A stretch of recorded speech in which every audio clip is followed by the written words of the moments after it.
Hello everyone, in today's video I will be narrating stories that I found off of Reddit. If you enjoyed this video, make sure you subscribe to my channel, like this video, and comment something down below. Before we begin this video, I would just like to let you know about my new store page, which can be viewed on my channel page. So if you're interested in buying anything and buy something, it's greatly appreciated. Thank you. But without further ado, let's get straight into these stories. Some context, I, a 24-year-old woman, live in a basement suite with my fiance, who is 26 years old. We live below a man and his young daughter. We're pretty friendly and look out for one another, but aren't exactly close. It's a normal detached home, just divided. We have no windows facing the backyard, just to the left and right of the house. Please note that while we live in the same house, we have had no issues other than hearing what is happening upstairs. I am also an extremely deep sleeper. Behind our backyard is a ravine, basically a tiny creek, but it's incredibly steep on either side, covered in bushes, trees, and other vegetation. It's not exactly easy to walk around in. We have a short, maybe 4-foot tall, chain link fence dividing our property from the creek. One house down there is a little path that leads down the creek and connects to an adjacent field and playground. It's maintained. There are no other paths off of the main one. It is just prickly bushes and steep, tough terrain. So now onto the story. About 3 months ago, my fiance woke me up terrified because she had heard banging outside and there were flashlights shining into our ground level windows. I instantly called 911, who promptly told me the cops were already there and probably the ones with flashlights. Annoyed, I pulled on some pants and headed outside to see what was happening. I was informed by the police the man above me had called because he stated people were on his property harassing him. They asked if we know of any ongoing mental health issues on his side, which makes me question if anything actually happened,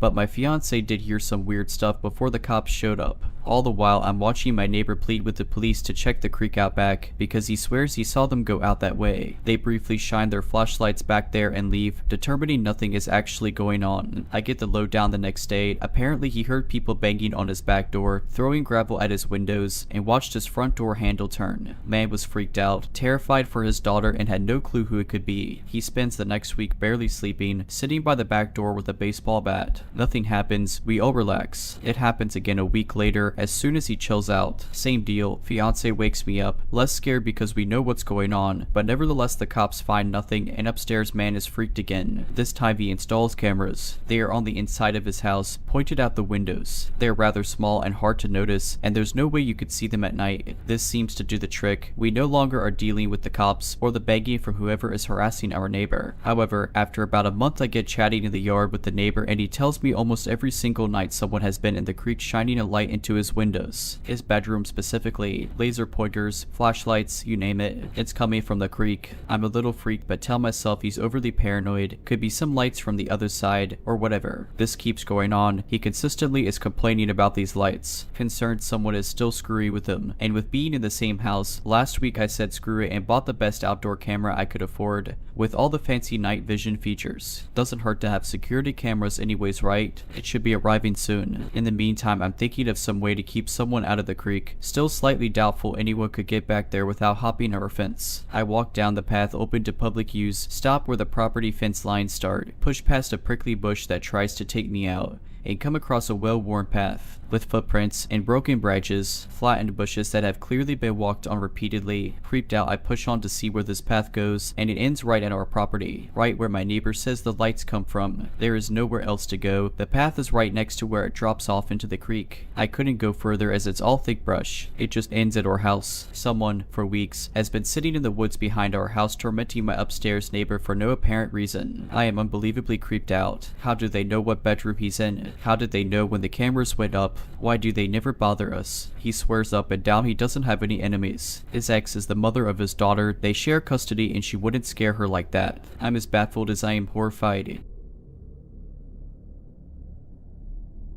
This happened in an empty coffee shop parking lot. I was using their Wi-Fi to download movies. I thought I knew what a narcissist was up until 2 days ago. I studied it, remembered the traits. I thought I knew about 4 of them, including my parents. Trust me, there's a whole nother level of it and it'd be scary to witness if you weren't very secure in yourself, and experiencing it firsthand is a mind game. If you even think a person could not have narcissism, then they probably don't. I was able to extremely clearly detect it and somewhat to a degree of absolute certainty. I'm glad I had this encounter because what what I had previously thought about certain people was in fact completely wrong judgment. I'm sitting at a coffee shop at 6 in the morning downloading movies on their Wi-Fi. A guy in a truck parks and comes up to my car's slightly open window and asks about the price of the local homes. He's probably about 35 to 40 years old, wearing nice clothes, charming, doesn't stutter or sound stupid. I think this guy is normal, asking a pretty basic question. I'm as passive as I can be. He doesn't seem to want to leave. He's just standing there in an awkward silence after I tell him 320,000 to 500,000. He asks me who's the best builder. I'm thinking, do I look like a realtor? I tell him I don't know. He then says, you have a good long weekend, thanks. Then stuff got pretty weird and it got worse and worse. He goes into the coffee shop for 45 minutes. I'm already thinking to myself that this is somewhat odd. He's probably talking to the teenage employees. There's nobody else in there. He comes out, walks back up to my window and gives me this odd look of disappointment and says, okay, you have a nice long weekend, as if we needed to catch up from his 45-minute absence, like we weren't done talking. He then talks to someone walking by in front of my car. They know each other from years past. The person asking him, so you're back in town. I'm thinking to myself, oh wow, maybe this guy isn't the creepiest guy I've ever met. Guy he used to know leaves. He throws on his Beats headphones, walks to the tailgate of his truck, arms crossed over the back of it, resting his head in his arms, staring at me for at least 5 minutes from about 30 feet away. I glance at him every minute to see if he's still staring at me. I'm like, man, this guy's creepy. I should probably leave, but my movies weren't finished. I'm not one to be afraid of other people, so I stay. I have a combat switchblade in my door for reasons like this. I felt pretty safe because I'm me, but felt like this guy was trying to intimidate me with every lie that came out of his mouth. Inconsistencies galore. He's walking back up to my car. I'm like, what does this guy want now? We talked for 30 minutes. Or well, he did most of the talking. Within 15 minutes, this is what I learned about him without saying more than a few things like, oh, he's looking to buy a house, but he already owns 4. He has a restraining order, can't go within 100 feet of where I suggested he looked for a home. He is on the dangerous persons list, nearly yelling at me to Google it because I'm like, oh okay, whatever, father is rich because he is era, and is a retired cop. I don't believe him, not that I said anything. He reacted to my facial expression alone. He then opens his bank account on his phone and shows me $3,000. He tells me the police pay him $4,500 a month. It says $1,000 a month. I tell him it looks like they shorted you for the past 3 payments. He quickly takes the phone away, looks insulted. He says, you see that? Canadian Provincial Police. It also stands for Canadian Pension Plan, which this guy is clearly too unstable to hold a job of any kind whatsoever. He claims he was in secret operations with police, can't say what he did at all. Tells me he was with the Royal Canadian Mounted Police and what kind of training they gave him at age 18, solitude in a box for 8 weeks, using the bathroom in a cup, is the main enforcer for the local notorious biker gang. Is spouting off random names like I'm supposed to know them, like I care to begin with, informs me that people are afraid of him. He then asks if I'm afraid of him. This gave me a good laugh. He looked at me like he was totally insulted. People then arrived to get coffee. He states looks like the cowards are coming out of the woodwork. He then informs me that he's watching out for police, states that he is untouchable, the biker gangs have his back, then says so do the police because they don't care, which I'm not sure how that makes sense. I decided to ask if he has a family, hinting that maybe he should go be with them instead of pestering me. He apparently has 4 kids who are each hockey champions under age 16. They were trained by none other than the Toronto Maple Leafs coach. He made sure to whip his phone out to prove this, that in his contacts is someone named Blue. He makes it crystal clear who the people are to make sure I understand. I let him talk and talk until I say, well, I don't follow hockey. He realizes he's just wasted his valuable time, like 5 minutes straight explaining who the 3 hockey coaches were in order of skill, and he's pretty disappointed that I don't follow hockey. He asks me what I do. I tell him some lies saying I'm a transcriber, make $15 per hour, company name is Lion Bridge to hint that I know he's completely full of it. He types this company name into his phone saying that's good information to have, like even though he's rich and everything he needs to make $15 an hour. He asks me if I know where the best houses are in a suburb of extremely similar looking $500,000 houses.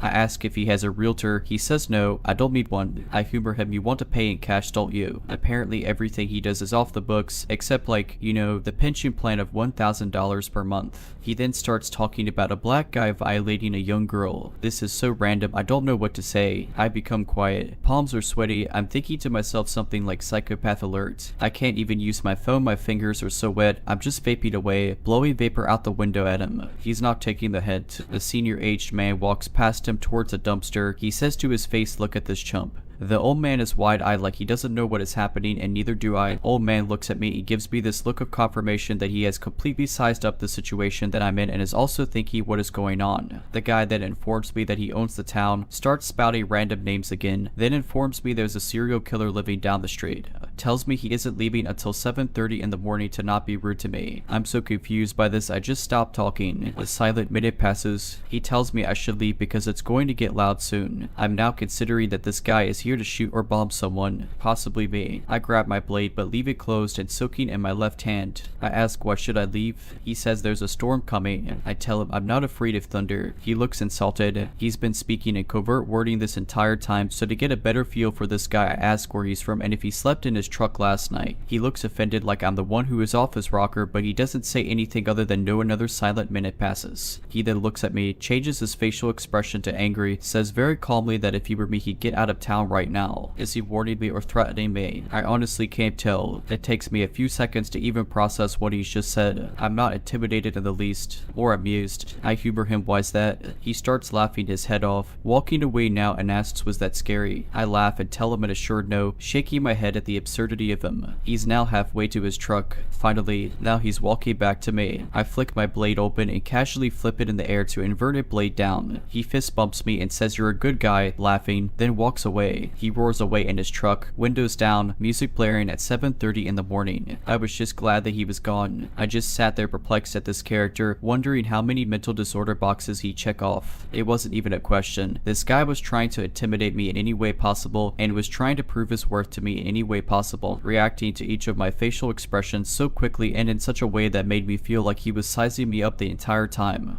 Just glad he eventually left. I'm on holiday with my boyfriend and our dog in the Lake District. We had been for a meal and was on the way back to the Airbnb. I had a parcel strategically delivered to a supermarket, so I went in first. Then my boyfriend went in to buy beer and some groceries whilst I waited outside with the dog. It was dark and as it's off season, there weren't many people around. About 5 minutes into waiting on the pavement, an early 40-year-old man wearing a red shell suit type ensemble walked past. I accidentally caught eye contact, so smiled weakly, and he leered creepily back as he passed. I watched him walk away, and as he got to the end of the shop he started screaming victims. Victims. Everyone's a victim. About 10 to 20 seconds after that he started singing Take Me Down to the Paradise City where the grass is green and the girls are pretty. He went round the corner and I thought it was safe. My boyfriend was taking too long at this point, so I tried to get his attention through the glass door. I then see the same guy coming back up the road heading straight towards me. I really didn't want to have another run-in with this guy, so I went into the supermarket, completely ignoring the no dogs allowed rule, and made an animated display so that both he and the cashier knew I was there. When my boyfriend came out, I explained what had happened and pointed out the guy who was staggering uphill the direction we needed to go. I suggested we hang back and kept our distance. He turned off down a side road and that was the last we saw of him. For the entire walk back, I was turning around to make sure we weren't being followed. Even now, as we're sat watching Die Hard, I'm really creeped out. I know I was probably in no danger, but it's a really weird thing to shout at a lone woman with a little dog. If you're liking this video, all I ask is that you make sure to subscribe to my channel and like this video. Thank you. This happened around 2018, right after my sister moved out of our apartment together. It's been bothering me since I just moved out. I was home alone on my day off when someone knocked on my door. No one ever visits and I have anxiety, so that was terrifying to my brain already. I answered and it was a woman who lived in one of the basement apartments. She seemed nice at first, asking if I wanted any clothes she was giving away because they were her style but supposedly matched mine perfectly as a young woman. That was already a red flag in my mind because the only time I ever saw her was when I was walking to work, wearing my uniform of a black shirt, black pants, and black hat. But I let her talk because I'm super awkward and hated being rude to technical strangers. Then she started getting pushy and listing off super expensive name brands to try to get me to go to her apartment, which is an old small building, no cameras, and I lived on the top floor, which would be down what I call the creepy stairs and next to the door to the back lot no one used. Then I realized she was holding a notebook open with a script of what to say. I continued to reject, but my anxiety wouldn't let me close the door on her face without fear of her lashing out. She kept insisting until I finally told her my boyfriend was going to be home soon and suggested she donated them. My boyfriend wasn't going to be home for many hours, but she didn't need to know that obviously. She leaves and I go back to my room, which has a window facing using that back lot / alley. A few moments later, I hear a fight happening in the lot and see her with the previous. He was already fired at that point, maintenance man. It's a loud, screaming fight, and they're standing next to his truck, which has tinted windows and a covered truck bed. My paranoia went a little wild, so I texted my family about it to feel a bit safer. Then I believe he left, but a little while later, something hits my door hard. I didn't check, just stared. Then it happened again and again, all night until my boyfriend came home, and for a few days when I was alone. I found out after looking at the door that they were hitting my deadbolt, and it was off center. Even after it was replaced, the damage couldn't be fixed. It stopped after a little while, and the woman moved out almost immediately after all of that. I don't want to feed my paranoia, but something obviously wasn't right. I know I should have called the police, but police in my town are relatively useless. Also, that maintenance man was rehired and was the one who replaced my deadbolt, insisting he kept the extra key despite never needing the old. My new house is much safer, thankfully. This is a creepy encounter that started a couple months ago and stretches to now. I live in a condo building that shares a courtyard with a sister building. One evening just before sunset, I was sitting on a bench in the courtyard that has a view into my low-level apartment, listening to music and playing Sudoku on my phone. A man walking his dog approached me. He appeared to be in his late 50s or early 60s. I am a woman in my middle 20s, but did not find it that odd because his dog seemed interested in me. Without taking out my earbuds, I pet his dog, but then after a quick pet, the man was still hovering. I took out my earbuds, giving him a look of what's up. He nodded at my open purse that was beside me, which had a pack of cigarettes in it. Side note, I rarely smoke, they were in my purse left over from a bachelorette party. He asked for a cigarette, and I gave him one. He took that as an invitation to sit down next to me to smoke it. He started up small talk, asking if I lived there, how long I've lived there, stuff like that. After he finished the cigarette, I expected him to leave, but he stayed. I did not have any interest in spending my evening chatting with this guy, but I did not feel unsafe. Other people were walking their dogs and we were in view of many condo windows. I figured he was a lowly older man and it would be an easy kind deed to sit and chat with him on my Tuesday night. It got a little weird when he asked me if I'd like to come up to his apartment to try some fancy wine. He told me about how he's very into wine and his cigarette on his balcony. I told him I couldn't that night. He then asked me to text him as a way to exchange numbers because he didn't have his phone and that we could do it another time. I obliged to avoid the awkwardness of saying no. By now, it had been over an hour, it had gotten dark, and no one else was in the courtyards. He said it was nice talking. He looked forward to showing me the fancy wines, said he'd let me go enjoy the rest of my night, and he left. Shortly after, he texted me asking to plan for that Thursday night. I still assumed it was innocent and he was just lonely because the age difference. None of the conversation was flirty, and frankly I am a lot better looking than him age aside. That said, I didn't want to, so I strategically told him maybe due to tentative plans. This avoided the suggestion of an alternative date and gave me the easy opportunity to cancel. I shrugged it off as an interesting encounter and texted my friends about it. They all immediately told me it was very creepy and to cancel and not text him again. While I did not intend to go over there or text him again, I felt they were overreacting. Then I thought more about our innocent conversation and all the personal information he got out of me. He now knows which of the two buildings I live in. I didn't tell him which unit, but he could figure it out based on what he does know. The floor I live on, my unit faces the courtyard. My unit does not have a balcony, it's a rental, not an own unit. The month I moved in, and my cat likes to watch the courtyard from the window. He also now knows I live alone, my age, where I work, my past few employers, the suburb I grew up in, where I went to school, both high school and college,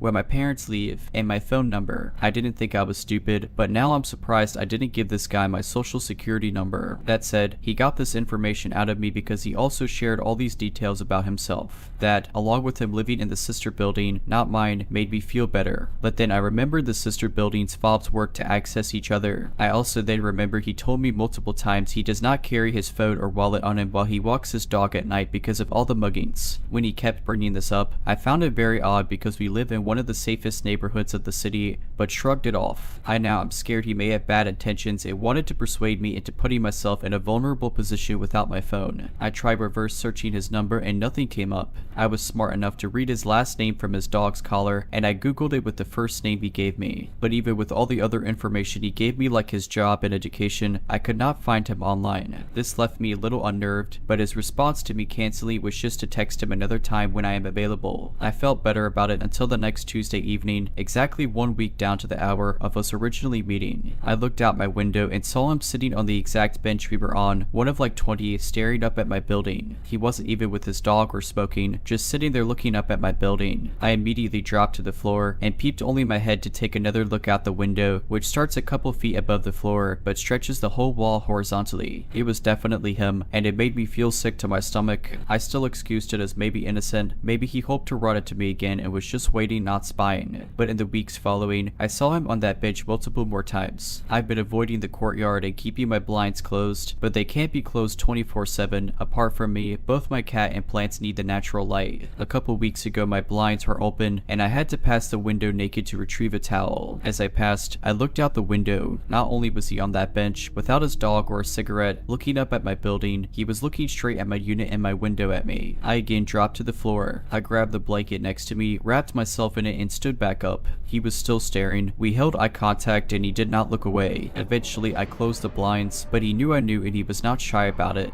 A few days after that, I saw him in my building lobby. I ignored him and he ignored me, and I quickly got into the elevator. I then left for a 2-week vacation. I got back a few days ago and haven't seen him. I'm hoping the time gap bored him.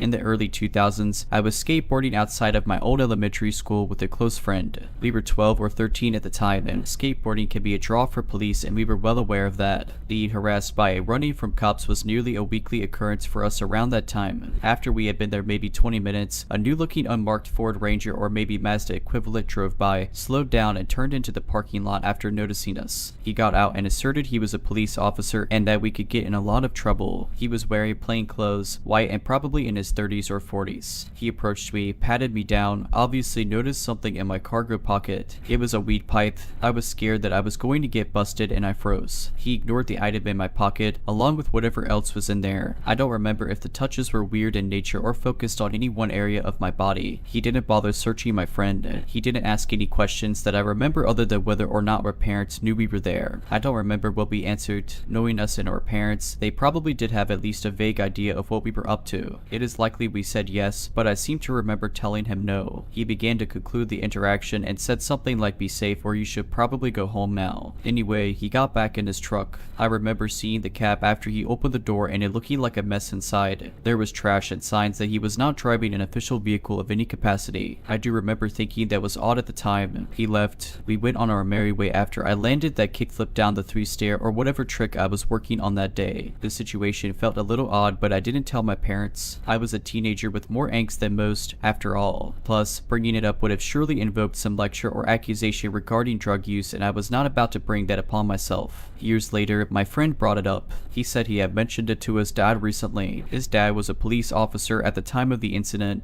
His dad got upset and was dumbfounded by the fact that neither one of us told anyone about it. Now that I'm knocking some of this loose, I think my buddy actually told the guy his dad was a cop, and that is when he began disengaging. That was the day I realized that if I had been alone, things could have gone much worse. It was over 20 years ago, but I still wonder if I should report it in case it could lead to some sort of resolution for someone who was not as fortunate as we were. This happened about a week ago, so I had biked to school with my best friend. We were going to stay after school to work on a project together anyway, so it worked out. On our bike ride home from school, we decided not to go straight home and that we wanted to go on a small bike ride down a path by the park that will lead us back to my house anyways. When we were unchaining our bikes from the bike racks, I noticed like a red Dodge Dakota across from the school. Just for your information, we live in a pretty small town, so most of the kids who get picked up, we know of what cars they get into and what cars hang around the school at pickup time, as well as what cars the teachers and students own that drive themselves to school, or at least somewhat of an idea, but I usually didn't see that one, and it was probably like an hour and a half past the time school got out, but it could have been someone's relative picking them up or whatever, so I really didn't think much of that. We started biking towards our path, and after about 5 minutes my friend told me the red truck was driving on the road next to the sidewalk we were biking on, but it was a little behind us. I told her that it's probably fine and a coincidence and that they are probably going home or live around here, so we kept going. But he didn't stop. After about 10 more minutes of him still following us, then I started getting a little concerned. We ended up continuing until we got to a gas station because then at least there would be people around and less of a chance of something happening. So we parked our bikes and went in. We grabbed drinks and a snack to not make it look odd that we were in there, but while we were in there I called my brother to come get us and that there was someone following us. He told us he would be right there and to just stay inside. So we did. We paid for our snacks and told the cashier about it, and she let us just sit there until my brother came. My brother pulled in, and so we walked out to get our bikes, but we couldn't find them. We looked around and saw the red truck pull behind the gas station with our bikes right next to it. The man that was driving it was looking right at us. We went and told my brother. He said forget about the bikes and get in the car. So we did. My brother got out of the car and went into the gas station to get the employee, and while he was doing that, the man sped off out the back parking lot of the gas station. When my brother came out, he said that the gas station worker was going to check back the cameras and see if she can get a license plate to give to the police, and that my brother gave her our mom's information for any updates. We both made it home safe. I'll keep y'all updated when we find out more.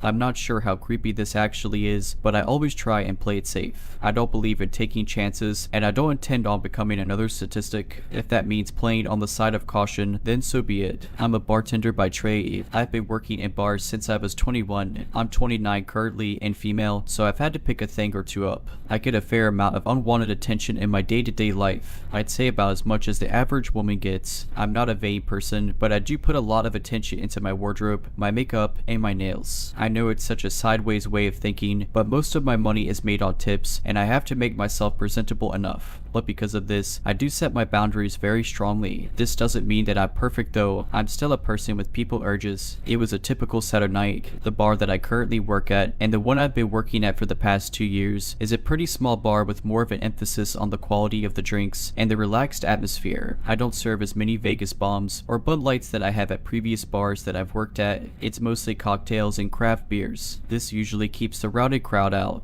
On Saturdays we do trivia night, which I occasionally get tasked with hosting. It's not my favorite thing to do, but something I have to do as per my job description. There was a girl in the crowd that was answering most of the questions I sent out. She wasn't alone and came in with a group of people, all seemingly in their middle 20s. Her and I ended up talking for a while at the bar in between serving drinks. She was flirty, which isn't something I'm incredibly good at, but she was sweet. And just to make it clear, I have an equal preference in men and women. I wasn't trying to lead her on or humor her for the sake of making tips. In the crowd of trivia participants came this one guy. I wasn't the one to identify him, so I couldn't tell you his name. He began making rude remarks from one bar stool down from where this girl was sitting. He was somewhere in his 30s. It seemed like he was hitting on her, but she didn't seem very responsive. I told him that she didn't seem interested and then he should stop. He apologized with a very sinister looking smile and looked down at my chest, claiming he was looking for a name tag to formally address me. We don't have name tags. I told him that if he continued making people uncomfortable, he would be removed. One thing I took notice of that made me sufficiently uncomfortable was the fact that he kept one hand in a jacket pocket, just the one, and he seemed to be fiddling with something. I don't play around with this kind of stuff, so I told security about it. While I was walking back, I overheard him telling another bar patron that I basically told him I would sleep with him when I got off of shift. The girl from the bar, as well as the random bargoer, told him that his behavior was out of line. I told him that he needed to leave and that security was going to kick him out. His response changed from sinisterly playful to outright agitated. He made a comment about my sexuality and told the random bar guy he was sitting near that he was a homophobic slur. I hate guys like this with a passion, people who want to disrupt the comfort of others in some half-hearted attempt at getting laid. I walked from behind the bar and told him to leave and tried again to flag security. He made a very crude comment about me letting him do some stuff to me, and in return I wouldn't feel the need to be attracted to women unless it was a, let's just say, group effort. The girl that I had been talking to threw a glass of scotch in his face, then headbutt him in the mouth. Security finally came running, only to try and kick her out. I flew into a rage over that and told him that the girl was good and she was only doing the job that he was supposed to be doing. He was removed from the bar. I kept an eye on him through the window. He stuck around near the bar for a bit, but after an hour or so he left. The girl offered to stay with me until closing, which wasn't necessary. I'd closed the place down so many times at 2 to 3 in the morning, but I gave her the "oh, would you please" brutality. I also give credit where it's due, so I gave the other guy from the bar a good thank you hug before he left and told him that he made me feel safer. The girl told him the same, and I told the manager and the owner that we had an issue with the customer. Bar camera footage was pulled and his identity was confirmed. He had an issue with getting banned from bars and had a tendency to start fights while intoxicated. I hate to say it, but I'm still keeping an eye out for him. Not sure if this is creepy enough, but it was for me.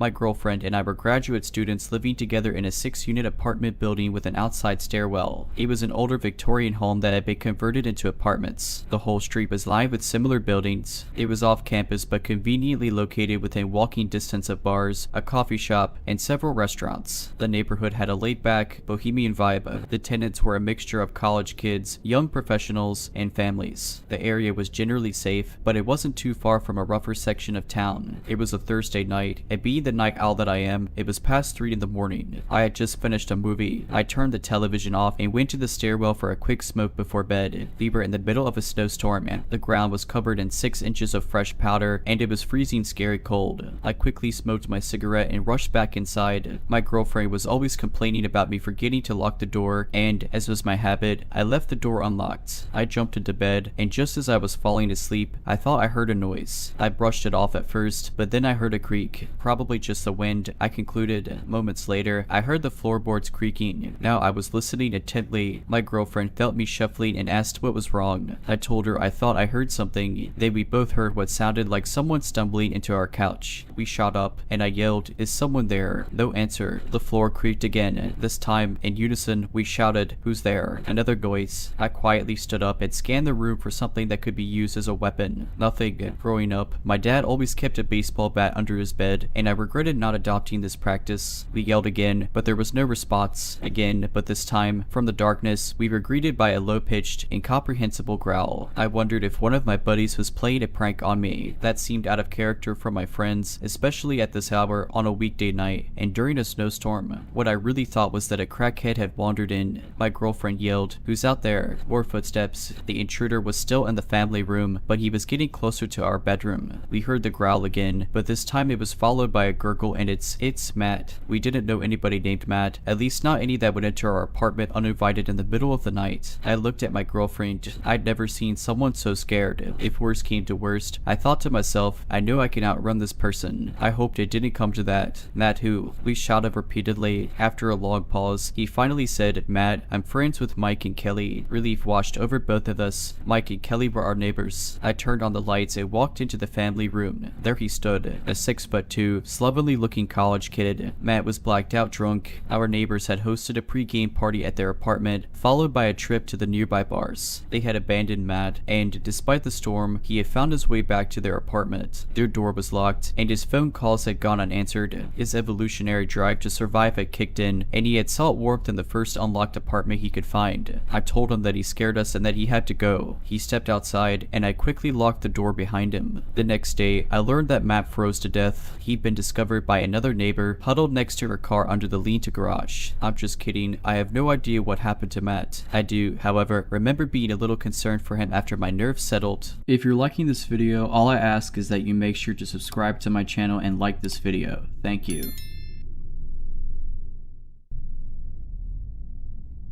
Our dogs honestly saved our lives this night and deserve some recognition. So this whole thing happened when I was maybe 12. I am nearly 17 now. Lee and my sister, who was 14 or 15 at the time, were staying home alone while our parents were at my little brother's hockey game. We lived in a fairly safe neighborhood. Hardly anything ever happened, everybody knew everybody, and almost everyone got along well and liked each other. So we felt safe as we didn't have a reason not to. Our front door was locked. Our back door was locked, but our side door didn't lock. It was broken, but no one ever used it anyway, so my dad hadn't gotten around to fixing it. Lee and my sister were in the living room watching television and doing homework when we heard the fence outside of our house making some noise. It sounded like someone had jumped over the fence. So my sister looked through the blinds, and sure enough, someone had jumped the fence. 2 people actually. They were dressed in mostly black with like a hospital mask over their faces. We freaked out and hid in between the couches in the living room. When we heard the front door knob wiggle, of course it was locked so it didn't open, but we knew whoever it was would go to the side door next, and that one would open. In that moment I was the most terrified I had ever been. But once the door handle started jiggling loud enough, my dogs had woken up. At the time I had a Tosa and a Rottweiler. Once one started barking, so did the other one, and eventually it was just pure chaos. That's when we heard them scream they got dogs. Then we heard the fence make the same noise, as if someone jumped over it again. Later that night, a local gas station near my house got robbed by 2 armed men, and the news reports showed the same people we had seen, same outfits and everything, except this time we got to see their faces. Our dogs truly may have saved our our lives that night. The funny thing is, our dogs are the biggest lovers. They may be loud and bark, but they wouldn't bite or attack anybody. This is the one time I'm very glad that these dogs breeds are associated with being quote scary and aggressive, because clearly they scared off whoever wanted to break in that night.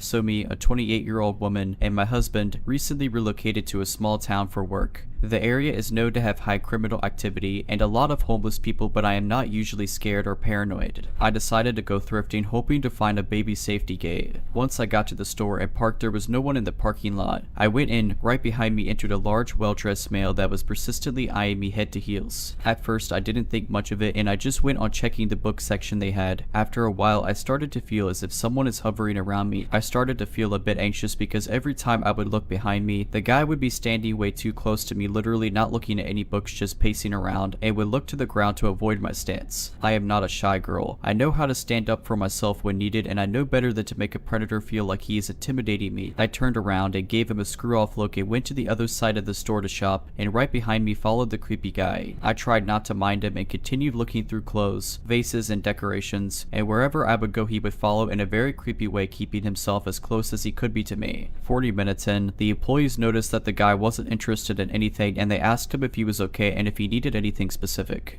He said no and brushed them off with a story. He was persistently following me, and he tried to corner me in an unseen part of the store. I looked him in the eye with a "don't mess with me" look until he broke eye contact, and I turned away and paced as fast as I could. Of course, he was right behind me, pacing as fast as I was. I messaged my husband my location and sent him the description of the guy and told him what was happening. He told me to get out of there safely as fast as I could and call the police if needed. I then asked the employees if they had any gates around. He answered me from behind before they even had the chance to open their mouths. Then the employee took me to show me what they had available. Of course he followed us. I then went to pay for my stuff and asked the guy working there to walk me to my car because I was just not feeling safe, and I was sure that the creepy guy would try to hurt me or try to steal from me. My first thought was he saw me park outside and ran after me, hoping to jump me and steal from me. I drive a fancy 2023 model truck. My husband believes that he just wanted to hit on me but didn't know how. I've lived in 3 different continents and had my share of deprived creeps and psychopaths, but I am not sure what to think of this. Not sure if I overreacted. My husband thinks I did, but I still cannot understand what his intentions were, hoping to get closure from this.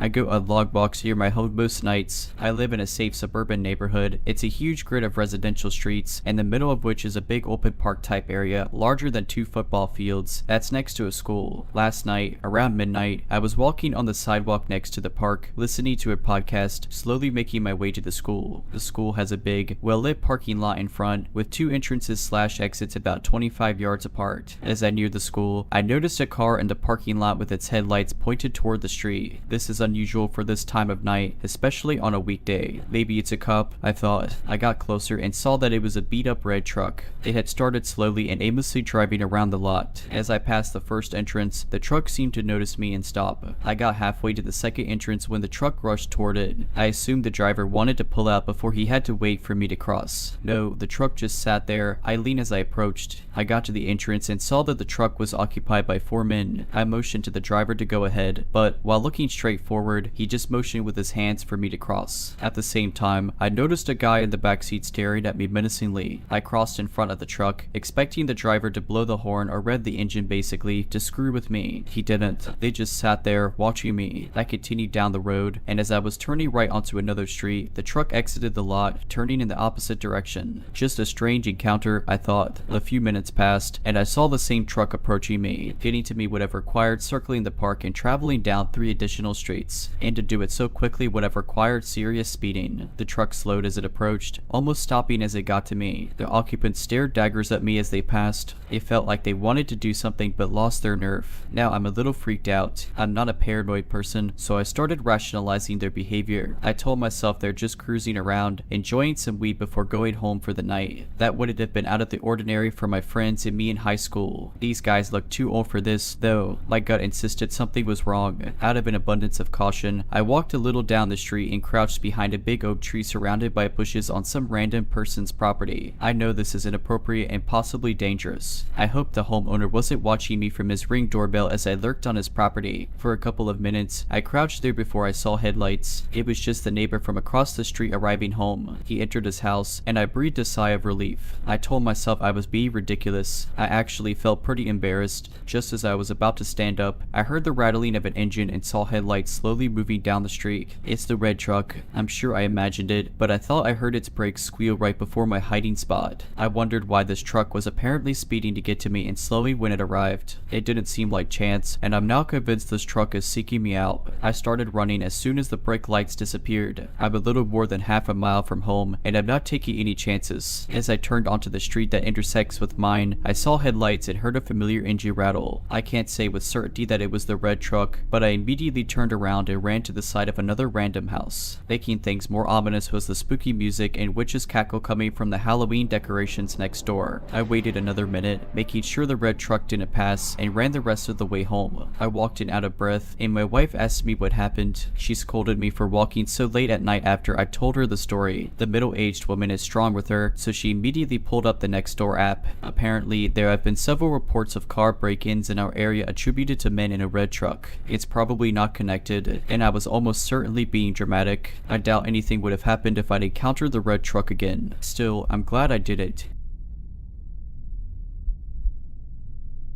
Please bear with me as this story is quite lengthy, but I hope you find it worth the read. I'd also like to emphasize that I've purposefully left out identifying details to protect the privacy and respect the memory of the victims involved. If you happen to know the real life events behind this story, I ask for your discretion and understanding, as the purpose of sharing it is for my own catharsis and reflection. Thank you for your consideration and respect for the victims. In the heart of that Southern University town, where the campus and the local community intertwined, I embarked on a fateful night that would haunt my memories for years to come. I was just 20, a junior in college, eager to savor the newfound thrill of going out to bars with friends who, like me, possess fake identifications. The atmosphere was charged with youthful energy, and I reveled in the attention from guys who were more than willing to buy me drinks. It was my first taste of such attention, and I played it up, basking in the newfound allure of adulthood. As I headed to the bar to procure another round of drinks for my friends, I encountered Jay, a man who would cast a sinister shadow over that night. He was a townie, one of those locals we often referred to with a mix of condescension and pity. In this college-centric universe, many townies were drawn to the bars, their troubled lives intersecting with the students' carefree world. Jay didn't seem particularly ominous at first. He struck up a conversation with me, bought me a drink, and we engaged in a seemingly pleasant exchange. But as the night wore on, he grew increasingly agitated when I declined to give him my number. His mood shifted, and he began making a scene, prompting my friends to intervene and extricate me from his presence. Yet, even as we distanced ourselves from him, I couldn't shake the eerie feeling that his predatory gaze never wavered. It wasn't the gaze of someone interested in romance, it was a chilling, haunting stare. Desperate to escape his unsettling presence, I decided to join the guy I was seeing at the time, who was at a bar just across from ours. These bars were mere feet apart in a pedestrian mall, so I thought nothing of going there alone. My car was parked conveniently nearby, and I took refuge inside to charge my phone for a few minutes before heading to meet my friends. But as I sat there, I heard the car door open. It was Jay. This stranger had followed me from the first bar and now sat in my car as if we were old friends, oblivious to the terror he instilled in me. I was paralyzed with fear, unsure of how to react. He seemed alarmingly normal, completely unaware of the distress he was causing. It was a situation that grew scarier by the second as I realized the gravity of the peril I was in. Thankfully, within what felt like an eternity, but was probably just a couple of minutes, the guy I was seeing flung open the car door and asked if I was okay. Relief washed over me as I explained what had just transpired through tears, my voice trembling with fear. He had arrived at just the right moment, a guardian angel in the darkness. His presence sent Jay packing, like a child who had been caught misbehaving. If it weren't for his intervention, who knows where I would be now, and what sinister plans Jay might have had in mind.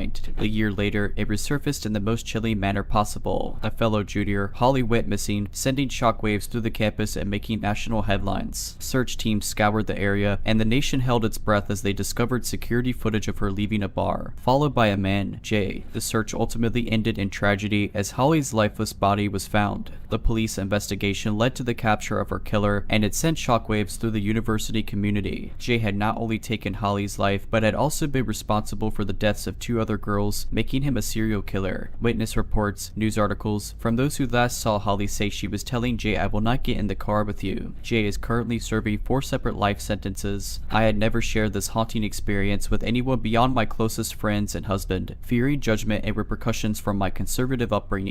But now, returning to that town, the memories resurfaced with a vengeance. Some scars never truly fade, and the night when I narrowly escaped the clutches of a killer named Jay remains etched in my memory as a chilly reminder of the darkness that can lurk in even the most seemingly ordinary places. If you're liking this video, all I ask is that you make sure to subscribe to my channel and like this video. Thank you. This has been ongoing and I can't decide if I'm overreacting or not. I've worked at my job for 6 years, very small manufacturing plant. All that time we've had the same janitor come in the afternoons. When I was first hired, he'd come in my office to clean and I always said hello and thanked him, but he never said a single word back. I heard him speak to my boss as normal as anyone once or twice, but never to me. That got uncomfortable, so I stopped saying anything and I started leaving my office when he'd arrive. Eventually, I didn't need to leave my office because he changed his routine and did mine when I was gone for the day. The past year, whenever I walk past him and get out of view, he lets out this cackle. It's weird, uncomfortable, and puts me on edge. Others have heard him do this and have pointed out he's only doing it when I go by. There are times I've avoided getting something I needed because he's cleaning in the space I need to get it from. Last week I was leaving work and my coworker caught him peeking around the corner of a narrow hallway near the exit, so she stopped and waited for me. As I approached where she was and happened to look down that hallway, he's standing still in the middle of it in the dark, staring in our direction. I told my boss about the hallway and the other laughing incidents. He said he'd run a background check to see about him and to make sure I'm not the last to leave the building anymore, not that I ever was. I told him I didn't feel threatened, but that these instances are odd and only happening to me, so it's not comfortable. Am I overreacting? My gut says something is off.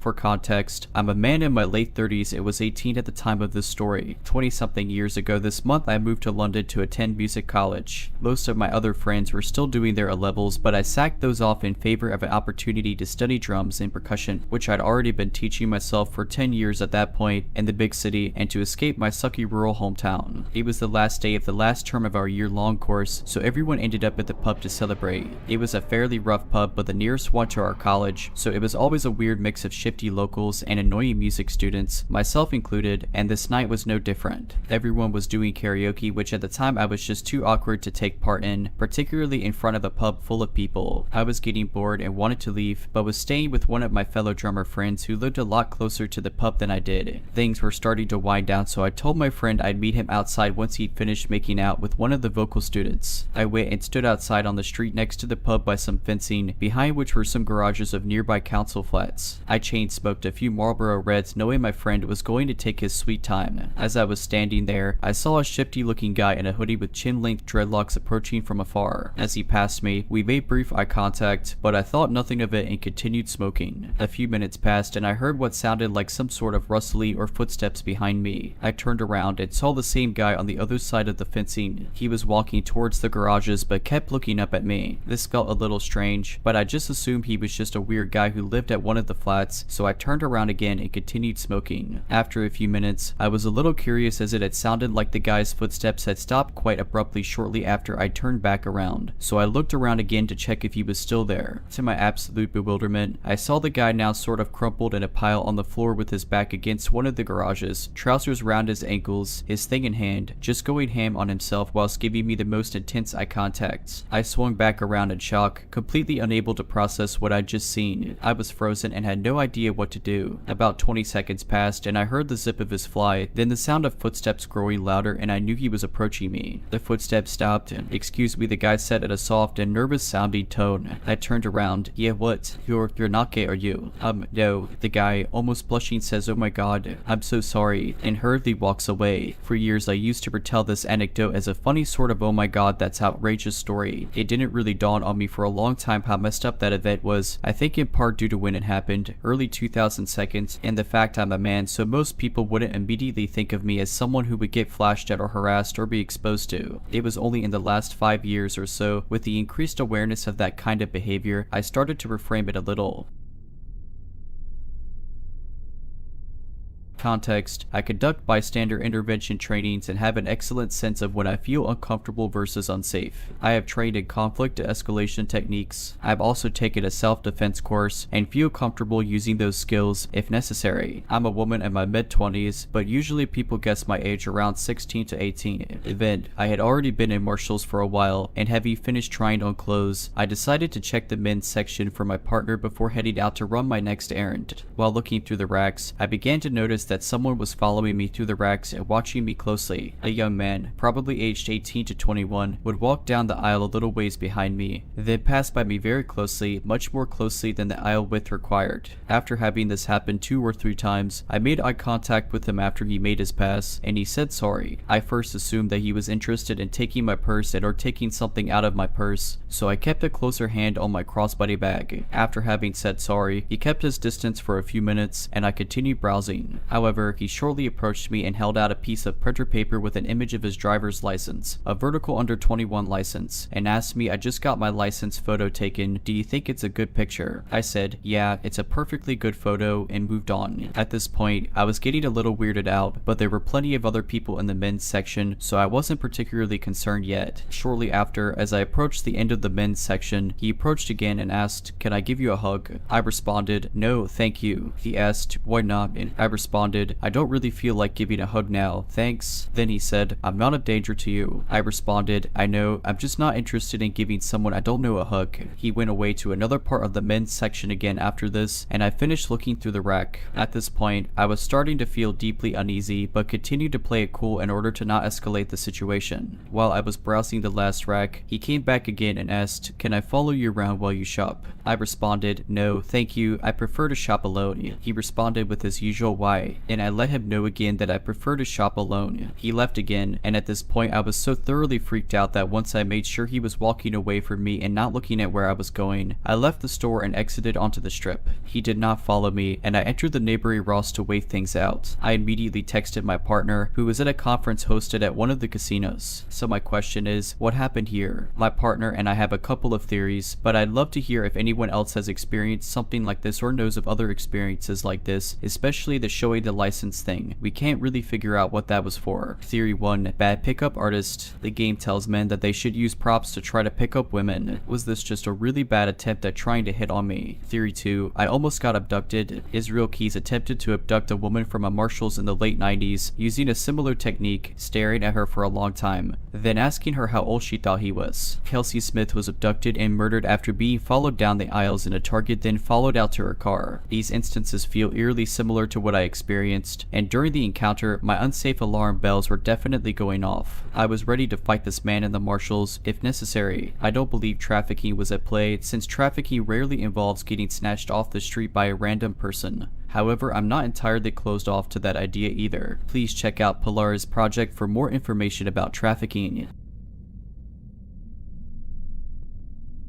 I, a 29-year-old woman, have been hiking at a wooded trail near my house for about 3 years now, and it's my favorite trail due to the beautiful waterfalls and meadows, but had several creepy encounters over the years. Luckily, I always hike with my 90-pound Bernese, Baker. He's the sweetest boy, but will protect me. First encounter was 3 years ago in the winter when I was walking up a hill and Baker starts growling unlike I've ever heard. I look around and realize there's a man in the shadow of the woods watching us, and when I notice him, he starts walking slowly towards us with his head covered. I said hello as usual, and he didn't respond. I kept walking and got a feeling that I should turn back. When I did, I realized he had turned around on the trail, middle of the hill, so not a common turnaround point, but once he saw me, he walked into the woods and stared out at the valley hugging a tree. So nothing too crazy, but it just felt off. Around the same time a year later, Baker and I are walking on the same trail, and again, Baker starts growling. Usually he is very excited to meet anyone or anything. I realize there appears to be the same man standing off in the shadows watching us, but I figured maybe Baker just scared him, so he was standing away from us, waiting to cross the bridge. Otherwise he easily could have kept walking along the trail instead of waiting for us. Rangers. We cross the bridge and keep walking. I again get a feeling that I should turn around. When I do, I realize he is behind us, so I had no reason to be waiting for us to cross the bridge. I sit down with Baker by my side and pull out my phone while making it clear I've seen him, not staring, just glancing in his direction. He stops when I turn around, even though I'm off the trail and not in his way, but continues walking after I pull out my phone. I start walking back and find a large stick he had left that had been sharpened with a knife into a spear. I take the spear and continue walking while looking around me the entire time. I know now I should have reported it at this point, but I just convinced myself I was being paranoid. About a year later in the winter, I'm walking along the same path, maybe stupid, but I took a year off and again just convinced myself I was paranoid. It's snowing with the trails mostly empty, and I suddenly see a bunch of trees with frowning faces made out of snow, despite not seeing anyone on the trail for miles. Baker again starts growling at something in the woods that I can't see, so we turn around. I don't report it because I figured it would never be taken seriously. Then today, a few months later, I'm walking along the trail and find a tree with "I see you" written in chalk. I immediately get a weird feeling and turn back and report it to the park rangers and police. Update: I'm working with park rangers to keep an eye out. After sharing in my hiking groups on Facebook, several women have come forward with similar experiences at the same place. One woman was stalked by a man in a full snowsuit in middle of July on this trail. Another was followed all the way to her car within appearing along the trail, watching her from the woods at various points. Update 2: 6 different women have come forward with similar experiences with a similar looking man at the same park. They've all reported it to the rangers. I interviewed with the local news. They reached out to me and it's everywhere. Rangers are not happy with me for sharing with the public, but that's fine with me as everyone has a right to know. Someone whacked off the "I see you" message before the news team could see it. It rained, but not that heavily. 3 separate women messaged me thinking it was the same exact guy. Despite the women not knowing each other, they stated he is unstable and spends most days at this park. His cousin reported him too. I shared his name and photos with the rangers, and apparently the suspect is an old park ranger himself, so we shall see. The suspect apparently loves climbing trees and has a bunch of photos of himself 50 feet in the air, so he's probably up in the trees watching. Update 3: apparently he has a secret spot in these woods where has a chainsaw and gasoline. We reported it to the rangers. Pretty sure having a secret campground in a public park is illegal, with or without a chainsaw, and stalking/intimidation is a form of illegal assault, so there's no reason he can't at least be questioned. My aunt and uncle's house was in a small desert town. They had about 4 acres of land and a good amount of space between neighbors. On the back of their property there was a fenced-in area with a large shed and an old salvaged U-Haul moving truck. I was visiting for a couple weeks one summer. My little cousin and I were about 10 and 12 at the time. One morning, we were roaming the property by ourselves. The adults were all out running errands. We ended up walking between the fence and the old moving truck. We were on the passenger side of the truck, walking from the back towards the front. All of a sudden, my cousin just froze. The hairs on the back of my neck stood instantly. He didn't make a noise and just pointed at the side mirror. In the reflection, we could see a man sitting in the driver's seat. His face was caked in dirt and blood. He was moving around quickly, and at one point he ducked out of our view. We instantly turned and sprinted back to the house. We locked all the doors and called the cops and family. We were freaking out, running from room to room, looking out the windows, brandishing baseball bats. The police and family showed up after about 15 to 20 minutes. They searched all over, but never found the man. They found the fence was bent down where he must have climbed over it. There was blood and dirt smeared all over the driver's seat of the truck. He must have been trying to steal it because the ignition wires were pulled out like he was trying to hot wire it. No explanation for the blood. Nothing happened after that. My cousin and I had nightmares for the next few nights. That's about it.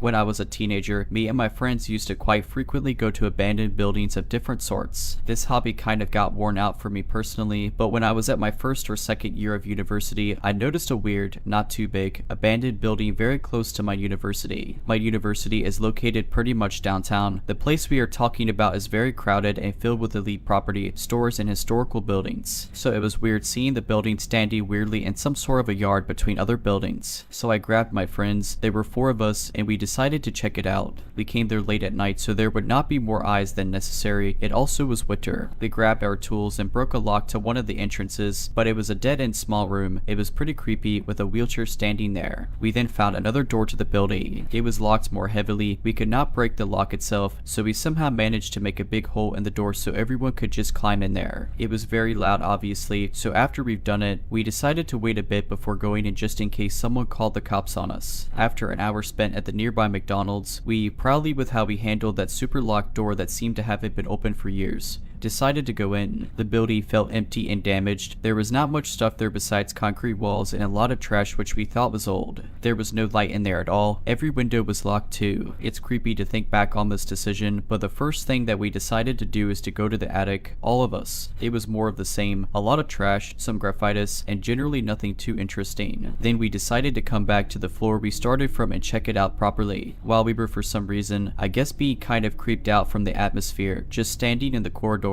which allowed to overview two big halls. Both of them were filled with trash. One of us decided to go across the hall. We could see in clearly with a flashlight to check out some sort of shack that was located in those piles of trash in the end of the hall. He looked inside and then rushed back to us very concerned. He said that there is a body inside. We all thought it was a dead person because the building was locked. No way someone was living there somehow. We felt like someone died and somehow nobody cared. This discussion could not be continued because we then actually saw someone coming at us, a mere silhouette. We lost our minds from this and we rushed into our door hole, which was not perfect for anyone to climb through it in such a rush. While we were making it out, this person shouted something angry at us with a rather unsettling voice and was mad at us for breaking the door. We were scared because of how unexpected that was. We were 100% sure there could not be anyone at a locked abandoned building that was out of use for years and partially damaged. We never thought to ourselves that maybe it was not the city that locked it, but someone managed to privatize the locks. The guy himself was creepy too, living in this absolutely dark, full of trash abandoned private hospital. Afterwards we tried to find what it was. It was the best guess.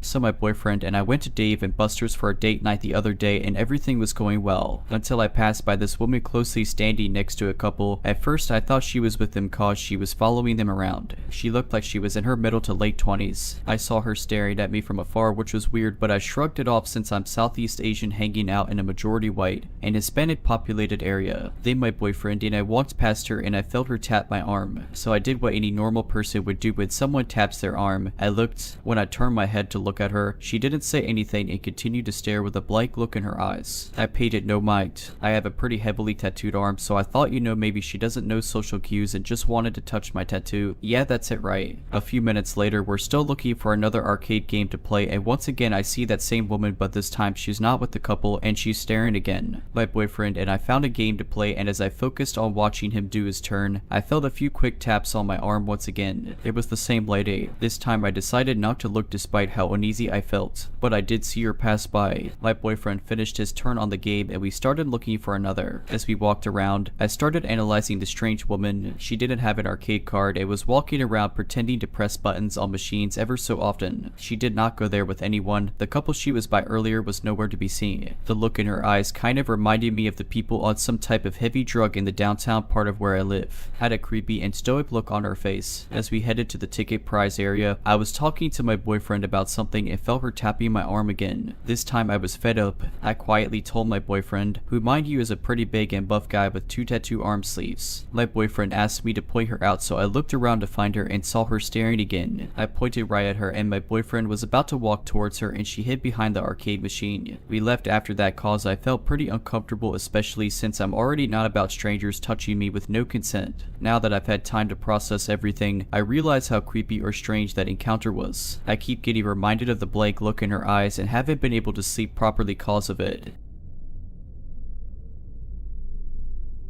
So I parked in the car park further away than the other cars this time at work. There was a man in a worky vest, a high visual vest with an old rusty pickup stick. I went shopping with my kids, then as I was walking to my car I had this strange feeling like I shouldn't have parked here because there aren't any people around. I get to my car and notice the man is still in the car park and I just thought maybe he's volunteering or something. He was a fair while away from me, definitely not close to me. I put my kids in the car, put my stuff in the boot, strap my son in the car, and then go to my daughter's side and buckle her in. I usually look around as I'm doing these things to make sure no one sneaks up on me, but I did it with my daughter because her seatbelt is harder to strap, so I was concentrating on that. I heard a car drive past and then people walking past talking, and that's when I stopped midway buckling my daughter in to look around, and that man was in front of my car about 2 to 3 meters away walking over and staring at me. I looked at him and then he put the stuff stuff he had in his rusty pickup stick thing over a waist-high wall, and he also didn't have a bag with him to collect the stuff, and then he turned around and walked away. I'm wondering if those people didn't walk past, could have I been a victim, or is this reaching? If you're liking this video, all I ask is that you make sure to subscribe to my channel and like this video. Thank you.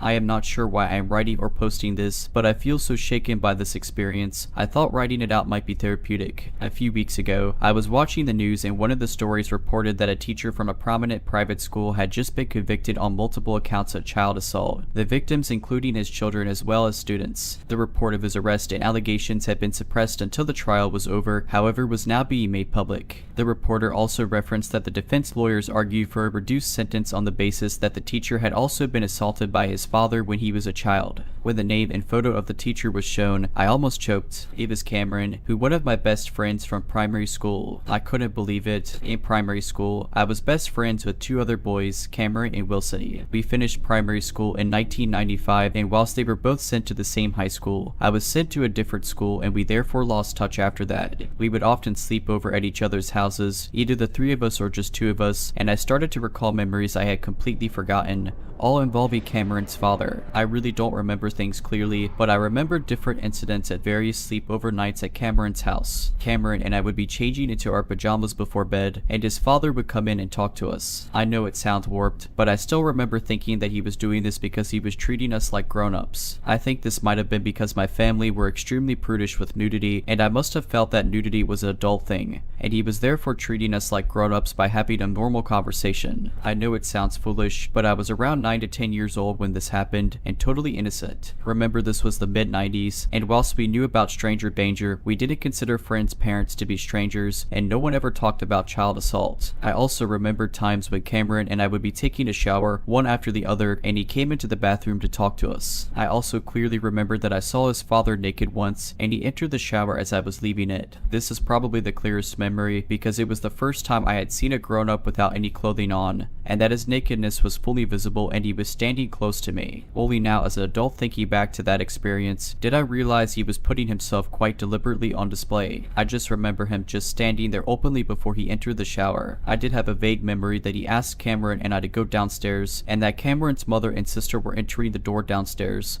But as I said, none of these memories were very clear. I hadn't thought about any of this for years, and it dawned on me how innocent I was, and that I didn't realize that his behavior was totally inappropriate. Now that Cameron's lawyers said he was abused by his father, I started to feel sick and overwhelmed by anxiety as I tried to work out whether those experiences were linked, and if there were any more experiences that I perhaps couldn't recall. I really wanted to reach out to Wilson to see if he would be willing to discuss it. I hadn't spoken to him since we were 12, more than 25 years ago, but I fortunately found his profile on Facebook. I messaged him to let him know who I was and named the school and year we finished. Hey, this is Ryan, and we were best friends in primary school. I am not sure if you saw this link, but our other friend Cameron was just convicted of child assault. I know we haven't been in touch since we're kids, but I am hoping you would be open to having a chat with me. I am just remembering some things from my childhood involving Cameron's father. I left my mobile number and waited for his response. Wilson responded that same day, "Oh my god, I saw this story too and I am really glad you reached out. I have been feeling so sick about all of this, and this has opened up a lot for me too." Wilson said he would call that night. When he called, we ended up speaking for 2.5 hours. His memory was stronger than mine, but that's probably because the poor guy had more to remember. He said he was abused many times by Cameron's father during those same years. The sequence of events was almost identical to my memories. On the first nights when he slept over, Cameron's father started entering the room when the boys were changing before bed. He then started entering the bathroom whilst he was showering, and he eventually entered the shower, which is when the abuse started. He said that Cameron would often be there when it happened, but had no memory of me being there. This went on for a couple of years and ended in the first year of high school when he turned 13. It was around this age he actually started to become aware that what his father had done was wrong, and only then he felt uncomfortable about it. He stopped talking to Cameron around that time, and they fell out of touch. Wilson never reported it or told anyone, however entered into therapy for some time when he was an adult as he tried to process what he had experienced. I still don't know if I remember that date in the shower accurately, however if Cameron's mom had unexpectedly arrived home. That probably saved me from suffering the same abuse. I had no idea how close I came to experiencing things that could have completely turned my life around. It shocks me to remember my innocent child's mind having having no awareness that anything was wrong, and it would have been so easy to have taken advantage of that naivety. I am still wondering if I have suppressed anything more that might have happened, and I haven't been able to stop thinking about it, so I will book into therapy to try and work through it. I have changed names in this story, as Wilson still hasn't told anyone, and I don't want anyone reading to piece this together, but the entire experience has shaken me so much. I am glad that there is more awareness about abuse, and people are more open with their children, but please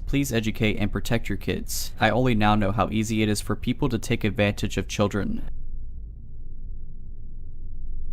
On my 19th birthday in September 2014, I'd moved into my first home, a small one-bed flat. I was beyond excited to have the freedom and independence that living alone would offer me, and quickly set about buying new furniture, decorations, and items for my home. One afternoon on the bus home after a trip into my local town to buy more household items, an elderly gentleman, in his late 60s if I had to guess, started speaking to me. I've always been a social person that'll gladly speak to whoever speaks to me, so I engaged him in the conversation. Just polite chit-chat about what we'd been up to that day, what our plans were for the rest of it. Upon reaching the stop I'd be getting off at, he told me he was also getting off at this stop as he was visiting a friend who lived in a neighboring block of flats. He offered to help me carry my shopping, and I agreed. I walked with him to the front of my block and said my goodbyes. He left towards a different block, and I thought that was that. He didn't enter my building or see which flat belonged to me, or so I thought. A few days later, I heard a knock upon my door. I opened it to find the same elderly gentleman standing outside my door. I was quite taken aback considering he should have known which flat I actually lived in. He'd also managed to get into the building without ringing my doorbell. The realization hit me that he was hidden out of sight to watch which flat I entered. Side note, the block had large windows in the communal area. He quickly forced his way into my home and tried talking to me. I lied and stated I was about to leave as my friends were expecting me, hoping this would encourage him to go. He then started groping me under my clothes and underwear. I moved his hands away, but he kept trying to remove my clothes. I ran to my front door and told him I'm leaving now, you need to go. Luckily he did, but loitered. I waited to make sure he'd walked away before walking in an opposite direction and immediately calling my dad in tears. We rang the police, who were as unhelpful as they could possibly be. 2 female officers who asked me why did he let him into the flat, despite me saying he'd forced his way in. They encouraged me to not press charges as the name and address he'd given me in our first exchange were falsified, telling me it would be difficult to prove, a lot of paperwork, and he'd have to relive it in court if we did manage to find him. I regretfully agreed. I was shocked and scared, and the police already were so unsupportive. It doesn't end there though. This man continued to stalk me for months, regularly appearing at my door, following me when I was out. It wasn't until he was on the same bus as me to town when I went to meet friends that it finally stopped, as this was the first time I was able to point him out to someone. My friends went over and publicly called him out for stalking and harassing me. They threatened him, saying if we ever hear of you doing this again, you'll not be able to use those arms to abuse another person again. Leave our friend alone. And he quickly scampered away, and that's the last I ever saw of him. But this incident shook me. It all happened simply because I was polite to a seemingly innocent elderly man who wanted to help me and make conversation. Needless to say, I've never accepted another offer of helping me carry my shopping. Be careful who you let help you. It might not be good intentions they have in mind.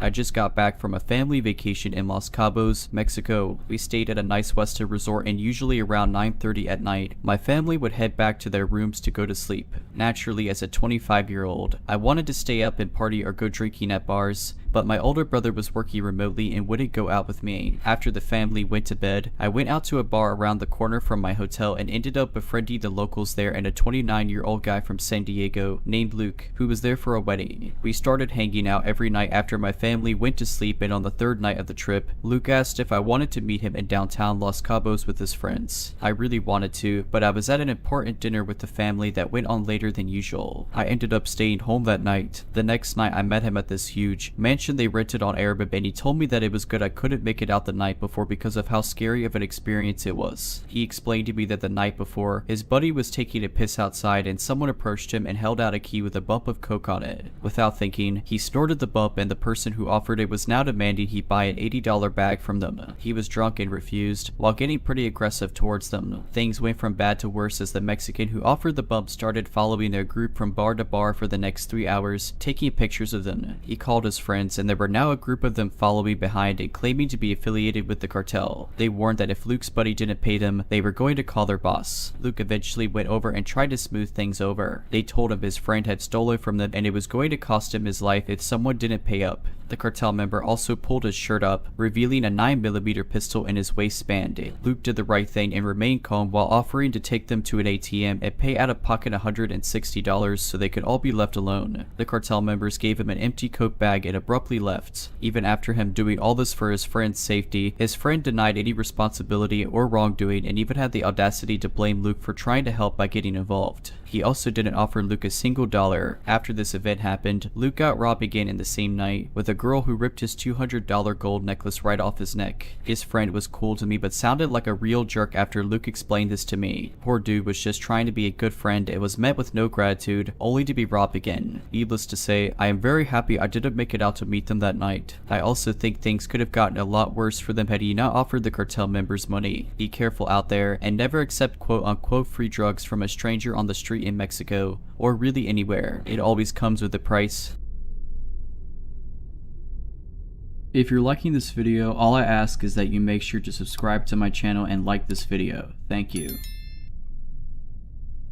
Back in 2019, an 18-year-old girl, decided to download Tinder a few months after a rough breakup. I was very inexperienced with dating and pretty shy, so it seemed unlikely that I would meet a potential partner in person. Anyway, after a few matches that led to nothing, I came across the profile of someone that I found very attractive. He was 21 years old. We matched, exchanged snapshots, and continued to set up a date. Our first date was relatively normal/enjoyable. We saw a movie and by the end of it I felt like we hit it off. However, our relationship was extremely short-lived. Not long after I had agreed to be his girlfriend, after about a month of going out, he began to behave very erratically and would sometimes fall completely silent in the middle of conversation, ignoring me when I tried to ask him what was wrong. He became hot-tempered, slamming doors and speeding on the road when he was mad. I started to feel really uncomfortable about our relationship. This went on for about a few weeks until one night, when we were on our way to have dinner downtown, he fell silent mid-conversation. I became extremely anxious as he pulled into a nearby parking garage, wondering what I had done to upset him. As we parked, I decided to ask him what was wrong. He did not answer. When I asked him again, he shouted at me to shut up. I was completely frozen for a moment, but I finally got up the courage to tell him we were done, gather my belongings from the car, and walk over to the nearest coffee shop to call an Uber. It was fairly late at night, so I walked as fast as I could, hoping he wouldn't follow me. When I made it to the shop, I noticed I had several missed calls from him. When I made it home that night, I blocked him on all social media and decided to never contact him again. I'm fairly familiar with the dynamic of toxic relationships, and I knew that if he could talk to me that way, completely unprompted, it was likely that he was capable of much more. About a week goes by as I start to settle my emotions a bit. I decide to confide in a friend who had never met the guy about what happened, feeling completely embarrassed. A few nights later, I received a text from the same friend. It was a screenshot of an Instagram message from someone she didn't follow, my now ex. It said something to the effect of, "Hey, I'm sorry we're having to meet like this, but my name here is ignoring me and I need to talk to her." My heart sunk. I decided to message all of my friends separately and let them know what happened, just in case. Later that week, I started receiving several messages from various accounts, all without profile pictures or posts. Eventually, I gave in and responded to one, asserting that the relationship was over and that I didn't want to hear from him again. I blocked the accounts immediately afterwards. As time went on without hearing a word in weeks, I figured I had reached the end of the situation. Until, one morning while I walked to my car, I noticed something dangling around the handle of my car door. It was a necklace I gave him. He had only picked me up once from my house before. The thought of him driving to my house, about a half hour from his place, earlier that night freaked me out. I was shaken up for a while. It was by no means an expensive necklace, and I had the exact same one, but I kept it pushing. I thought maybe it was his way of acknowledging that we were done. 2 months later, I was working my job at a small boutique near my house. I was used to answering the phone several times a day, so when the phone rang I thought nothing of it,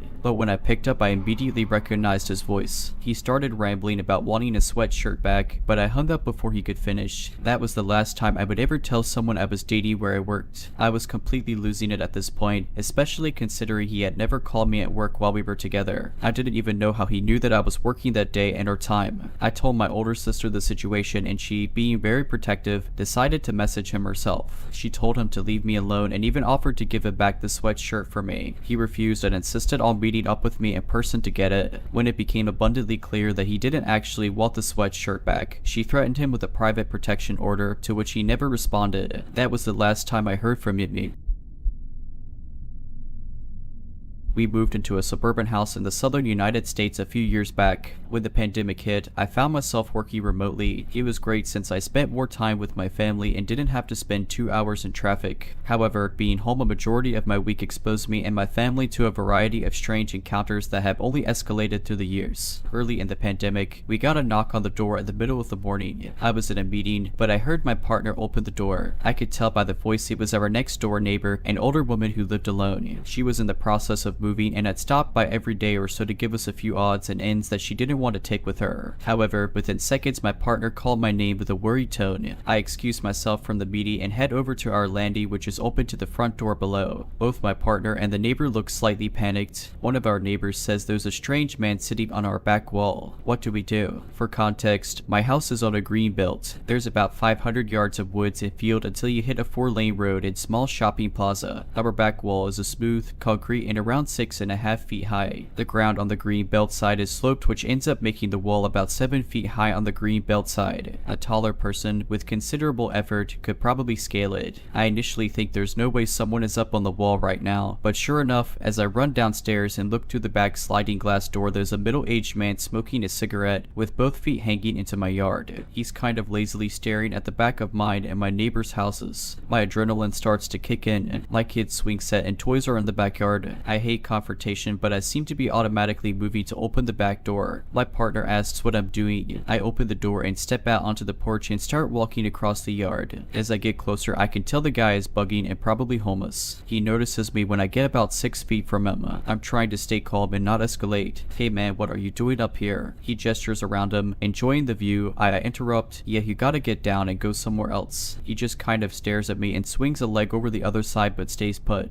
Please get off my property, I say more forcefully this time, trying to hide any wavering in my voice. Yeah, okay, he slides the other leg around and jumps down, disappearing from view. Never saw this person again. Thankfully, a few months later, I'm working from home. My partner and kid are gone, so I'm alone. There's a knock at the door. Usually, I ignore them unless I'm expecting someone. Most of the time, it's either Amazon or a solicitor. They usually knock once and then take off. However, this person leans on the doorbell and knocks again. Annoyed, I leave the office to go see who it is. I make my way to the door and can hear a muffled conversation taking place on the other end. Before I can look through the peephole, I look and see 4 people all dressed like they're heading to a business lunch, 2 men in their middle 20s, an older man, and a young woman towards the back that couldn't have been more than 20 or 21 years old. I slowly open the door out of curiosity, and the older man immediately gets uncomfortably close and starts speaking forcefully in a language I don't understand. It takes my brain a moment to catch up. I can't understand you, I start to say. He pauses and asks in English, you can't speak Russian? No. Then there's a long moment where we all kind of stare at each other. He looks like he doesn't believe me. Flurried, where is the nearest Russian church? He asks, while the others stand silently behind him. I have no clue. I genuinely have no idea if such things exist in the southern United States. He thanks me and then they all walk back to their nondescript sedan and take off. They did not stop at any other houses on the street. I, a 26-year-old woman, live in a flat building in a good area. It's a long, windy cul-de-sac, so there's not many cars coming in and out unless it's people leaving or coming home from work. My boyfriend is away to Thailand for a month and we usually take the dog out together at night. I went myself, which I was fine with. I usually feel safe. Last week, at around 8 at night, I left the flat to take my dog for a pee. My dog is extremely excitable, especially around other people. She just had her space surgery. She has a cone on her head and stitches that have to heal. I'm waiting for my dog to do her business, and a car pulls in and drives slowly past me. The guy did a friendly neighborly nod towards me, so I did a small smile back, you know, to be polite. The guy parks at the front of the building, and I'm at the other side of the car park on the grass with my dog. I'm watching my dog, trying to get her to hurry up because it was freezing. I look up, and the man has stood outside his car staring at me. Freaked out by this, I turn my attention back to my dog. I keep looking over my shoulder, and he's staring with a creepy smile on his face. I looked away again for a second, and he was was walking along the road slowly towards us. I'm a really friendly person. I can be paranoid and aware, as any woman should be at night, but something about him made me feel scared. He's walking so slow, as if he wants to talk to me, so I hide behind a van, and I'm telling my dog hurry up and pee. I can't see him anymore, which terrified the life out of me. All I hear are footsteps coming towards us. The guy peeks his face around the van, and my dog goes nuts. She's jumping around, barking aggressively, which she never does with people, and the guy doesn't take that as a reason to leave. My dog is showing that he doesn't want his presence, but even though she's doing this, he continues walking towards us slowly. I start backing up and say to him to please leave as she's just had surgery and she's too excited. In the most quiet, sinister voice he asks what's your name. I couldn't really hear him. He kept repeating the question. I eventually understood what he was asking. My dog is still going absolutely nuts at him. I say again, please, my dog's just had surgery. You need to walk away, she's too excited. Ignored again. Walks towards us, asking my name, so I start walking away from him. He ponders for a minute, still smiling, creepily may I add. He eventually backs up slowly, still facing me. I swear he did this for at least 20 seconds. He walks back to his car, looking over his shoulder at me, then stands back at his car and stares for another 3 minutes. I pretend my dog is doing something, which she's really just being a pain in the butt and just standing there. I look up and he's gone. I'm shaking and sending my sister voice notes about what's going on. She's telling me just go inside, but she doesn't realize I'm frozen in fear. Eventually, I see a woman and her son rock up to the front door, so I half jog over with my dog to go inside the same time as them. The front of our building has glass doors. I glance in and the man is standing there, waiting for us. I told the woman this man has been following me and my dog. I'm scared and she walks in with me. The man sees I'm not alone and walks right past us out of the building again. I run into the lift with my dog, get in and lock my doors. I decide to tell my 2 guy neighbors about it, as my boyfriend is away and they agree to run downstairs if I ever need them. I took a picture of his car and registration plate, as my twin sister gets the train home late at night after work and I want her to be wary of him. Well, today I was out with my dog at 11 in the morning, just doing our usual walk around the block. We walk into the building and as we are heading to the lift, I see the guy peek his head around the corner. He was looking for me. He started walking towards me. At first I didn't recognize him, but then he smiled his creepy smile and I realized who it was. He said hello, so I said hi then beeline for the lift. He came towards me and my dog again. I pressed the lift button just watching it come down from the 6th floor. He comes and stands closer to me again. My dog is going nuts at him. He asked what my name was. He has an accent. He asked again when I didn't understand what he was saying. I asked what my dog's name or mine. He goes yours. I froze and said a fake name. He started to move closer. I had no time to pay attention. The lift was about to open and I could run away. He told me his name.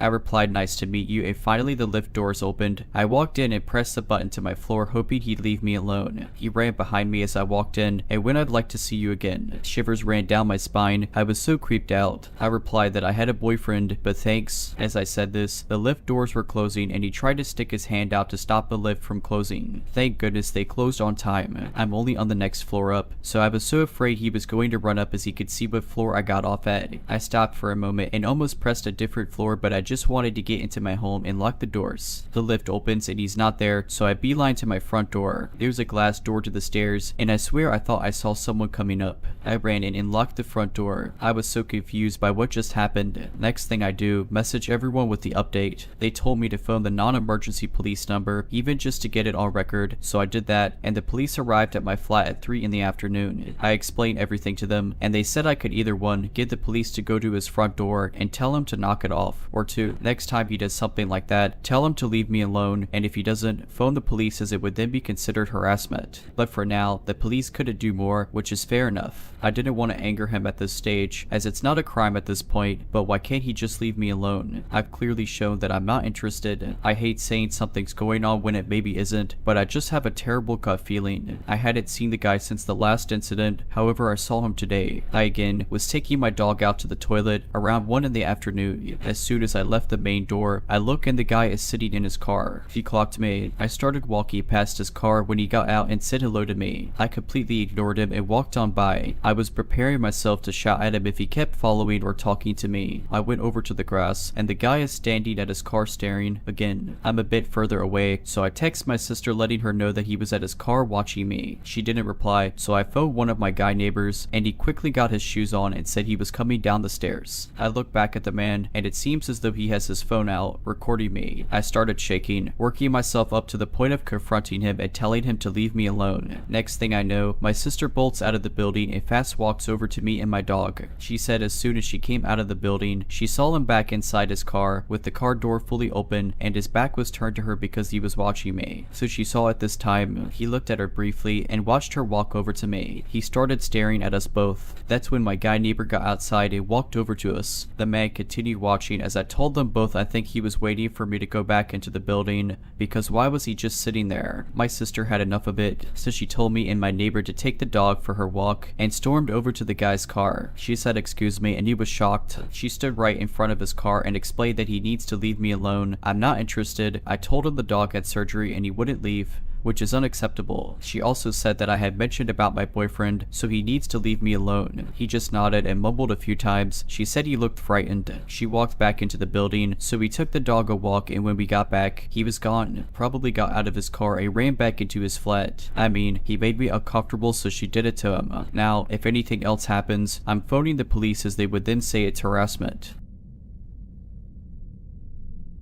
When I was in my early 20s, me and some friends went out to celebrate my birthday. We went to a couple parties since it was the weekend, then bar hopped the rest of the night. While we were at a bar, we met a group of guys that offered to buy us drinks. It was my birthday, so this sounded nice. We danced around with them for a bit before retreating back to our little section. One of the guys come over to our section and asked me to dance again. I told him maybe in a bit and went back to partying with my girl. We didn't see them again until the club closed. The group of guys came over to us, and of course we're trying to find someone to go home with. The same guy that approached me earlier had approached me again. I laughed it off and thanked him for a good time. By this time, we all were getting in the car. We had a designated driver and they made sure each of us got home safe after the club. 3 nights later, me and my then boyfriend were knocked out as I had work the next morning. My boyfriend worked nights, but he was off this night. This was at 3:41 in the morning. There's a knock at the door. My boyfriend goes to answer it and I'm walking behind him, wondering who could possibly be at the door at that time of night. We lived in a not so good area, so the porch lights would work when they wanted to, and now wasn't one of those times. As my boyfriend opens the door, the person at the door says, "Excuse me, ma'am, I can't get my car to start," and as he looks up, I immediately recognize him from the man at the club. I scream and my boyfriend catches on and closes the door. Lee and him had a few laughs when I told him about the guy at the club, so when I told him that was him, he opened the door back, I guess to confront him, but he was gone. We hadn't seen a car, but again, it was dark.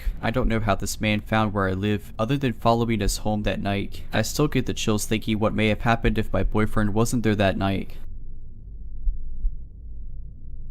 On Sunday, which was the 27th of November, at 19:45 I left a hotel in Krakow, Poland with my boyfriend to go to Kojo Mojo restaurant via Bolt. However, just prior to this I had a drink at the hotel bar and within 15 minutes of drinking some of it, I commented how drunk I already felt from it. Upon arriving to Kojo Mojo restaurant in Krakow, we proceeded to have dinner and some wine. This is when I blacked out and the rest of the night is a blur. We apparently left the restaurant shortly after and went to a bar which was a walking distance from the restaurant. Apparently upon arriving I looked like I was super drunk and had no hand or eye coordination, couldn't talk, and also proceeded to fall off the bar stool backwards. At this point my boyfriend tried his best to take me out of the restaurant, and whilst walking to the taxi, I fell over again completely into a pile of bikes. I couldn't even stand up by myself. Upon arriving back to our hotel by taxi, he got out first, and before I could get out, the taxi drove off with me still in. At this point I still do not remember anything at all. My boyfriend straight away called the police and tried calling me and I didn't answer, and he tracked my location to a car rental company. Finally, after about an hour, a woman picked up my phone pretending to be me. This was when my boyfriend called the police again to chase them, who came to the hotel to investigate. I only have 3 glimpses of memories for the window of 5 hours which I was missing for. 1. Being told to hide in the backseat footwell. 2. Being in a house which is still in the middle of construction which did not look like it was in a city with other young women who had IVs attached. 3. Being on a motorway crying and pleading them that I have to get back to the hotel to get my passport as I have a flight back to London. I somehow, and don't know how, managed to get back to the hotel after loads of crying and pleading and negotiation as they dropped me off at my hotel to get my passport. I ran straight to reception and did not go back out again. From this point I slowly started becoming more conscious of my surroundings, but it's still quite foggy. Shortly after returning to my hotel room, the police were informed that I had returned and started their investigation and looking at the camera footage which confirms my story. I then shortly realized that I was wearing a polo from the car rental company which was located in the same location as my phone for the rest of the night. However, every single time someone would pick up my mobile, it would be a different woman of Albanian descent, and they said that they found my phone on the street, which doesn't make sense. Weirdly enough, my boyfriend got a phone call from a different police station the following morning saying my phone was handed in. I have the taxi driver's photo, registration plate, name and phone number, which was also passed over to the police in Poland. However, they haven't been able to help in any way. For context, I didn't grow up in a good area. I won't give location for privacy, but I live in a fairly large city. At the time I was around 10 or 11. This was overall not a good area. Lots of gang activity, drug use, that kind of thing. One of those neighborhoods with the jacked up sidewalks and shopping carts strewn everywhere. There was a park a couple blocks away from my house and I decided to go on a run and spend some time there on my own. I don't know why I was allowed to leave on my own, knowing the area. It was still light out when I jogged down there, but it started getting dark when I actually reached the park. It was around dusk. The layout of the park was a big rectangle basically. It faced out long ways, so the shorter side was where the gate was. It's hard to explain, so I'll try to attach a picture to show you people what it looked like. There was a set of swings at the very front and I sat down to hang out there for a bit. At the time I didn't have a phone with service, I just had music downloaded to listen to. I was sitting with my earbuds in and just got this really awful feeling. It felt like a tingling on my back and I knew something was up. I took one earbud out and kept swinging, but I couldn't shake that feeling. Finally, I turned around to check behind me. There was an alleyway leading into the park that curved so you could only see part of the way down. It was all white gravel. Down the alley was a dumpster. There was a figure on the ground with a ton of red stuff around him, which I now know was blood, and another guy standing walking towards me fast. The alley was across the playground, about 40 feet away maybe. As soon as I saw the man approaching me, I dipped out of there. He had something in his hand that I couldn't see, but he was holding it like a knife or a pair of scissors. I sprinted the couple blocks back to my house and got into the back to make sure no one saw me. I didn't tell my dad until years later, and he fully believed me. That area was bad news, and I'm amazed something bad didn't happen to me with how much I was let out alone. If you're liking this video, all I ask is that you make sure to subscribe to my channel and like this video. Thank you. So, about 9 years ago, my boyfriend, now husband who is 44 years old, and I, a 40-year-old woman, were driving cross-country from California to Florida. My husband had an enormous Rottweiler named Kuma. It means bear in Japanese, and it fit. He was 110 pounds. I had only just met Kuma maybe 2 days prior, since my hubby and I were in a long-distance relationship at the time. So Kuma and I, didn't know each other well yet, but he was a great boy and talked a lot. We called them Umbo Crumbles. We stopped at a gas station so that we could all get out, stretch, and use the restrooms. He got Kuma on his leash and said he'd take him for a walk. I offered to do it instead since I didn't need to use the restroom urgently. Now, I'm not a small girl, I'm 5'10", but I am 125 pounds. My husband is almost 6'5" and built like a Viking, so a dog Kuma's size wouldn't affect him one way or another if he tried to bolt chasing a squirrel or something. I, on the other hand, will admit I was nervous once he handed me the leash to hold him because if he decided to try anything, I wasn't big or strong enough to stop him. My husband noticed my nervousness. He just smiled and said, "Don't worry, he's well trained. He won't take off, and he won't let anything happen to you." It's important to note that Kuma had no formal protection training. He just loved whatever his dad did and knew he was supposed to protect and keep it safe when dad wasn't there to do it himself. Once he was sure I was comfortable, my husband headed inside, leaving Kuma and I near the far right side of the gas station, with a little dirt path near a wooded area. It was very dark, and there was little light being shed so far from the building, but it was a busy little station, and I could see people so I didn't feel isolated or anything. So I start to walk slowly, allowing Kuma to take in his surroundings when I hear a noise coming from behind me. I turn startled to see a man walking. He notices me and slows his gait, looks around, back at me, then smiles eerily. He changes direction suddenly, heading directly towards me. He says it's awful dangerous out here alone. Are you alone? Something in his eyes told me to run. Just as I'm about to bolt and start hustling towards the people and lights of the station, I hear another sound. This one is new to me. As I clenched my hand, preparing to run or die fighting off this creepy guy, I felt something. Polish, Kuba. In that moment, I'd forgotten that I wasn't alone at all. Not by a long shot. The sound I had heard was a warning, a very lethal one. It was the deepest, most menacing growl I have ever heard come out of anything. That beautiful beast stepped out from behind me, where he'd been observing the threat like a giant dragon rising from the shadows. The man's creepy smile slipped right off his face, as did a few shades of color. Kuma placed his large body between mine and the approaching strangers and pressed back against me, urging me towards the jeep. He didn't have to tell me twice. I turned and started to make my way back to the car, still holding that leash for dear life. He walked backward, pressed against me the whole time, watching my back until we made it back to where we had parked. I tried to look for the man, but he either ran back to wherever he'd come from or made it inside, taking a much longer route, well outside Kuma's reach. I told my husband what happened, and honestly, I'm not sure who would have done more damage to that unfortunate man had they located him. Every day for the next 9 years, Kuma was my best friend and guardian. Rest in peace, Kuma.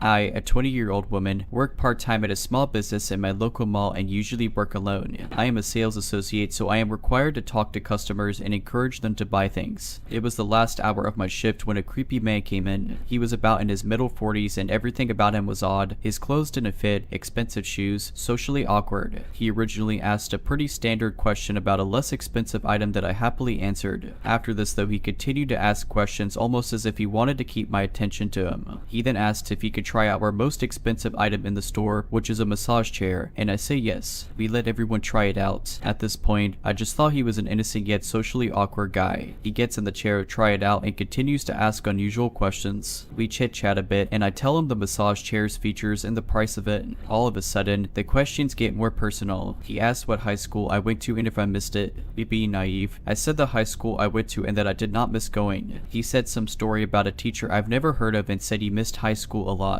He asked if I lived around there, to which I avoided the question but implied that I lived close. He then repeatedly asked me the price of the chair and asked me to calculate the price along with our second most expensive item in the store. I thought he was fully interested and I was convinced he was about to buy it. We made commission on the chair, so I ignored his creepiness because I wanted to make the sale. He kept insisting that he needed to walk out with the chair today and he has a truck that is big enough to hold it. It seemed I had finally answered his questions to his liking because I was able to walk away a bit. He then made a phone call and started describing how I look, my age, where I live approximately, and what store I worked at. He then said to the person on the phone, we got one. I had suspicions that he was creepy, but this confirmed it. I asked him from behind the cashier's counter, you're not talking about me, right? He shook his head no. He then stood up from the chair and said he will not be buying the chair today. I was so scared and alone, no one else around but me and Dipka. I ran to the back and grabbed all my stuff and pulled out my pocket knife. He then left the store and hung out right outside the only entrance/exit. I didn't want to leave, but I couldn't stay inside the mall. I waited for him to go out of sight and then quickly locked the store doors and ran outside to my car. I called my manager and she said I have to close the store properly, turn off lights, count register. So she told me to go into a nearby store in the mall and call a security escort. I did that, was escorted back to the store to close up, and was escorted back to my car with no further incident. I live in a city with one of the highest rates of human trafficking in the country. Was I being targeted by a human trafficker?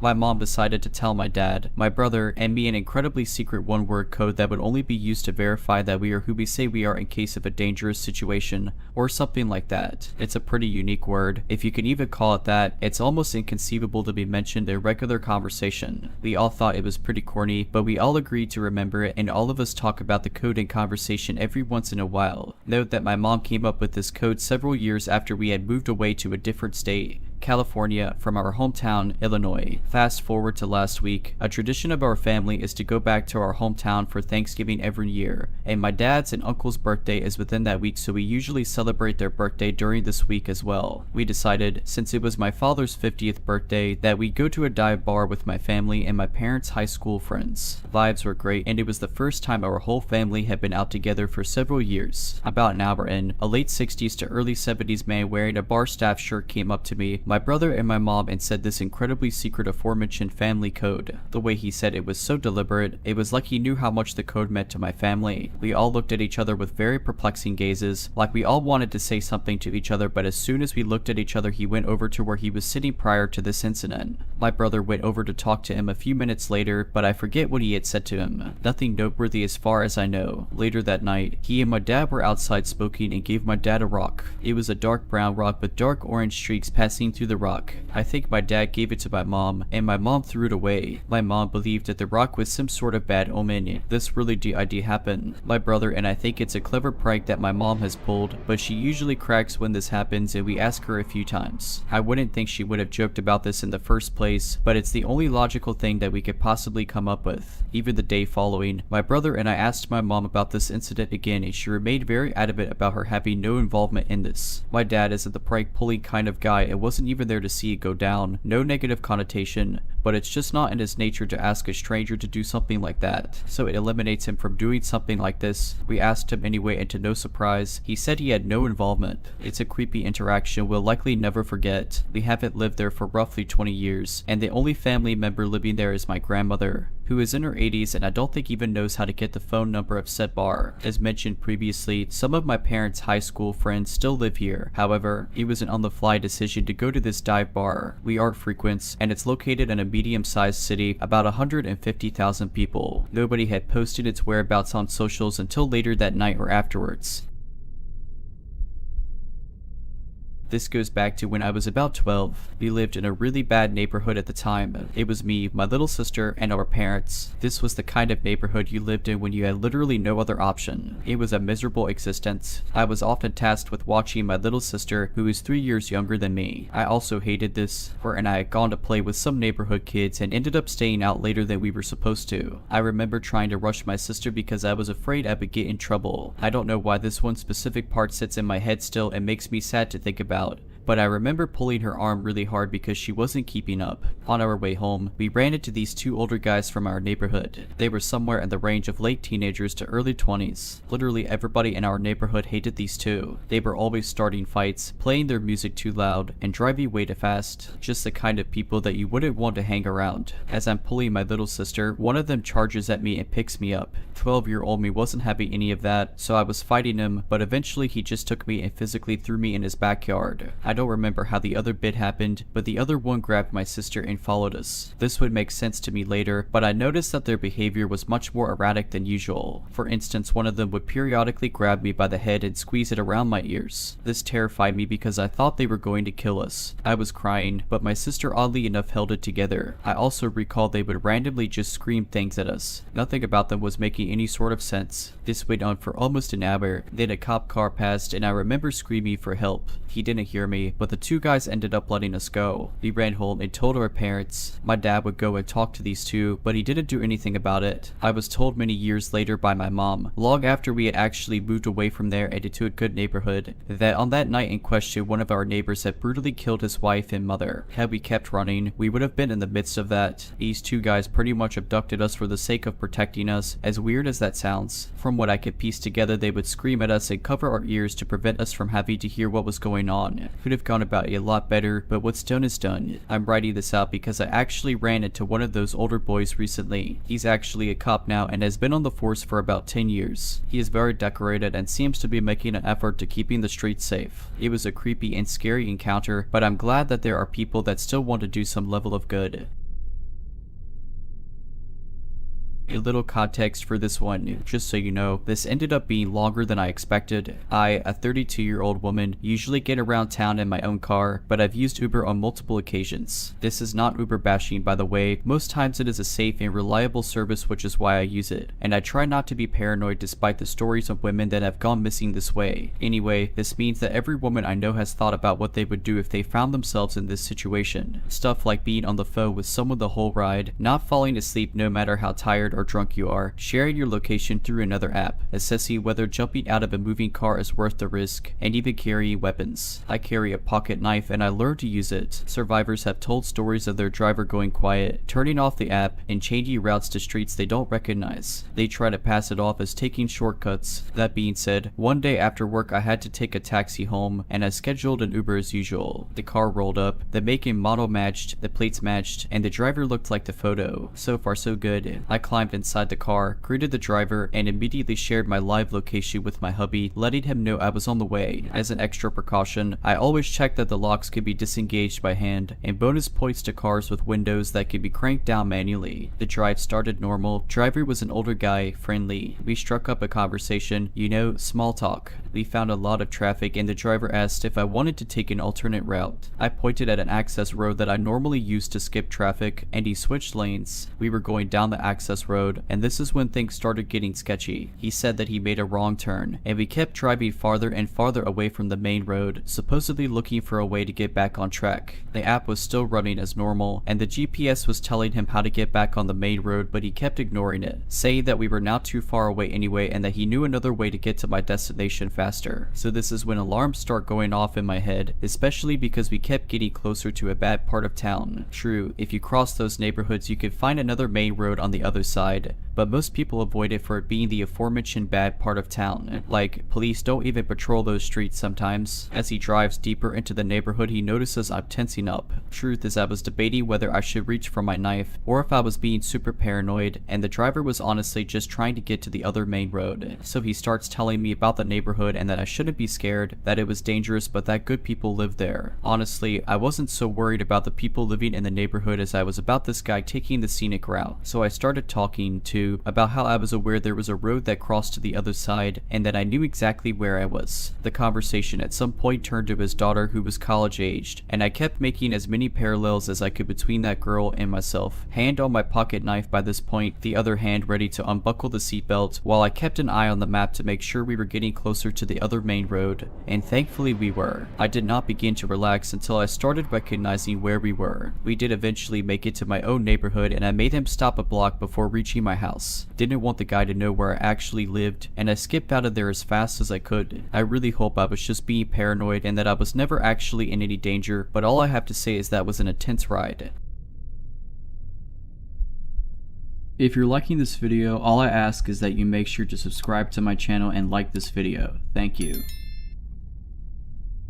Just for context, for my job I'm on call 24/7 and my company is only required to give me a 2-hour heads up before coming into work. I usually leave my apartment 20 to 30 minutes before I have to be at work. I typically get called to work between 9 at night and 4 in the morning though. One Tuesday morning I had to be at work by 2 in the morning. I am ahead of schedule getting ready and I see that my wife, let's call her Jan, places the trash near the door for me to take out. It is about 1 in the morning when I decide to take the trash out. Now usually when I go to work at that time during the week I'm the only one out and about in my apartment complex. When I leave my building and head to the dumpster, which is about 100 feet from my door, I hear a car running. I can be a bit paranoid and always like to know what is going on around me, so as I walk to the dumpster and I try to figure out what car. It was then I realized it is a car that is parked right next to the dumpster and right next to my car. All of their lights were off so no one could tell outside of the sound that it was that particular car. Because of that my gut was telling me something isn't right, so I throw the trash away and head back inside to finish getting ready. About 30 minutes later I go to leave and the car that was running still is and still parked right next to my car. As I go to get into my car I notice there's someone in the front passenger seat closest to my door. However, due to the dark window tint on the other car I could not see any details of the person, so I quickly throw my bags in my car and head to work. I usually mess with music before pulling out, but my gut told me forget the music and get out of there as soon as possible. After I get to work, 20 minutes after I left, I see a text from Jan that says our dog woke her up to go to the bathroom. The timestamp is from about 5 minutes after I left. I immediately tell her to take the dog out back, which is a bit more private and not in the designated spot out front because she would have to walk by the car that was running with someone in it and the designated spot isn't well lit. Jan responds about 5 minutes later and tells me she forgot her phone. She then tells me that when she took the dog out in the designated area she too noticed the car running and she too got a weird gut feeling. Remember, Jan had no clue about my feeling until after this happened to her. Jan said that after she took the dog to the designated spot the car that was running moved from the previous spot, where the dumpster blocked their view of her, to a spot where they could easily see her. She then noticed a man in a dark colored hoodie walking towards her from the general area where the car's new spot is. Now this is a fairly warm time and once again 1 to 2 in the morning on a Tuesday morning, so very odd. She said the man simply walked by her but he too gave her a strange feeling. She feels that somehow they are connected given the fact that they both occurred so close together. A few weeks later we found out from our apartment complex that there had been car break-ins recently. We couldn't help but wonder if that car or the man had anything to do with it.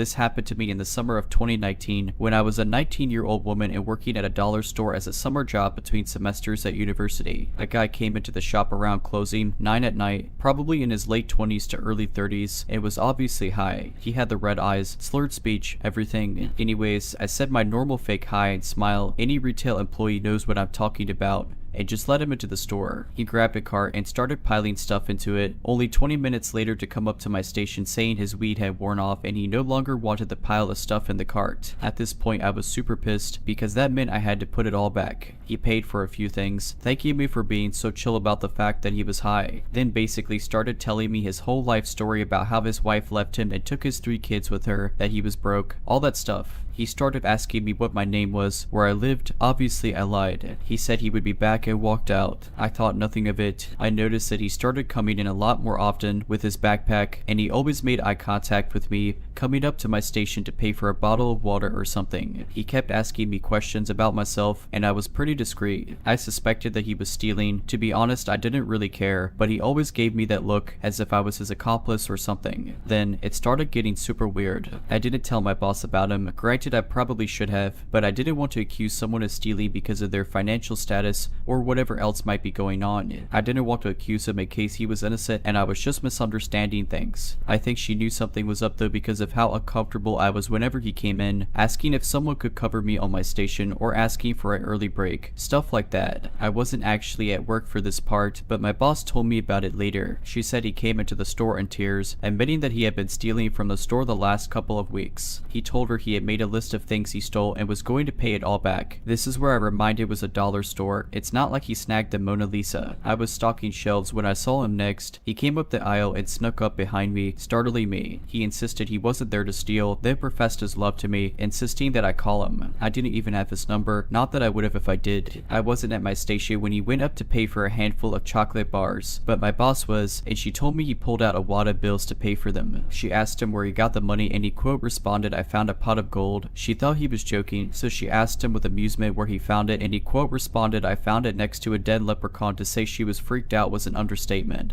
And she told me that if he came back to call her immediately. A week later was when I saw him next, annoyed at the sound of a car in the parking lot. I turned, looking out the window behind my station to see a car. It looked like an expensive blue sports car, maybe like a Lamborghini or something, I'm not sure, but it was definitely expensive. It was racing through the parking lot very loudly and stopped right in front of the store. I watched him get out and my eyes widened in shock. He was in an expensive black suit, hair gelled back. He looked like he just came out of a board meeting. So he comes into the store, and before I could even call my boss over the speaker, he was up at my station, leaning towards me and saying, "So, when are you gonna call me?" in like this flirty/seductive way. I don't remember what I said, probably made up some excuse. I transferred stores to another city for school not long after, so I never saw him again, but I still remember his face that last time when he looked at me like a piece of meat instead of a person. I also question what he meant when he said a dead leprechaun. My friends think he won the lottery. My mother thinks that he got an inheritance from a dead relative, but I'm not sure.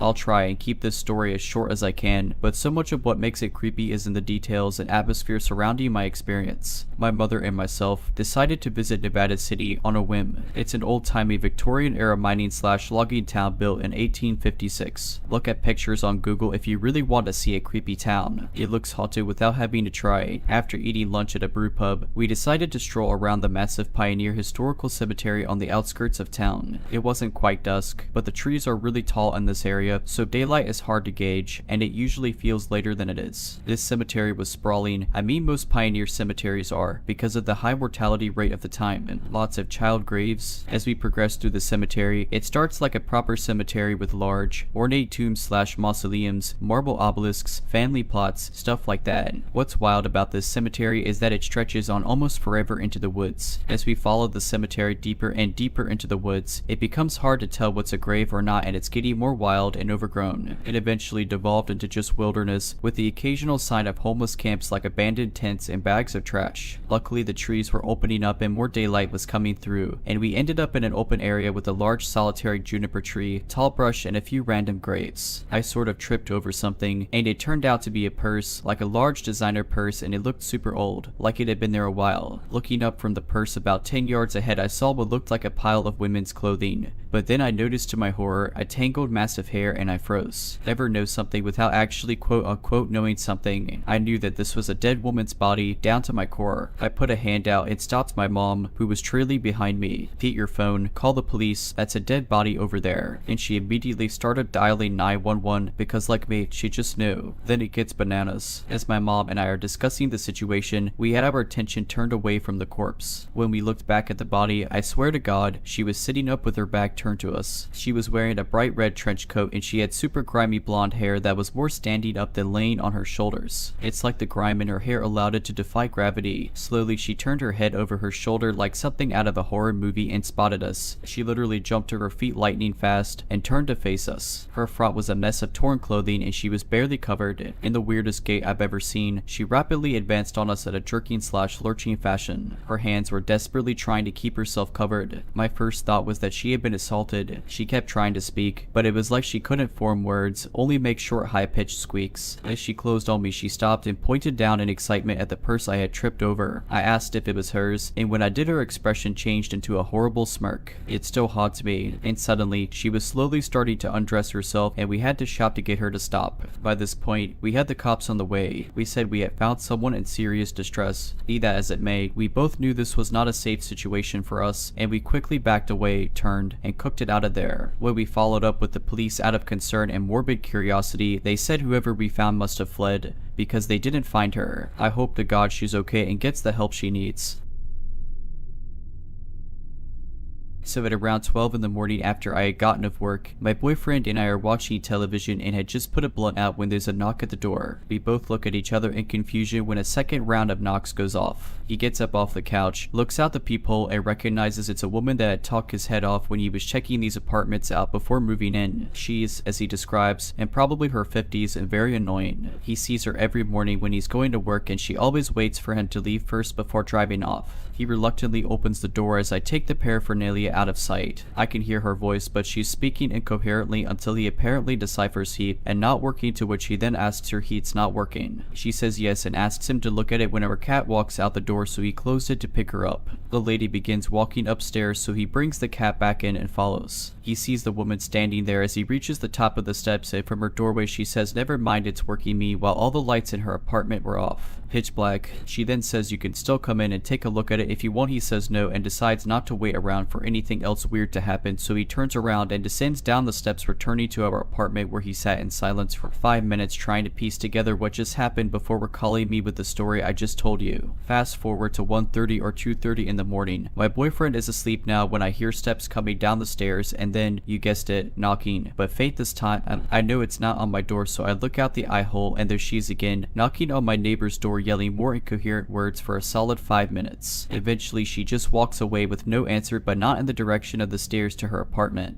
I hear her walk back upstairs maybe an hour later. Strange. Fast forward to now. She's knocking on our door at 3 in the morning, to which of course she got no answer, but as I'm looking out at the peephole I can see her mumbling to herself as she knocks. She walks away like before, the opposite way of the stairs, and I didn't hear her go back upstairs until 10 minutes ago as she stomped her way up there, obviously very mad. Just a very odd experience I wish I didn't have in the middle of the night while stoned. I'm going to guess early dementia or substance abuse. Update as this happened Friday night. My boyfriend went to his car to go to work Monday morning and noticed a nail drive into the side of his tire. I'm not saying it was her who did this out of rage to her unanswered box, but it was very convenient as he didn't drive all weekend, so there's no telling when it happened. He did however call her complex about the knocking and yelling at all hours of the night. Update 2, it's Thursday now at 1:46 in the morning, almost a week later. Remember how I said my boyfriend normally sees her every morning on his way to work? He hasn't seen her once this entire week. Her car has sat in the same spot as well. Also, we haven't seen a single light from her apartment, not when he gets home at 8 at night nor when I get home at 11 at night. I'm going to see if I'm able to call in a wellness check on her in the morning because I have a feeling something isn't right. I'll continue updating if anything comes about.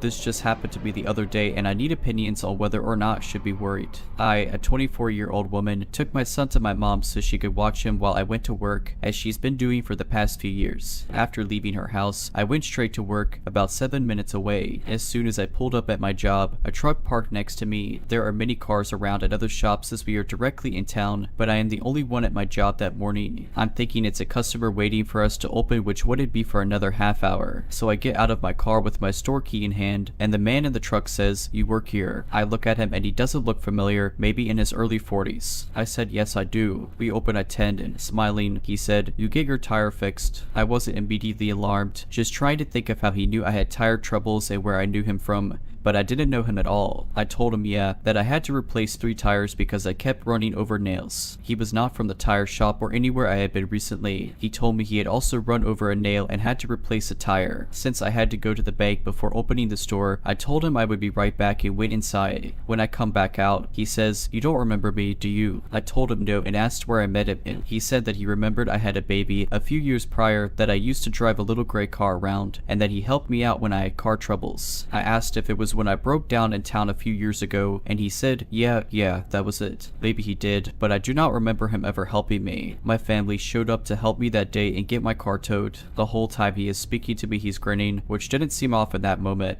He then says, "Yeah, I've been seeing you pumping air in your tires at the gas station and thought, man, every time I see her in that little red car, she's pumping her tires." And then I thought I knew her from somewhere, but I was kind of scared to say anything cause you know people can be crazy. Okay, reasonable I guess. He sees me at the store a lot. I was happy to pump air in my tires once or twice a week for the past several months until I finally got new ones. So I don't know how many times he saw me at the station. I still frequently stop there for gas and snacks. At this point, I'm still thinking he's a customer waiting, so I tell him I gotta go and will be back soon to open. He says, "Alright then, my name's Ron by the way." I wave at him as I go to get in my car, but then he starts backing up his truck and leaves. That is when I realized that he literally just followed me to work to tell me all that. I was taken aback for a second. It took me a few hours to process the whole encounter. I don't even know at what point between my mom's house and my work he saw me and began to follow me, but I do pass that gas station on the way to work. I told my husband on my lunch break. He was concerned and believed something was weird about it, as do my mom and a couple of my close friends. Maybe the guy just thought he was being friendly and thought that was a normal thing to do. He may have just been an odd dude. I personally think it's weird for someone to follow me like that. I know not to trust any and everybody, and that you can never be too careful. Just want to know if I should be watching my back more closely.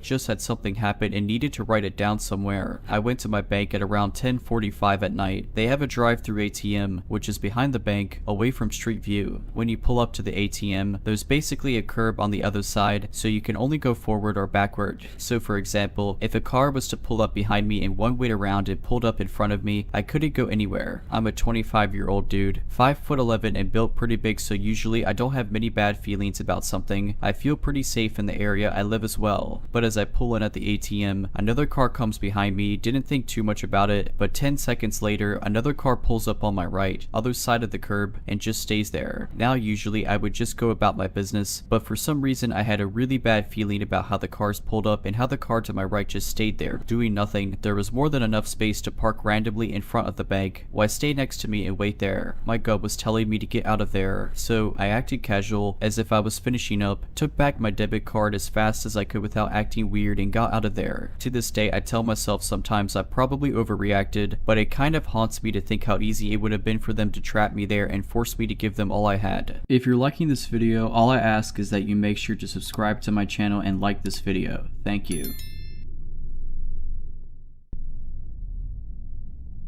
We've all had bad dates, right? This is the only date I've had to date that rang every alarm bell and waved every red flag. I'll preface this by saying I don't go on many dates, but when I do, I make sure I follow safety protocol by only meeting my date in public places, let either family or friends know where I'm going, and park in a populated place close by to wherever we meet. Anyway, this date initially suggested we meet at his house to watch a movie and have a few drinks, and I said no, I don't feel comfortable with that and I only want to meet in public. He seemed alright with this, but then brought it up a few more times, and I said if money is an issue we can meet up another time or forget about it altogether. But my date backtracked and went with my idea of meeting at a cafe I chose. I was familiar with this cafe and equidistant to where we both lived. Anyway, he turns up in a 2-door car. This detail is relevant, and goes into the cafe, and I follow behind and introduce myself. After a polite introduction, things begin to get weird. I order a Coke and he says, "Don't you want a drink?" I was going to pop into the bar, which is connected to the cafe, and get one. I say no, I'm not drinking, and he looks at me like, "What do you mean?" as if I'd be being unreasonable. I already explained in messages I don't drink as I'm on medication, so having to explain it again pissed me off. He seems disappointed and goes to order a cider from the bar while I get a table. Anyway, we sit down with our drinks and the date immediately goes on about going back to his place again, even though the original plan was to stay here and order food, and I already stated that was not happening. He says something along the lines of having a few drinks and eating at his place, and I said we don't have to eat, we can just have our drinks and leave. He gets defensive and says he has money but prefers it if we go back to his. I make a joke and say, "You're not a killer, are you?" And instead of laughing it off, he stares at me uncannily and says, "You don't think I would hurt you, do you?" I laugh uncomfortably and say of course not, but really I'm relieved this date won't be going any further. Date suddenly says, "Are you going to follow me in your car, because that wouldn't make sense? How about we go in my car, but I've got packages in the front so you'll have to squeeze in the back and I'll drop you back off to your car after." A reality that made less sense than me following him in my own car and then driving home from this house after. The fact it was completely illogical made it even more creepy in my mind. Every alarm bell was going off at this point. I said, "Look, I don't want to go to yours and your insistence is giving me the creeps." Date looks shocked, mumbles something about needing the toilet and excuses himself from the table. A few moments later, I see him through the cafe window getting into his car and driving off. Massive bullet dodged in my opinion. Also, the fact his car didn't have back doors made it even more sinister, because imagine if something happened in the car and I couldn't escape.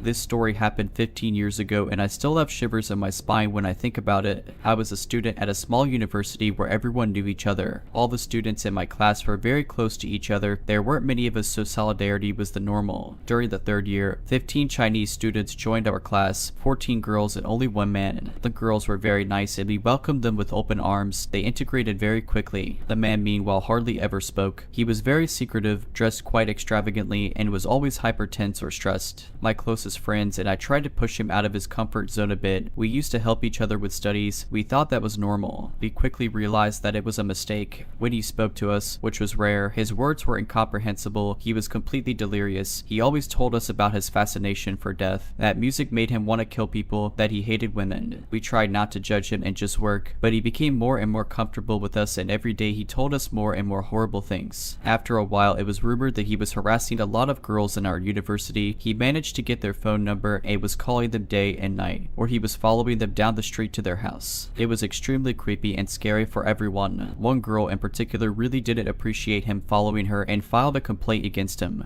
He was questioned by the police as well as by the headmaster of the university and asked to go to the hospital for a psychiatric treatment. We didn't see him for a few months after that, so we thought he was off for treatment. Then one day, suddenly he reappeared in class, but his gaze had become extremely disturbing. He stared at people for tens of minutes as if he was going to jump at their throats. I felt very bad that day. And then, one day, I learned from a friend that he had come to university with a huge butcher's knife. He wanted to kill the girl who reported him to the police, but since she wasn't in college that day, he went to see her mother, who worked as a secretary in our department, and he killed her. Some teachers present in the building tried to stop him and they were seriously injured. Finally, he was able to be subdued and put in a psychiatric hospital for the rest of his life. This story traumatized us all, and even years later we never talk about it between us. It was absolutely horrible. After that, I left university because it had become unbearable.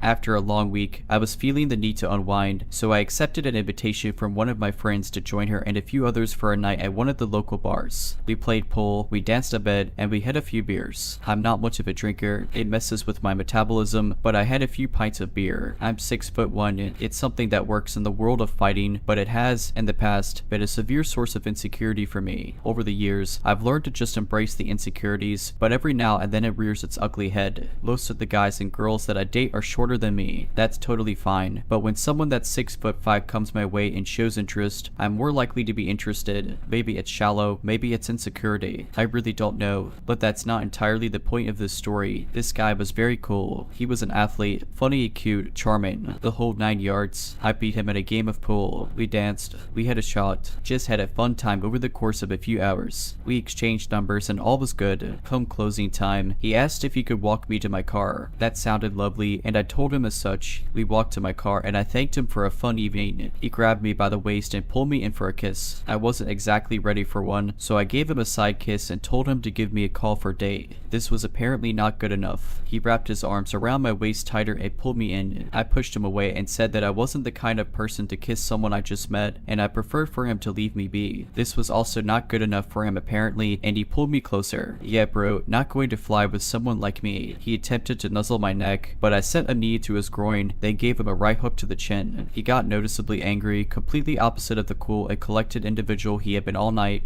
and started charging at me. I gave him a few hits to the face and few kicks to his side. The whole time he was attempting to hit me, and a few actually hit me, but eventually he got up and said, and I quote, "You're a psychopath." He skulked away in defeat, which was a source of satisfaction for me. Over the past couple of weeks, I've been feeling some irritation in my right chest. I went to my doctor after some bruising started occurring and found that one of my saline implants had ruptured. Normally this wouldn't be the world's biggest problem, but I've been told I need to have it either removed or replaced. I filed a police report, but his name isn't in any kind of system and his phone number is apparently not valid. Ladies, watch yourselves out there. Before I tell the story, it's important to know that my dad is not, by any means, a fighter. He is not an angry man, and if anything, he's a bit meek. So this happened when I, which I'm a 20-year-old woman now, was 6 years old. My dad and I went to the supermarket, and it was one of those grocery stores where there was a hot food section where you could sit and eat, and kids under 10 ate for free. My dad and I were getting food at the buffet, and then we were going to pay at the cash register and go sit down. Now, this whole section of the supermarket was very small. That is, the tables for eating were very close to where you selected your meal. Because my meal was free, I remember asking my dad if I could go sit. He said yes, and he'd be right over again. He was probably going to be, at most, 20 feet away from me if I went to go sit before him. When I sat down, I remember a grown man, about my dad's age at the time, coming to sit directly across from me at the table. The table only sat 2 people. He said, "Do you mind if I eat with you?" And I just remember feeling so scared that I froze and went quiet. I didn't answer even though my 6-year-old impulse was to be polite. He was like my mouth wouldn't open, but the next thing I knew, before I even had time to feel rude for not being able to reply, my dad was right in this guy's face, grabbing him by the shirt collar. I don't remember exactly what he said to the man, but it was the first time, and one of the only times, I've ever seen my dad raging mad. And it was the first time I heard him use a swear word. I couldn't believe that my dad was actually grabbing someone physically. Next thing I know, security came over and my dad had called my mom, who was in the grocery store shopping, and there was a big commotion. Then we left the store. I actually haven't asked my dad about this in such a long time. Probably since I was a teenager, I sort of want to now and ask what ended up happening.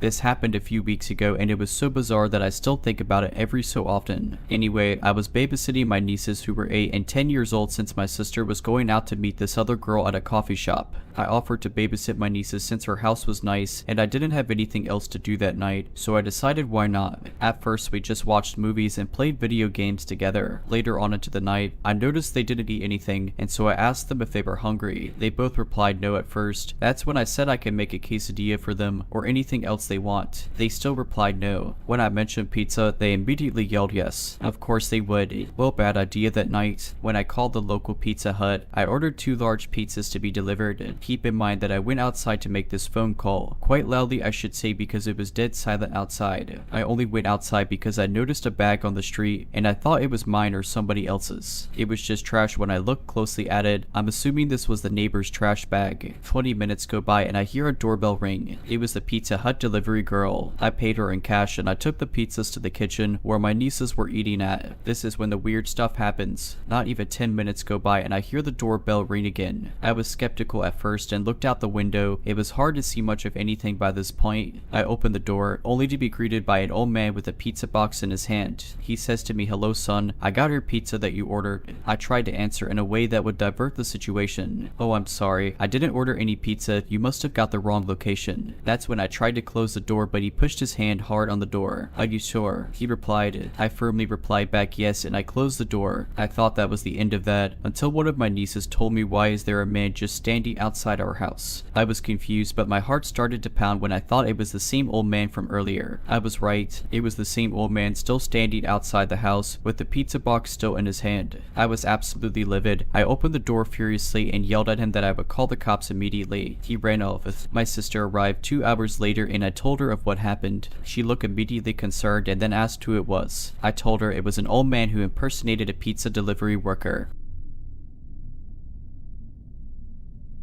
If you're liking this video, all I ask is that you make sure to subscribe to my channel and like this video. Thank you. This took place in 2011. I'm a 29-year-old dude now, but I was 17 at the time living in Illinois. I and my best friend, let's call Simon, had gone out in the evening to celebrate the birthday party of our mutual friend Gabe, and we had taken Simon's dad's rather beat-up Buick Century. The party itself went pretty smoothly. It's what happens after where the creepy encounter begins. Simon and I start our way back at around 10 to 10:30 at night. We decided to take the quiet, windy road back home cause it would get us home quicker. As we went through the road, we noticed somebody walking down the side of the road not too far from the nearest gas station. We found it a bit odd because she was going away from the gas station, not towards it, and we didn't see a parked car anywhere in sight. This mysterious person began coming closer towards our car, and we slowed down and got a proper look at who the person was. She was an older woman, probably in her middle to late 30s with blonde hair and fair skin. She looked quite disheveled as well. We wondered if this woman was lost or something, so we stopped our car, and she got closer towards us. Before we could ask her if she needed help, she noticed us and stared at us for some time, before whispering "hello boys" to us in a rather creepy, soft and seductive tone, as if to try and lure us into something. We didn't know how to respond, but she quickly added, "Want me? Come with me if you do," and she began to start undressing her top in an attempt to flash us, and we knew at that moment she was most likely a hooker. We felt even more creeped out cause first of all we were 18 yet, and this much older woman is obviously trying to lure us into something bad or potentially something worse. Of course we said no, to which the woman responded in the same seductive tone with a creepy smile to top things off. "Well, you don't want me, you say, but I can make you two change your mind, and then you are going to come with me." I told Simon we needed to get out of here, and he agreed. We started the car as quickly as we could, but not before I looked in the rearview mirror, seeing the woman trying to chase after us, running as fast as she could. I was worried the woman might be able to catch us before we got up to speed, but thank God we were able to escape her. Eventually we reached my home, but we were still completely spooked and shaken, and my older sister had noticed that as well and asked us if we were alright. But we didn't reply and simply nodded. I didn't have the guts to tell her what I encountered that day. There are so many things about this encounter that I think about to this very day, and I still discuss this with Simon as well. What was this woman's motive to look on the streets in the middle of the night for random young guys for whatever knows what, and was she acting alone or part of a deeper scheme? What if we gave in to her demands and went with her? Where would she have taken us? Why did she chase after us? What if she caught us after we tried to leave? I don't know, we can't say, but we both believe we definitely avoided something potentially far worse that night. I only hope that she didn't have any victims. I think this might be more dangerous than what I thought it originally was. But I don't know, maybe I'm overreacting, but it all started when the new school year started in August, and it's only gotten worse since then. Going back to the first incident with him, it was the first day of school, and it was my first day of high school, so I was new to the school. My friends and I were walking around trying to find out classes when I realized I forgot to fill my water bottle, so I told them I'd be right back and went to find a bathroom. Of course then I got lost, so I had to ask someone to help me find the bathroom. I asked the closest person to me, which happened to be him. I ask him if he can show me where the bathroom is. He says yes. I tell him thank you, and we make small talk. He asks if I'm a freshman. I told him yes. He told me he's a junior, and he told me his name. Then he asked mine, which I stupidly told him because he seemed nice enough. So he leads me to the bathroom, and I tell him thanks again, expecting him to walk away, but he didn't. Instead he sat and waited while I filled up my water bottle. I must have given him a look or something, because he then said he is going to walk me to my first class. I said thank you because I thought the gesture was nice. So he walks me to the class, but before I can go in, he asks me for my number, which I stupidly gave him. He texts me that entire class period. I eventually shut my phone off because the text got annoying. After the class was over, my friends and I started walking to our next class. When we ran into him, he pulled me by my arm fairly aggressively like it left bruises, and starts asking me why I didn't respond to any of his texts and how I'm rude and disrespectful. I told him I shut my phone off because I didn't want to get in trouble. He accepted the answer, but I could tell he was still mad. I didn't see him again until the end of the day. I was walking out of the school and going to untie my bike. Because I had biked to school, my house was walking distance. When I was untying my bike, he asked if I was biking home. I said yes because I live close. He offered me a ride, which I politely declined because I didn't know him that well and I didn't feel comfortable. He said okay and left. As I was biking home though, I noticed a black car that was following me all the way to my house and sat at the end of my driveway watching me put my bike away. I wanted to see who it was, and so I went to look, and guess who came out of the car? Hibbo. I asked what he was doing and he said he wanted to make sure I got home safe. leave. I said that I was fine and that he didn't have to do that. He insisted it was necessary. I said goodbye and went inside. The next few weeks at school, he would constantly follow me, text me through almost all my classes, and whenever I would talk to anyone else he would get so upset at me he would follow me home with his car every day to make sure I got home safe or something I don't know. I was getting annoyed of him following me everywhere and constantly having eyes on me, so I ended up telling him to stop following me and blocking his number. He was very angry. After I did that, the next few days after were bad. Every time he ran into me in the halls he would yell at me in front of everyone and say how horrible of a person I am. One time when we were next to the bathrooms he shoved me up against the wall and held me against the wall saying how I better unblock him or else. I didn't know how to respond, but I cried. Thankfully a teacher overheard the whole thing and made him get off of me. He was suspended and that solved the issue at school. But later that night I was at home and it was maybe 10:30 at night. I was watching television when I see someone flashing their headlights directly outside of my window. I look out and it's his car. He doesn't do anything, just sits and keeps flashing his lights. I close my blinds and tell my sister because our mom works overnight so we usually put ourselves to bed and she's back in the morning. Plus my sister's is always home and she's an adult so I'm okay. She goes and looks out the window and he's there still. She locks the door and says to just hang out in the living room and that he probably needed something but it's late and he will have to wait. He came and sat outside my house every night that week. Later they're probably around midnight so my sister was already asleep. I pretended to be, but I was always woken up by his stupid bright headlights. He never did anything, just sat outside my house. But then he just stopped and I got like a week's break. Until this past week. I was getting ready for bed a few nights ago and I saw his headlights again. But this time only for a few seconds and then they shut off and it was only a few minutes before I heard knocking on my window. I lost it and went and got my sister who called the police, but again before they could even come he was gone. I gave them his name and they said they would look into it. He ended up denying ever being at my house so it was just his word against mine because we didn't have cameras. They ended up making him sign something saying he won't come to my house anymore and will keep out of contact with me. I'm not sure what it was though. He didn't come back to my house anymore this week but he has been giving me looks at school, so for the love of God please leave me alone. I'm still scared he might do something worse.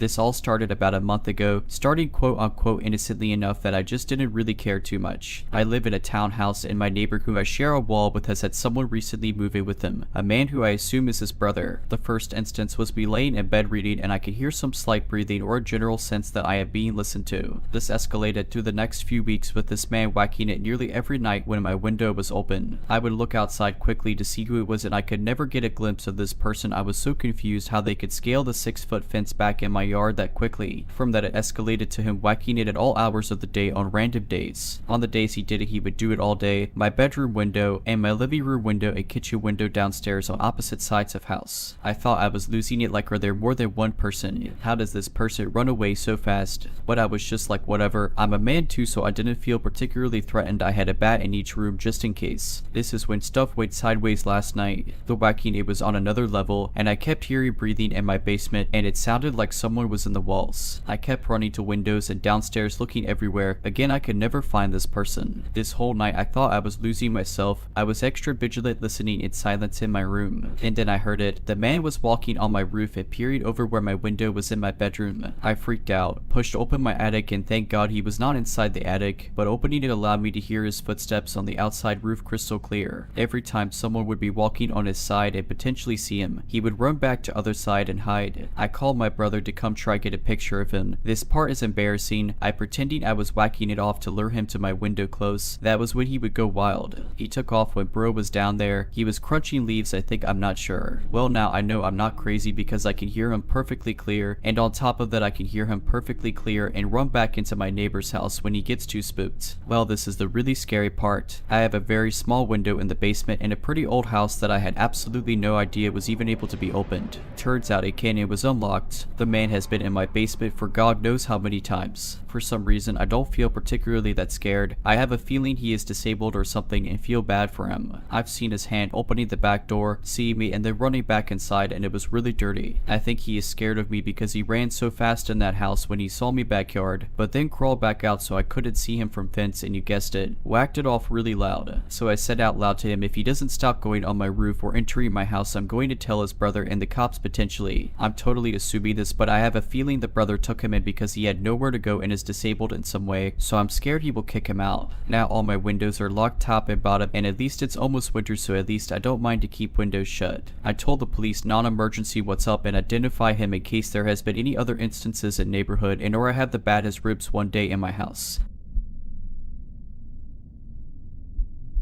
This happened a few years ago, but I still feel uneasy every time I see a car that looks similar to this one. I am a weed smoker, and usually when I'm alone I love to light a joint and relax. I had just moved into a new apartment, and I didn't want to risk upsetting neighbors or worse violating my lease by smoking inside, so I went out to my car to smoke in the parking lot. It was at around 12. I parked my car a ways down from my apartment so none of my new neighbors could see me. I was worried about making a bad impression. I was at the end of a dead-end street with one street light lit for the area. There are parked cars around me, but it is dead silent outside, so I assumed I was the only one in the area. I smoked my joint, listened to music, and scrolled on my phone until I was ready to head back to my place. I was in this spot for about half an hour. Again, there was no cars coming in or out during this time. There was also no people around either. Once I decided to head back, I backed my car out of the spot and angled it to begin driving down the road. Immediately, a blue Ford Fusion pulls out of the parking spot a few down from me and pulls right in front of me, facing me, and blocking my way. We both sat there for a few minutes and I began to become scared. I was blocked in and this car was not moving. Its headlights were blinding. After what felt like an eternity, the car finally drove forward and moved to the side, very slowly. I drove past it as it sat there still. I tried to glance in the window as I passed to get a look at who the person was, but they were tinted. I drove to my apartment and ran inside as fast as I could. I spent the rest of the night feeling uneasy. I was scared they would come to my door. My boyfriend came over the next day and I told him what had happened, how I had a gut feeling something wasn't right. It wasn't a person playing a prank, but someone genuinely wanted to scare me. A week goes by and I didn't see the car, so I thought it was just a one-time event. My boyfriend and I decided to go grab some food, so we pulled out of my neighborhood and stopped at the stop sign before we entered the main road. As we're sitting at the stop sign, I see the blue Ford Fusion pulling in, passing me. It felt like slow motion. I tried looking into the window again, but couldn't see past the tent. Despite this, I could feel the person inside that car staring at me. I started to panic and pointed to the car and told my boyfriend that's it. That's the car that blocked me in the parking lot. I pulled out from the stop sign, and as I did, I could see this car in my rear view mirror turning around and begin to follow me. I began making sharp random turns in an attempt to lose them, however they were on my tail. I was shaking and close to tears at that point. Eventually I did lose the car, and that was the last time I saw it. I still wonder, why did they follow me? What did they want from me? Was it a joke? Or did this person have the intentions my gut was telling me they did? It's been 2 years, and every time I see a blue Ford Fusion, my first instinct is to check for tinted windows. So this experience has stuck in my mind and I remember it like yesterday. When I was probably 10 or 11, year was probably 2000 or 2001, I was at our local park with a friend riding our bikes. And this particular park was super cool because it was practically a skater slash biker's dream. There was stairs and ledges and natural jumps built into the layout of this patio plaza, which then led down to a sandy beach line of our local lake. So normally it's pretty busy and you get kicked out by random hero adults or lifeguards telling you that you can't have fun here and to go elsewhere, but this was an overcast, kinda cooler middle to lower 50 degrees kind of day, so the park was completely empty besides me and my buddy. So after an hour or two we're starting to get bored and noticed it was getting late in the day, maybe about 5:30 or 6 in the afternoon, and sunset was about an hour, maybe an hour and half away tops. I'm talking dark, no more sun, street lights all kind of sunset. About 30 minutes prior to this I had noticed a van, I think it was either white or possibly off-white like eggshell colored, pull up in the parking lot and parked facing us directly, which was probably about 300 to 400 feet away. I couldn't see the driver too well, but I know for a fact he never got out and nobody got in. At first no big deal, but after about 30 to 45 minutes, during which I would occasionally look in his direction every 5 to 10 minutes or so, and every last time he was staring straight dead ahead at us. He wasn't preoccupied with anything or anyone else. My buddy started to notice this too, and while I started to get this weird feeling something wasn't right, I didn't mention it in such a way that would seem like I'm thinking, this guy's going to kidnap us and do weird stuff to us. I simply replied, yes, I noticed him too, that's odd, but left it at that. So it's now about 20 to 30 minutes before dark and we've gathered our things and decided to leave. Luckily there was a really busy gas station across the street from the park, maybe a fourth to half a mile from the parking lot slash plaza area. But as we start making our way down one of the multiple paved walkie paths that lead to the exit, me and my friend noticed this van had started its engine and was proceeding to back out of the parking spot. So now we're a little on edge, and we rushed to the mini market. We go inside and both were like, what? And thought that was kind of startling, but proceeded to wait in line to buy our candy and momentarily forgot about what just happened. Unfortunately, as we walked out the door of the store, we see the same janky van sitting across the 4-lane roadway at the park's turn and entrance with his blinker on, just sitting there. And mind you, we were in the store a good 5 to 7 minutes. There's no way he couldn't have safely merged into traffic. Luckily for my friend, he lived maybe 5 minutes away from the mini market, just had to ride straight behind the mini market about 10 to 12 blocks, all of which was 2 or 3 heavily lighted residential type roads straight home. And unfortunately for me, my house was probably about 15 minutes away, maybe less, but I had to ride north of the gas station mini market along this kind of rural highway / higher speed road, like 45 to 50 miles per hour with no houses directly on it, and a street light every like half a mile if I'm lucky,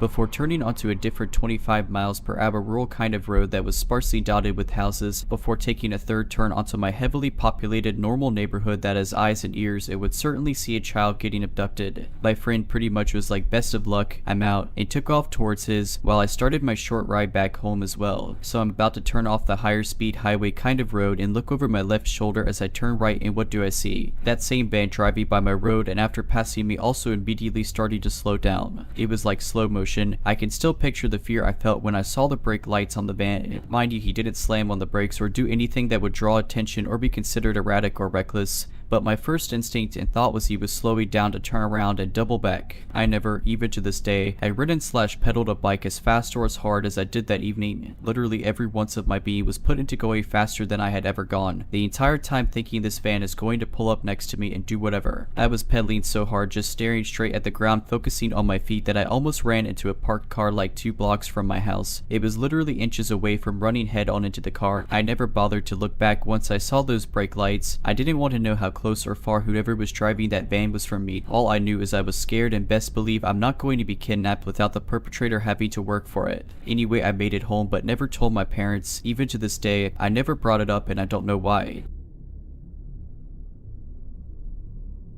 So this happened a few years ago, and my brain is still fuzzy because honestly I've kind of blocked this out from my memory. My older sister, who was 23 at the time, and myself, when I was 20 at the time, went to Washington DC one year, and I was super excited because I'd never been before. We started the trip with a private tour of the Capitol building where one of her friends worked at the time. I was honestly super stoked. Even though I had already become disenchanted with politics at that age, it was still really cool to be in the building and learning about the history of the country. After that, we went to the Smithsonian and just genuinely had a lot of fun educating each other in the different subject we were always into. I was always more math than science oriented, and she was English and history. At the end of one of the days, we were headed to the metro station to get a train back to our hotel. Now, I'd been on train platforms like this before, having visited my uncle in New York City a couple of times, and since then been stationed in Chicago with their metro system, so I have a pretty good understanding of how trains and stops work. My sister said she needed to go to the bathroom and to wait for her before I got in the train, and I told her all right before making my way to the kiosk to reload my card. While I was at the kiosk, I got this feeling that someone was looking at me, that overwhelming feeling of just being watched, and it was uncomfortable. I turned my head a little, and there, standing in the corner, was what I can only assume to be a homeless man based off his appearance, staring right at me with huge eyes. At first, I thought nothing of it, as we had people like this back home in Florida too, and went back to what I was doing. I pulled out my phone and started playing a game or something while I waited. Before long, my sister came back and we got on our train. We talked for a bit about what time we were getting up the next morning to catch our flight back, since it was later in the day around noon. When she started to open her mouth, I froze. Standing in the back of the train car, staring at both of us, was the same man I'd seen earlier. I'll never forget his outfit: a dirty gray hoodie, matted brown hair, a face that looked like he suffered from heavy substance abuse, dingy skin, ragged blue jeans, and shoes with holes in them. I leaned in, not breaking eye contact, and said, "That guy was staring at me earlier, and now he's still watching us on the train." She looked at him and whispered, "If he gets off when we do, we'll make a dead sprint to the hotel." Honestly, I don't know why we didn't call the police, but knowing where our hotel was, on the end of town where things started to get sketchier, I don't think it would have made much difference for response time. The train stopped at our station and we got off. I didn't see the man follow us, so I thought we were fine. It was still about a 5-block walk to to the hotel and in a really sketchy part of town. It's not that we were cheapskates, it's just all we could afford in all honesty. As we walked, we continued our previous conversation, but I couldn't shake the feeling that something was off. I turned around and saw the man hidden behind a brick wall, peeking out. I froze. My sister turned around and saw him too. When he realized he'd been busted, he stood straight up and gave a big, cracked grin and just kept staring. I wanted to challenge him, being 6'3" and 215 pounds at the time, and yell, "What do you want?" But I remembered my previous encounter with someone following me and just froze, barely squeaking out, "What?" It was about this time the man started walking towards us. I wasn't frozen anymore. We both started a dead sprint toward the hotel. As terrifying as the situation was already, what happened next still makes every hair on my body stand straight up. The man screamed absolute nonsense loudly before letting out a cackle, chasing after us. I was lagging behind my sister a little so she could get to safety before me. She was smaller than me and I knew, if I needed to, I could maybe fight this guy. I grabbed my wallet from my pocket and pulled out the room key, since it was one of those hotels where you needed to have a key to access the building. Once we were inside, I realized just how far away the guy was from me. I played football in high school, and I was still pretty fast, and I had to have had about 10 or 15 yards between us, even if I was running slower. We didn't say anything. We just went upstairs to our room and made sure it was locked in every way possible. We left super early and took an Uber to the airport. If you're liking this video, all I ask is that you make sure to subscribe to my channel and like this video. Thank you.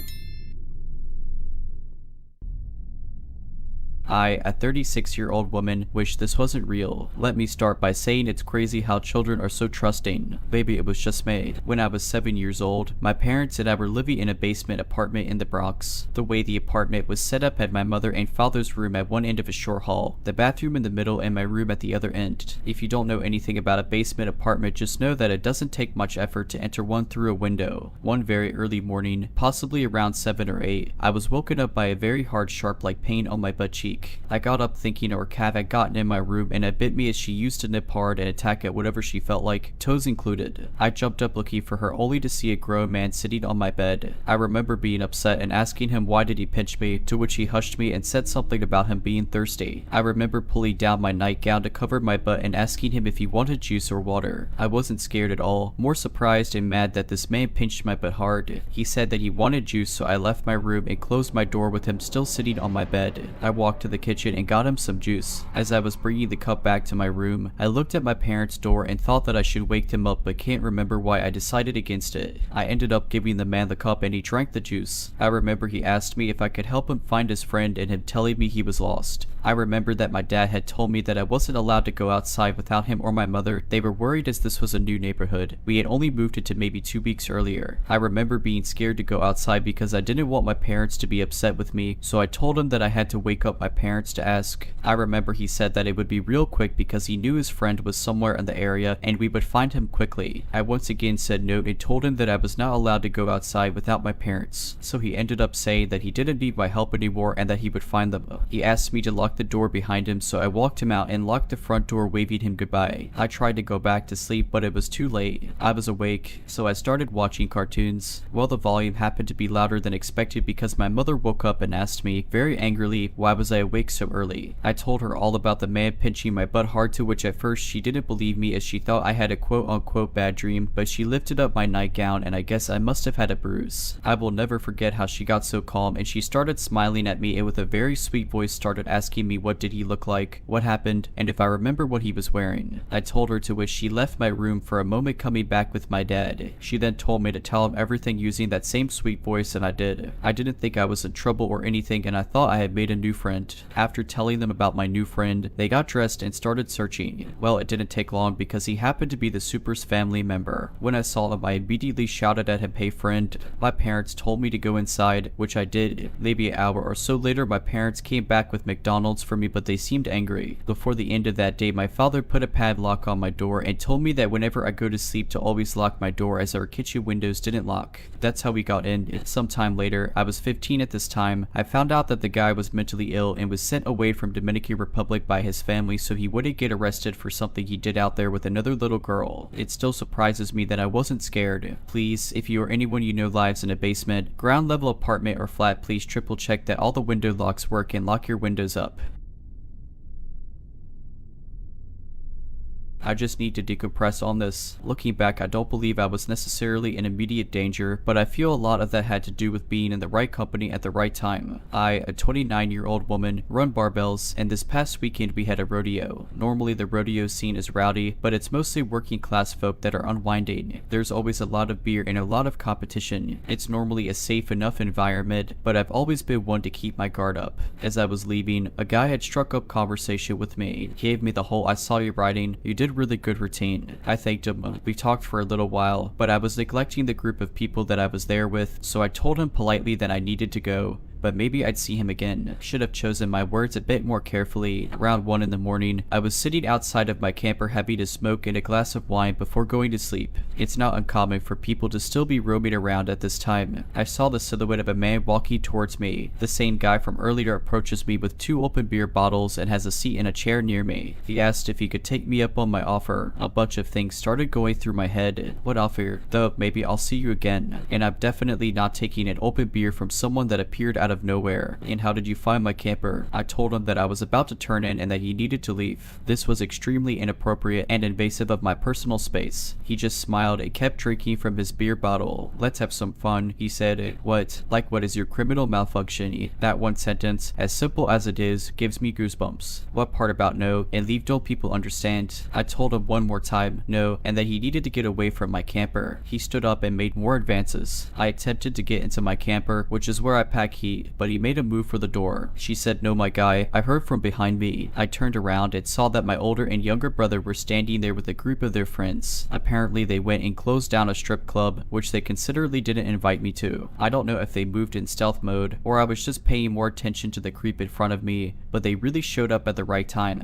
My older brother is 6'3" and has the build of a medium-sized refrigerator. My younger brother is an army veteran and stands at 6 feet. The man simply apologized and began making his way out of my space. My older brother told him not to come back. I gave them both the biggest hug. I was really lucky to have them show up when they did. I was lucky enough to have gotten the guy in a picture while I was taking a photo with a friend. We talked to the head of security about it in the morning and they said that they would deal with it. Not sure how that will be handled, but I'm glad something is being done. I know I was in theoretical danger, but that's just my thought process because the active danger was prevented. I know I should be more cautious sometimes, and I'm working on it. One thing is for sure though, no matter what happens with whoever, I'm not going to stop existing because of it.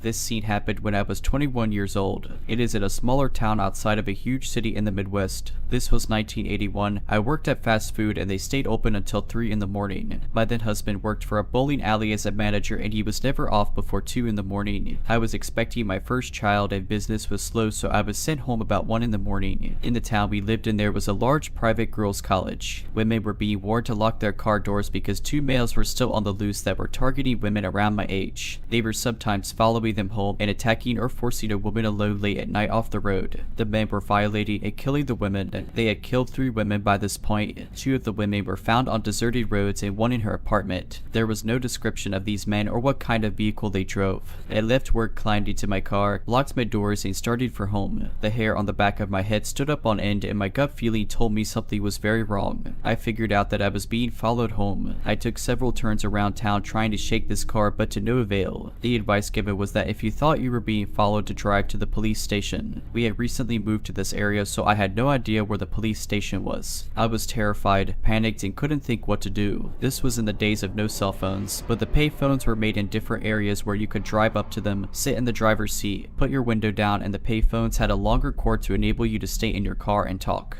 You still had to deposit money in order to talk even when you were calling 911. I thought briefly about trying to get to one of these phones, but I was too scared and didn't think I could have a coin ready in time before these men could have time to approach me. My parents lived about 4 streets over from where I lived, and I decided the safest decision was to try to make it to my parents' house. I was still being followed when I got to my parents' house. There was a short block you could go around by my parents, and I went around this block about 3 times, and every time I did I honked the horn. You would have thought laying on the horn would have discouraged these creeps for continuing to follow me, but it had no effect. If anything, they moved in closer behind me. I pulled into their driveway and these creepers pulled right in behind me, turned their lights off, and I heard their doors open and shut. I was beyond terror. At this point, they were out of their car, one coming up on one side and one on the other. My parents' house was a split level and you pulled up in front of a double car garage. In order to get in the house, you had to go in through garage door or front door, and front door was to left a driveway about 2 car lengths away plus a set of steps. I laid on the horn again. They still kept coming. My dad, who is retired military, oftentimes stayed up late at night watching television. Thank God he did this night. All of a sudden, he turned the porch light on and burst out the front door. He assessed the situation instantly and started yelling at these creeps to get away from my car, all the while barreling down the steps towards them. At first, they didn't retreat very fast, but must have thought better. My dad is very big boned and about 6'4". He had a brother that played in college football and he wore a size 15 shoe. He made it to the front of their car and pounded on the hood of it before they were able to burn rubber reversing out of the driveway. While he was unable to get a license number because they didn't have a front plate, he was able to describe them and give make and model to police. Police told me how fortunate I was that my dad had realized what a dire situation I was in. I still get chills thinking back to that night. I remember it as if it were yesterday. My dad said he thought he heard a car honk more than once and then he heard me in the driveway. He had just shut off the television and was heading for bed when I pulled in. Thank God my dad acted so quickly or I might not be writing this today. This incident has caused me to be hyper aware of my surroundings and I never turn into my driveway without making sure I am not followed. Always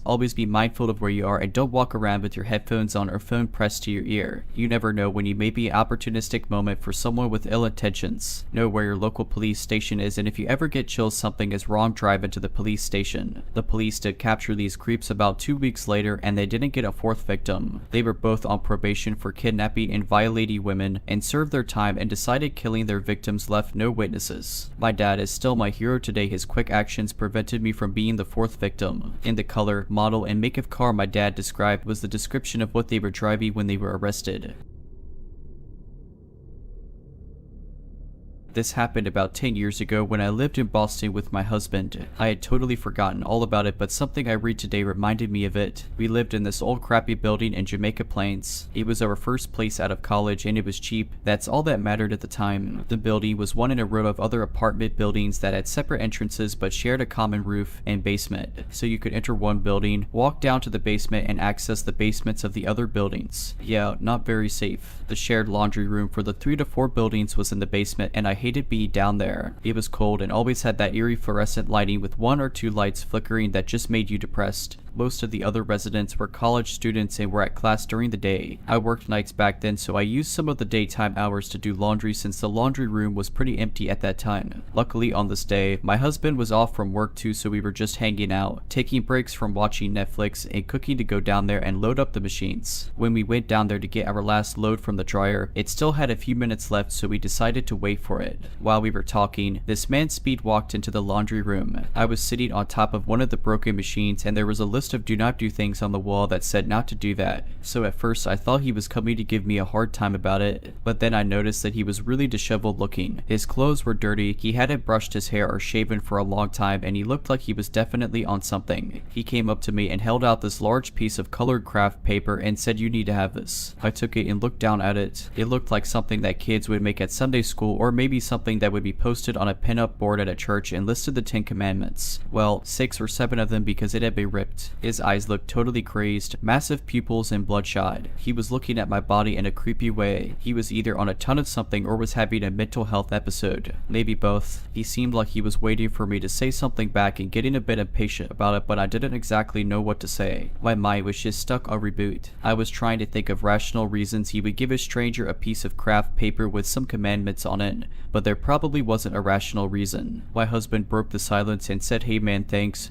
a lot. This is great." The guy seemed satisfied with that, mumbled something and went out of the laundry room and back into the connecting hallway. Once he was gone, we got our laundry, went upstairs and called the landlord. She called the cops, but once they got there they couldn't find him. I highly doubt they searched all the floors of all the buildings, but he could have left. I don't know if he would have hurt me if I was alone, but I definitely wouldn't have diffused or handled the situation as easily. Needless to say, I never went down there alone again. This happened when I was 14. I'm 17 at the moment and still linger on the memory. I was home alone that night as my mom was working an overnight shift and my older brother didn't live at home at the time, so therefore I had the house to myself. I'd say it was maybe 9 or 9:30 at night, and I was in my room working on homework and listening to music with my headphones in, loud enough to where I really couldn't hear things. I remember for a fact that all of the doors were locked, and I stayed home alone pretty often, so I didn't have a reason to worry. Maybe an hour later, I decided to take my headphones out and take a break from homework. I heard noises in my kitchen and footsteps walking around downstairs, which was odd because my mom wasn't supposed to be home until 7 the next morning, but she could have taken an early night for whatever reason. But just to make sure, I locked my bedroom door and texted her asking if she came home. It took her about 10 minutes to respond, but when she did, she said no, she was still at work, and why I asked. At that point I was freaking out because my mom and brother are the only ones with keys into the house, and myself of course, so I decided to text my brother. Sure enough, he said no, he wasn't in the house, so I told both him and my mom about the situation,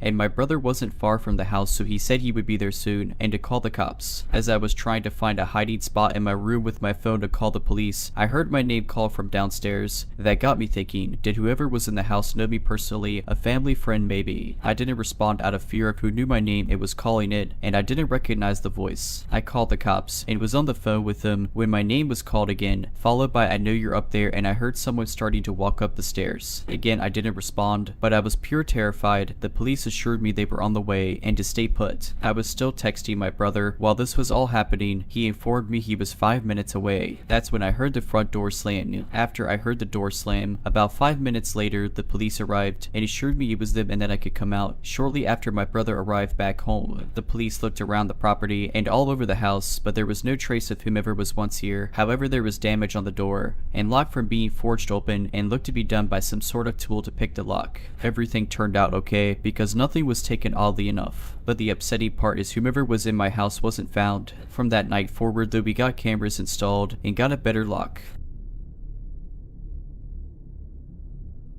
At the time of this story, I was 17 to 18. I'm a woman. This was back in 2021 to 2022 when I worked at a grocery store. So the first coworker, we'll name him Liam. Liam was in his middle to late 20s but looked younger. One day as I was working self-checkout, and when working self-checkout you have to put bags away at each station. So I talked to Liam for a split second and he gave me his number. It was chilly, I thought nothing of it. However, an important note is that I blush at everything. So when we talked and I blushed, I think he took it the wrong way. Well, someone told him my age. I thought everyone knew I was underage because on my badge it had an asterisk next to it at my job meaning underage. Well, he sent me a long text message asking if I was about to turn 18 and if so he would wait for me to turn 18 to have screw with me. The creep, I know. I showed some coworkers, but since sadly he did his job, I was told not to say anything because even if I did they would keep him there. So I gave up and just blocked him. Now Liam works with the other creep, let's name him Will, who was younger to middle 20s. We was somehow on a whole other level of creep. I only worked at this job for a year because it got so bad with Will. Will, when I first started, seemed like a normal guy with a ton of piercings. The first time me and Will talked was when he was helping me find stuff and showing me where to put it. At that time he seemed nice enough, but something in me was kind of iffy about him. My brain knew something, but I shrugged it off and he went back to work after a co-worker told him to. I just worked, and after a few months there I gave him 2 rides to his house where nothing weird happened. He never did anything to me, but looking back I wish I never did. At this point I'm 18 and it's winter in the Midwest. Will became creepier once he found out I knew about him. My coworkers told me about how he made a list of the underage girls and ranked their butts, all underage every single one, and did other things to the minors like groping them. After finding that out, I looked at him in a new light and everything he said was creepy to me, such as telling me details of his bed life, dating a minor while I worked there, flirting with me and making inappropriate comments, and just other things of that same nature. And yes, I did tell him I was uncomfortable, and no, it didn't stop him. Well, one day on my break I worked up the courage to confront him. This man had the best manipulation tactics and almost threw me off if I wasn't so solid on it, saying I didn't do that and if I did it was a joke.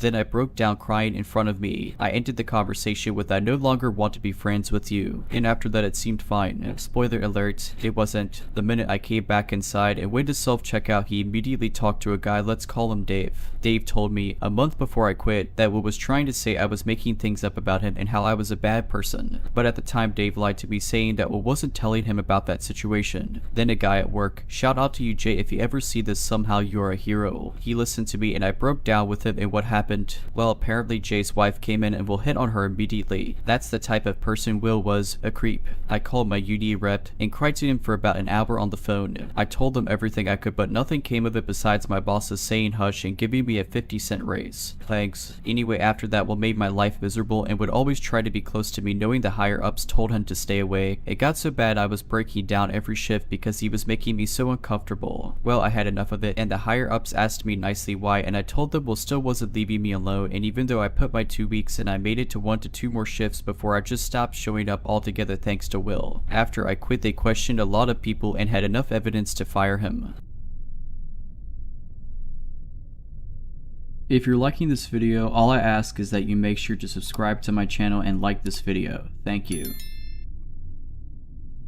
I'm a 24-year-old woman, and I decided to spend my day fly fishing on the river with some of my friends. What started as a pretty common day of fishing ended up being a very uncomfortable one. My friends and I hit the river a little bit before noon. We have a specific spot that we usually go to that isn't frequented very often, but due to the weekend, they did have more people than normal. Not as much in comparison to other areas, but still more than usual. There were 4 of us in total, but we scattered around the riverbank. For the most part, I had eyes on everyone though. Right next to where I had my stuff set up, a gentleman decided to lay his own stuff down and even set up a folding chair near mine. I was fishing, so I didn't really care, but after I caught one, I went to put it on ice, and that's when this guy initiated conversation. He introduced himself and I gave him my name, but didn't offer much more. He started making small talk, which I'm not a fan of. I never know what to say. I grabbed a beer from one of our ice chests, and he asked if he could bum one. I feel that was a bit of a rude question, but I gave him one as a good gesture because it was a holiday weekend. We always usually end up making friends with somebody, and offering a beer or two is usually one of our customs as a group, so this wasn't extremely off. But people generally wait until we offer is the point I'm getting at. I got back in the river and cast my line out. He stood about 5 feet away from me and kept talking. I listened to him, not that I had much choice, but gradually started moving away from him. He kept following me, which is a big no-go for me. He started making some very inappropriate comments and asked some very inappropriate questions. Some are as follows: do you have a boyfriend? I'll probably be a lesbian after this. Are you wearing a push-up bra? I'm wearing waders, so how can you possibly get that inaccurate information? When was the last time you did the dirty? Probably more recently than you did. What's the biggest you've ever had? In this river, about a 10-pound largemouth. I know what you mean and I'm not biting.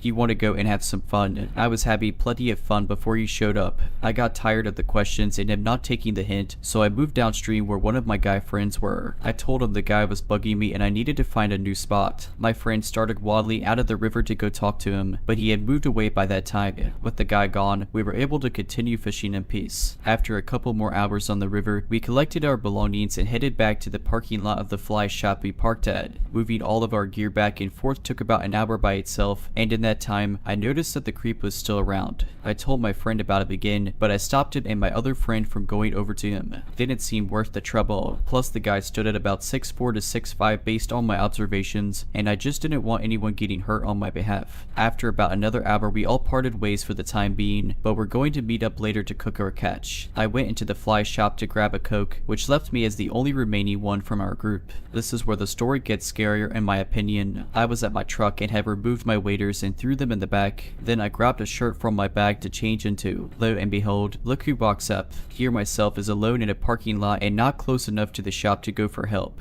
And this creep refers to my shorts as coochie cutters. He was getting dangerously close to me, so I told him to get away. When he continued, I officially felt threatened. I grabbed my pistol from my truck door and gave him 45 reasons that he would be making a mistake. He immediately turned around and said he was just joking. He then proceeded to speed walk back towards the tree line. I drove away, feeling surprisingly normal, but pulled over at one point and started crying. I pulled into a gas station on my way home when I saw a wildlife and fisheries agent, where I explained the encounter and filed a report. He told me that he would contact the sheriff's office, who did reach back out to me this morning, where I filed a separate report. Unfortunately, I know how police reports go, and I know this guy won't be investigated, but I think I dodged a bullet, and so did he. From now on, I'll be sure to keep company with me until I'm ready to leave.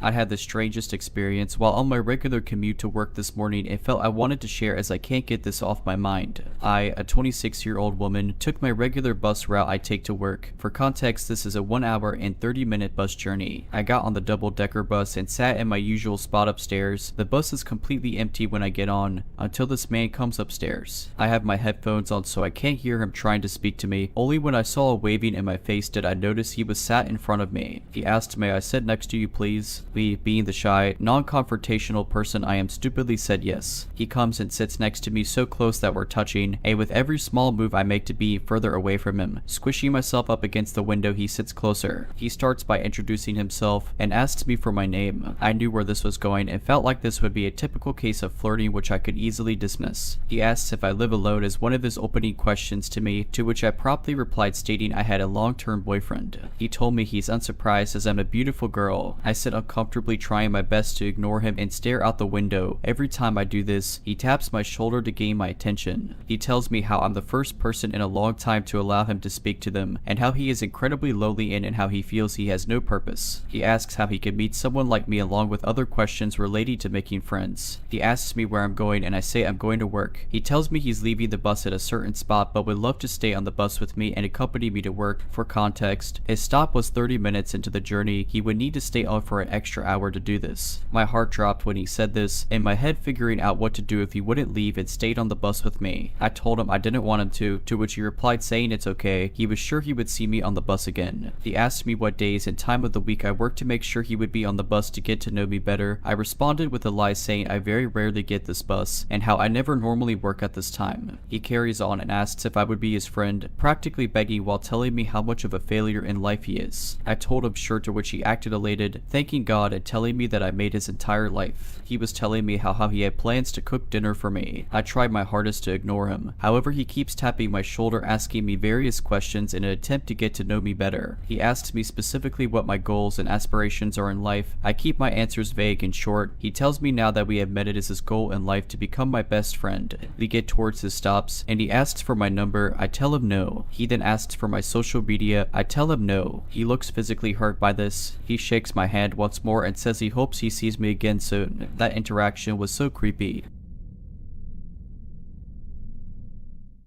I was a second-year college student when this took place. I was coming back home from college, which was only a 20-minute drive.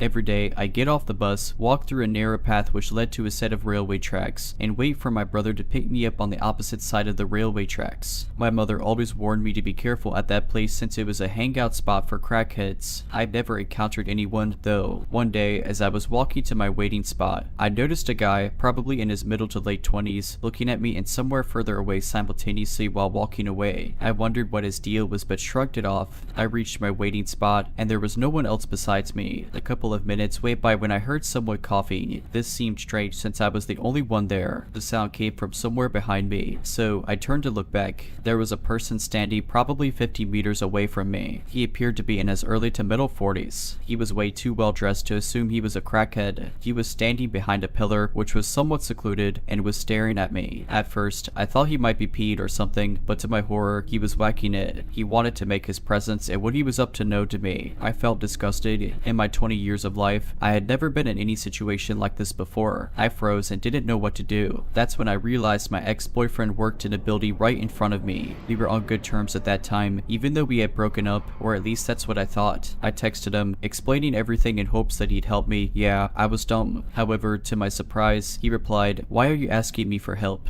I'm not your boyfriend anymore. Go ask your current boyfriend." My boyfriend and I were in a long-distance relationship, so there was no way he could make it there on time. This was truly shocking since I never expected him to behave that way, especially when I was in a potentially dangerous situation. I felt helpless. I could still see the man through my peripheral vision, whacking it without taking his eyes off of me. I wasn't ready to give up on myself. I gathered the courage and started to walk away. I walked to another spot where there were other people and waited there. Looking back, I really regret not recording the man in the act and reporting him to the cops. but I was too shocked to think straight. I never saw him again, even though I continued taking the same route because why should I back down fearing a pervert who couldn't control himself? Later, I realized that the first guy probably saw this man whacking it and chose to walk away silently even though he saw me walking at the same direction. My heart goes out to the family of the creepy guy. What if they don't know anything about his malicious acts and consider him the best son, husband, or father? I'm a 29-year-old woman, and while I'm well-traveled and have been around quite a bit, I do occasionally make some pretty rookie mistakes. My fault, and I make no excuses. I try to remain diligent and alert, but I'm very capable of letting my guard down. So after being here in the United States for about 2 months, I decided that I was bored sitting around my unit watching 90 Day Fiancé, so I decided to make the old dating profiles again. I made no specific intentions known about what I was interested in accomplishing, as I don't really know myself. I just wanted someone to hang out with and see where it goes naturally. I ended up matching with this one guy who had shared interests with me. We chatted a bit over the app and eventually I felt okay to give him my number. After talking back and forth for a couple of weeks, I agreed to a meetup. We met at a pub and have a couple of drinks. I'll admit at first I didn't recognize him because he didn't resemble his photos to the extent that I was expecting. He didn't look bad by any means, but I could tell that he used older pictures and edited them enough to where he seemed more appealing. I swear I'm not trying to sound superficial because he was cute, just not what I was expecting. But I also think we've hit a point in social media culture where it's safe to assume that we won't see the same thing in real life as we do online. And that's okay. We did hit it off. We discussed the usual first date stuff, then we got into more detail. I told him about back home and work, and how life was different than here in the States. At one point we were talking and holding hands, and I felt comfortable enough to let him kiss me. Well, he asked me as we were leaving if I wanted to go back to his place for a cup of coffee. I told him I knew what coffee really meant, and that I didn't want to do that on a first date. He assured me it would be 1 cup of coffee and that he would give me a lift home so that I didn't have to call an Uber. I accepted his offer and we walked to his apartment, which was a few blocks away. As we were going upstairs, he made a few questionable remarks. He mentioned how I wasn't like most girls because I accepted his invitation and alluded that you never know, I could be a psychopath. He then motioned with his eyes down to my dress and inquired about my breast size. I told him again that I was sorry, but the night would not end with him getting lucky. As we got into his unit, he dismissed himself to the toilet and left me sitting on his bed. It was a studio and he didn't have a couch. As I'm sitting there and waiting for him to finish doing whatever he was actually doing, I noticed in the corner by his bed that he had 2 masks. One was a cartoon-looking goat mask, and another was a cat, or maybe a tiger. What was more alarming was that he also had a Bowie knife and a small woodcutter's axe only a short distance away from them. Upon further observation, I also noticed there was a black jumper draped over a dresser. Then on his bedside table, there were a pair of latex gloves. Okay, I don't much feel like being murdered tonight. I got up and calmly left the unit. Then I made haste down the stairs and down the street where I was able to catch a lift. Now look, I may have just really hurt his feelings because he had no malicious intent, but if that's all that happened, then I prefer that over the possible alternative. All of these items alone wouldn't have been that bad, but all of these random items within a short walk from each other, I'd rather just not chance it. I do feel bad for leaving a person, but I don't feel bad about leaving what could have potentially been a dangerous situation. That along with his random personality change was enough for me to make the call that I made. If you're liking this video, all I ask is that you make sure to subscribe to my channel and like this video. Thank you. I just turned 21. I've lived in this apartment complex with my mom since 2016. People come and go. Most of the tenants have been here for a long time, though longer than we've been here. We have a nice, safe community and it's a nice old town. Everyone kind of knows each other. This guy moved in. I'm not sure when exactly. It's certainly been less than a year. His mom has been living here for a while and he recently moved in with her. I just learned yesterday with a very forced uncomfortable encounter that he's 40. This isn't my first encounter with him either. He approached me in January of this year asking me if I was single and calling me beautiful. I told him I wasn't looking for anything and that was that. He wasn't harsh with me or anything. 2 days ago, I heard this awful male voice furiously yelling outside. The same man was outside yelling at the top of his lungs because he thought he heard someone call him a crackhead. This isn't the first time he's yelled outside for everyone to hear. He's gotten in verbal fights with some other dude tenant living here. Anyways, after storming the parking lot yelling, he eventually went inside and started yelling at residents from the top of his balcony. I went out to get coffee yesterday. I get home. I was looking down at my phone to turn my loud music music off, and I happened to look up. He's standing right outside of my car on my driver's side. I turn my car off and I open my door and he immediately starts crying. He started apologizing to me, saying that he's sorry if he hurt my feelings or offended me or my mom. I didn't get smart with him because I remembered how fast he snaps and gets angry. I was too nice, if anything. He then started telling me bits of his life story and how he's battling with depression and how he has a drug problem. He even goes on to tell me how he has a son. He then started telling me that he saw me leave and that he was looking through the blinds and saw me come back. He was saying how he felt like he had to come out and talk to me. He was watching me through the blinds. I feel absolutely awful. His apartment is right across the parking lot from ours, so he has a perfect view of us walking to our cars. I don't know what to do and I don't know where to turn. I want to move back in with my grandparents, and my mom won't move back in until one of them passes. We lived there with them for a really long time, and this apartment was the crown jewel of our freedom and independence. I understand why she doesn't want to go back, but I don't feel safe here. Last year, I had an experience with an obsessive ex showing up outside of my window in the night, so I have that on my radar, and now there's this guy. I don't want to live like this. I am so stressed and insanely paranoid. We do have Ring cameras. My mom is getting another one for the front window, but I hate that we have to live like this. My dad is in a different state and he lives in a gated neighborhood, but I don't feel entirely safe in his house. My 10-year-old little brother is on the autism spectrum amongst other things and has random, violent outbursts and gets physical. I feel I can never turn my back on him. They lock all their doors in the house and it's like Fort Knox over there. You go to the bathroom, lock the door. You go in the privacy of your own room, lock the door. It's insanity. I'm in college right now. I do have a game planned, but in the meantime, I'm here. I can't make sense of this incident, but it creeped me out. Around this time of year back then, I would walk a bike path daily to this little man-made waterfall and back. It ventured through several parks but was overall in a pretty urban area. It was around 3 to 4 in the afternoon on this day. The bike path dipped several times under street overpasses, and it's always a little spooky and sketch feeling directly in the center of the dip since it's like a little tunnel created by the overhead pass. Anyway, I was walking down the dip and I hear a bike coming down the hill fast behind me. I step further to the right but don't really look back and was startled at the fact that the cyclist practically grazed me as it passed instead of giving me a wide berth. I was kind of flustered and annoyed. It all happened so fast. Then the woman stopped a little bit ahead of me and started to look back at me, and I thought, oh, confrontation. But when she looked my direction, I realized the cyclist was actually just a really large child that I'd mistaken for an adult. It was still kind of dark where she stopped, so I couldn't fully see her expression, but she stayed still with her head facing me for several seconds. I could tell by her silhouette that she was indeed staring back at me. She was just frozen and silent, propped up on the bike with her foot out, and it creeped me out. I wondered if maybe she was nonverbal and just expressing frustration about our near collision in the only way she knew how. Anyway, I stopped walking towards her because it felt a little eerie, and I just gently waved or something in acknowledgement. I don't think I said hi or anything. I don't really remember. Anyway, she suddenly turned and pedaled off in the same direction I was headed. She wasn't with an adult or anyone that I could see. I kind of stopped thinking about it as I walked as she just seemed like an annoyed kid. But as I got to the start of the trail, I noticed something under my car. The trail meets up with public parking, which happens to be at a public school lot. It briefly borders the parking lot so I could see something under my car as I approached. I realized it was a bike, and to this day I'm still 95% sure it was the girl's bike. It was under the back of my car, like someone tried to lay it down flat and shove it under there. I still feel extremely disturbed remembering it because I can't for the life of me think of an explanation behind any of this. At the time I was worried someone in the lot was watching me as I noticed the bike and removed it, but I didn't see anyone or have any problems as I left. I just leaned the bike against a tree and bailed. I didn't pay close attention to many details about the bike when I saw the girl because it was such a brief encounter, but I remember thinking it looked drab because it was white on gray, or something very plain. I guess I could be wrong about it being her bike and it could have been a coincidence.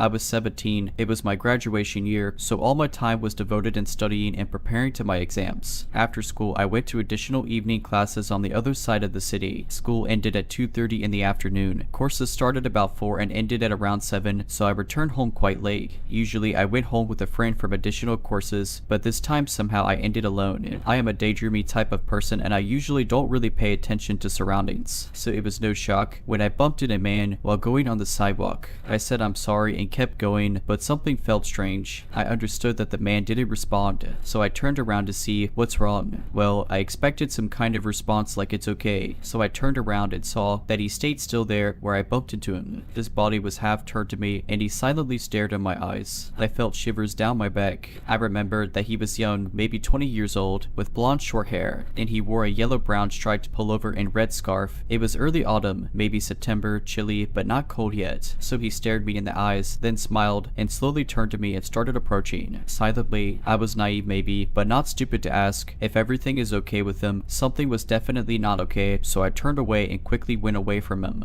But when I looked back, I saw that he was following me and kept staring right in my eyes, so I ran across the street, just right when the red light turned on, hoping that this strange man will stay back. But he just kept following me on the other side of the road, and he kept staring at me silently all the time, so I ran. It was not some suburbs district, but that day strangely there were no people around, so nobody really to help. And also, what would I say? Help. Some creep keeps looking at me and walking on the opposite side of the street. I ran as fast as I could with my zero physical ability and a heavy bag full of textbooks on my back. Next traffic light was already near, so I understood that the creep would probably cross the road to my side soon. But Subway was near too. I don't think I have ever ran so fast in my life. When light went green, I didn't even turn back because I felt that gaze on me. I just ran to the subway and jumped in the first available train. He didn't follow me to the subway, and I have never seen him again. Never told the police to, cause he didn't actually do anything. He didn't even talk to me. I've never heard his voice. This was still one of the most creepy and upsetting encounters I had.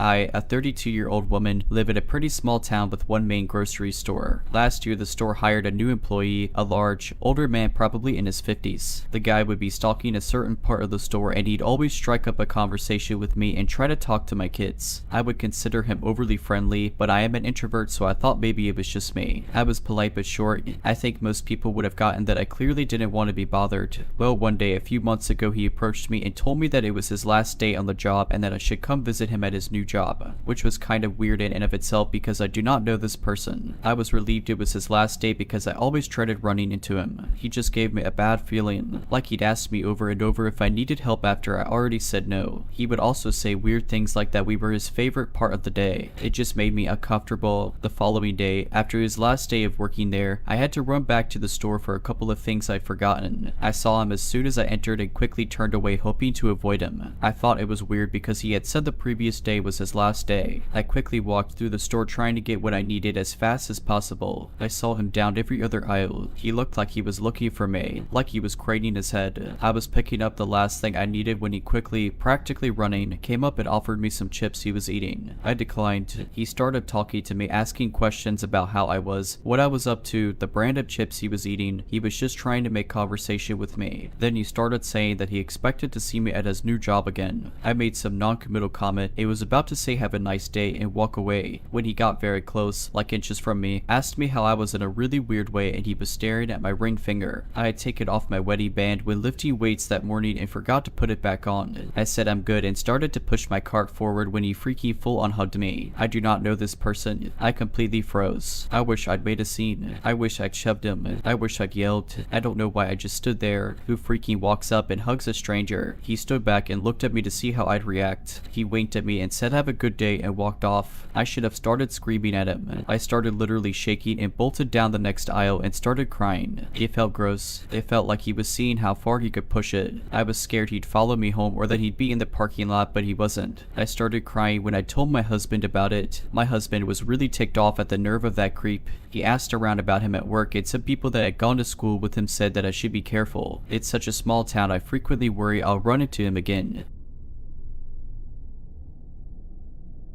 So I had a 23-year-old woman and live on my own. I just moved out to the area for school and went to my local Walmart to gather supplies for cleaning. As I walked in, I took note of an older man near the entrance that I briefly made eye contact with and nodded at and just kept walking. Looked at folders for a bit and then made my way towards the electronics section at the back to look for a charger. I was making my way through the aisles on the way down looking at the fall decorations. Lots of them were geared towards kids, so I just glanced at them quickly and turned around to leave. The same man was there. I didn't hear him walk into the aisle and was holding / inspecting some paper plates with childish Halloween designs on them for kids. I thought that was a little strange but brushed it off thinking he had grandkids. I left and made my way to the electronics section where they kept chargers behind locked glass doors. I'm there for about 7 to 8 minutes and the same old man shows up. At this point I'm pretty far from where I last saw him, and I see in the reflection in the glass that he is checking out my butt as he walks by. I brush it off because I'm used to men making quick glances like that in public and left it at that. He is looking at the display behind me at the other side, goes to leave, and then this is where it's creepy. He stands right behind me and starts aggressively eyeing me up and down while licking his lips, paying particular attention to my backside and my legs. He's bastardly undressing me with his eyes. At this point he was giving off massive creep vibes and I started shaky with adrenaline. I was alone in the aisle with him and was afraid he would try to grab me. I stay calm despite my throat feeling like it had a ball in it and wait for him to leave. He does. Then I go to a random aisle nearby electronics, but in the general part of the store, I noticed there were 2 men behind the electronics counter and wanted to stay near them if something went wrong, and waited a few minutes just standing there to see if he showed up. I wanted to confirm if he was following me or not. Sure enough, 5 minutes later there he was. I caught him quite literally speed walking down the main walkway, looking down each aisle as if frantically looking for me. He stopped dead, saw me notice him, and then promptly scurried off. Went to electronics section and informed them I was being followed and was not comfortable and asked if there was security. They don't have any, just theft prevention, and they offered to check me out there or accompany me to finish shopping. They were very kind and I took them up on the offer to get my cleaning supplies nearby. As we turned together, the same guy was standing further away staring. He literally just increased the radius he was using to follow me and was watching from the front by the registers now. I get my stuff, check out, and then weave through all of the clothing sections to leave from a different section than the one I originally entered in and saw him from. I didn't see him at all this whole time, got to my car, promptly drove to my new place, but stopped halfway at a random neighborhood. I pulled over and pretended that was my house to see if anyone tailed me, did not want this guy finding out where I lived, and then drove home when I didn't see anyone. I may be overreacting, but this is a new area to me and I've never had someone be quite that creepy and persistent in following me. I've done things on my own plenty of times and never had an issue. This all happened in the middle of the day at like 3 in the afternoon too. I was wearing loose clothing and just wanted to make a quick trip in and out. I have no idea what could have happened if I didn't notice or what his intentions might have been. I can't imagine they were good. Maybe he would have followed me to my new place. Who knows? Either way, the whole encounter was scary. He had no clue I saw his reflection and the nasty expression on his face.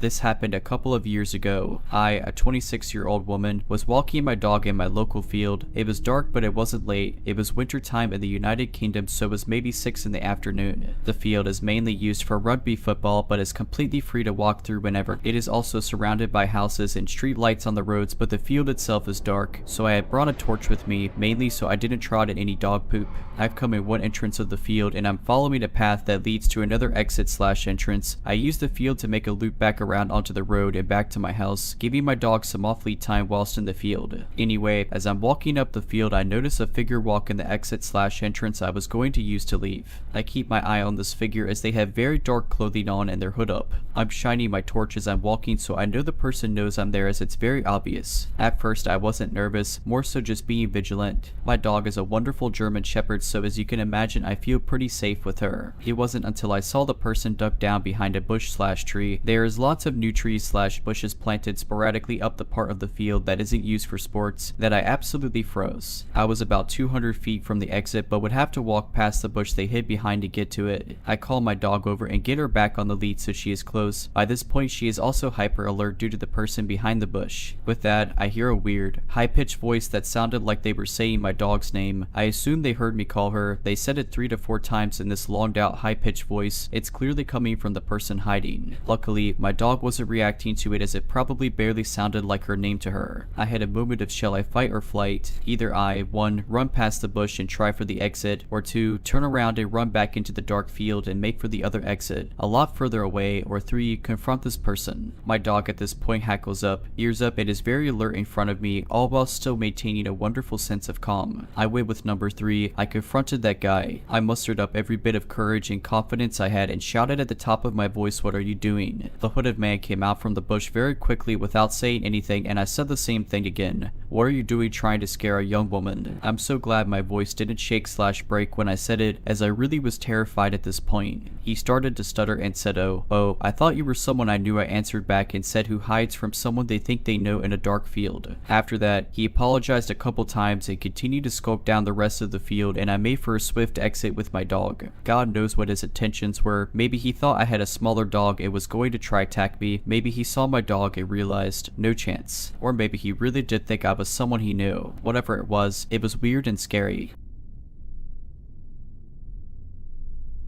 For the last couple of years, I have been dealing with a creep who lives on my street. This street is a through road, and the creep lives about 1 block down on the other side of the street from me. It started with him trying to speak to me when I was walking my dogs. I walked around the corner of a building and he was there in front of me. He seemed kind of awkward, and I said hi in response to his greeting and kept walking. But then he was at the same place the following morning. When he was there on the 3rd day, I realized that he wasn't walking and we happened to see each other. He was waiting at that spot, so I decided to walk a bit earlier. That worked okay for about a week. Then he was there again. I adjusted my route to avoid that spot. Again, that lasted about a week. I turned into a side street around a high fence and there he was. I again changed the timing of my walk and he worked it out after about a week. I kept changing things up for the next few months and periodically would see him when walking. About that time, I hurt my foot. While I was recovering, my husband was walking the dogs instead of me. Then I happened to be in the local supermarket on the weekend and the creep is there. I keep seeing him as I'm walking around and he queued up behind me at the register and tries talking to me. I got out of the store really fast while he was being checked out and left. Now I should add that at this stage, the creep seemed to be to possibly have an intellectual disability, but I wasn't thinking creep back then. I felt sorry for him. He seemed lonely. I am now aware that my judgment is off as a result of childhood traumas, but back then just thought that I needed to avoid him. So I'm back walking and I continue to change the times that I walk in my route. Occasionally I would see him, but generally I managed to avoid him. My husband and I then moved out of our home for a few months because the roof needed replacing and asbestos was found which had to be removed. We lived with family during this time. I don't think the creep has a car because I rarely saw him during this period. When I did see him, it was outside the supermarket elsewhere in town or near my work.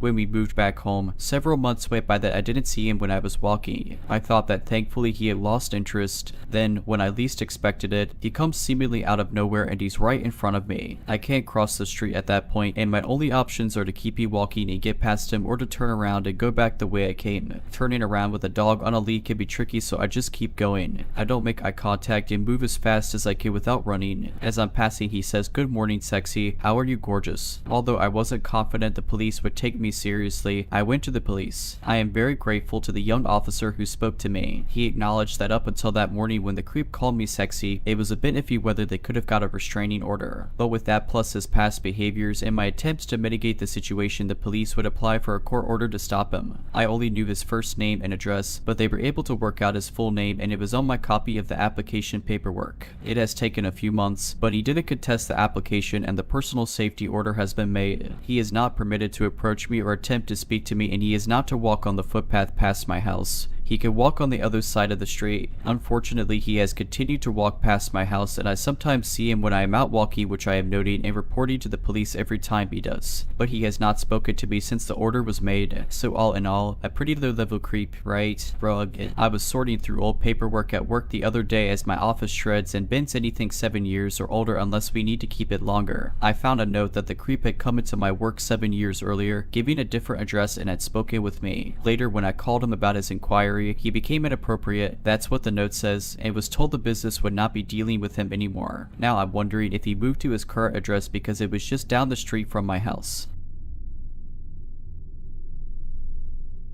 This happened about 6 years ago to me. I was a 20-year-old woman at the time and 2 other friends. I was 14 at the time of this story and we were seeing the new COMPILATIon. This was my second time seeing it, but I was super excited because my mom had decided that I could finally start getting dropped off when I hung out with friends instead of her accompanying us. After she dropped us off, we went inside, got our tickets and snacks at the concessions, then went to decide where we wanted to sit. This was before there was the assigned seating and you could just sit wherever you wanted. Of course, being teens and wanting to be on our own, we sat in the back so we would not interrupt the other movie watchers with our snickering and jokes. There weren't that many people there, maybe like 3 groups of kids and various other adults around them, but I did not pay much attention to them. We just wanted to be our own. Soon after we were settled, the trailer started and that's when he walked in. I did not pay much attention to him though, but I still noted that he was the last person to enter the theater. I can still remember exactly how he looked to this day. He must have been in his late 20s, maybe early 30s. He was Caucasian, had dark eyes, reddish/brown hair, and short beard. He was wearing running shoes, jeans, a white baseball hat, and a jacket over a shirt. He did a quick scan of the theater and he stopped with his head in our direction and started making his way up the steps, all the while he remained fixated on us. We were 1 row from the very back and he sat directly in front of us, right in front of my friend who was sat in the middle. This was the first more noticeable red flag. Soon after that the movie started. I immediately tried to focus it on the movie, but not long after it started, the man started twisting his hat so at times it faced forwards, then backwards on his head. That would not have been a problem if it wasn't for the fact that every time he adjusted his hat he would completely turn his head to stare at us, then smirk for a few seconds, then turn back. It continued on like this for almost the entirety of the first half of the movie. He would then giggle to himself quietly even if the movie was in no way comedic. The vibes were just so off on this guy, bordering on sinister. By then I had completely lost interest in the movie and remained unfocused on what he was doing. Soon enough he changed creep tactics and every time the movie characters told a joke or said something remotely funny he would full on belly laugh and turn around toward us while laughing and making direct eye contact with each of us. And after he got tired of that one he would stand straight up and rotate to face us, smile creepily, then sit back down. I was literally so tensed up that I had stopped eating my candy and now my friends had started exchanging uneasy glances with me and I could tell that they were just as uncomfortable as I remember clearly my friend on my left grabbing my arm as the movie was getting closer to the end and whispering my name nervously with widened eyes. I replied with I know I have been watching him. I had decided to start coming up with a plan. I already knew that the employees here were unreliable so I decided to trust the only other thing I could think of without my mom there. It was almost the end of the movie and I turned and grabbed both my friends' arms and whispered to them as quietly as I could. Guys, the moment the credits start I want y'all to run to the bathroom and I am going to call my mom to come in here and get us. Okay. They nodded, both looking as terrified and uneasy as I felt. About 5 minutes later the credits started and the moment they did, we bolted as quietly as we could. Of course in my mind every horror movie scenario was playing in my head with me being the last to leave the row, so when I got to the bottom of the stairs I decided to do the dumbest thing I could have done. Go easy on me, I was young and stupid and scared. I stopped and turned around as my friends ran ahead of me to the bathrooms. The theater was empty now, except for him in our row crawling around and looking under the seats. This felt like it lasted for a couple of minutes but could not have been more than a couple of seconds. I was just petrified. I couldn't move at that moment, but believe me I started moving again when his head popped up from the end of the row and after a jerk motion scan of the room his eyes focused on me. I swear his eyes were so wide I could see the whites from all the way down there. That's when he got up and started running, and so did I. I bolted out of there, skidding on the slick carpet and shot my way to the women's bathroom which was 4 theater entrances ahead of me. I could see my friend peeking out the side of the entrance as I got closer. I noticed that my other friend was not accompanying her. After I could speak again and was semi-breathing normally we headed deeper into the stalls and I shakily asked her where our friend went. She told me that instead of running into the bathroom she shot off to the concessions where there are sometimes employees. This might have been my first option if I didn't know my theater well enough to know that it was a 50-50 chance for any employees to be there at that moment. We then calmed down a bit more, for we were now in the nosier and crowded bathrooms surrounded by other people and adults. After like 4 minutes, we decided to take a peek out of the entrance to see if he was there. And I kid you not, this dude was pacing back and forth in front of the entrance with the most angry look on his face, staring directly at me when I poked my head out. I still don't know why I didn't tell any of the women around us what was happening. We finally called my mom, close to tears, and told her what was happening. She immediately left the store she was at to come pick us up as she could hear we were very upset. After waiting a minute more we decided to take another look outside and thank God he was gone. We saw our friend standing near the front of the theater next to an employee. Turns out she had just been standing by the worker and watching the man run in my direction, then pace in front of the bathroom, then finally leave. She never said anything to the worker, which I thought was stupid then, and thinking back it's even stupider. But we were done. We waited for my mom to get there around the employee who never said anything to us and was probably confused. We finally saw her car pull up and raced out to it and told her to drive out of there quickly. me. After telling her what happened, she told us we were probably overreacting and he maybe thought we were cute and we were the ones who misunderstood the situation. Still kind of pissed at her for that, very ignorant of a very knowledgeable and usually understanding woman, but maybe she was trying to comfort us. I don't know. All I know is that man did not have good intentions and we had every right to be as afraid as we were. Just thinking about it gives me the same goosebumps as I had in that theater. I know that if I saw him today I would know exactly who he is. Stay safe, always trust your instincts. Even if you think you're overreacting, they're usually right. If you're liking this video, all I ask is that you make sure to subscribe to my channel and like this video. Thank you. Many years ago, before cell phones, I, a 20-year-old woman, had driven over to visit my grandmother and was on my way home. She lived in a very nice part of town. I had only recently got my driver's license, and in my state, you are required to display P plates in your car windows. The P stands for probationary, but we used to say pick on me or pervert magnet plates. In other words, just displaying those plates on your car pretty much guaranteed you were going to be hassled on the road as a young person. And also, if you drove a small white sedan, you were likely to be female, all the more reason to be hassled on the road back then. So I turned out of my grandmother's street onto the highway. There was no traffic on the highway when I turned onto it, and I had driven no more than 300 meters when I heard this sudden loud honky right behind me, frightening the bleep out of me. I stuck my arm out the window and waved a circle signal, motioning to pass me, in case the driver thought I was going too slow, which I wasn't. The car then pulled out and began driving right next to me. All of a sudden, this creepy older looking man in an expensive plain white sedan honked again and was motioning at me to pull over to the side of the road and wind my window down. I mouthed no at him. He got more insistent and looked angry as he continued driving right next to me, which is also illegal because he was blocking the entire highway. So creepy man let off a couple more short honks to make me look at him again and flashed this black wallet with some sort of raised metal, silver looking crest on it. He was now looking ragingly angry and was pointing at the shield wallet in his hand, like he thought it meant he was some sort of secret police and had some sort of authority to pull me over. As far as I was concerned, I had not done anything wrong. He was not police. My car was recently serviced, so I knew there was nothing wrong with it. There was no possible reason for this creepy looking guy to pull me over, and I was starting to feel more than a little frightened. I decided to brake suddenly so I could read his car's rear license plate in case he tried to run me off the road or something. In a split-second decision, I chucked an immediate left turn off the highway and drove fast down a few back streets and laneways. This was the area I had grown up in, walking around with my grandmother, so I knew exactly where I was going. I was so creeped out I did not check my rearview mirror for a couple of turns, so I had no idea if the guy tried to follow me or if he just took off down the highway. But either way, I lost him. Went to work on the Monday and told the story, and one of my older colleagues said to me that is a consular license plate, which means that the car belongs to a foreign embassy. Intriguing, but I didn't give it much thought, except in later years retelling the tale when I wanted to explain to people why I have a chip on my shoulder when it comes to middle-aged male drivers.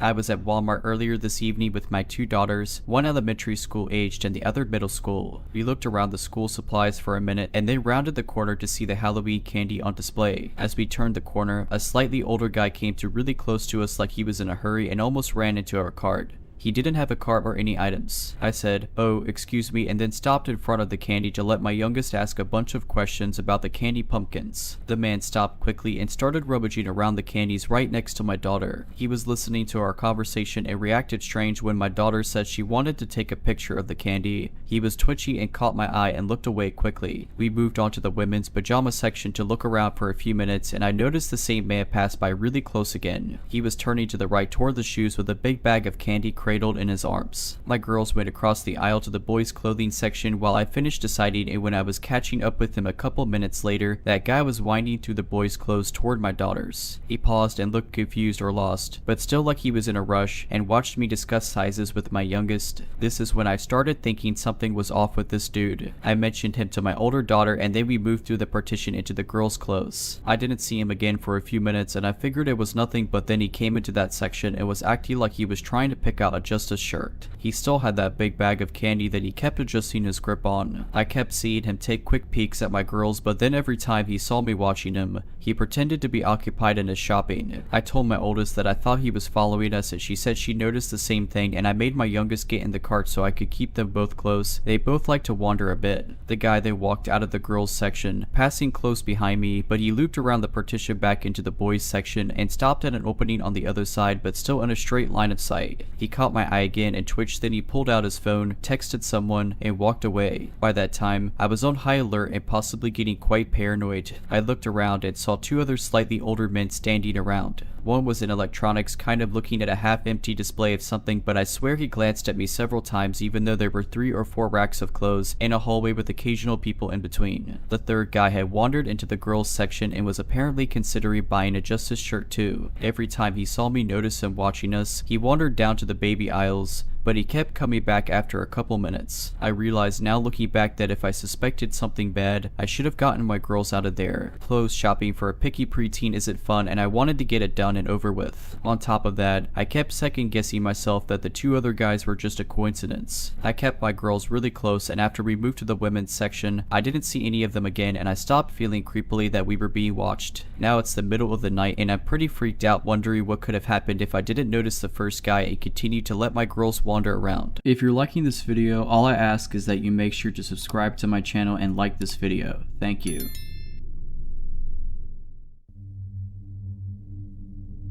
About 5 years ago, I was living at home with my parents and my twin brother was there too. Every morning at about 7 AM, we would both head out for a run. We had mapped out this giant loop that we would run. To make it a bit of a competition, I would run it in one direction and my twin would run it the other direction. That way we could run and stay focused. Part of this loop was on the main street of the city my parents live in. On this main road, there were these shady apartments kind of hidden by a bunch of trees. The direction I was running, the view of these apartments was obscured by a giant hedge bush and I couldn't see the apartments until I was right in front of them. Out of my peripherals, I see a woman standing among the trees, just staring at me. I immediately get the chills and do not turn to face her, because I didn't want to be rude. So I run on and forget about this a few minutes later. I pass my twin about 10 minutes later, he's going the opposite direction as I. I get home and my twin isn't back yet, so I go about the rest of my morning routine, including taking a shower. I get out of the shower and my twin hasn't come back yet and I'm starting to get a bit worried. An hour after I had gotten home, he's still not back and I call him. He tells me he's on his way back and he has something he needs to tell me and my parents. He finally gets home and tells us that as he's running in front of these apartments, he saw a woman hanging from the trees in front of his apartment. As soon as it's obvious he's seen her, a man comes sprinting from the apartments wailing and screaming, "No, I can't believe she did this," and grabs her body and lays her on the ground and starts performing CPR. It's obvious he is her husband. My brother calls the local police and they dispatch an ambulance and police officers. My brother has to stay for questioning as a witness report and all that jazz. He's obviously troubled by it. Since he was going the opposite way that I was running, he didn't have a hedge obscuring his view and got a straight on view of this woman hanging there. It's still hard for me to believe that the woman I saw staring at me out of my peripherals was dead the entire time. I do find it very sketchy that the husband came running out as soon as it was obvious that someone had discovered the body. That is a bit too convenient if you ask me, but I don't want to say this man killed his wife without any evidence. I just still can't fathom that if I would have turned my face to this woman, I would have discovered her about 20 minutes earlier than my twin, and it deeply troubles me that I didn't. I had just gotten out of a bad 8-year relationship and met someone on a popular online dating app. To be honest, I wasn't looking for anything serious, just someone to go watch a movie or have a drink with every now and then. I had 2 boys and was very happy and living a peaceful life on my own after going through hell. So I meet this guy who is just a couple years older than me and he had turned his life around. When he was younger, he used to meet gangs and drugs and now he was into working out and staying really fit and doing family stuff. I guess you could say I felt protected by him. He was a hard worker, self-sufficient, had a son, and he loved going to the gym every day. I myself had kind of a crazy past but overcame and we seemed like a good fit. We would go to dinner, movies, normal dating stuff, but eventually he wanted to spend more and more time together and I was having trouble giving up all my free time for him. And he would get angry about this. Like, really angry. After being with a controlling, possessive guy for so long, this was obviously a red flag and after 3 months, I told him I didn't want to see him anymore. He said he needed to confess something to me. He admitted to me that he was using steroids and that was the reason for his mood swings. He cried and said he was sure that was the reason and was willing to stop if it meant he could have another chance, and I obliged, but only under the condition that we remained friends. Things were okay for a while. We saw each other maybe every other week and he started wanting to see me every week, to which I told him that I was not interested in being anything other than friends at that moment since I was not ready for a relationship. He tried to talk me into giving him another chance, but I just didn't find myself interested in him in a romantic way, and so I insisted that we just be friends. I stopped talking to him because I got mad at his insistence that we still talk every day, since he said that's what friends do. He would always ask about my whereabouts and ask for pictures of who I was hanging out with, and I told him this is not what friends do, and he just insisted that he just innocently wanted to see what I was up to. Fast forward 6 months later and I hadn't spoken to him at all within that time. I was happy and living my life, and on one particular night when my youngest son was at his dad's, I went out to a local bar with friends. My oldest son, who was 13 at the time, was home alone, so I left a little early to make it home around 10 p.m. I laid down in bed and go to sleep. So a little info on my living situation. I've been living in my condo for almost a year now, and we live in a great, safe community, and I would leave my patio sliding glass door open, screen closed, to get a breeze in at night. No biggie. My bedroom was close to the patio, and my son would sleep in the loft that was the closest to the front door. I'm dead asleep when I suddenly feel someone slowly sit on my bed. I'm laying in bed wondering why my son would come sit on my bed so slowly. He wouldn't. I turn around, it's not him. It's Mario, not his real name, laying down in bed next to me. I sit up and ask him how he got in. He's not answering me. He says, "I needed to talk to you." I said, "Okay, when you need to talk to someone, you don't sneak into someone's room. You call them, you leave them a note. Literally anything but this. I'm thinking I'm gonna kill my kid for letting him in." He said, "I didn't have your number anymore. I needed to talk to you before it's too late." I didn't even entertain the "before it's too late" bit because I was livid, but something told me to keep my cool. I sit up and say, "Look, I really want to talk to you too, but not like this. Please just leave and I promise we will talk tomorrow. Call me tomorrow."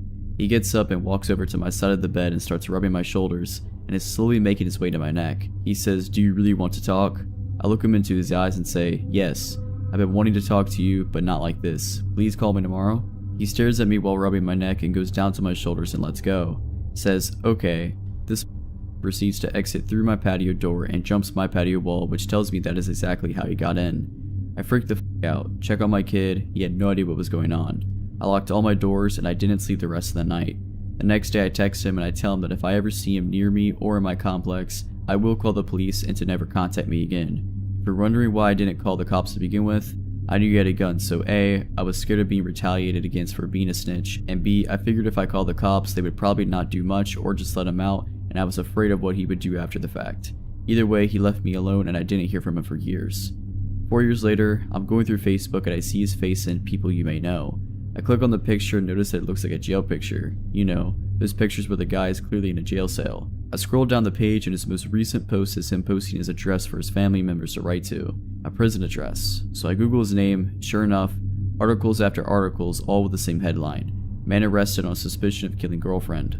About 2 years after him and I dated, he shot and killed the girl he was dating.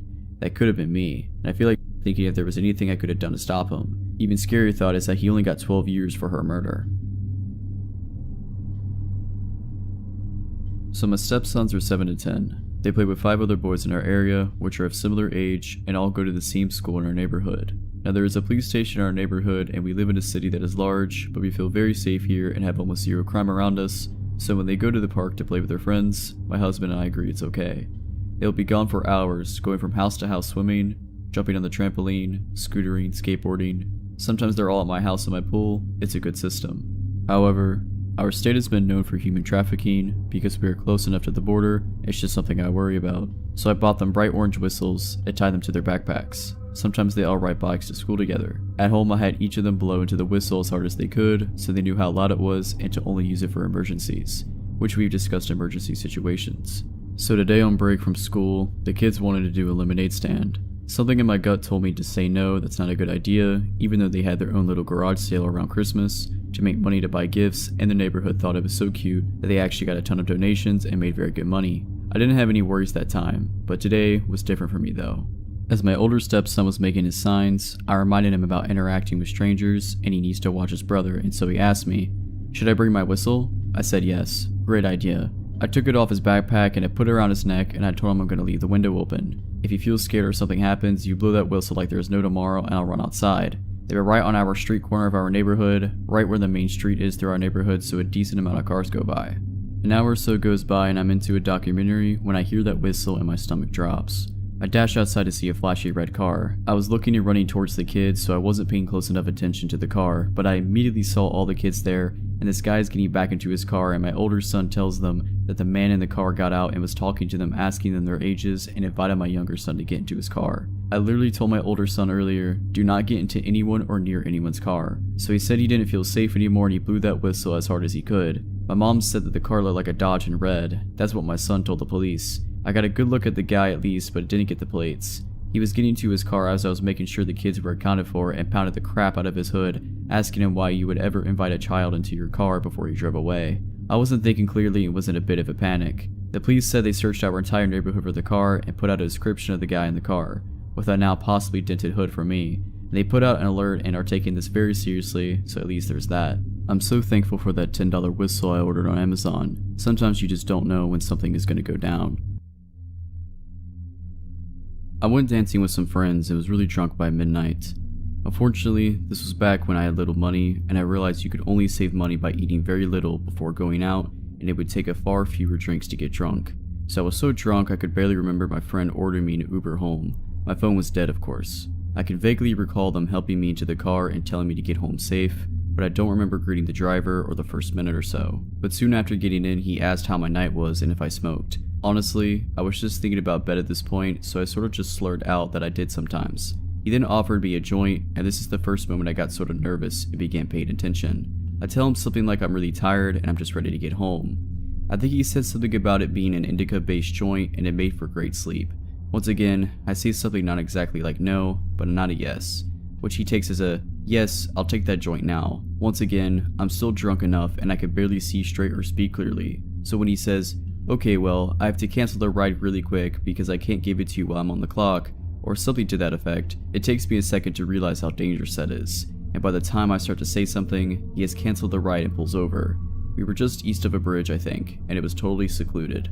Some empty parking lots, a closed auto body shop, and no one in sight. It's starting to hit me now that I'm in the car, and not with the same Uber driver but with some stranger. I can't call anyone, and he's trying to give me weed that could have anything in it. For the next minute or so we're pretty quiet. I can't remember if there was any small talk he tried to make because I was beginning to panic. And every time he handed me the joint, I would take fake hits, just breathing it into my mouth and not into my lungs. I felt tired, clumsy, and weak. That kind of drunk where you're almost at the point of nausea, and I knew I couldn't do much if anything to defend myself at that point.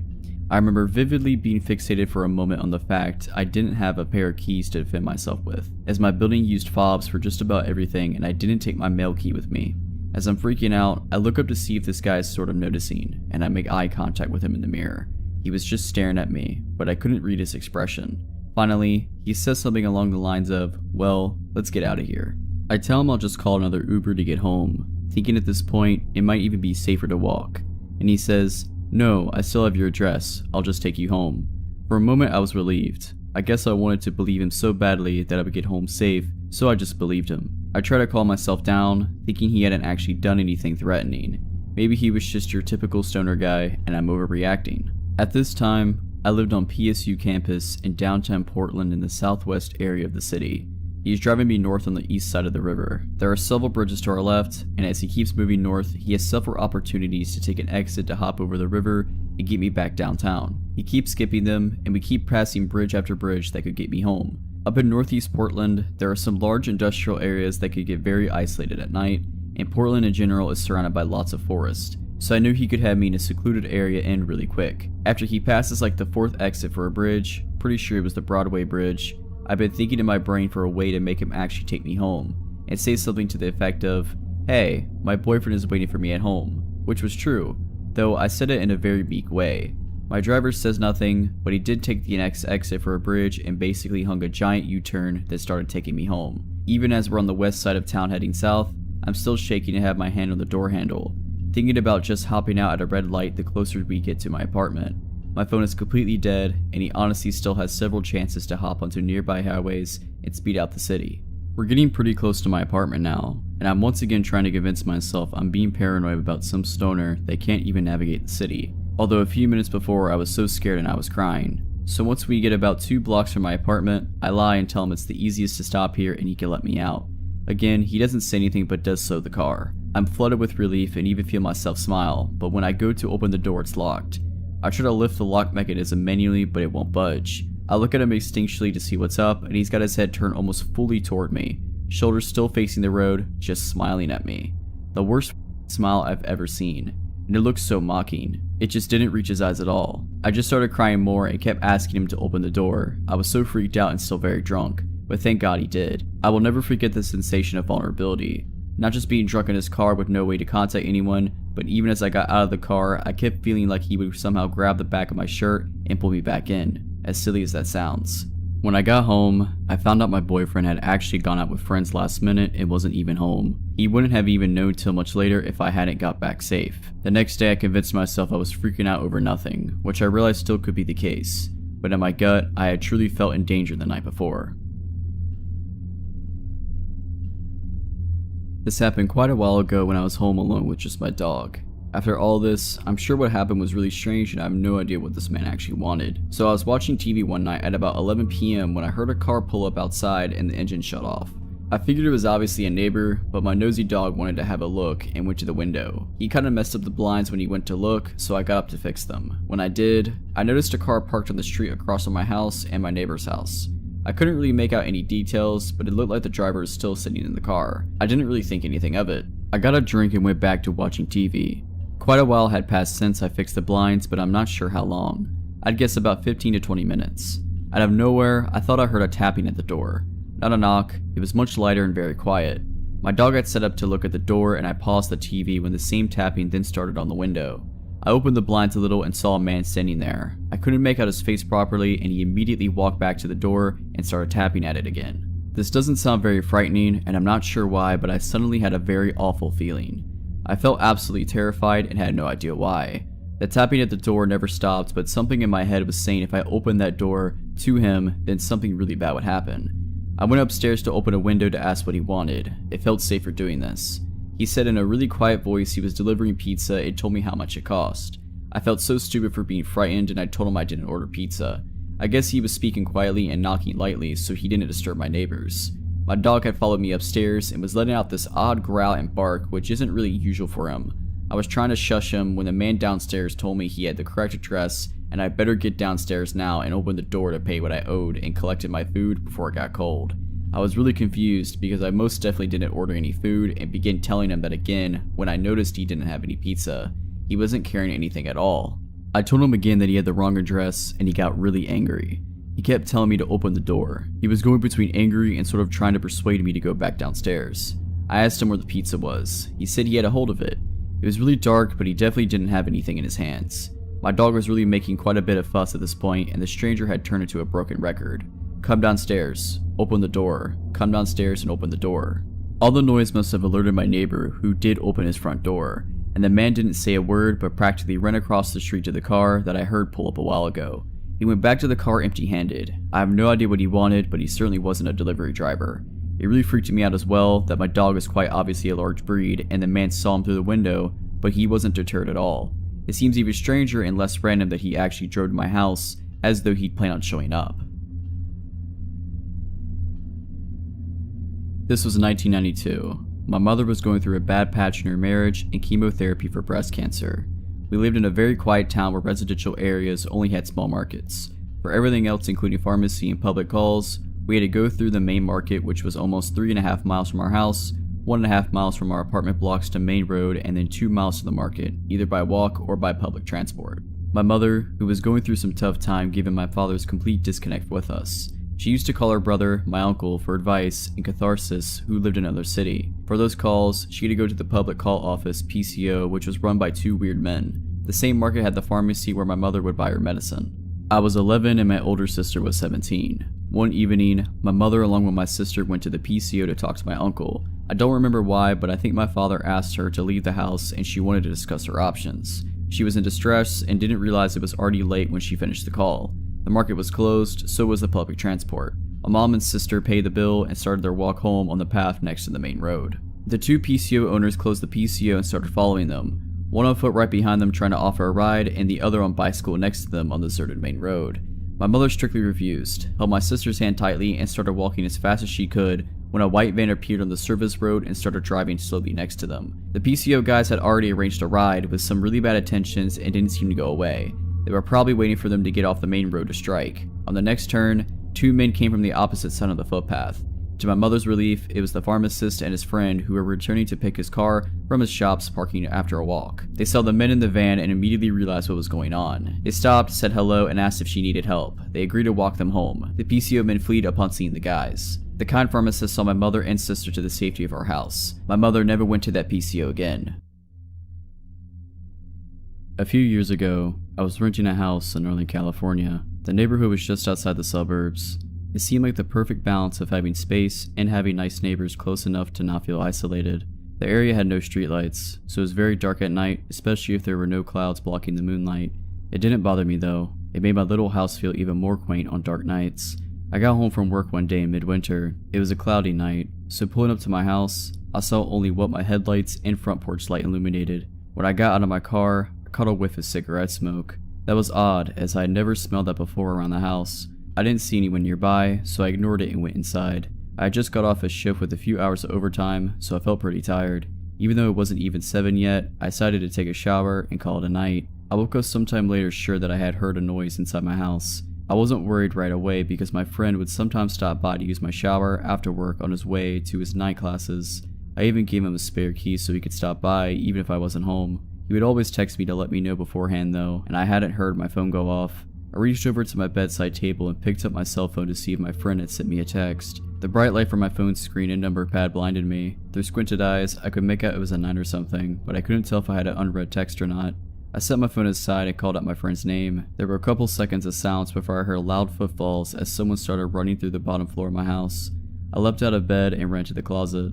They were already up the stairs by the time I had opened the door and stepped inside. That house had 3 rooms upstairs, 2 bedrooms on either side of the hallway, the one that was in a spare, and a bathroom at the end. The bedroom doors were both closed, but the bathroom door was cracked open. I heard whoever was in my house thunder down the hallway past my door and into the bathroom. Thank God they did. They gave me enough time to open the attic access in the ceiling of my closet and hoist myself up.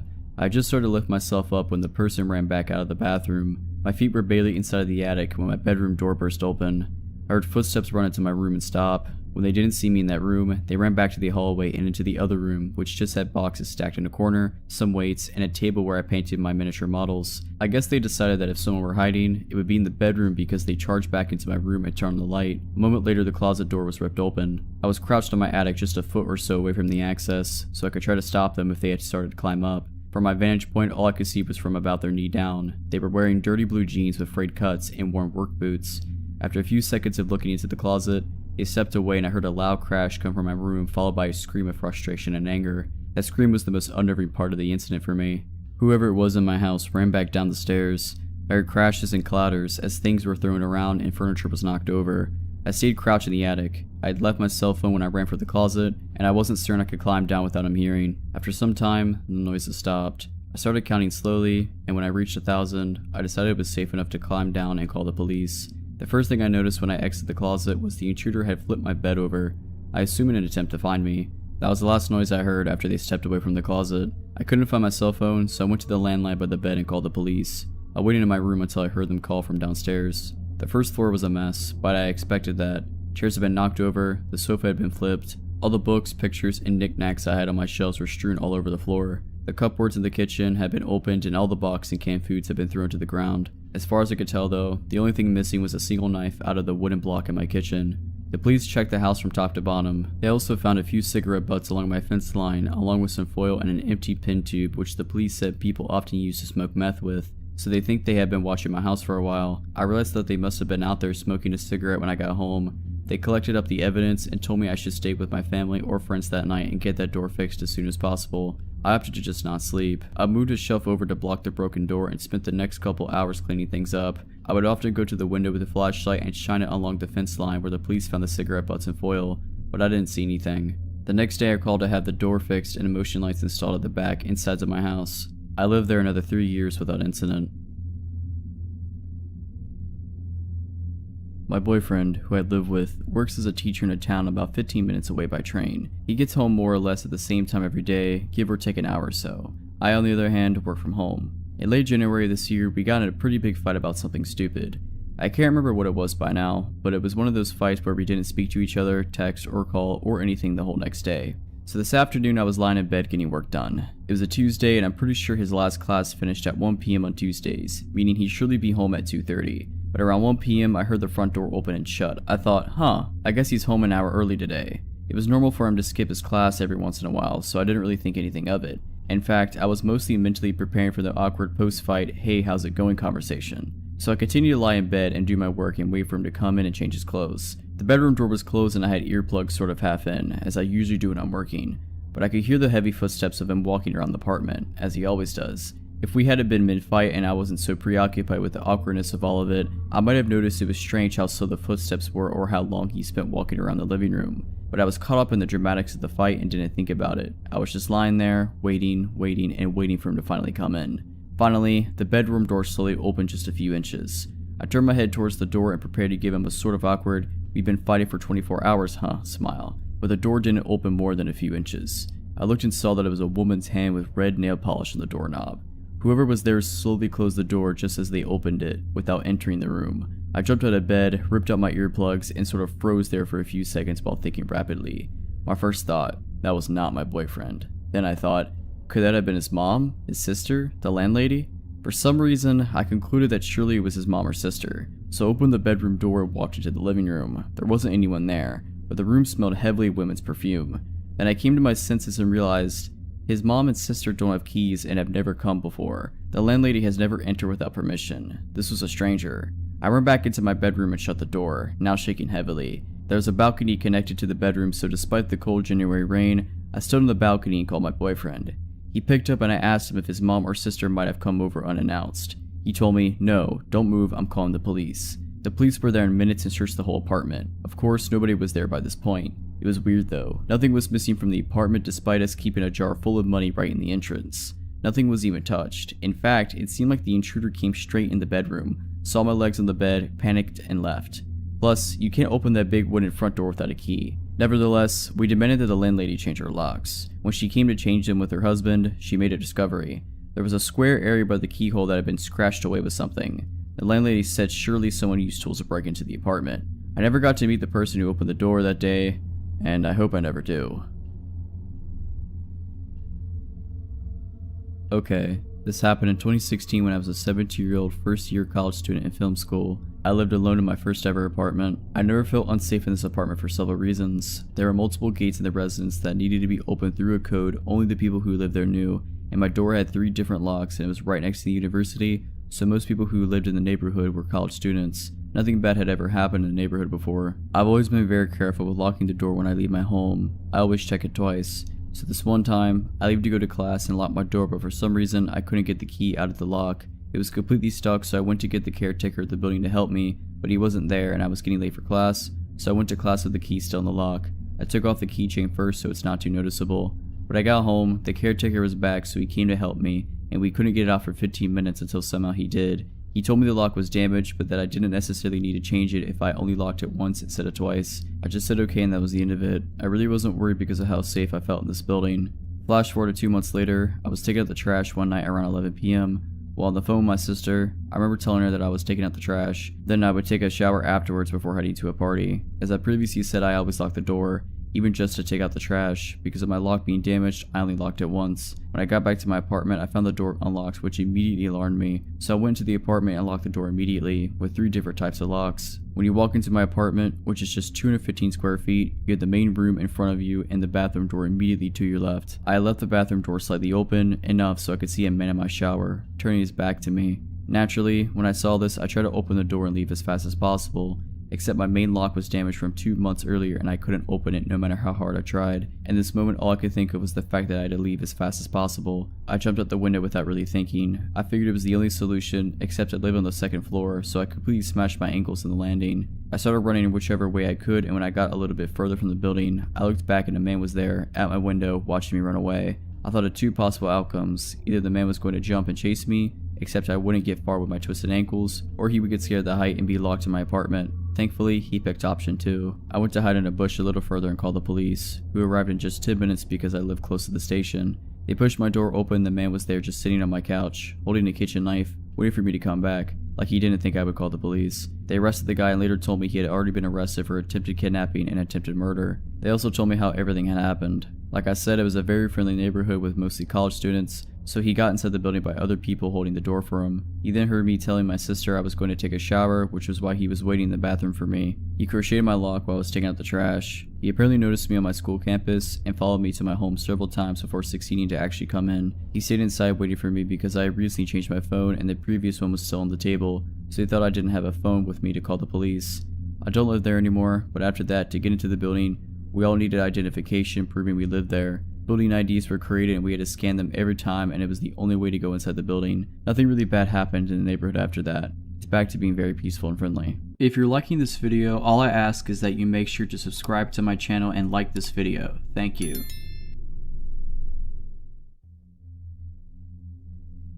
A friend and I played after-school hockey. It wasn't a popular sport, so our games took place at another school, which was incredibly far away and pretty much in the middle of nowhere. The area didn't have any train stations, so we relied on 3 different buses to get there, and again to get home. The games usually took place pretty late and ended around 7 to 8 p.m. when it was dark. All the other girls in our team got picked up by their parents, but we always busted together home. We didn't feel it was dangerous because there were 2 of us, and being classic 12-year-olds, we thought we were mature enough to be independent. Because we had to change buses 3 times, and we lived so far away, by the time we got to our second bus stop it was usually pitch black. The second bus stop was desolate, far off from the school, in front of some kind of abandoned building, and basically a bit creepy. The stop was small and wasn't sheltered, it was just a steel pole with a bus painted on the sign. On this particular night, it wasn't raining as well, so we felt extra miserable standing out in the cold. The buses in my area are also notoriously unreliable, so it wasn't unusual for us to wait an hour at this bus stop. That night it definitely felt like we had been waiting there for over an hour when a car pulled up in front of us. A woman was in it. She rolled down her window and asked us where we were going. I told her the suburb we lived in, which was an hour drive away, and she said she could give us a lift if we wanted. If it had been a man, I would have immediately been suspicious and liked it. But because she was a youngish woman, looked about 40, it didn't raise any red flags in my mind. I remember thinking that she must be understandably worried about 2 young girls standing out in the rain at night. I smiled and thanked her and said it was okay and we would wait for the bus. She hesitated and then drove away. But a few minutes later, she came back and pulled up in front of us again. She told us her daughter wasn't at a play and that she was going there anyway to pick her up, so are we sure we didn't want a lift? My friend was almost about to get in, but I hesitated. Maybe thanks to my parents drilling me about stranger danger, and I said thank you, but it was alright, we'll wait. She was a bit pushier this time and asked us if we were sure quite a few times and mentioned her daughter again, but eventually she drove away. At this point, I think my intuition was telling me that it felt a bit weird that she hadn't mentioned her daughter earlier. Another few minutes later, she came back again. This time she said that she had just driven past our bus further down the road and then it obviously skipped our stop, so she offered to give us a lift to try to catch up to it. This sounded unlikely to me. By this point, I was super suspicious. I didn't really have any time to think, so it was just a bad gut feeling, rather than any logical reasoning. With all the politeness and smiles gone, I straight up just said no.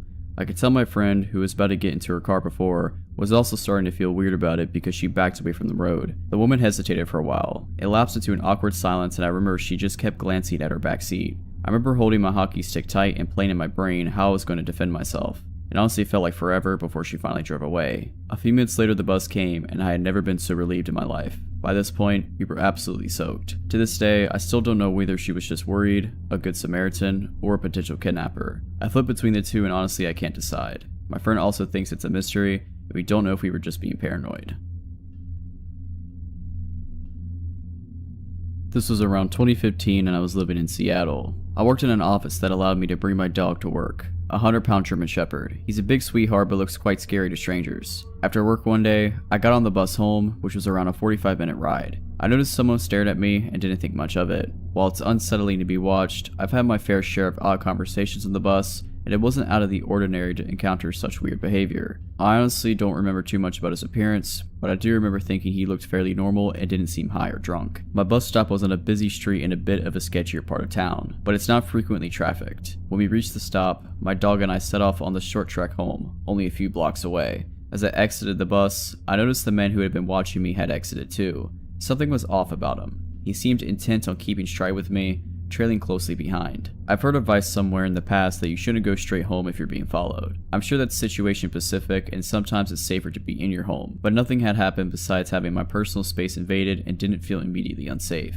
So I opted not to lead this stranger straight to my door. I knew that my partner at the time wasn't at home, so I decided the best plan was to weave through my neighborhood for several blocks to try to lose him. I think a part of me was also wanting to be sure I was being followed at all, or if this person just happened to be walking in the same direction. After several blocks, it became clear he was following me. I was weaving around erratically and he was walking the same path. Neither of us spoke to one another and I was becoming more and more frustrated that anyone would follow a woman home. The streets were quiet and I couldn't see anybody around who I could signal to for help. I don't think I would have been so surprised this was happening if I was alone and without my dog. I can't imagine anyone in their right mind following someone with a large German Shepherd. I started walking faster when I rounded a corner and quickly ducked into a hallway hugging a duplex a block from my house. I was hoping the pathway would wrap around the house completely so I could get out of the line of sight of this person, but was met with a fence to my face and didn't have time to backtrack. I was ultimately cornered in this nook between a house, a fence, and a hedge. I crouched down with my dog and waited for the guy to pass us. I watched as the man strolled by the walkway, seemingly not noticing us at all. He didn't turn his head or even gaze in our direction. I decided that we'd stay there for a few minutes just to make sure he was gone. About 3 minutes went by. Just as I was thinking it was safe to head home, the man stepped into my line of sight. He didn't make eye contact with me, just as he hadn't the first time he walked by. He was moving calmly and deliberately, and slowly came to a stop as soon as he was right in front of me, just off the curb. He was about 2 yards away, facing me, and not directly looking, with just a sidewalk and a grassy strip between us.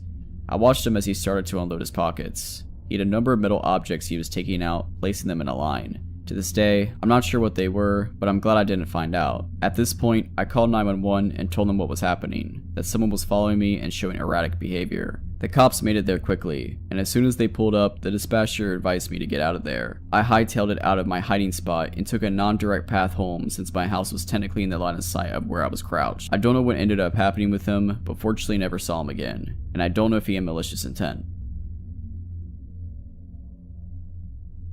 This happened when both me and my friend Jay were 15. I was spending the night at his house, as I often did. It was a normal enough night. We watched movies, played a couple video games, and stayed up way too late. It was about 2 AM I think when we heard a loud banging coming from the front door. Luckily at the time we were in his kitchen at the back of the house, so no one could see us.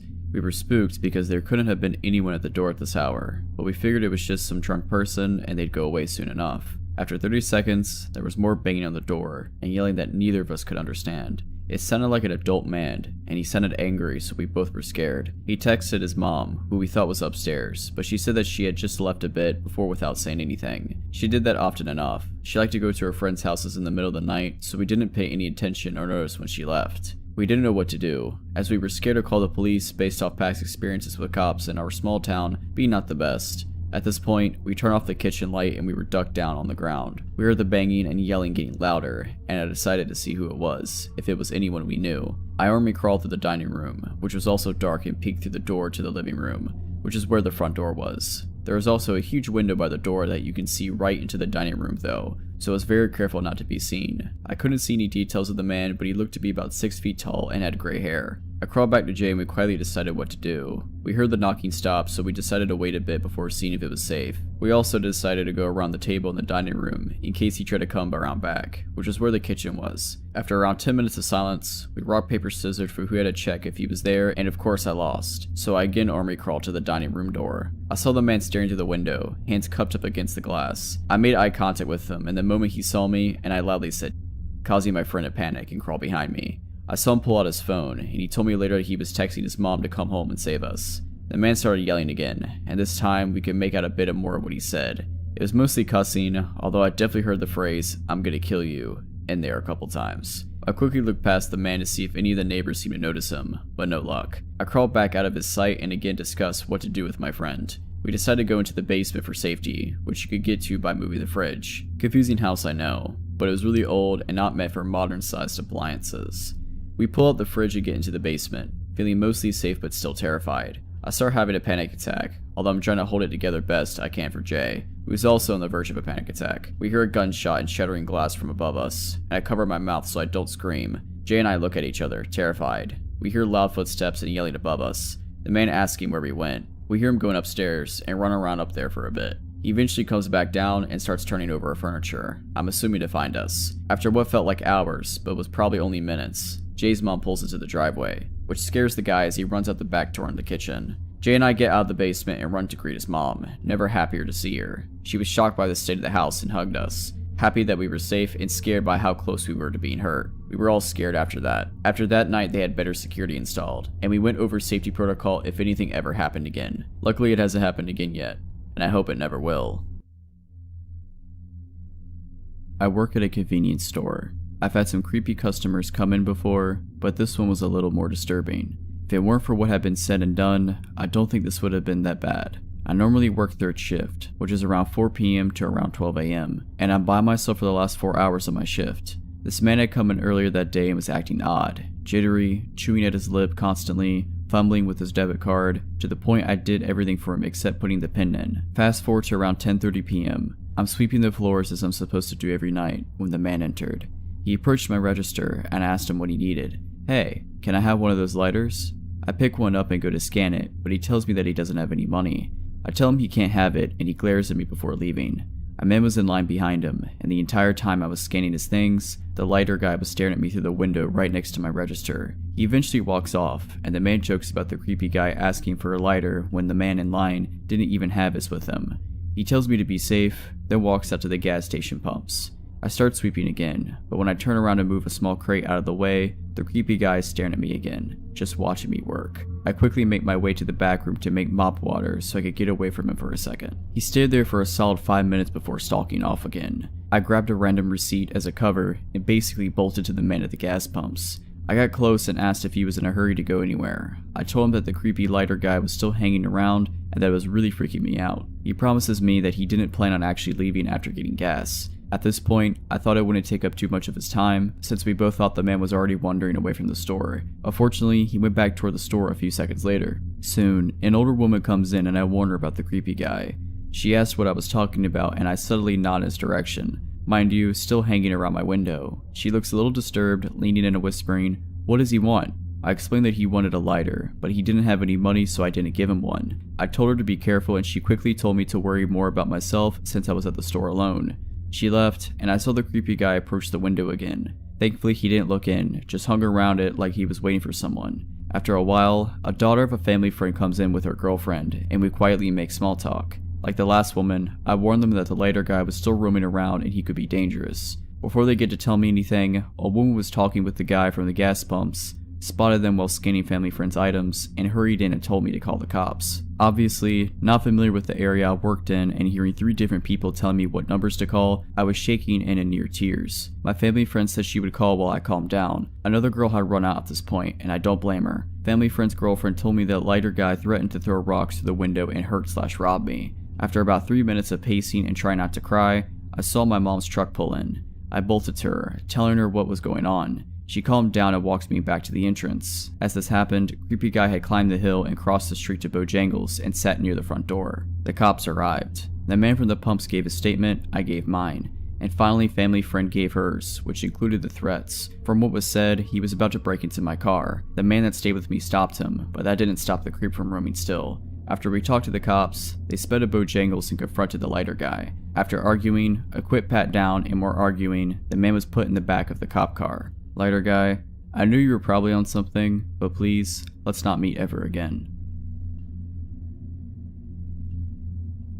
To set this story, I bike 5 miles one day, 5 days a week to my job, and I've been for 8 months. I honestly love it. It forces me to get exercise and it's cheap transportation. I take the main road with a lot of traffic, so I've never felt unsafe. I also only ride on the sidewalk since it's safer. One day, coming home, I was passing by an area with a lot of construction going on. To give you a better visual, I ride on the sidewalk along a busy road. As I'm biking, I see a man in a black pickup truck parked as if he's about to pull out of the area, but he's waiting for a spot to open in traffic. He then sees me and reverses to let me by. I remember thinking, oh great, he's letting me by, and I wouldn't have to ride around behind his car to get to the other side. But as I'm getting closer, he does a stop motion with his hand, and he's wearing a safety vest, so I assume he works there and there might be a problem up ahead, like a pothole, etc., so I stop. He spoke with authority like as if he's an officer stopping me or something and asked if I bike for transport or leisure. I was a little confused since that's a weird question, but I tell him for transport. I bike to my job. He then says, do you bike for leisure? I'm asking because I bought a bike and I'm looking for a riding buddy. I'm not freaking out or anything. I feel a little calm since there are a bunch of cars passing by us,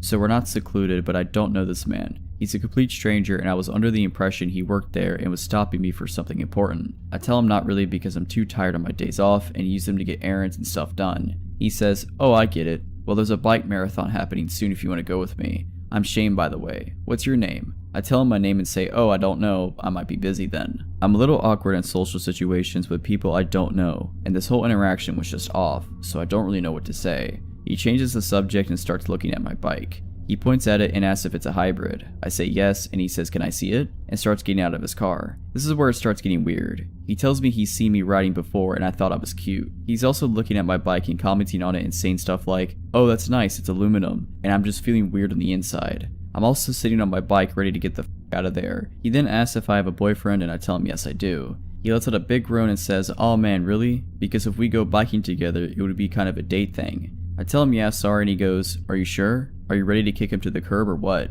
I just want to get out of here at this point, but he parked his car literally in front of the sidewalk, so it wouldn't be that easy to speed by him. He seemed upset and kept asking if I'm sure I have one and how long we've been together. I said, "A couple years. Well, I'm crunched for time and have to go, bye," and sped off.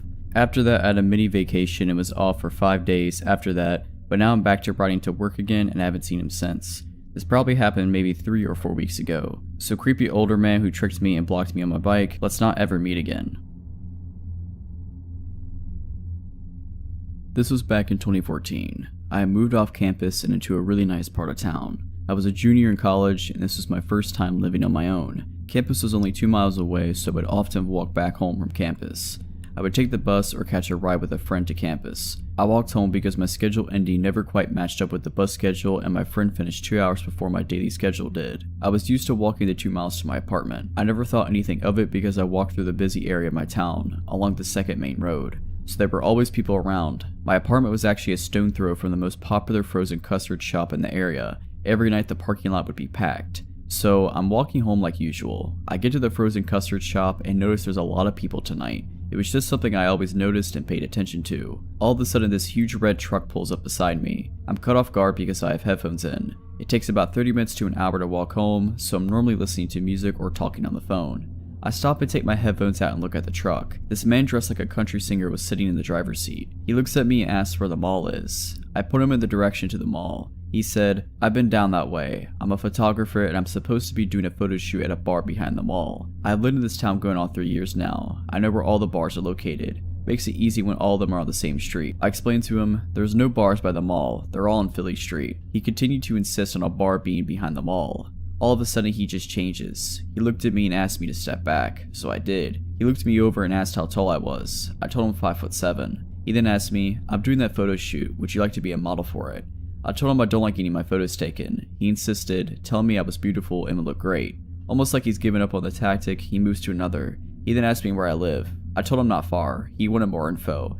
I pointed in the vague vicinity of my apartment, making a point not to actually point at it. This dude then asked me if I wanted a ride. I told him no, it's not far, I'll be fine. He kept insisting I let him give me a ride home. I kept telling him no, stepping farther away from his truck. He then out of nowhere asked me how he could get to the mall. I told him, "Go down this road, at the light turn left. The mall will be on your left." He thanked me and started to drive off. I walked slowly to my apartment. I watched his truck get to the light. Instead of turning left like I said, he went straight. Going straight leads into a small residential area that you need to know this town well to get through. I lived in that town from 2012 to 2017 and still can't figure my way through that area. I made sure that truck was completely out of sight before I hightailed it to my apartment and locked the door. My dog didn't quite understand what was going on. All he really knew was he had to go to the bathroom pretty bad. I tried to distract him for 5 or 10 minutes to make sure the coast was clear. My heart sunk when I did finally take him out. The same red truck was parked near the parking lot behind my apartment building. The truck didn't belong there. I'm one that memorizes all the vehicles that are normal for the area. No one had a red truck like that. I went back in and texted people describing the man and the truck to them in case something happened to me. I did not go back out for hours.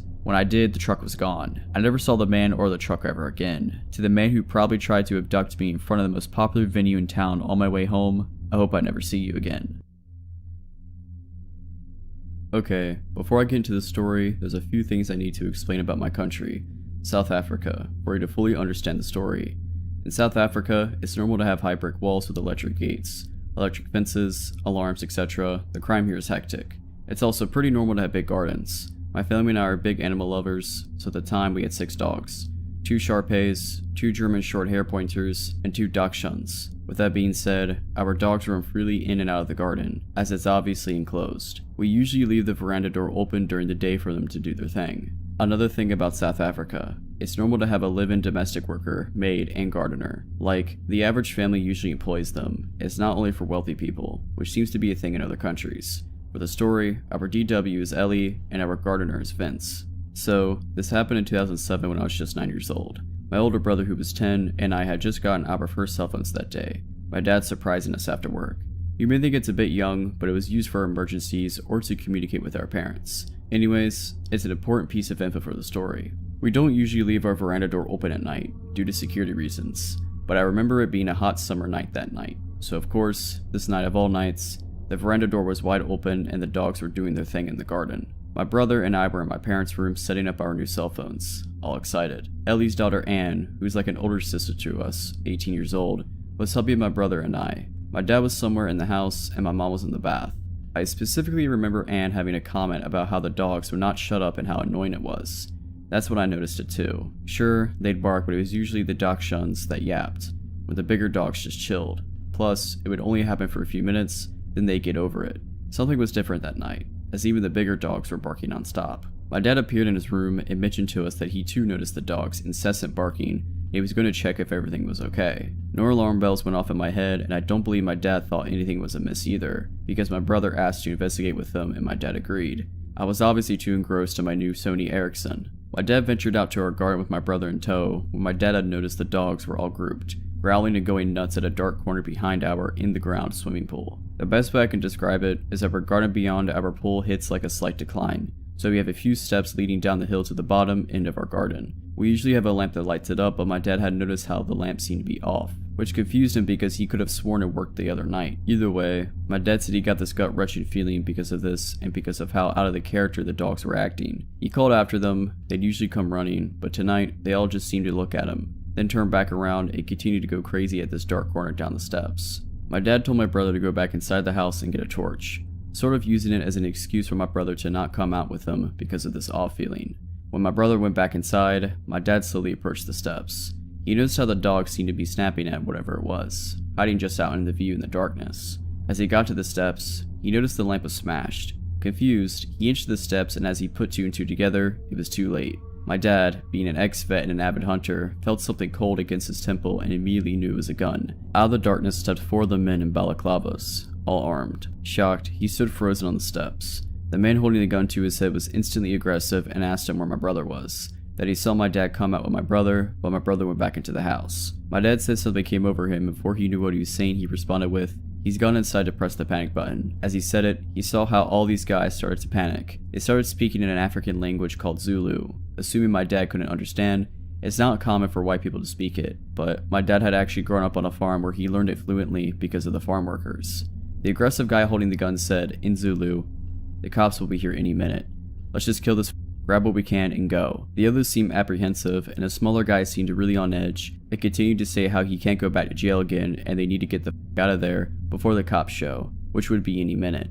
He was panicking. My dad then fed on this guy's fear. My dad then interrupted them, speaking English, pretending to not understand what they were saying, and said that we usually have armed response vehicles that drove in our area, and since my brother pushed the panic button so long ago, they'll probably be here any second. And that did it. My dad watched as their plan unraveled before them. The smaller scared guy started freaking out all the other guys, saying that they need to leave ASAP or else they'd get caught. He seemed to make the others more nervous and lose confidence until they started full-on bickering amongst themselves, their plan slowly turning to, as a third guy had put it. The aggressive one pointing the gun to my dad's head slowly lowered it as they started fighting, losing focus on my dad and shifting his focus onto his crew. My dad then used this as an opportunity to slowly back up the steps and turn to dart to the house. As luck would have it, as my dad ran into the veranda door, my oblivious brother was heading out with a torch. My dad scooped him up under his arm mid-ran and sprinted into the house, not even closing the door behind him. Silly, I know, but I think he just wanted to get my brother inside as quick as possible without even thinking. Anne and I were obviously also oblivious to everything. When my dad rushed to the bedroom door, slammed it shut, and told us to go upstairs into the attic, quote unquote, "There's 5 guys outside with guns. They're here to hurt us. Get upstairs now." My heart sank. I remember my body automatically responding and me sprinting to the stairs with Anne right behind. My mom ran out of the bathroom in a towel, not too far behind. We sat there in darkness and silence. I swore you could hear a pin drop. I think we were all just wanting to hear something below us in the rooms. My mom cursed saying she didn't have a phone, neither did my dad. But ha, in my hand was my brand new Sony Ericsson. No better emergency to use it than now, right? My mom dials the police and I kid you not, they asked where we live, we explained and they told us it wasn't in their jurisdiction. Sorry, click, the line goes dead. We're now not only ourselves, but we're flabbergasted too. My mom starts cursing like a sailor again and that's when my dad realizes. He didn't close the veranda door and what about Ellie and Vince, who are in their rooms, blissfully unaware of the danger they're in.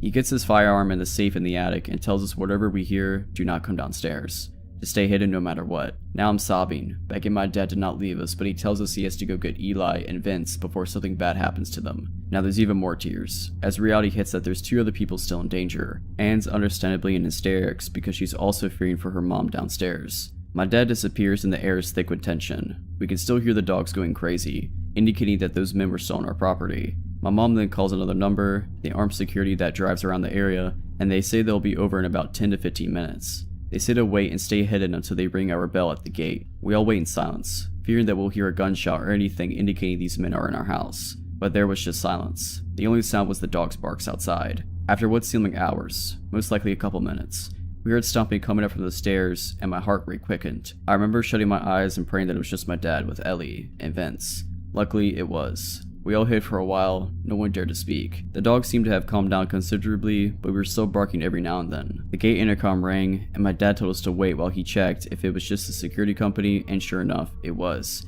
He opened up and the nightmare was over. I remember standing up and my knees buckling from the adrenaline my body endured. The armed security somehow notified the Wright police, and everyone investigated the garden. They found that there was actually 7 pairs of footprints and that these guys bent the spikes on our wall and just climbed over. We got an electric fence shortly after, so there must have been 2 other guys hiding in the shadows that my dad hadn't seen, which is actually creepy in its own right. Thank goodness nothing happened to my family, and I'm forever thankful for my dad's quick thinking regarding the panic button. Also, I'm so glad my dad understands Zulu and can manipulate the situation to benefit us. This takes place in the early 80s. I grew up in the suburbs in a very friendly townhouse complex. We all knew our neighbors. My first friends were the kids that lived in other townhouses. To describe my home, all townhomes are attached. They're also very tall and slender. I had 6 flights of stairs to go from the basement to the bedrooms on the top floor. We had a tiny driveway, and then there was the small roadway. On the other side was a raised flower bed that ran the length of the side of the townhouse wall across the street. The most important thing was a very bright street light in the middle of the planter. It shined ominously right into our front windows at night, and it had enough light to illuminate shapes above the kitchen counter on the 3rd floor kitchen, just the top part of bodies. You didn't need to turn on the kitchen lights at night if you needed to get something. One night I had a sleepover with my friend who lived diagonal to me. Us scouts had stayed up late and went to the kitchen for snacks. I peered out into the street to see an unfamiliar guy walking by on the roadway. There was no sidewalks. I noted to my pal that there was a weirdo walking by because he didn't seem right. He was tall and lanky with long 80s hair. With our familiarity with people in the neighborhood, we didn't recognize him. Our complex roadway did lead to a street, but it wasn't used as a shortcut because it was a long way to get around the neighborhood, so you didn't see others often,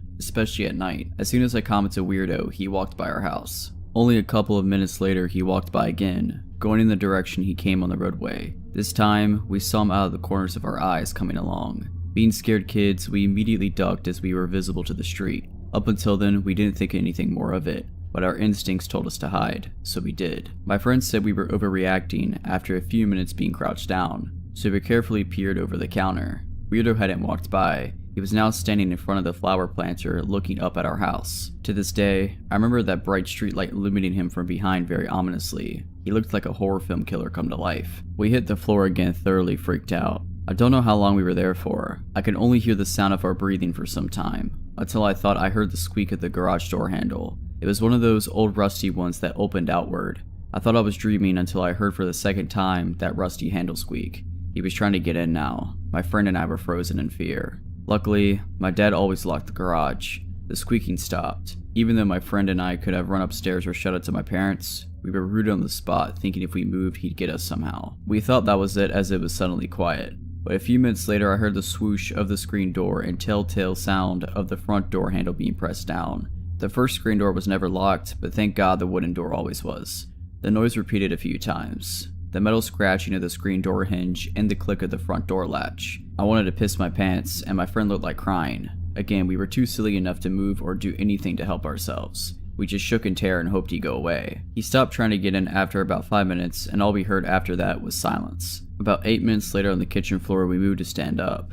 I thought we were still pretty crouched down and invisible. That wasn't the case. This time we heard a clear voice. The other kitchen window near the pantry had its screen window open. "Hey, I'm thirsty." "Can I get a glass of water?" My friend and I stared at each other in disbelief. He was still there. We didn't move, but someone had to eventually. My friend, being the braver one, decided to peek out the screen window while trying not to be seen. He must have heard her. "I know you're there. Come on and let me in. I won't hurt you." This was the moment we decided to flee up those 2 flights of stairs to my bedroom. I always had an active imagination like most kids. I really hated that my bedroom was the very first one at the top of my stairs. My parents were at the back. Therefore, in mind, I would be the first one to be murdered if someone broke in, and that fear was certainly tenfold that very night. My friend and I hunkered down on my bed, deep under the covers, shaking. We did not sleep at all, waiting for the click of a door or worse. We thought we heard him try again, but at that point we weren't sure if we were hearing things. Until the day I moved out, I never really felt totally comfortable in my bedroom ever again.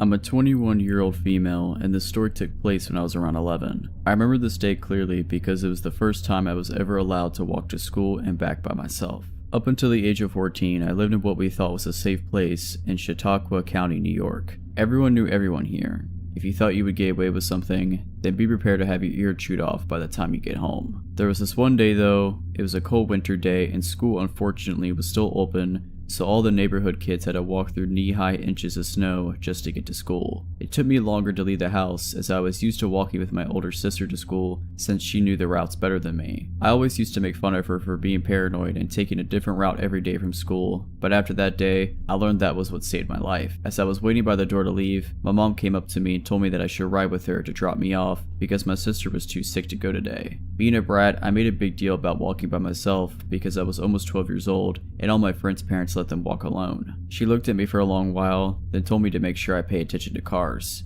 I got hit by a car and almost died when I was 9, so the worry that showed on her face was well warranted. I hurriedly nodded and headed out the door to go to school. My sister didn't like to dilly-dally, so she was always in a rush to get to school early, but seeing as it was just me, I thought it would be a good idea to take my time. I would play in the brown slush that was on the left side of the road, and even made funny looking snowballs to see how far I could throw them. Halfway to school I noticed a white van following behind me. Being the playful child I was, if I had not been bending down to make another snowball, I wouldn't have noticed it slowly creeping up the street. I told myself I was being stupid, but continued more hurriedly to school. Once I got to school, I took a quick glance over my shoulder and saw the van a few feet behind me. It wasn't until I was on school grounds that it drove away fast by me. I thought that would be the end of it, but throughout the day when I would stare out the window, the van would be there. I assumed that it never really left, just parked. Many adults would try to convince me years later that maybe it wasn't the same one, but I knew it was. The van had a bright yellow smile emoji sticker on it. I couldn't see who was in the van, but through the tinted glass, I knew they could see me. It was now the end of the day and I wasn't ready to go home. It was too late to call my mom, because she was at work and my sister was homesick. I had to suck it up and start walking home. I tried to blend in with the group of kids, but most of them were car riders, and the others didn't live near me. Remembering what my sister told me, I took another route home. I didn't memorize this route clearly, but I decided anything was better than being spotted by that van. I made it to my main street, but realized my mistake too late. The route I took led back to the main street where I walked to school. Hidden behind a row of cars was the white van with a smiley emoji sticker. I tried to stay calm and walk past in, but once I heard the van door slightly click open, I ran. I could hear the rush of 2 pairs of heavy footfalls behind me. They were getting closer, so I did what any normal kid would do. I cut corners. I cut into someone's backyard until I was directly inside of my house and forced myself into the thick snow to make it to the door. My heart was racing, not because I was running, but because I could still hear them behind me. I made it to the door and banged with all my might until someone came to the door. My sister looked confused, but one look at my face and she pulled me inside and locked the doors. The van was still outside. Truthfully, it stayed out there until my brother got home. Me and my sister don't talk about it, but we both knew how close it was to me going missing. Whoever you are that attempted to kidnap me and do God knows what else, let's not ever meet again. If you're liking this video, all I ask is that you make sure to subscribe to my channel and like this video. Thank you. When I was 20 years old, so 6 years ago, I worked as a delivery girl for a pretty popular pizzeria in my area. Initially, I worked the late morning to mid-afternoon shift, but when the guy who delivered for the night shift ended up getting fired due to him losing his license because of a DUI, I was placed on the night shift since my boss hired a family friend who could only work my shift for whatever reason. I really didn't want this shift because you never know if people who order late at night actually want a pizza or if they have other intentions in mind. Unfortunately, my boss isn't the nicest of people and essentially told me if I wasn't willing to work the night shift, I was fired. I wasn't exactly in a position where I could be out of work, albeit temporarily, so I reluctantly worked the shift. The first month of this shift, I went by without any issues. until I had to deliver a pizza to a house that just barely made our delivery radius. I punched it in on my GPS, and the house was located in a pretty suburban part of the city. I arrive and it's about 11 p.m. The block was extremely quiet, decently lit, and mostly littered with modern townhouses, but the house I delivered to was a duplex. I ring the doorbell and wait for about 30 seconds. No answer. I ring it again and wait another 30 seconds. Still no answer. I'm standing there getting pretty nervous that something's about to go down, but thankfully a man opens the door. He looked like he was in his late 40s. He was pretty tall, maybe a little over 6 foot, and he was very skinny. I tell him his pizza is here and he just stands there staring at me. I asked him if he was okay and he responded by saying, "Yeah, I'm fine, sorry. I got off work not too long ago and I'm just zoning out a bit." Fair enough, I suppose. He hands me the money. I hand him the pizza, and as I'm making change he says, "You're really beautiful, you know that?"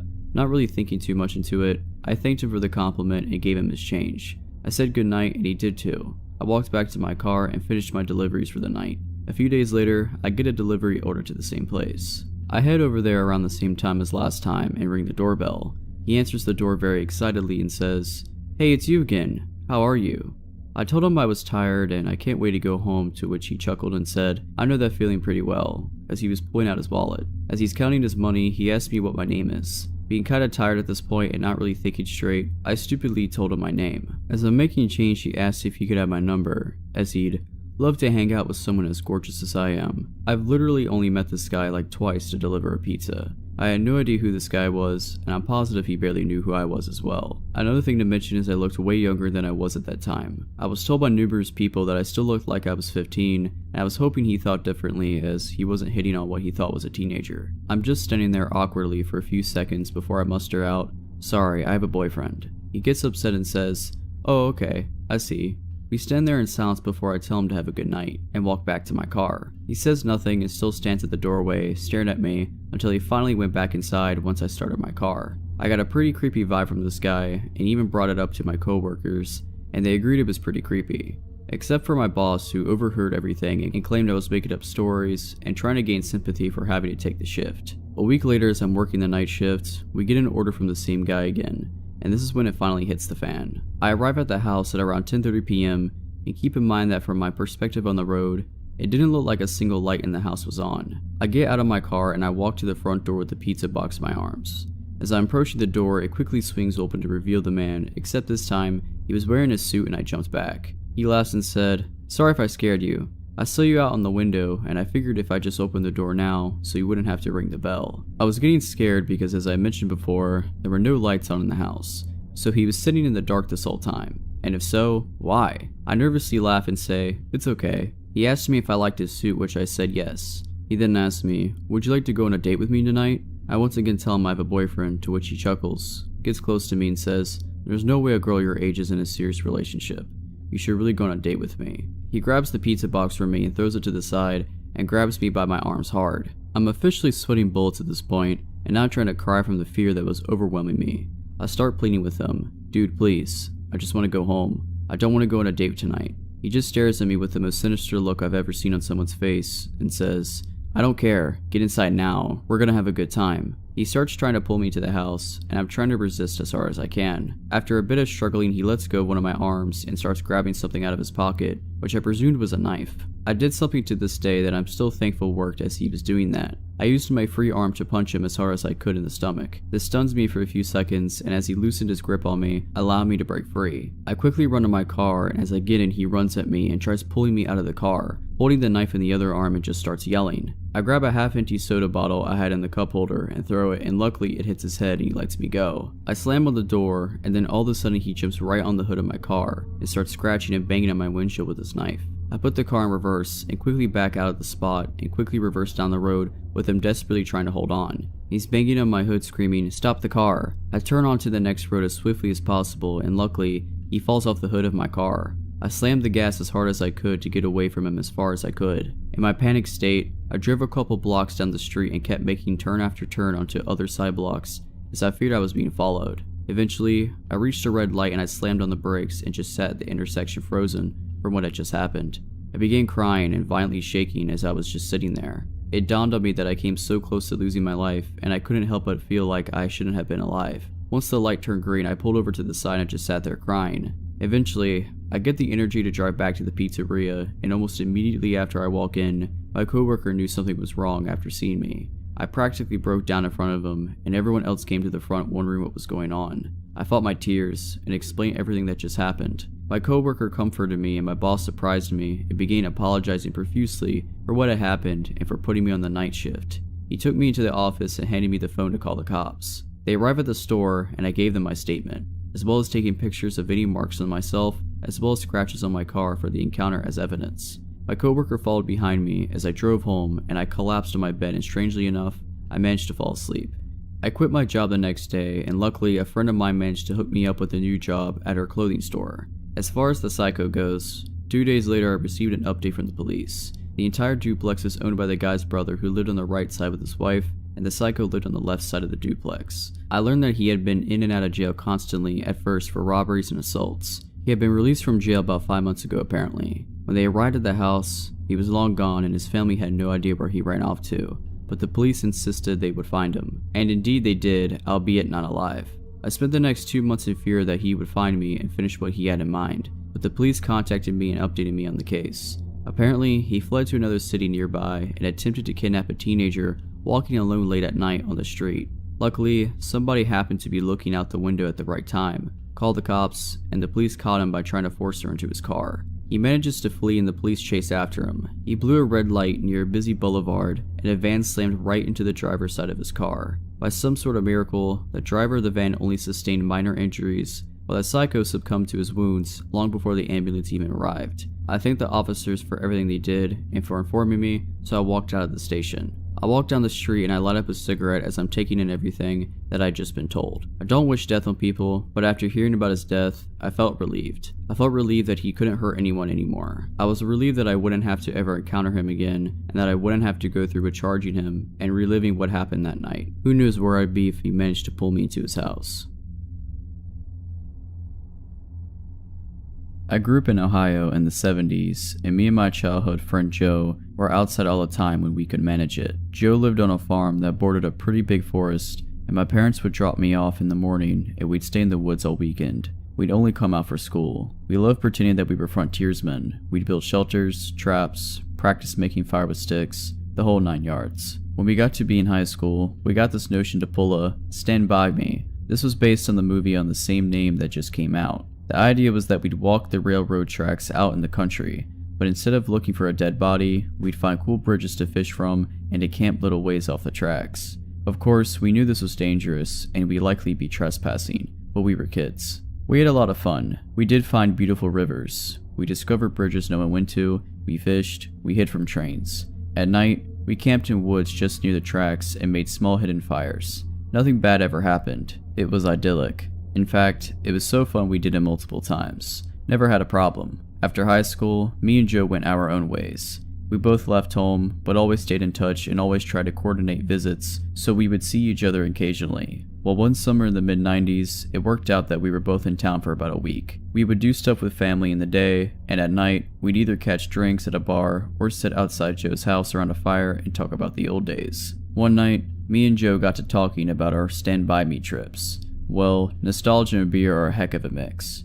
Soon, we decided to take a day, walk the rails, camp one night, and walk home. The day came, we started out early morning. We had my wife drop us off in our old spot where we used to start, right outside our hometown. She thought this was absolutely crazy and made sure to mention it. When she pulled away, Joe suggested that instead of walking the usual route, we take the opposite direction, just to be adventurous. We knew the land well, we had a map, and so I gave it a screw it, and off we set. The day went fine. It was fun and a little sad, but in a good way. We found a bridge and sat on the edge, smoked a joint and moved on. We had no fishing gear, but we brought some canned food and other stuff. Before night started to set in, we picked a spot to camp. It was a thick forested area, trees on every side of the train tracks, so you felt like you were in a tunnel. We had brought small hammocks to sleep on, but before we set them up, we decided to do a little scouting of the perimeter. Now, this is what we used to do in the old days too. We'd walk the area around a little bit just to make sure some dude's house wasn't just over a hill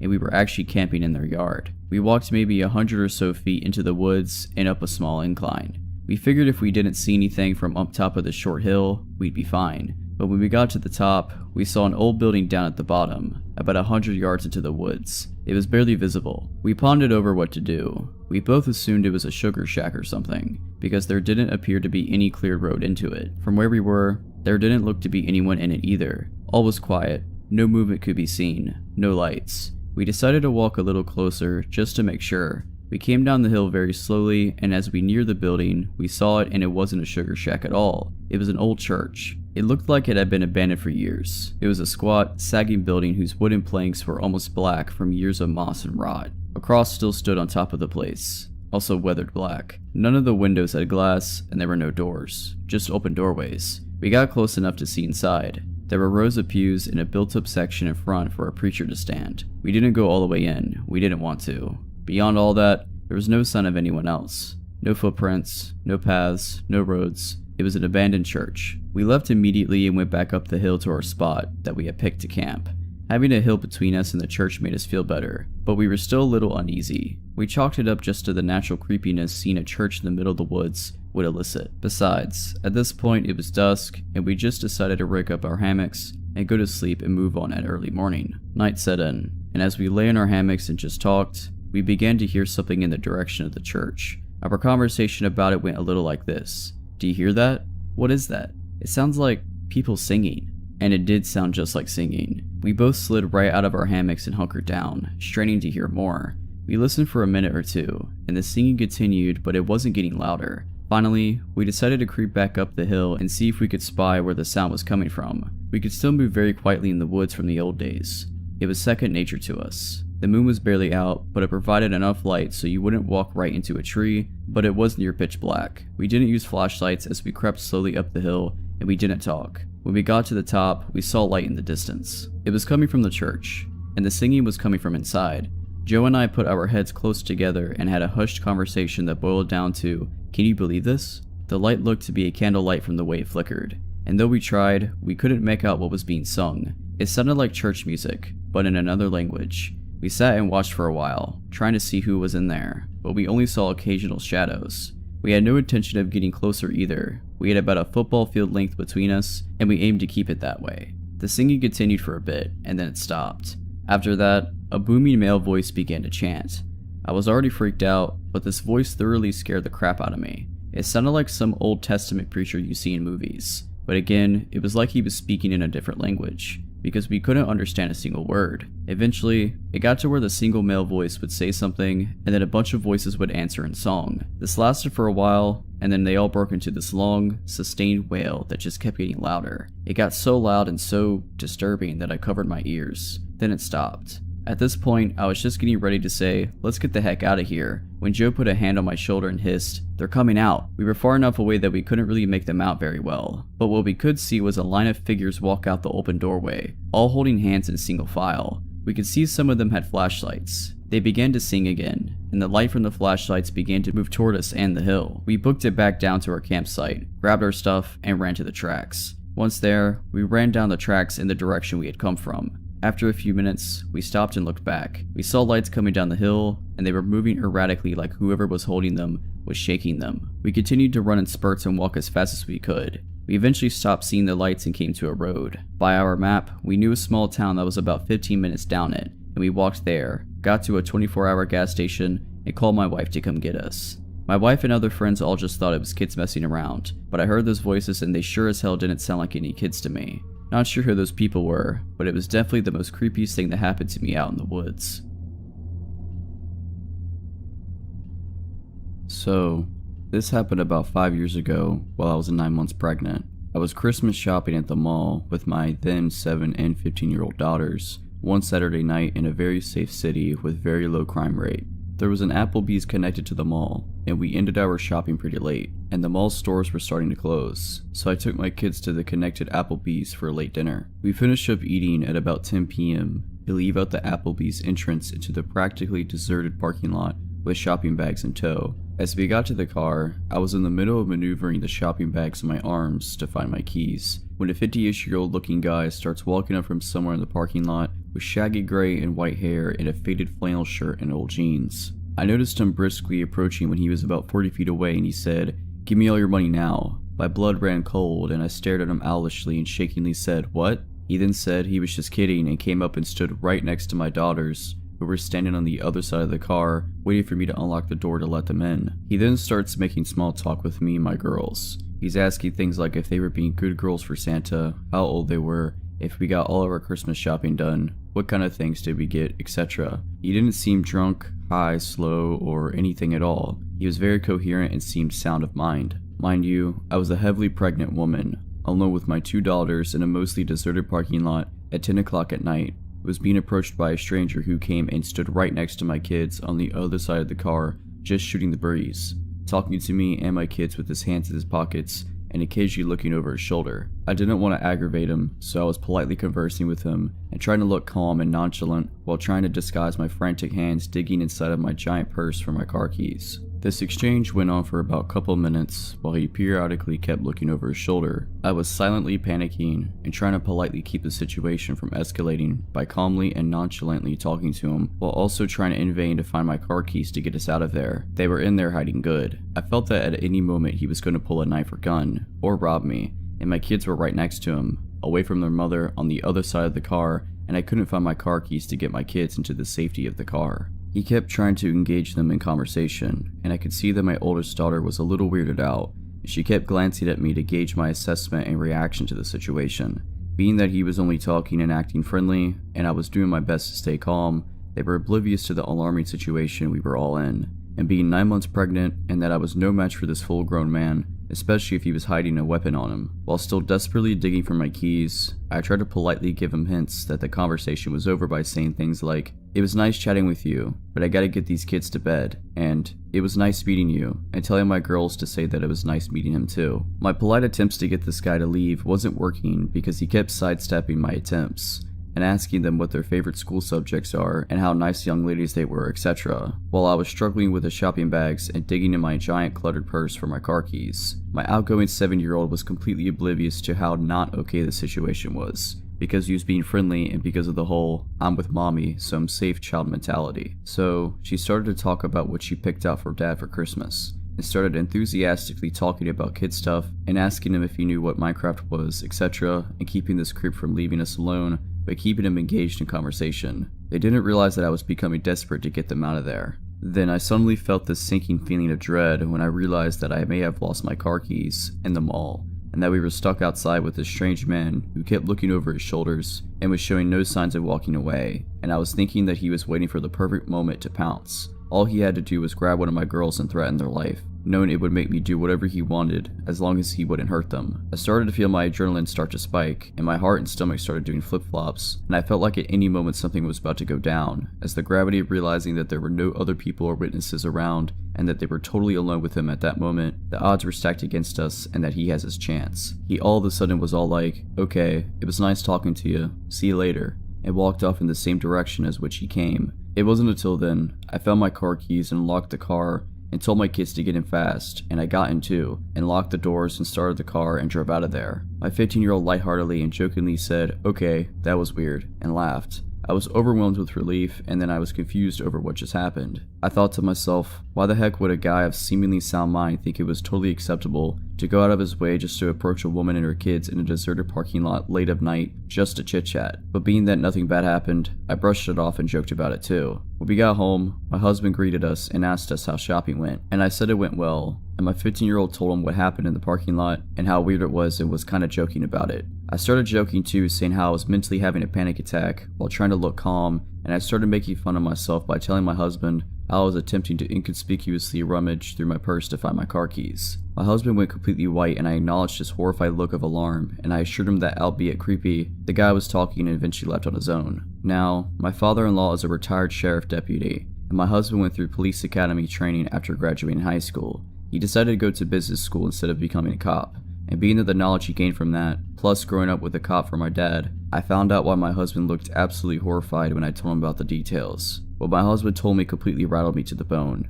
My husband told me that he was 100% sure the reason why that guy was hanging around us and chit-chatting was because he was waiting for me to unlock my car. And the reason why he was standing next to our kids was because once I unlocked the car and the kids started to get inside, He was most likely going to force himself into the car with the kids and hold a knife or gun to them to gain leverage on me to force me to cooperate, knowing that I wouldn't abandon my kids, which would force me to get into the car with him and then do whatever he wanted me to do, which most likely would be to drive to a remote location to do whatever knows what. And being that he wasn't wearing a mask, suggests that his intentions were to also leave no witnesses to identify him. I then remembered that he was positioned by the backseat passenger door where my 7-year-old was, standing by waiting to get in. My husband then told me that the most likely reason why the guy ended up leaving was because it took so long for me to find my keys, and the longer it took, the more anxious and spooked it made him. And that whole time, me trying to search for my car keys in my purse saved me from potentially being abducted.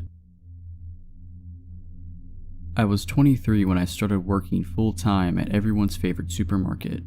I had struggled through over 3 years of college before deciding to get a full-time job, and I worked a trial full-time job for 6 months before becoming a greeter a year before it was changed to something more serious.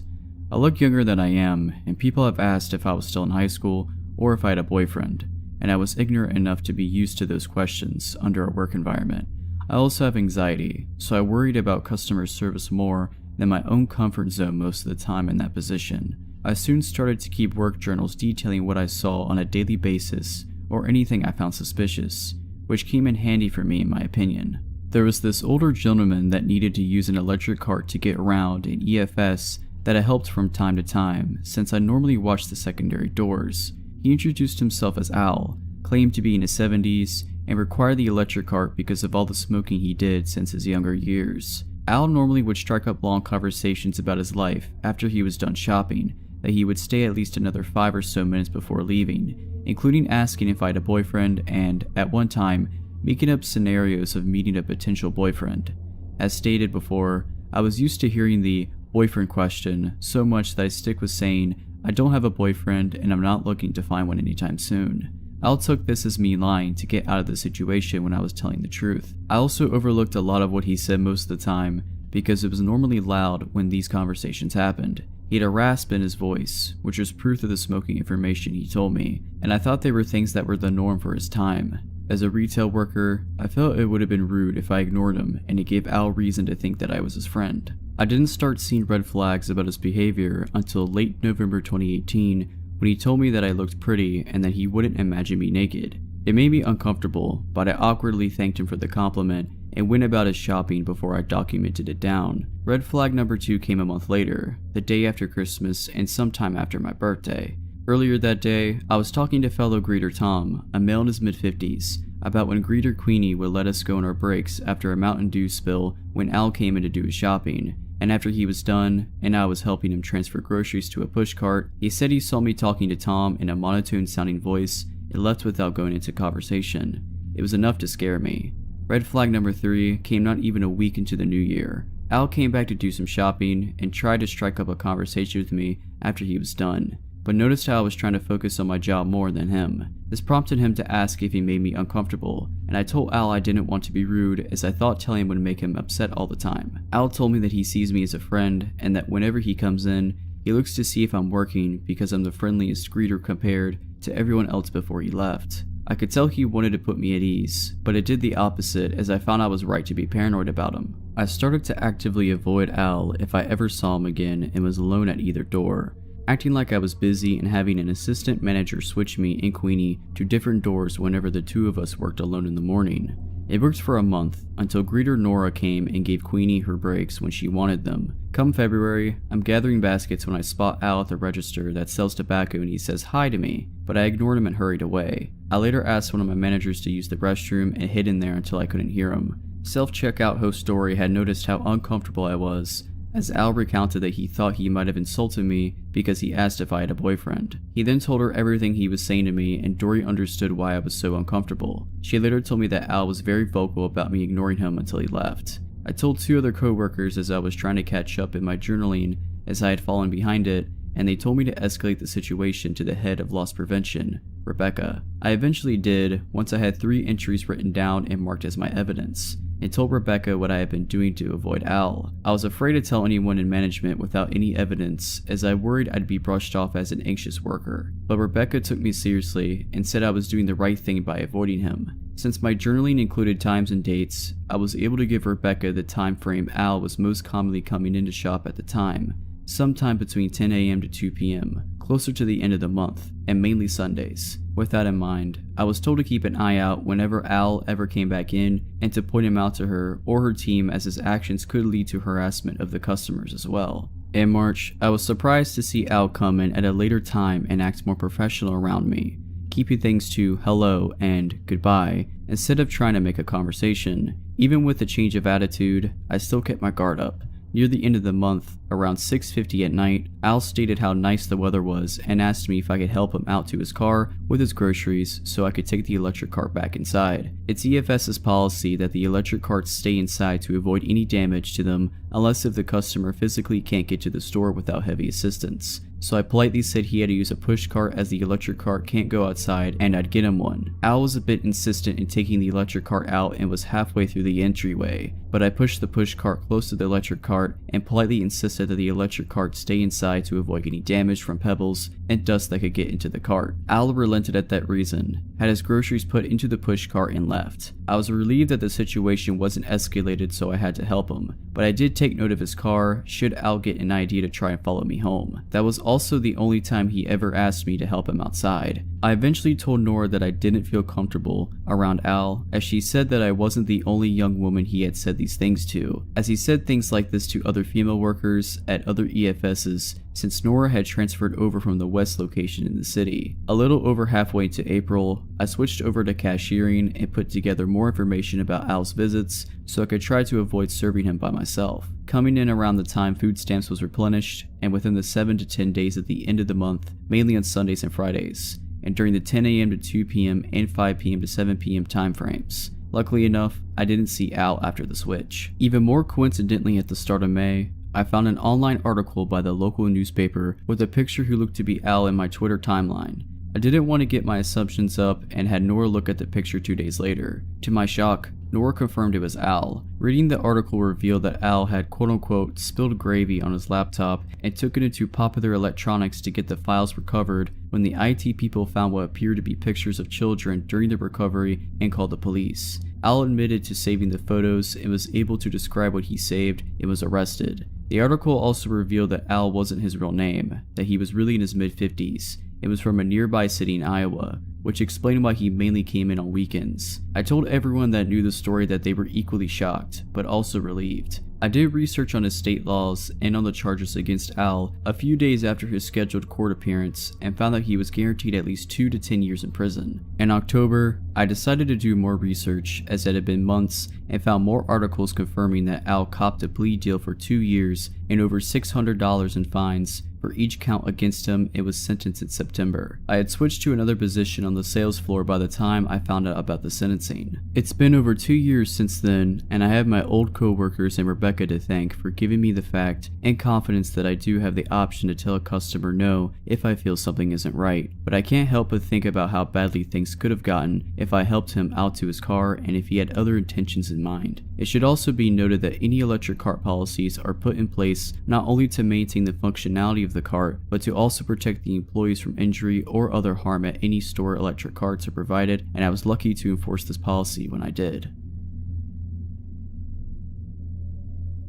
I started working part-time at a local gas station convenience store over the summer of 2016 to earn some extra money while attending college. When I was hired, I was informed that female employees were never scheduled to work overnight shifts, for obvious safety reasons, which I was relieved to hear. I wasn't so much worried about my safety, but I was concerned about getting enough sleep before classes. It wasn't long before I found myself dreading the days I had to work though, as the job turned out to be much more difficult than I anticipated. We were always short-staffed, which forced us to constantly multitask between running cash registers, preparing food, keeping eyes on pumps, cleaning, stocking, etc. To make matters worse, the 2 women who managed the place were awful in every way, and I frequently found myself biting my tongue and talking myself out of quitting. I was especially on edge when they cut our 15-minute breaks down to 10 minutes, as I never seemed to have enough time to use the restroom and smoke a cigarette fast enough. But it wasn't until several annoying encounters with a regular, I'll call him James, that I finally started to break.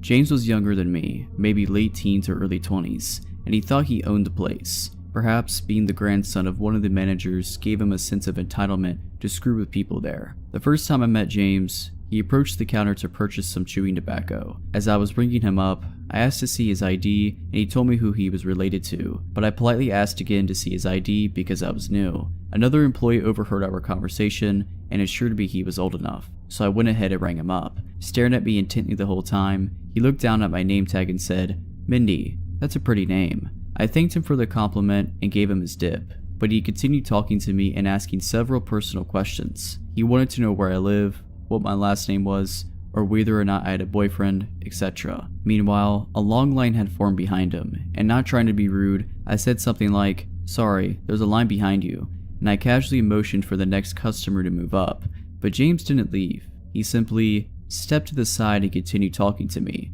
and watching me as I rang each customer up. It was immediately uncomfortable and unsettling for me, but I did my best to pretend like I wasn't bothered, even when his persistence escalated and another coworker told him to leave me alone. James soon began to make more appearances after that, the second time being with his girlfriend and another male friend by his side. Yes, he had a girlfriend, and I was very confused when he started flirting with me again, this time right in front of her, but oddly enough, she didn't say a word. So I brushed it off and played along, assuming he's just the goof that my coworker said he was. But when he sat in a booth with his sidekicks at the back of the store, I could still feel his eyes burning a hole right through me. Over time, I grew more suspicious of James, as I would witness him do and say countless things to hurt others. I knew that he was annoying, and I learned to brush it off as a all in good fun type of humor like everyone else did. But when I caught him making fun of another coworker to her face, all I could feel was anger towards him. I removed her from the situation by taking her place at the register, as I could tell she was very hurt and embarrassed by his comments, and by doing so, it was apparent to James that I didn't approve. He would continue to cruelly harass this poor girl, and even some of the customers who came in, but trying to make him stop was like scolding a child. I didn't lash out at him though, I just began to ignore him. James then started playing these head games with me while I was working. He would take soda and candy, walk outside without paying for it, and then come back in the store and say that I forgot to ring him up,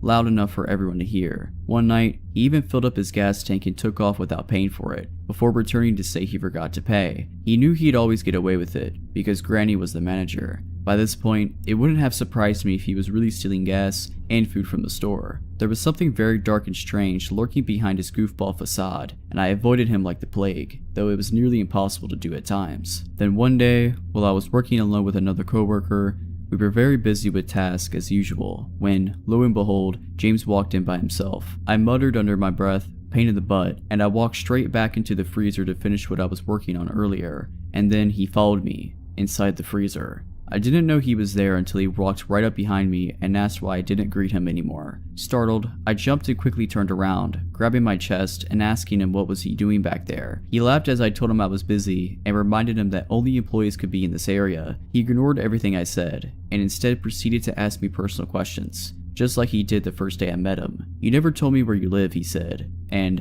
"I'm curious about you. I just want to know. Tell me where you live." He was moving closer and closer towards me, literally backing me to the corner of the freezer. "Are you afraid of me, Mindy?" he asked. I tried to push past him, telling him to move, but he kept stepping in front of me to block my way out. "Not until you answer me," he said. I started calling out for my coworker, who showed up and gave him crap for being in the freezer. I was finally able to push past James, and I made my way to the front counter, where I looked at the clock and saw that it was time for me to go home. I gathered my things and punched out as quickly as I could, but James followed me out to the parking lot. I swiftly got into my car, but James had managed to grab the top of my car before I was able to shut it. "Come on, just let me see your ID," he persisted. I repeatedly told him no, before I found myself practically begging for him to let go of my door so I could go home. Then he grinned at me and said, "Don't make me follow you, Mindy." Chills ran down my spine. Knowing how bold of a person he was, and considering the fact that he literally just cornered me in the freezer only minutes ago, I highly expected him to follow through. Threatened by visions of what my drive home might soon look like, I became angry.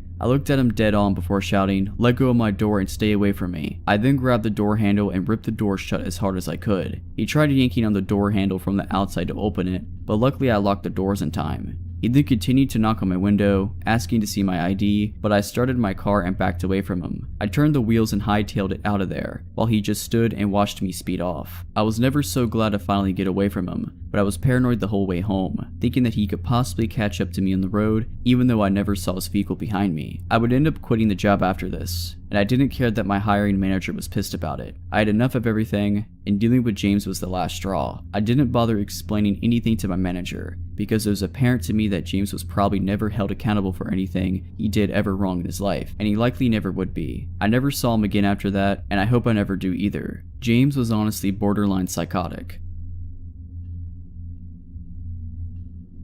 This was told to me by an old friend and coworker, whose neighbor has made his life what could be equated to a real nightmare. I don't believe what he said at first. Turns out, this neighbor is known to others in the area for being off the deep end, and I've had several people tell me that personally since this happened. My boss even mentioned it, and she's practically a second mother to me and has nothing to gain from lying about it. I can't give the exact location, but I can tell you this takes place in mid-Michigan. This all started around 7 years ago, and has gotten progressively worse, especially in the past few months. My neighbor has always been a bit odd, but it seems he went off the deep end when he found his wife with another man. He sort of snapped. It began with us finding our dogs dead, having been shot by someone. It wasn't that tough of a guess as to who did it, because houses out here are few and far between. This happened a few times, but being that we lived where we did and the way things were around here, no one called the cops. This is due in part by the guy being unstable, there being no hard evidence to link him to it, and not to mention if the police didn't find anything, he wouldn't know who called them. So, skip forward to a few months ago, when another dog had gone missing. She gets out fairly frequently, I'll mention later. I ended up walking out to the woods around our house,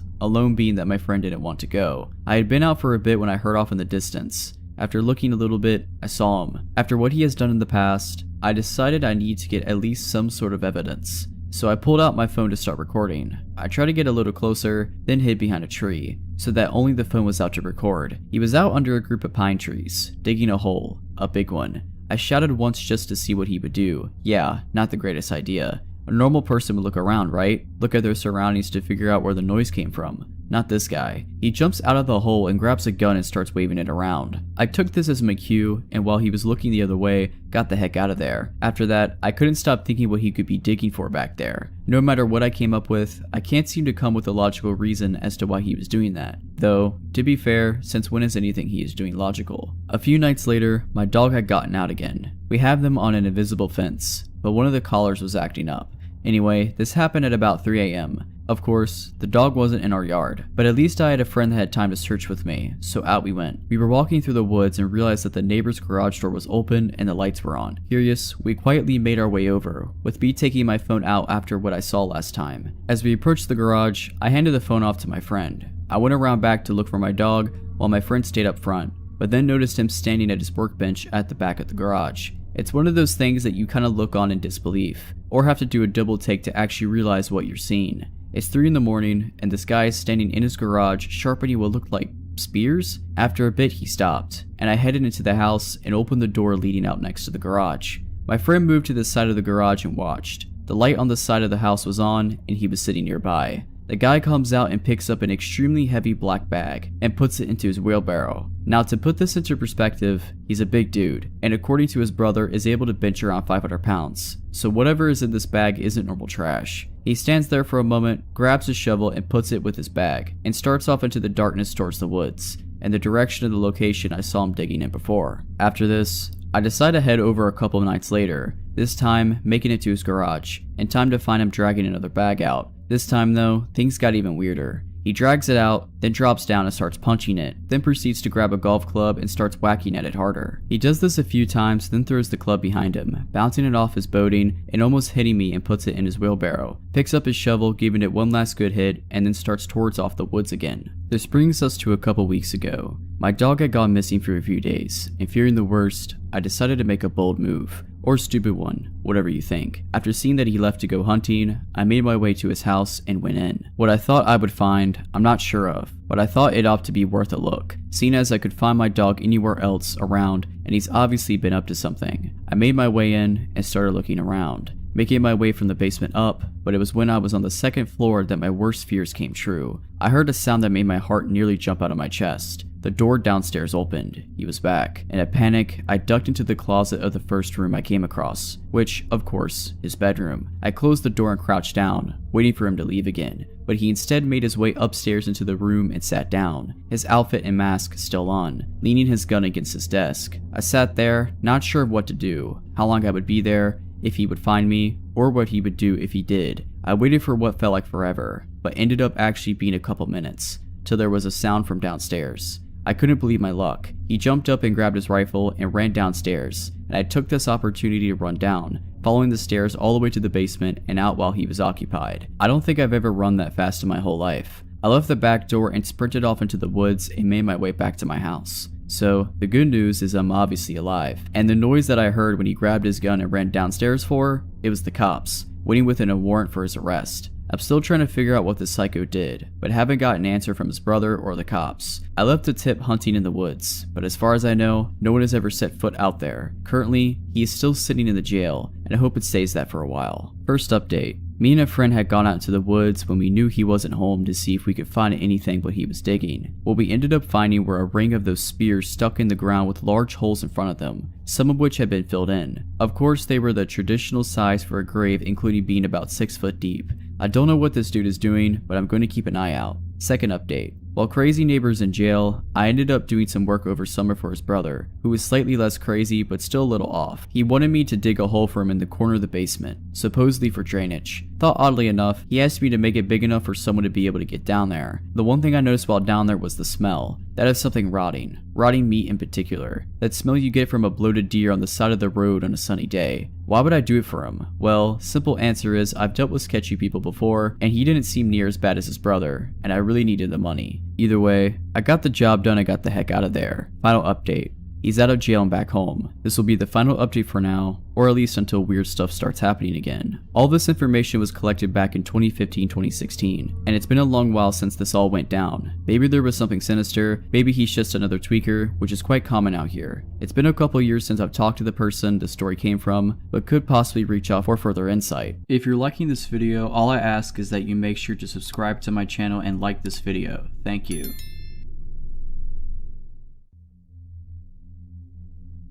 This happened in 2004 when I was just 11. My mom was a paralegal and at the time worked at a family law firm.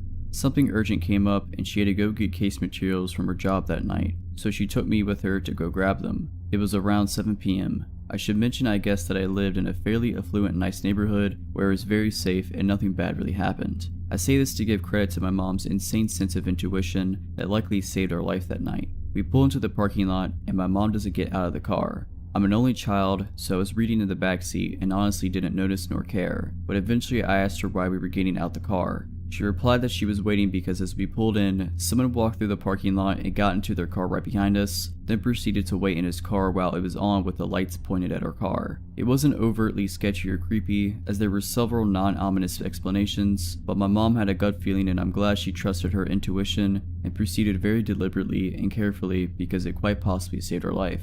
After 5 to 10 minutes, but eventually, she turned to me and was like, okay, I have no idea what this guy is doing, so let's just go grab the stuff and leave. I didn't know this at the time, because at this point I was mildly oblivious, but he got out of the car and followed us. My mom told me to hurry up, because it was freezing, and we jogged to the door. Our building required a car to buzz you inside, so once we got in we figured we'd be fine. The parking lot we were in is giant, and random people hang out there all the time, and he came from seemingly nowhere, so the chances of him also having a car to buzz in were not very high. This was also something I wasn't really aware of or paying attention to at the time, but a few moments after we buzzed in, thinking we were in the clear, he came in right behind us. I asked my mom about this. I didn't learn what happened until years later. I can understand why she didn't tell me, and she said a few things ran through her mind. He could have been a total psycho who stole someone's card, which was the least likely as it was just too random, so he was either an employee or a client. They held late night meditation sessions inside the building, so it was typical to give clients a temporary pass for convenience.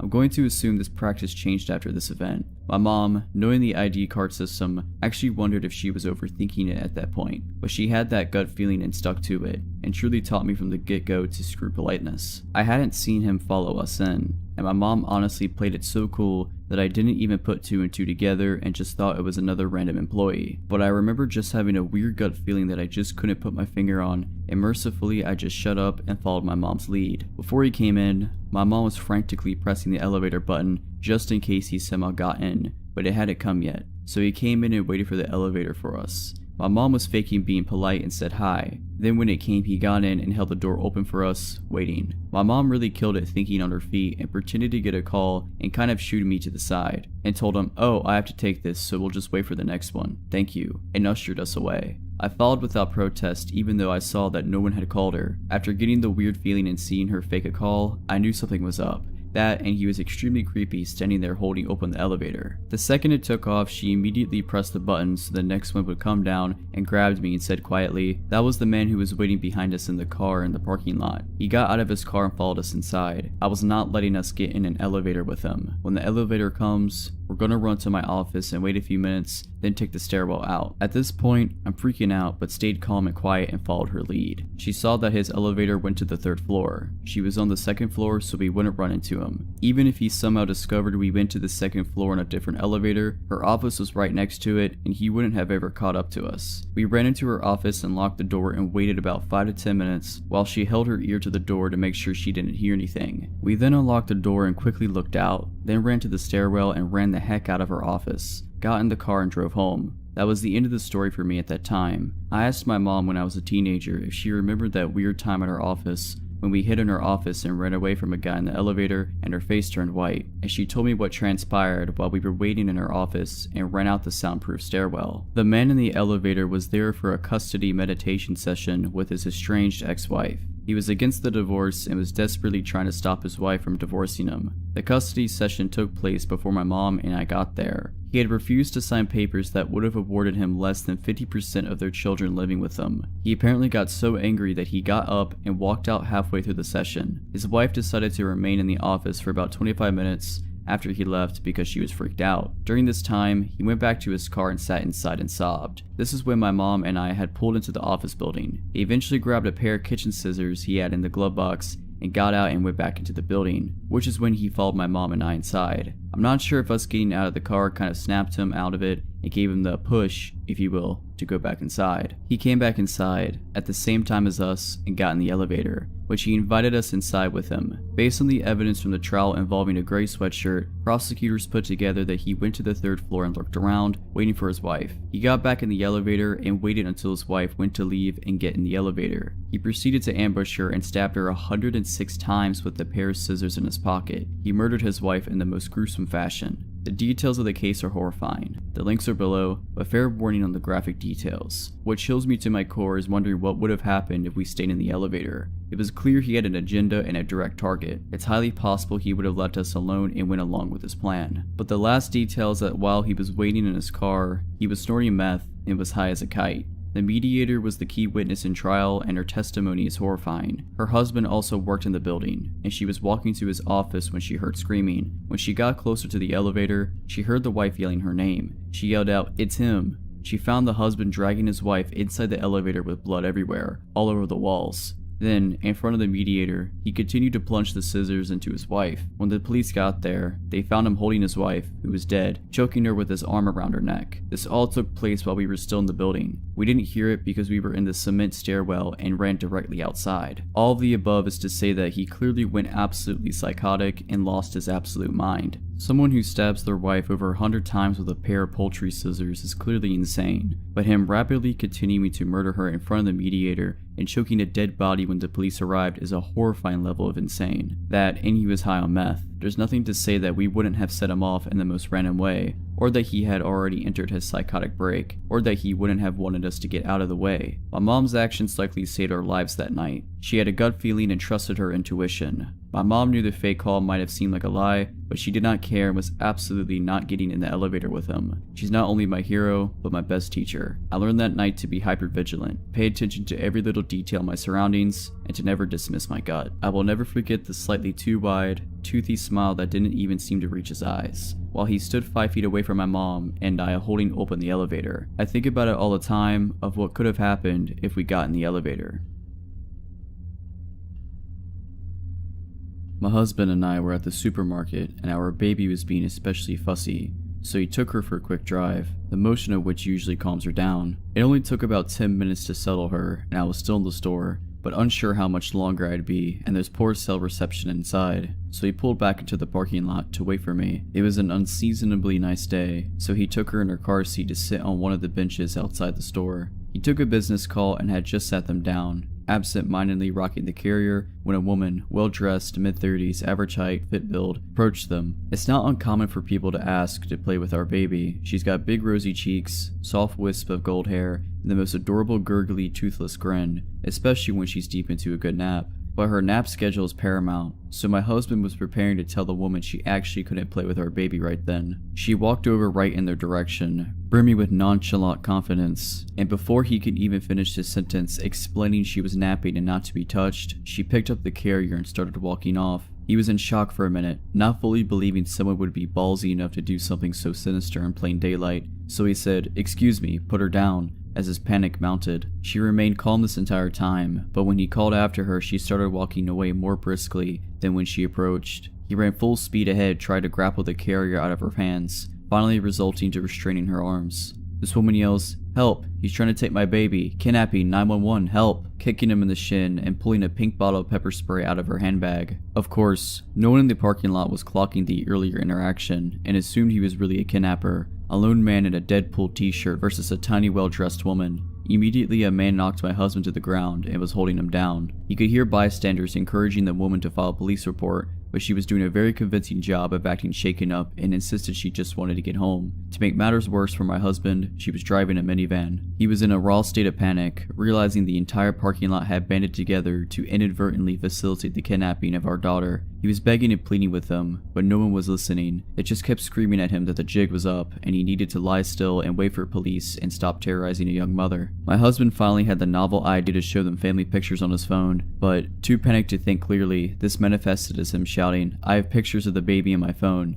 which, of course, everyone interpreted him as having stalker photos of the baby. It was at this point that a man, I can't entirely blame the man considering what he thought was going on, kicked my husband as hard as he could in the ribs. It was at this point I was coming out of the store and I thought he was being robbed by these people. I was yelling for security, so panicked my chest constricted and I could barely get any sound out. It was only then I realized he did not have our baby with him. When I saw she was being held by a woman, I was relieved. I thought maybe the woman had intervened to move my daughter out of harm's way, while my husband was being robbed and was walking away to get help. I couldn't find a security guard outside the store, so I ran up to the people holding my husband down, waving my wallet pleading, "Take everything you want, just let up and leave us alone." And one of the men holding him down said something like, "Lady, we need to wait for the police to deal with him." And I was so confused. Why would the muggers have called the police? I just kept stammering, "What do you mean? What are you talking about?" I made out someone saying, "He tried to abduct that woman's kid." I did not understand and was sure I'd misheard him. My husband would never hurt a child, and we have 4 kids. If he were going to commit a crime, bringing home another kid would be the bottom of his list. I kept trying to understand what the man was saying, and suddenly, it all clicked. I looked around for the woman who had the baby carrier, and she was halfway across the parking lot.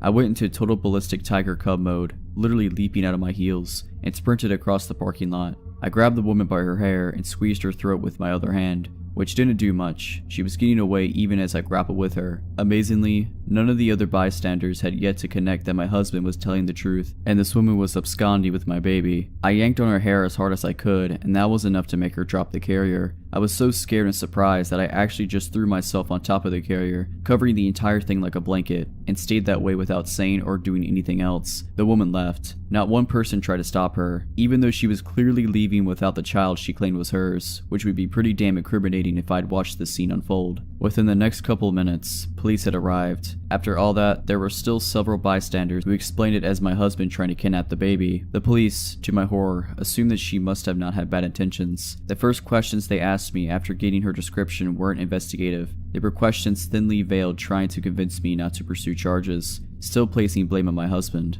A small sampling. Do your husband and the baby look dissimilar? Is there a chance she thought he was abducting the baby and she was trying to intervene? Did she seem groggy or confused? Could she have mistaken either of them for her own family members? They spent more time verifying that the baby was actually mine than they concerned themselves with the fact that the baby was not actually hers. My husband had called his brother at that point, who works in an office with a lot of lawyers, and connected with one ASAP, who gave us the priceless advice to get every officer's name and badge number, to request copies of the store's security tapes right away, and to escalate our complaint higher up the chain if these officers weren't taking us seriously. Finally, we had reason enough to believe we were being taken seriously, and we went home, and both just shook and cried until we had to get our other kids from school. My husband is seething with rage and grappling with a feeling of helplessness from how little he was able to do, and has 2 cracked ribs from when the man kicked him. To the officer's credit, they did ask if he'd like to press charges, but considering the man was genuinely convinced at the time that he was on the right side of intervening in a kidnapping and stayed to talk to the police and apologize profusely when the truth became clear, he declined to press charges. Amazingly and frustratingly, there were still people who stuck around to talk to police who were giving my husband dirty looks, and one man who even implored the police to involve CPS to verify it was really our baby. Parking lot kidnapper, let's not meet. 3 years ago, I was living with my then boyfriend in a 1-bedroom apartment in a little mountain town. It was a half-basement unit, so the bottom of all our windows were level with the ground outside. It was also an older apartment and not all the windows could fully lock. One day, my boyfriend comes home from work while I'm laying on the sofa and immediately runs up to the window near me and looks out of it frantically. He then goes to look out every other window in the house, then walks around the outside looking in the windows. When he comes back from this confusing exploit, I ask him what is going on and why he's being a spaz. I think I just walked up on a dude looking in the window at you. He took off as I walked up, he tells me. This was naturally very unsettling, but after discussing it and considering the time of day, it was about 2 p.m. and the number of people out and about around the complex at the time, we came to the conclusion that it was just a curious neighbor or someone passing by happening to glance in. With that, we forgot about it. If only that was the end. For the next couple of months, odd stuff happened here and there. Someone would knock on the door occasionally, then when I went to answer no one was there. I'd find things in my apartment that I wasn't familiar with, or things like clothing items would vanish. I didn't really think twice about any of it until one night. My boyfriend and I were arguing, around 1 or 2 in the morning, and we were being a little loud. We were standing in the kitchen face to face. His back was to an open window with the blinds up halfway and I was facing it. Amidst our arguing, I glanced behind him at the window thinking I saw the reflection of a face in it. The window was open. It wasn't my face. There was a man with his face pressed almost against the window screen, watching us. Given the fact that we were arguing and it was late, I thought it might have been a concerned neighbor walking up to the window to speak to us. Our main walkway for the complex was right on the other side of the window, so I spoke to him. "Hello? Can I help you?" I asked a little aggressively, thinking a neighbor was intruding on our privacy. He responded to this by staring, unwavering and cold, right at me.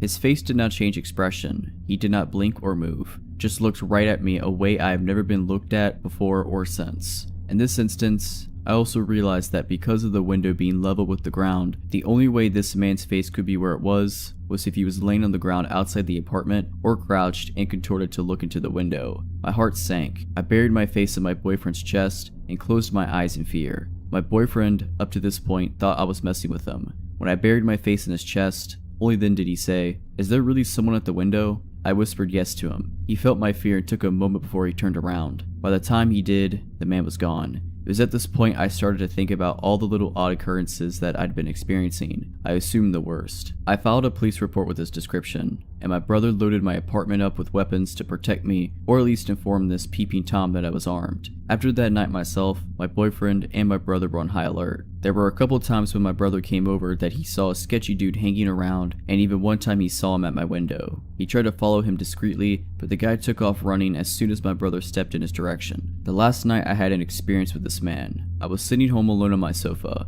My boyfriend was at work at a restaurant about 2 blocks away. He had picked me up from work an hour earlier. We had sat on the sofa together a little while we got home. Then he kissed me and left for work, locking the door behind him. After he left, I continued to sit on the couch and watch TV. After about an hour of me sitting there in silence, I hear a door creak open. It's a small apartment, so to see the bedroom and bathroom doors from the couch, all I had to do was lean a little to the left. I assumed it was one of my cats coming out of the bedroom, so you can imagine my shock when I lean over and see the door that's opening is the door to the water heater closet / small storage space. I look to my right and see both my cats sleeping soundly at the other end of the couch. I look back to the door and it's still creaking open very slowly. It opens enough for me to see it. A set of fingers wrapped around the door, easing the door ever so gently to open as quietly as possible. That was going to be a no for me. I ran barefooted out the door, into the snow, and down the street to my boyfriend's work. I called the cops. When everyone was back to check out the apartment where he was, of course, he was gone. After that, my boyfriend and I packed our stuff, went to stay with my parents, and 6 months later moved miles away from that town. That was the end of it. I live 1,000 miles away now from where all this happened, so a part of me thinks there's no way this person could have found me. But last week, I heard a knock on the front door of my apartment. I was expecting a package, so I figured it was a delivery driver and didn't answer. I'd go get the package later. Then they knocked again, and again. The third one made me feel uneasy, so I waited a good 20 minutes to check the door. When I did, there was no package, no note, no nothing. Someone was just knocking. Although it made me uneasy, I didn't initially think back to my stressful experience in my last town. Then just 2 days ago, I went out to get groceries. I have a little patio and I go out there in the mornings to just chill or check on plants a lot, and I've been known to leave it unlocked in the day on accident. Never thought of it as a huge deal, until I came home from the store 2 days ago and the deadbolt to my apartment was locked. The deadbolt can only be locked from the inside of the apartment, period. I assumed someone robbed me because I dumbly left my patio unlocked. I called my sister, I called my current new boyfriend, and I waited for people to be with me, and I went into my apartment through the sliding glass patio door. Nothing was out of place. Nothing of value was taken. At this point, my heart sank. Nothing was touched. Nothing stolen. Someone was inside my apartment just because they wanted to be inside of my apartment. I told my boyfriend about my stalker, and he's not taking this lightly like my past boyfriend. I filed a police report, we checked for recording devices and cameras, and he put Nest cameras up all over the place, and we're on high alert. I really truly hope this is a coincidence, but if this man really followed me across multiple state lines, that's really creepy. There's no one on this earth I'm less interested in meeting. If you're liking this video, all I ask is that you make sure to subscribe to my channel and like this video. Thank you. It was the summer of 2016, and I just got married by my longtime girlfriend. Over the course of our 12-year relationship, we had traveled to the mountains several times in both summer and winter for camping, but also to stay in nice mountain hotels and snowboard the slopes. Naturally, we both agreed this is how we wanted to spend the first few weeks of our marriage. We booked a 20-day stay at a mountainside campground on the other side of the country. We also decided to bring our dogs with us as they too love being outdoors, and we generally bring them camping anyway. After 2 days of road tripping, we had arrived, quickly set up, and settled in for a good long stay on the mountain. It was beautiful. A couple of days into our trip, and we had already met a bunch of fellow campers. We were very experienced campers, so we generally attract a lot of attention from novice campers as they see we were all well set up. We're usually more than happy to help people get situated if they need matches, cream or sugar, or help setting up their equipment. It was day 4 or 5 when she first made her presence known to us. I will refer to this person as she or her as we never learned her name. We were sitting down under the shade of the large pine tree at the edge of our site, drinking beers and playing cards when she seemingly appeared out of nowhere. She was just suddenly right there. "Can I pet your dog?" she asked. Even my dogs didn't see her approach as the very sound of her voice triggered them into a startled frenzy. As the dogs were worked up already, I politely told her no. Then she just stood there, at the edge of our site. Didn't say a word. Just stood there sort of existing but not really doing anything. She wasn't exactly staring at us or looking at anything in particular. I asked her if she needed anything and she just said no. After a few minutes, she walked off. I work with people with brain injuries, so I've had my fair share of experiences with unusual behaviors, including people with poor social skills, so I wasn't about to write this person off as creepy just yet, but she had my attention. I casually watched her walk off and enter a campsite across the path and a few sites down from ours. There was already a small tent set up in the site, but she proceeded to pull an even smaller single-person tent from her backpack and began setting it up. The day prior, we saw 2 young girls set up the other tent and were clearly the occupants of the site. There was no further interaction with her that day, although we did notice that the owners of the other tent on the site were not around at all that day, and we didn't see them return that night. The next morning, we decided to go on with our plans to day hike a good trail to a waterfall.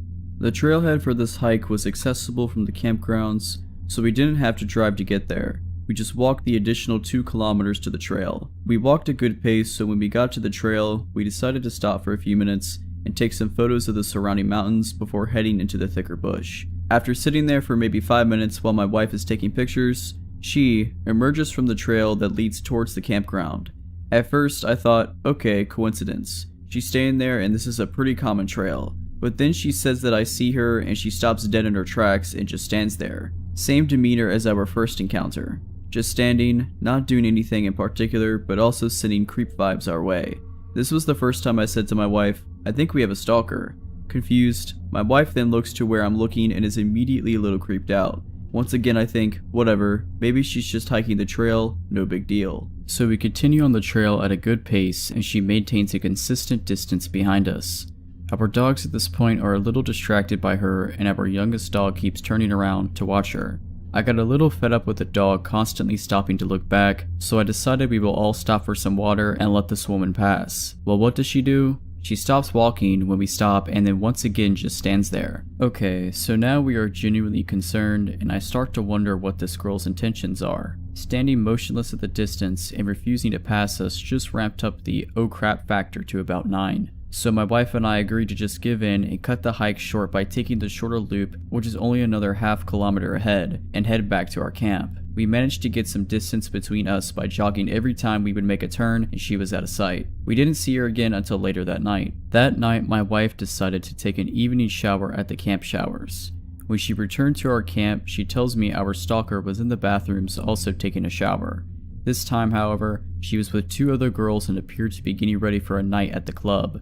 There is a nearby ski town that has a few nightclubs and bars, so it was reasonable to see the girls getting ready for a night out. The 2 girls she was with were the 2 we saw previously set up at their site. My wife explains that she quickly picked up on the fact that the 2 other girls and our stalker friend were not well known to each other.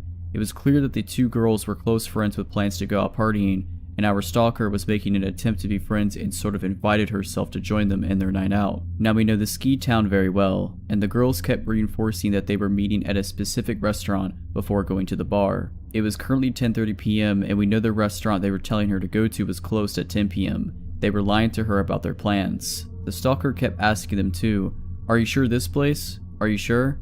They convinced her, and she then left to her tent to finish getting ready while the 2 friends stayed in the bathroom to finish their makeup. My wife went on to explain how after she left, the 2 friends were mocking and making fun of our stalker. They were young 20-somethings acting like little girls in elementary school. My wife has no time for that, so creepy stalker or not, she had to say something to the girls for their behavior.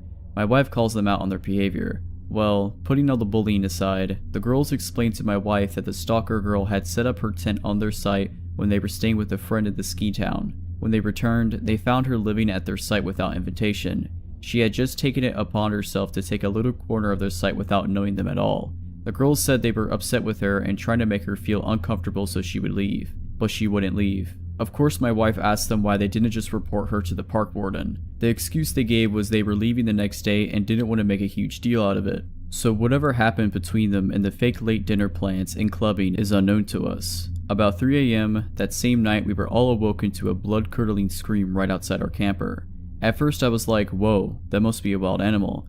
My wife is trembling, dogs barking, and I am startled but curious. I peeled back the window cover to see her, standing motionless on the path outside our trailer. I had the window cover down maybe 8 to 10 centimeters when she appears to make direct eye contact with me. My heart rate is jacked. After gazing in my general direction for what seemed like an eternity, she calmly turns around and walks to her tent. I go make sure our trailer is locked. After a good hour and a stiff whiskey, we manage to get back to sleep. So the next day is a Friday, and we have friends from a nearby major city coming up to the mountains to spend the weekend with us.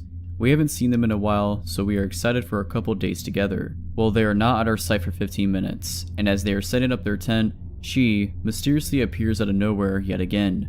Like bam, there she is. But now this time she's actually in our sight. I hadn't had a chance to tell our friends about her before she arrived, so they were a little more friendly than I was. She asked me once again if she can pet my dog, who during all of this is barking at her.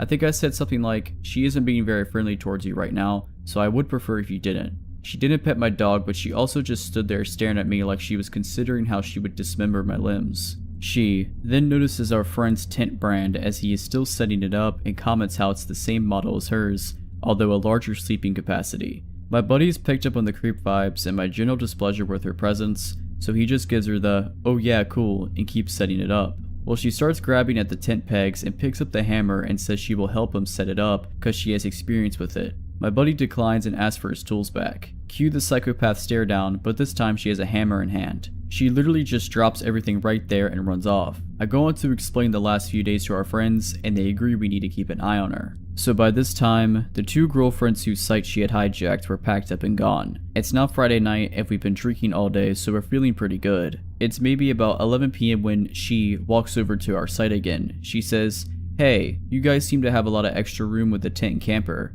Do you think I could stay with you guys tonight? We could have a lot of fun in there together. My buddy's now just staring at her. Now this whole time, I'm just sitting in my camp chair with my whiskey taking this all in. She wasn't really taking notice to me at all so far. Then, out of nowhere, she smiles, turns her head and looks directly down at me and says, "I like your friend." She then turns around and walks away into the darkness of the night towards the forest. We are now all terrified she is going to return. I decided right then and there, if we see her again in a creepy fashion, I am calling the park warden.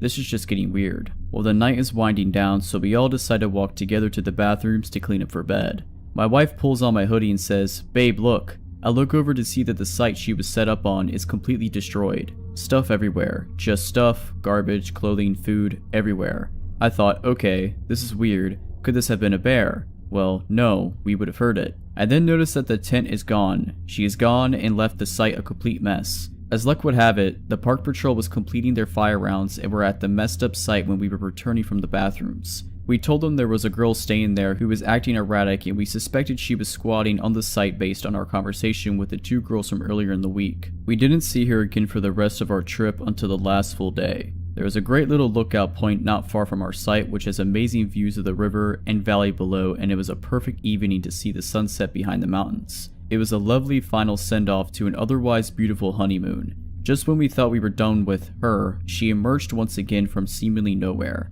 We were sitting on a couple of chairs that are bolted in place at the viewpoint, taking pictures of the valley below. As my wife is looking through the camera viewfinder, she picks up on the woman in the distance. She is standing in the woods a little ways down a mountain towards the valley, just watching us. As her final act, she walked up the mountainside and sat right behind us on a boulder that was beside the chairs. She says nothing, just sits there. My wife has the brilliant idea of asking me to take one last picture of the scenery, and she gives me a little wink. I pick up on her idea right away and I position myself so this woman is going to be in the picture. My wife wanted this lady's photo in the event something bad happens with her before we can leave the area. We took our final looks out at the beautiful scenery and headed to our camp for the night. We didn't see or hear from her again. Upon reflection, we agreed there was obviously something wrong with this woman. She had zero social skills, and we did witness her attempt to make friends with those two girls that shafted her in a terrible way. That being said, she did things way beyond the realm of acceptable social awkwardness. There were moments I thought she would pull out a knife and kill us all where we stood. More than that, the stalking, the midnight screaming, and running off into the woods at night was terrifying to us. To our honeymoon stalker, let's not ever meet again. A lot of people may have heard about this girl. She was all over the news after she stalked a guy, bombarded him with 65,000 texts, and broke into his house all over one date. We met shortly after she went on that date with him, and we were friends for a while before she broke into his house. At first, she seemed like a nice, albeit quirky, person. I met her when I spent a couple of months visiting the west coast of the US in summer 2017. I thought she was cute and we spent a lot of time together. We were living next door to each other for a few weeks and we were never really more than just friends. I stopped having any sort of non-platonic feelings after she started to talk a lot about a guy she had met on some dating website. Apparently he was her soulmate and she had somehow been guided to him by following her birth calendar. I would only later come to know that they had only been on one date and he never spoke to her again. I thought that was weird, but I enjoyed our conversations for the most part and she was funny and nice, so we remained friends. Eventually she moved on to short flings with a guy and then another girl from Tinder, all the while still talking to me about this guy that she was going to marry, saying that she liked about how jealous he got when she would tell him about hooking up with other people. A couple of weeks later she started to get really erratic. I confronted her a few times about how she was acting, and she told me that she had recently stopped taking her meds but would start taking them again. She came home one day and decided to tell me that she had a court date coming up for a DUI. Her plan was instead to leave the country and go to South America. I told her what a dumb idea that was, and even though she actually went all the way to the airport in a different city, she wound up coming back. Apparently her soulmate was no longer answering her text, and she took that as a sign that she should drag herself back to where he was and fix their relationship. She was upset that he may be seeing other people even though he seemed okay to her that she was seeing other people. Later on she told me she had texted him and said if he blocked her she would know that meant he wanted her to come find him. Obviously he blocked her, and obviously that didn't go very well for her. So she moved a couple days later and the summer was ending and I moved back to the East Coast. I didn't hear from her for a little while, but then we started talking again through text and WhatsApp. She seemed like she was doing better. She told me she had found a roommate and was working on her art again. It just generally seemed like she was in a better place. I was happy to have my friend back and healthy, but that didn't last longer than a couple of months. Eventually, her behavior started to seem erratic again. She was sending dozens of texts at a time, and they were all over the place. Several of them had to do with her soulmate and how she was still following him even though he had to call the police and block her. I told her to stop, try to get her to take her meds, and tried to reason with her 100 times. I was on the opposite side of the country and had no way of getting in touch with her family, who I never knew about much, or friends to try and get them to help her. She was a kind person and a good friend when she was taking care of her mental health, and I cared about her, but I couldn't force her to take care of herself. One day I set aside some time to call her, and I told her that she was overwhelming me and that she really needed to reach out to her family or someone who could help her. She told me I couldn't do that because she needed to stay with me or she would have to go back to her ex-husband. I don't think any of this is true, but she thought her ex-husband was going to have her killed or followed, that he had the entire police force in his pocket, and had paid off her family to give him intel on her whereabouts and what was going on in her life. I had just moved for a job and I lived in a small studio in a big city. I had no room for anyone to stay long term, and I wasn't about to do that anyways since she was starting to scare me at this point. She asked me if I was still living at my address, which really freaks me out because I had never given her my address or put it anywhere online and she wouldn't tell me how she got it. I asked her to leave me alone and told her we couldn't be friends anymore unless she took some steps to get better. She obviously didn't take this well. Though I hated my tiny, cramped apartment, the reason I was drawn to it was because it had a great security. It was actually on the upper floors of a hotel, although the hotel rooms were much nicer than the residence, and no one was allowed through the residence elevators unless the resident had given their name to security ahead of time and the guests had to show ID. After what happened next, I loved my cramped little apartment because the staff kept me safe. It had been over a week since I had talked to her because I blocked her number and blocked her on WhatsApp. She tried texting me from 4 different phone numbers, using text-free, etc., but I just blocked them all and never responded. I was walking home from work one day and I was sure I saw her across the street from my building, but it was storming out and I didn't get a good view. I rushed upstairs and calmed myself down in my apartment. Maybe I was just being paranoid. It's a big city. Lots of people have brown hair and glasses. I'm just worried about her. But then the phone rang. The desk was calling to see if I had forgotten to let them know I had a visitor. My heart sank. I asked them who was waiting. They said they tried asking for her name or ID, but she just walked out, and I knew it was her from the way they described her. I texted a mutual friend from over the summer. I wasn't really close with him, so we hadn't stayed in touch, but he told me she had lost it and that he blocked her too. Apparently she had gone back on the dating site she met her soulmate on and found someone who looked just like him in my city. She was convinced it was him and had to come find him. This was a very touristy city, but there was just no way this guy had coincidentally come out here. I was sure she had gone bonkers and I knew she was well aware of where that guy actually lived. I took a page out of her book and used a text-free number to text her that she should leave me alone and I would call the cops if she ever came near me or my building again. In retrospect, I shouldn't have contacted her at all, but I was emotional and not using my better judgment.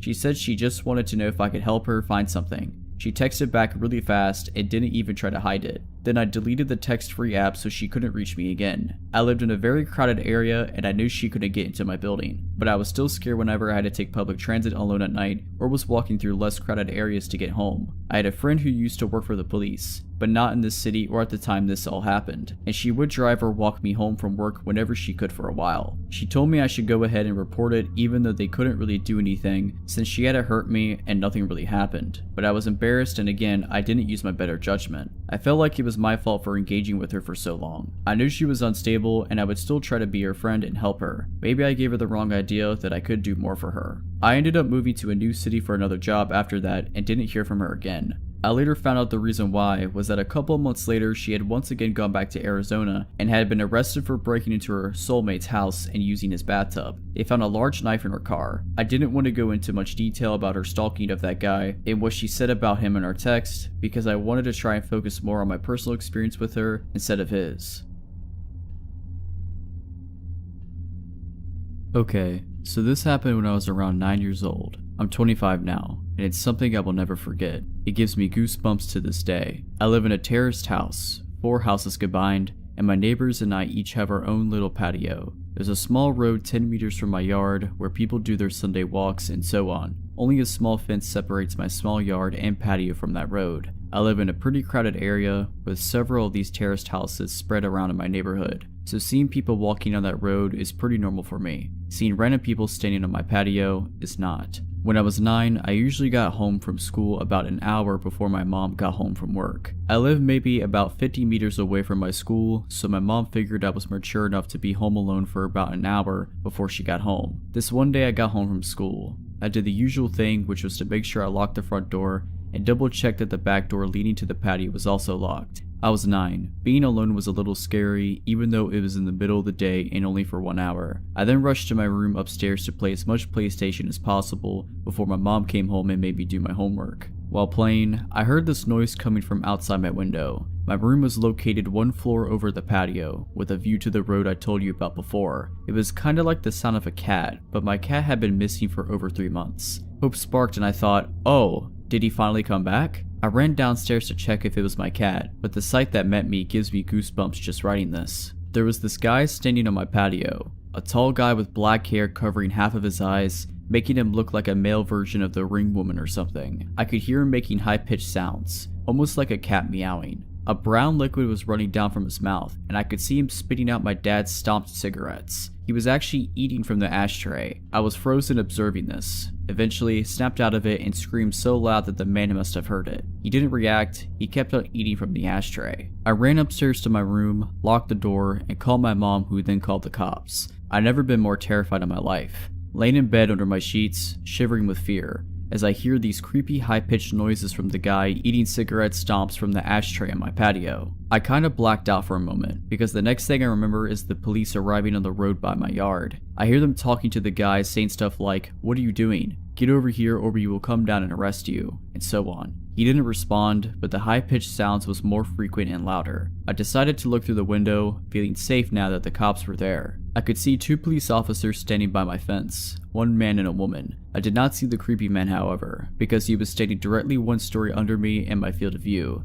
The police jumped the fence, and I remember hearing the creepy guy screaming louder than anything I've ever heard before. He charged the female police officer with full force and knocked her out cold. The male officer then immediately tased the guy, leaving him shaking on the ground, screaming still. The policeman struggled to keep him on the ground while putting handcuffs on him, but eventually made it. After a while, he managed to wake up the female police officer, who seemed to be badly hurt. He called for backup and an ambulance, and then he sees me standing in the window above him. The expression on my face must have been something else, because he just looked at me and said, "I sure hope you didn't see all that." I started to cry. By this time, neighbors started to arrive wondering what was going on. One of my neighbors, an elderly woman, made me come down and she took care of me until my mom came back home. The police took the creepy guy with them in the car and left. Before they left, they promised to come back and talk to us about what happened. This is where the story takes an unexpected turn. The male police officer came back later that night and sat down with me and my mom to talk. He explained that the guy had a mental condition and had escaped a psychiatric hospital located around 5 kilometers from where I live.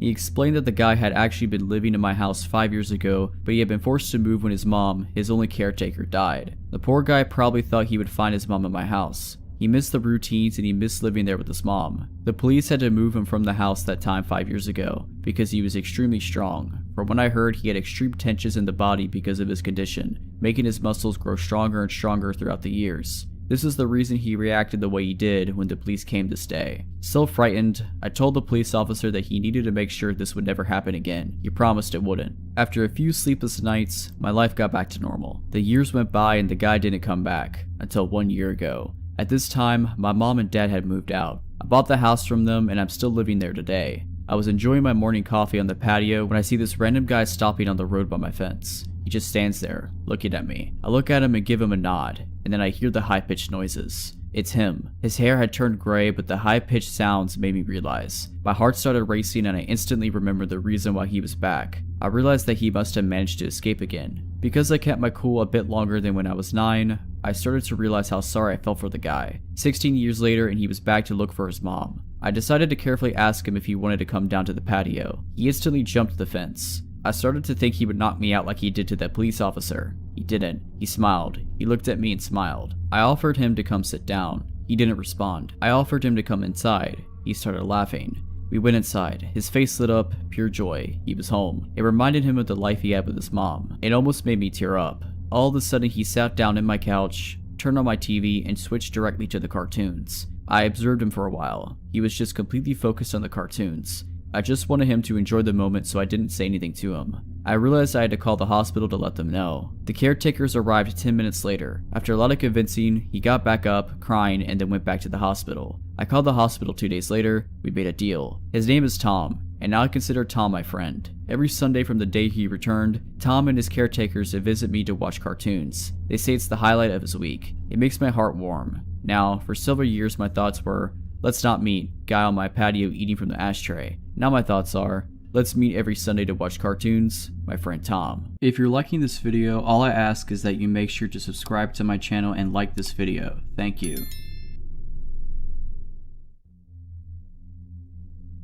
This story from my past happened about 32 years ago in East Texas.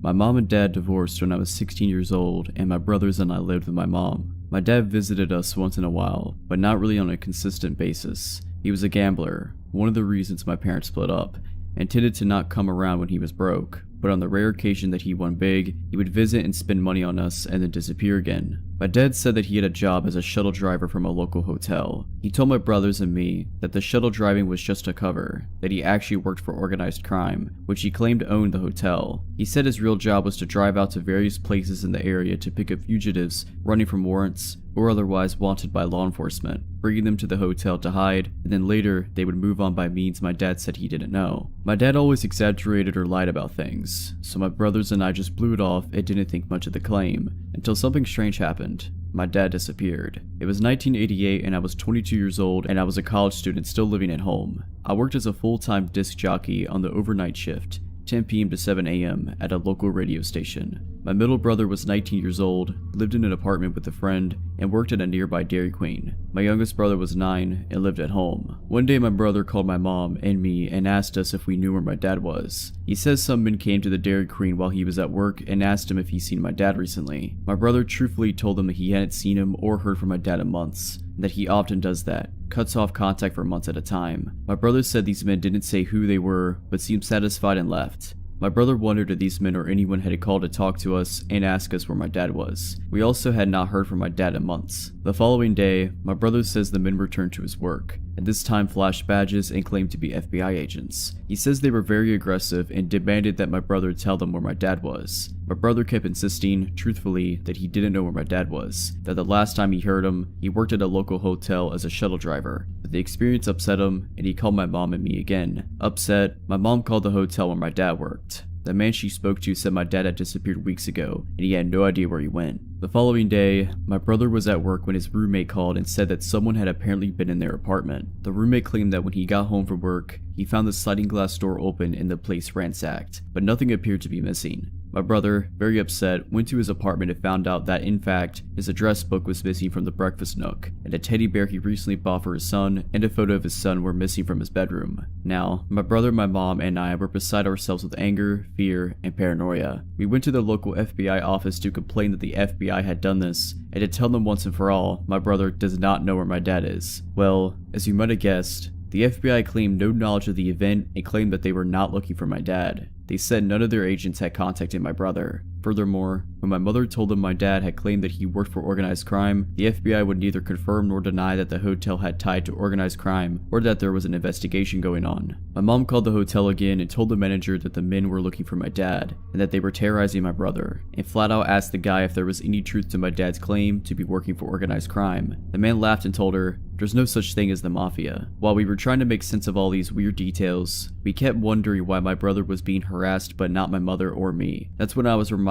of a weird event I had happened to me about 2 or 3 weeks prior. Because I worked overnight, I was often wide awake in the middle of the night on my days off, with nothing to do. One night I went to the local cable TV company where my friend worked as a computer system operator to hang out with him for a few hours and BS a little. At about 3:30 a.m. he had a big computer job to do, so it was time for me to go home. So I left. As soon as I pulled out from his company's driveway, a car was immediately behind me, tailgating me. I mean, he was on me so quickly it scared the crap out of me. The car seemed to just appear out of nowhere. He also had his high beams on and was blinding me, and I couldn't make out anything about the car behind me. I couldn't see inside to see how many people were in the car, what they looked like, or anything. I couldn't even see what kind of car it was. I changed lanes to let the tailgater pass, but he changed lanes with me. I moved again, and he again moved. He was tailgating me and blinding me, and now seemed to be following me. I stopped at the intersection and got in the left turning lane with my signal on, and he got behind me. Since there was no other traffic at all anywhere around, when the light changed, I zoomed across the intersection, streaked across all the lanes of traffic into the far right lane, and went through the intersection, trying to lose him. He followed me though. Now it was absolutely clear he was for sure following me. I cut into a nearby neighborhood and tried to lose him, but he kept following me anyway. I finally managed to zoom back out to the intersection and crossed over and went to the 7-Eleven at the corner. I jumped out and ran inside and yelled to the clerk that someone was following me. As I did, I saw the car that was following me cut through the parking lot of the 7-Eleven, and for the first time I got a look at the car. It was a late model tan colored 4-door, and there were 2 guys in it. The clerk just blew me off and said I was exaggerating, that it was probably just kids messing with me, and to let it go.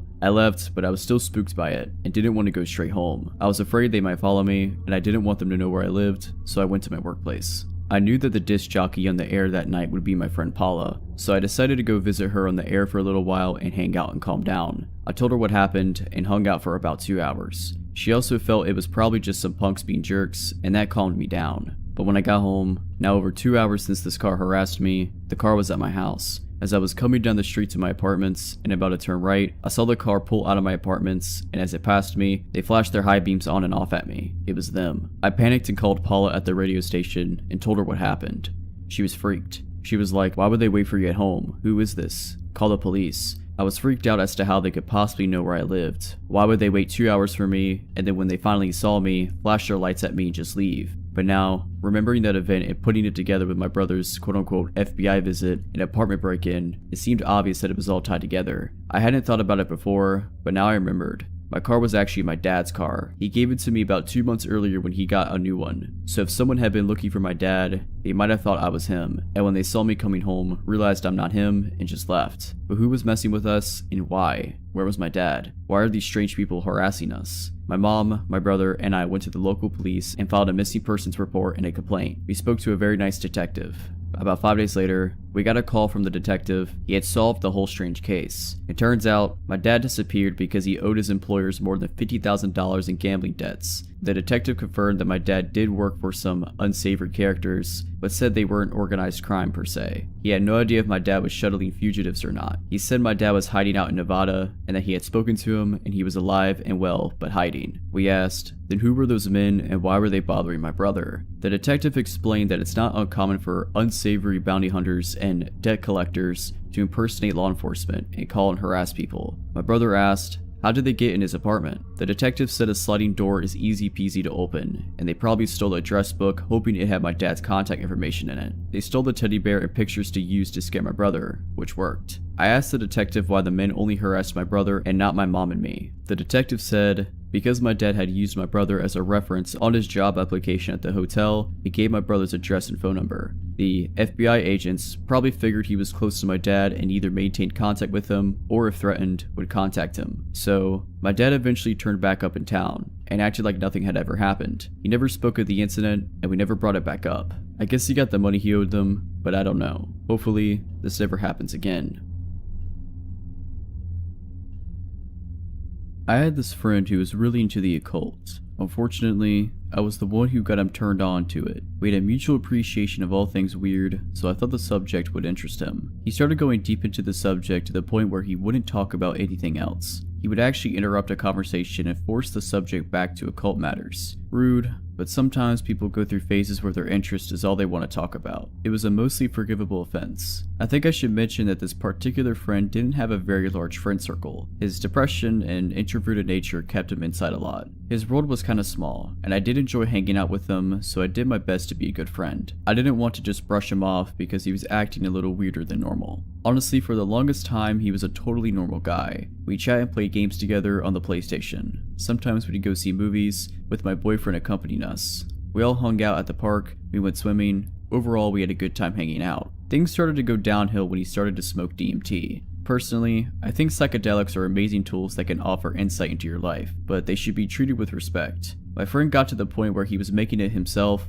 apparently a pretty easy thing to do after a meager amount of research, and he was smoking it daily, multiple times a day. For those of you who aren't familiar with the substance, when you smoke it, you get transported to a different world, an entirely new plane of existence. Your body and yourself don't exist anymore. You're just exploring this alternate reality dreamscape. My personal experience with it led me to seeing a dragon once in the kaleidoscope of a cornucopia. People see all kinds of different things there. Imagine what this does to a person when they're smoking it 30 times a day. He started telling me things like he was the reincarnate Osiris. He said he was seeing Egyptian hieroglyphics all over the place in Walking Life. Apparently he had hour-long conversations with entities in his bedroom even when he wasn't smoking DMT. Of course, I was very alarmed to hear all of this, and I told him he needed to take a serious break. No drugs at all for a few months so he could find a solid footing in reality again. At this point I was still hanging out with him because he obviously needed some help. And like I said before, he didn't have a lot of friends that could give him that. He was also the black sheep of the family, so I knew he wasn't getting any kind of support from them. He was really close to his sister, and I did reach out to her on Facebook to express my concerns. I pushed her to talk to him into getting some psychiatric help because he was slipping past the point of no return. I'm not really sure if she took my messages seriously since we didn't really know each other. Plus, she is at least 6 years younger than us and possibly didn't grasp how serious the situation was becoming.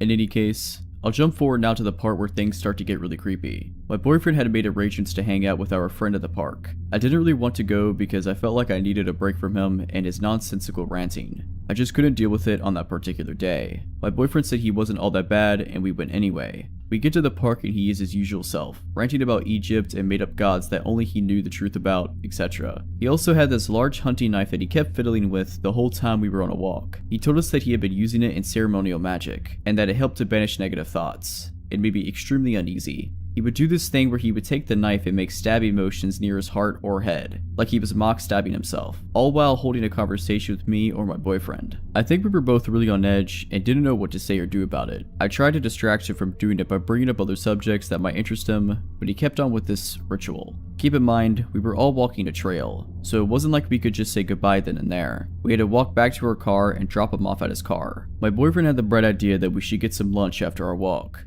even though I was doing my best to give him a look that said, "No, why do you think I want to spend any more time with him?" But it must have not been very effective, or my boyfriend was ignoring it. Not sure. Either way, we ended up getting in the car to go get lunch. In the car I was driving, my boyfriend was in the passenger seat, and our weirdo friend was in the back. As we're heading through a busy part of town, where all the shopping and restaurants are, I hear the distinctive sound of a belt buckle coming undone. Then I hear the worst sound imaginable. I peek out of the corner of my eye and my suspicions were confirmed. He was full on, yeah. I felt sick to my stomach and all the nervous energy I had throughout the day popped up into my head. I was trying not to shake and trying to ignore it and drive through heavy traffic. I kind of had a freeze response, I guess. The whole time I kept thinking about that huge knife he had in his pocket, and obviously he was completely off his rocker now. I was afraid to say anything or confront him because I didn't know how he was going to react. This part is weird, but my boyfriend didn't seem to notice. And the whole time he kept rambling on about whatever knows what. I couldn't listen because my thoughts were 100% focused on driving and trying to act like I didn't know what was going on in my backseat.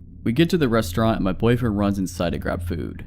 I'm left alone in the car with our friend, and I try to act like I'm browsing on my phone when really all I hear is what is going on back there. My boyfriend gets back and I complain that I'm tired. It's been a long day, let's drop him off, etc. So I drive us back to our friend's car and he doesn't get out of our vehicle, he just sits there. I have to get a little bit rude and ask him to please get out and go home. He gets out of our car and walks over to his passenger side. I start getting really scared and I suspected the worst. He pulled a gun out of some kind of bag he had on the seat and he just walks over to our car with it. I don't know why I did this, but I was so pissed I just got out the car and walked up right to him. I was maybe 3 feet away and could see it was a loaded 9mm. I kept asking him over and over, "What are you doing?" because apparently that's all my brain could think to do. I told him to get into his car and go home. He never said anything during this whole time, just kinda cried and had this wild look in his eye. For whatever reason, he got back into his car and drove off. I told my boyfriend obviously we were never hanging out with him again and that I didn't even want him to talk to him anymore. No contact, nada. A few months pass, and he occasionally messages me through the PlayStation or texts my phone. He says a lot of random stuff, and I just ignore it. It turns out he moved down to Tennessee near Nashville. I don't know why. He had a roommate, and I think their girlfriend lived there. I'm not really sure about the situation. I think maybe he's turning his life around and getting a fresh start down there. I think it's best to cut all contact and let him regroup. I'm not interested in any kind of friendship with him, and I know he needed help beyond what I could offer. Again, I reached out to his sister and let her know that he had a gun. She managed to get it from him somehow, but it did little good in the end. I get a call around 11 p.m. one night that wakes me up.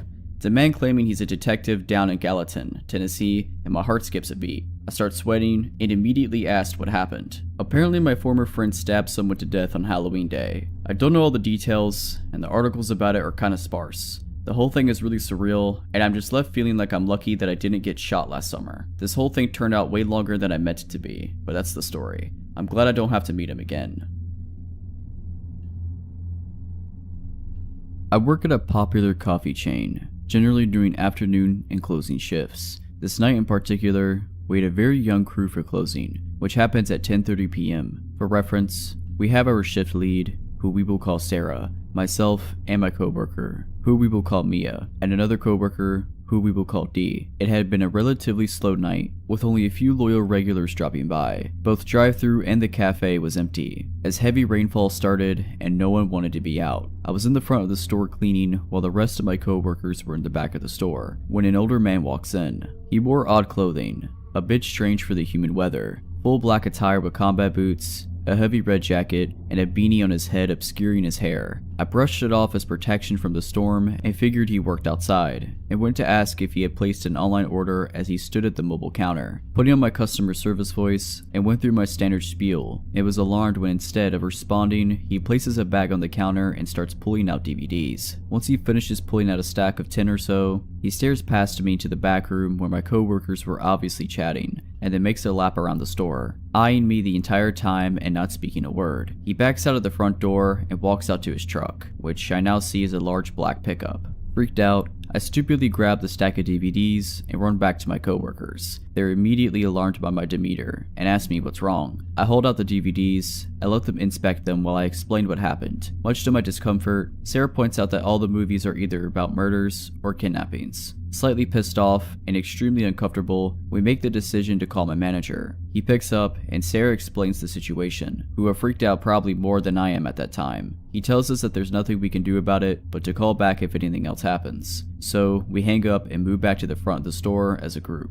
Things go on as usual, but with an air of fear about us. Mia sticks to my side and Dee to Sarah's. The man's truck had pulled off at that point, but much to my dismay, had only pulled it to the now closed grocery store next door that had a clear view into the drive-thru window. A few cars pulled through the drive-thru, and I even had a few customers ask if I was alright due to my what I assumed to be terrified face. I've always had a pretty good intuition about things, and this felt more wrong than anything I've ever felt. A bit more time passes by, and it's now time for Dee to leave. With the man still in the parking lot next door, we decided it would probably be best for her boyfriend, we'll call him Daniel, to come pick her up. This wasn't an irregular occurrence, and we didn't want him following her home. Mia then points out that a van had been sitting in the back of the parking lot for almost an hour at that point, which we had not noticed previously. Another gut feeling hits, and I make the decision to lock the door. Daniel tells her he's on the way, and I inform my manager that we closed the cafe for peace of mind, which he was fine with as business was slow. Now Sarah and Dee are in the back, and Mia and I are up front. I go about cleaning the machines and trying to make idle chatter to keep her calm, which is no small feat as she jumps every time she hears someone steaming milk. As we're talking and I have my back turned to her, she screams mid-sentence, "Get out!" Alarmed, I whip around to where she is, standing near the counter close to the drive-thru window, and saw her pointing to a shadowy figure climbing through the window. Grabbing her arm, I yank Mia behind me, and grab the hot bucket of sanitizer that I had been using to scrub the counters around the machines. I throw the liquid onto him, simultaneously pushing the man out of the window, which he only had his shoulders through, with a big red bucket now on his head. If you work in food service, you know the ones. The bulky ones. At that time, Daniel pulls up outside. Mia's now yelling for someone to call the police, and I see Dee in my peripheral running outside to our new savior. I slam the drive-thru windows shut and lock them, with the man still laying on the ground struggling to get his bearings. I couldn't tell you how much time passed, although it couldn't have been more than 15 to 30 seconds, before I see Daniel rush the man, who was now on his knees, and pin him to the ground. Sarah and Mia were now pulling me back to the store, with both fighting back sobs and Sarah on the phone with the police. Thankfully, we have some awesome regulars who are also deputies that arrived within 5 minutes of our call and arrested the man. The aftermath was messy, but they eventually pinned him as a member of a local trafficking ring that had been caught years prior and let out on bail. Oh yeah, and the van in the back that had kept Dee from leaving in the first place, it hightailed it out of the parking lot in the middle of all the action, but was eventually traced back to people who were also a part of the ring. Even though I won't be releasing names or such as legal proceedings are still happening, but I figured I would tell my story here. I still work there, and I'm very grateful for Daniel, who very well could have saved all of our lives in that moment. He managed to keep the man pinned the entire time until the police arrived and disarmed him. The true hero of the story, although I do pride myself on my quick thinking for getting him out of the store. Moral of the story, trust your gut feelings, and always have a steaming hot bucket of sanitizer on hand. I dog sit for a family friend. They much prefer to have someone stay at their house with the dogs. I grew up in a town in the middle of nowhere and I love the countryside. So for me, this is like a staycation because I live in the city now and I never have any time for myself. Anyway, their house is out in the middle of nowhere. When I say nowhere, I mean this place takes 2 hours to get to from my work and is about 45 minutes to the nearest town/interstate. There's one neighbor within 5 miles and he lives directly across the street. I'm used to this where I'm from. It's supposed to give you the space you need, but also help you to feel safer knowing you have at least one person nearby. However, this guy has done nothing but make me feel unsafe. So I get to Terry and Johnny's house and they're telling me the drill. When to feed dogs, 2 super cute spoiled Australian cattle dogs, water plants, etc. Then, as they're loading up their stuff to take it to the car, Terry says, "Oh, don't forget to tell her about Steve." John says, "Oh yeah, don't worry about the neighbor across the street, he's harmless."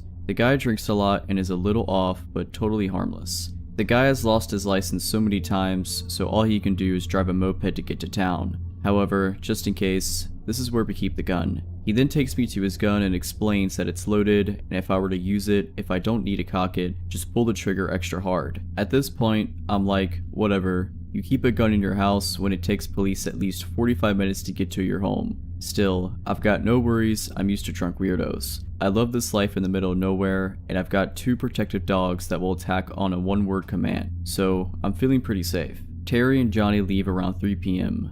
I took the dogs for a walk and play some frisbee and begin to unload my stuff while they're still worn out from all the running. As I come back out for my second load of stuff, I'm staying there for a week in needed work clothes and my Xbox to keep myself entertained in the late evenings. I hear their neighbor, Steve, slam his door and seemingly have a phone conversation. I first just hear his voice faintly, then he yells, "Where did you go?" The dogs are hearing him now and start to growl softly. I say, "Calm down boys, it's alright. It's just Steve, remember? He probably wants some privacy. Let's go inside." As I grab my stuff, I hear him yell again, "I do care about my kids." And then I hear him throw something on the unpaved road behind me. Turns out to be his cell phone. As I'm grabbing my stuff, the dogs start going crazy and run a few feet behind me, barking and growling viciously. I drop my stuff and turn around to see the neighbor at the end of the driveway, probably 50 to 75 feet away, just staring at me. I yell at the dogs to calm down and to get back at my side. They do. I then give a friendly wave to Steve. In my head I'm thinking, this is kinda weird, but he's probably been drinking. Plus, they said the guy is harmless and I've dog sat before, and never had a problem with neighbors.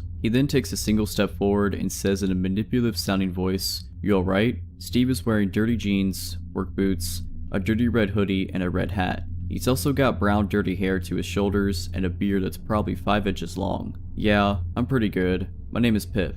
Just dog sitting for Johnny and Terry this week, and ready to get in and call it an evening with the boys." I look down at the dogs to see the reaction. They look like they're about to attack, and I'd never seen them like this before. "How about yourself?" We sat in silence for about 30 seconds before he stated, "I'm asking if you're alright. I'm Steve." "Nice to meet you, Steve. Thanks for being a good neighbor and checking, but like I said, I'm good. Are you alright?" Again, silence. Now this silence lasts for probably a whole minute and I figure, he's wasted. I should just get inside with my stuff. So I turn around and finish grabbing my stuff, and as I do, I hear him take one more step on the gravel driveway. Dogs bark again. I turn around and Steve says, "I know them. Them dogs won't do nothing to me. They are some good dogs, that's for sure." I begin feeling super uneasy, so I close my trunk and turn around to see if he's going to say something else. I was about to tell him that I was going inside, and then instead awkwardly say, He cut me off. "Yeah, what?" he yelled. I'm shocked and say, "Yeah, I'm going inside now. Thanks again for checking, Steve. I'm fine. I've got the dogs this week.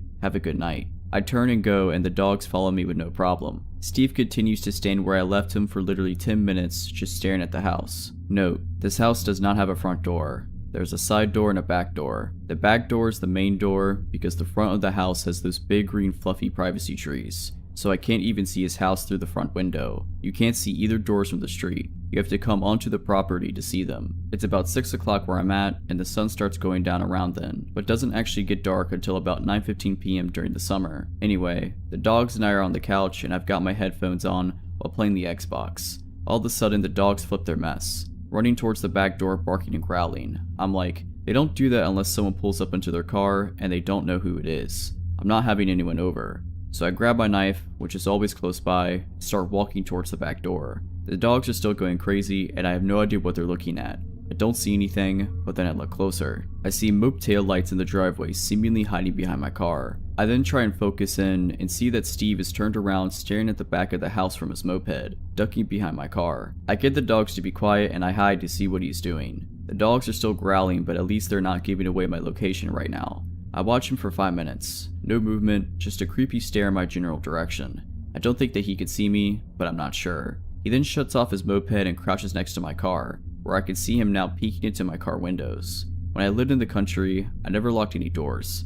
Not my house, not my car, nothing. Since I work and live downtown, I naturally keep all of my doors locked all the time. I don't see him try and get into it, but he walks around it a few times. He's not crouching anymore. Obviously, he feels like no one is watching him or cares that he's looking into my car, but he is only taking a single step. Stopping looking into my car, then at the house. Repeat. A single step at a time. At this point, I text Terry and tell her that Steve is doing some weird stuff, and I tell her I'm starting to feel uncomfortable. I get a text back reading, "Call the cops if you feel unsafe. They know him. They could come talk to him. Remind me to tell you about the time he was standing out by the tree at 6 a.m. when I was leaving for work and when we get back. We think he had a psychotic break." How comforting, right? So, I talk myself down some. This guy's just wasted. However, if he starts getting close to the car, I'm calling the cops. Dumb idea looking back because the cops take so long to get out there. I'm watching him as he's made his second round looking into my car. He then gets on his moped and drives off. As he passes the window that faces the driveway, he sped up, trying to make it so I wouldn't see him if I were just watching TV. Now it's like 8 p.m. and the dogs start going crazy again. I look out and now his moped is parked in plain view and he is standing on the walkway just 30 feet from the house, staring and talking to himself. I had previously turned off all the lights so that he couldn't see easily in and see what I was doing. I see him take a single step towards the door, now about 30 feet away. I grab the gun. I've calmed the dogs down and they are in full-on protective mode. One dog to my left and one to my right. It's about 8:15 p.m. now and I call the cops. I explain the situation and that the owners think he had a psychotic break. As I'm halfway through explaining why I'm starting to fear for my safety, the operator says, "Ma'am, what is your address again?" I tell her, "I'm sorry ma'am, but you're not located in our county. I will have to transfer you to county." "Are you serious?" The owner said that the cops in South know him very well and how to handle him. "Isn't that you guys?" "Yes ma'am, that is us, but you are located in a different county. That is not our jurisdiction. But the guy who's bothering me lives in your county. That is why I'm calling you." The operator then transfers me to another county. When she answers the phone with the average, "911, what's your emergency?" I'm silent. I'm looking out the kitchen window and Steve has come up about 4 to 5 feet since the last time I looked out there. "911, what's your emergency?" I then explain what's happening and explain that I was just transferred because I'm apparently not in their jurisdiction. She then tells me to remain calm and to turn on all the lights. I said, "This guy is waiting for me to do something like that. The doors are locked and I do have a firearm. If he enters, I will shoot." She then tells me that it is the safest with the lights on. I turn on the lights. He notices. Turns and gets on his moped and drives back to his house. I tell her what happened. She asked if I would still like to have an officer come out. Yes, I want an officer to come out. Apparently the cops in South know him, but she transferred me to you. This is the 3rd time he's come onto this property, and he's getting closer and closer to the door. I do not feel safe. Someone that is not me needs to talk to this guy. "Calm down, ma'am. We will still send somebody, however, based on where you are and located, it will take a while for one to get out there." "That's fine. I just want someone out here. Thank you." I asked her if she would stay on the line until he got out here or no. She says that one is on his way, but she needs to be available if anyone else calls in. She told me if he comes back and I'm still feeling uneasy, to call them without hesitation. Now it's about 9 p.m. and the sun is getting ready to set completely.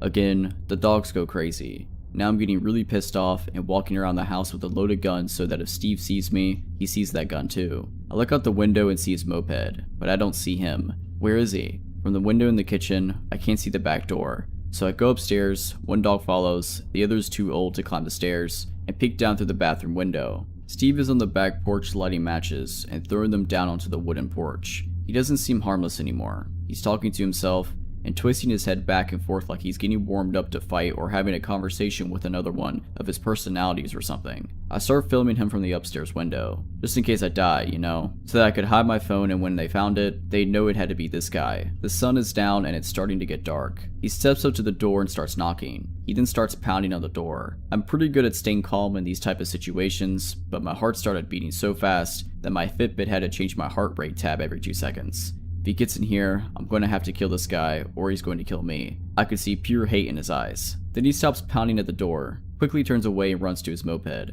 starts it and takes off faster than I thought a moped could go. Not even a minute later, the cop pulls into the driveway. I had mentioned to the dispatch operator that I have 2 dogs who will bark at the officer but will not attack unless given a specific word. They are trained and I do have a firearm. I will leave the firearm inside when I go to meet the officer. I met the officer, the dogs didn't growl, simply gave a single bark apiece to let me know that someone was here. I went outside to meet him and told him that the guy just took off on a moped. He says, "Oh yeah, I think I just passed him when I turned onto the road." I explained that he is absolutely drunk or crazy, and if he sees him on his way back that he should definitely pull him over, because I'm quite positive he's under the influence of something. Normal people just don't act that way. The cop basically shrugs everything off and says, "Well, are you going to stay here tonight?" I told him no, I will leave the dogs overnight and come back in the morning. I asked him to stay while I packed everything up. He nodded. I go inside, give the dogs love and treats and crate them for the night. I take off and return the next day with my dad. My dad begins walking the perimeter to try and show him that a man is also staying here. I'm a 24-year-old female, if you're wondering. Then Steve, wearing the same dirty outfit and hat, while holding a 24 case of Budweiser, is standing at the end of the driveway again. I'm watching him from the front window. I see my dad at the other end of the yard. As he comes into view, Steve turns around and walks back into his house. I later learned that Steve has been to jail multiple times. His kids are not allowed to see him due to his violent nature, and he bought a 4-wheeler. No one knows how he gets his money to get these things. Terry and Johnny have never seen him leave for work. They've only seen him leave on his moped or 4-wheeler empty-handed for an hour or two, and return with a case or 2 of beer. I don't know who he thought I was, but every time he looked at the house in my direction, there was just pure hate in his eyes. Who knows what would have happened if I hadn't called the cops as early as I did. This may be a ramble of thoughts, but after recently stumbling upon this sub, I finally felt a place I could offer something that my family and I experienced a few years ago and that to this day gives me a shiver. I have been camping, solo backpacking, and hunting my whole life in Oregon, and felt comfortable in the woods and have a deep respect for nature. A few years ago, my wife, daughter, and 2 German Shepherds went camping north of Mount Jefferson, Oregon. I have included the coordinates of our campsite, which we found to be the perfect setup for us and our 2 dogs who need the privacy since they are intimidating to other dog owners and can be loud when spooked. It was not an established campsite, just a nice horseshoe off of a USFS road that had flat ground full trees and a fire pit. The first night my daughter wanted to sleep by herself in a 2-man tent right next to ours. It was maybe 2 feet away from me and my wife's tent. We made the male German Shepherd sleep, Guts is his name, with her in the tent. That whole first night neither my wife and I could sleep. We both heard footsteps and they were heavy, not like typical forest critters scampering around the night. I was well armed because I was paranoid from reading recently before departing about a dad in California who was shot and killed in a tent next to his 2 infant daughters. Needless to say, both my wife and I had 2 pistols and my rifle with me. The dogs are great at detection, and that is why I felt my daughter could sleep alone because Guts is completely fearless and nothing would lay a hand on her without a battle to the death. All in all, nothing but bad vibes, and loud footsteps occurred that night, which I ultimately decided was deer or maybe some elk. Day 2, morning. We go for a walk down the road and maybe 300 feet away see the circle area in the photo. I see an abandoned road where a rusted gate was missing, was covered in vegetation. Something of blue color caught my eye and Guts immediately takes off running down this abandoned road. My heart begins to race because I think it's another family camping like us and he's going to get himself shot or scare some innocent people to death, so I chase after him as fast as I can and the rest follow. He stops after 20 feet into the road and me yelling his name, but I have covered just enough distance to see that there is nobody there and something is off about the sight. I yell, "Hello, is anyone there? Sorry about the dog." I got no response.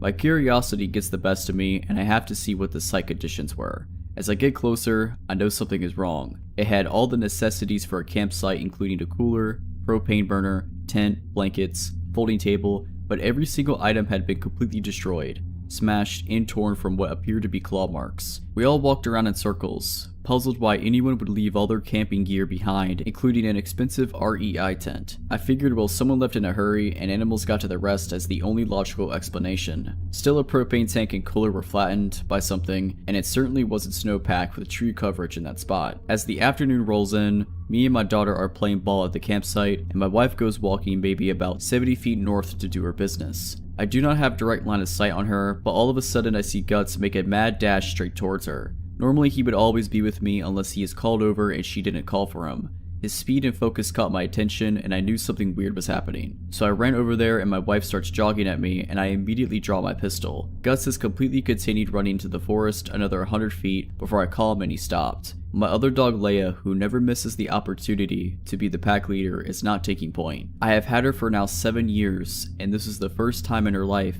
she refused to leave my daughter's side. She was full hair raised and attached to us at the hip. Again, anytime we hike or play, Leia is up front bossing everything in her path and pauses to look to see where we are and continues. I asked my wife what happened and she said, I was trying to pee and all of a sudden I felt all my hairs raise. I know someone was watching me. And then I saw Guts running towards me and I just got up to move towards you. We spent 10 minutes looking for signs of anything and saw no trails. Broken branches, nothing to point to what and where something went. We decided we are spending one more night since it's too late to pack up and drive, but we will all be in the big tent together. Before we go to bed, I put a rope with a makeshift coin alarm around the perimeter of our campsite. I used a mint can and some coins and keys from our truck and zip tied it, so anything hitting the rope gave a little jingle. Very unsophisticated, but it put my wife at ease. As I go to tie my last corner off at a tree near our tent, our third mystery item unveils itself. It looks like someone has done the exact same thing I have done with the rope that was so old and brown I didn't see it at first. It was broken and only a few pieces remained, but sure enough it was tied at roughly the same height,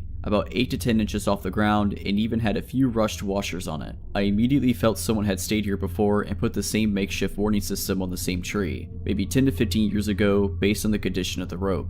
Perhaps my paranoia has now reached a new height, but I had to make sure the girls felt we are safe, and at the time, the only thing I could think of was when the evening came around, I made them sit in the truck and I fired a clip of my .45 into the dirt as a signal to whatever was out there that we are armed. I reassured the girls that anybody listening to that now knows we have 2 wolves and are armed and we are too risky of a target so we can sleep safely. That night we heard no footsteps and the dogs never perked up or barked. We left early the next morning. Fast forward to today and I watched the Amazon Missing 411 hunting documentary and I noticed the cluster smack dab close to where we camped that weekend, and a flood of dread rushes me as I think of that mysterious abandoned campsite with a ripped tent and smashed cooler and cooktop. We have been camping since and have enjoyed the beauty of the NW, but there was something there at that place that possibly took or harmed someone else less than 300 feet away from where we camped, and we all think our lucky star's Guts was doing his thing so well that afternoon. I live in a small rural community in the eastern US. It's a nice little town. Because of my work in the medical field, I've met some interesting people. I'm also familiar with law enforcement and emergency personnel. I'll go ahead and start the story. Because it's still very recent and the investigation is ongoing, I have to be vague with some details. I'm single and I live alone. Due to a stalker, I've moved twice, but that's another story for another time. However, it is relevant for this story for multiple reasons. The first reason being that I have a dog for the sake of protection, as well as have motion sensors and outdoor security cameras. The second reason being the location of my home, which is literally down the street from the first apartment. I can see it from my living room window, and a couple blocks from the police station. However, next to the fire department is the road department, which is basically a parking lot where they park their road equipment and empty garbage trucks at night and on weekends. Oddly, it doesn't have a security camera. Small town life, I suppose. My house sits on a hill with a good view of that side of the street. Due to the incline, the large trees in the front yard, and the half cornfield on the property next to me, most people on the street below wouldn't notice me in the backyard unless they were actively looking. However, I can see the street clearly. This incident happened Saturday evening. The county was holding its annual Independence Day spiel with a community barbecue, music, fireworks, etc. I did not attend because it's just not my thing. Before the big show, I took the dog out to relieve herself in the backyard. There was still at least an hour of daylight left, but the entire neighborhood was pretty quiet because most everyone was at the fairgrounds or various other holiday events. So when an unfamiliar, large, white pickup truck drove slowly down the street, I noticed. It must have turned around at the end of the street because I saw it again, moving in the opposite direction, only about 20 seconds later. This time, it turned into the parking lot of the road department. Now, people have been known to toss things into empty garbage trucks, usually at night to avoid getting caught, because they don't want to or are unable to make the trip to the landfill themselves. Usually, it's things like furniture or broken equipment, but I didn't see any of those things in the back of this truck. The driver was a somewhat stocky guy of average height. He took 3 large, black trash bags from the bed of his truck and tossed them in one by one into the hopper of the garbage truck. Then, he left. Now, I'm not one of those meddling rear window types who always thinks activity is suspicious and that their neighbors are up to no good, but something about this didn't sit right with me. Normally, when I see people tossing their garbage into the trucks and leaving, I don't bother reporting it because it's relatively harmless. But this time, I had a gut feeling, so I called the police. If anything, they could get the guy for illegally dumping trash from a barbecue or whatever. While I'm on the phone with dispatch, I put my dog inside to cut down on distractions while the officers investigate. A few minutes later, an officer arrived and I crossed the street to meet him. Gave him a description of the events and pointed out which of the trucks the man had tossed the bags. He found the bags. He took photos, he put on gloves and told me to stay back. The bags were tied in a knot at the top and it took him a minute to untie one because of the gloves and how tight the knot was. But eventually he got it open, looked inside for a few seconds, then twisted it closed and took a few steps back. Oh, he hissed under his breath. What? I asked. It's a body. I felt sick. I could tell he felt sick too. I saw him grow pale.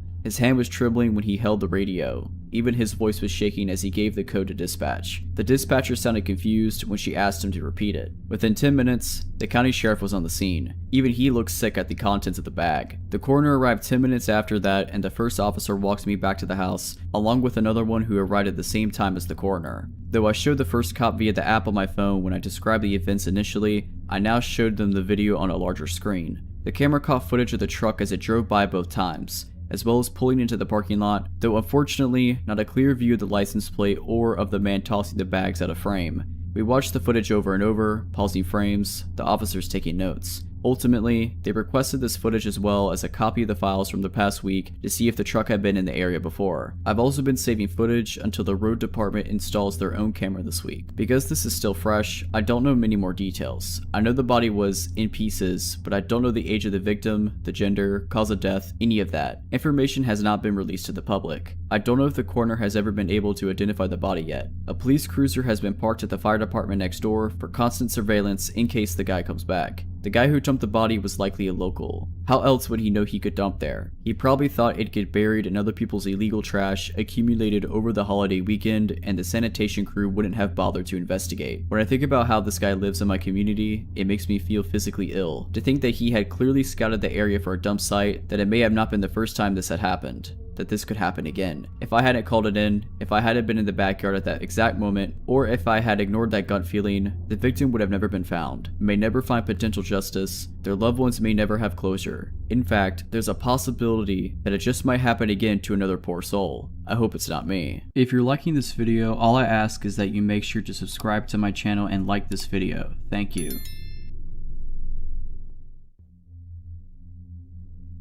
I recently discovered this sub and immediately thought of this experience that happened to me 2 summers ago while I was cat sitting and house sitting for an older couple I met in a French class I was taking. This couple lived near a busy corner with a bookshop, coffee shop, a grocery store, and a movie theater in a nice neighborhood of a big city. For all these reasons and more, I was pretty excited to house sit there.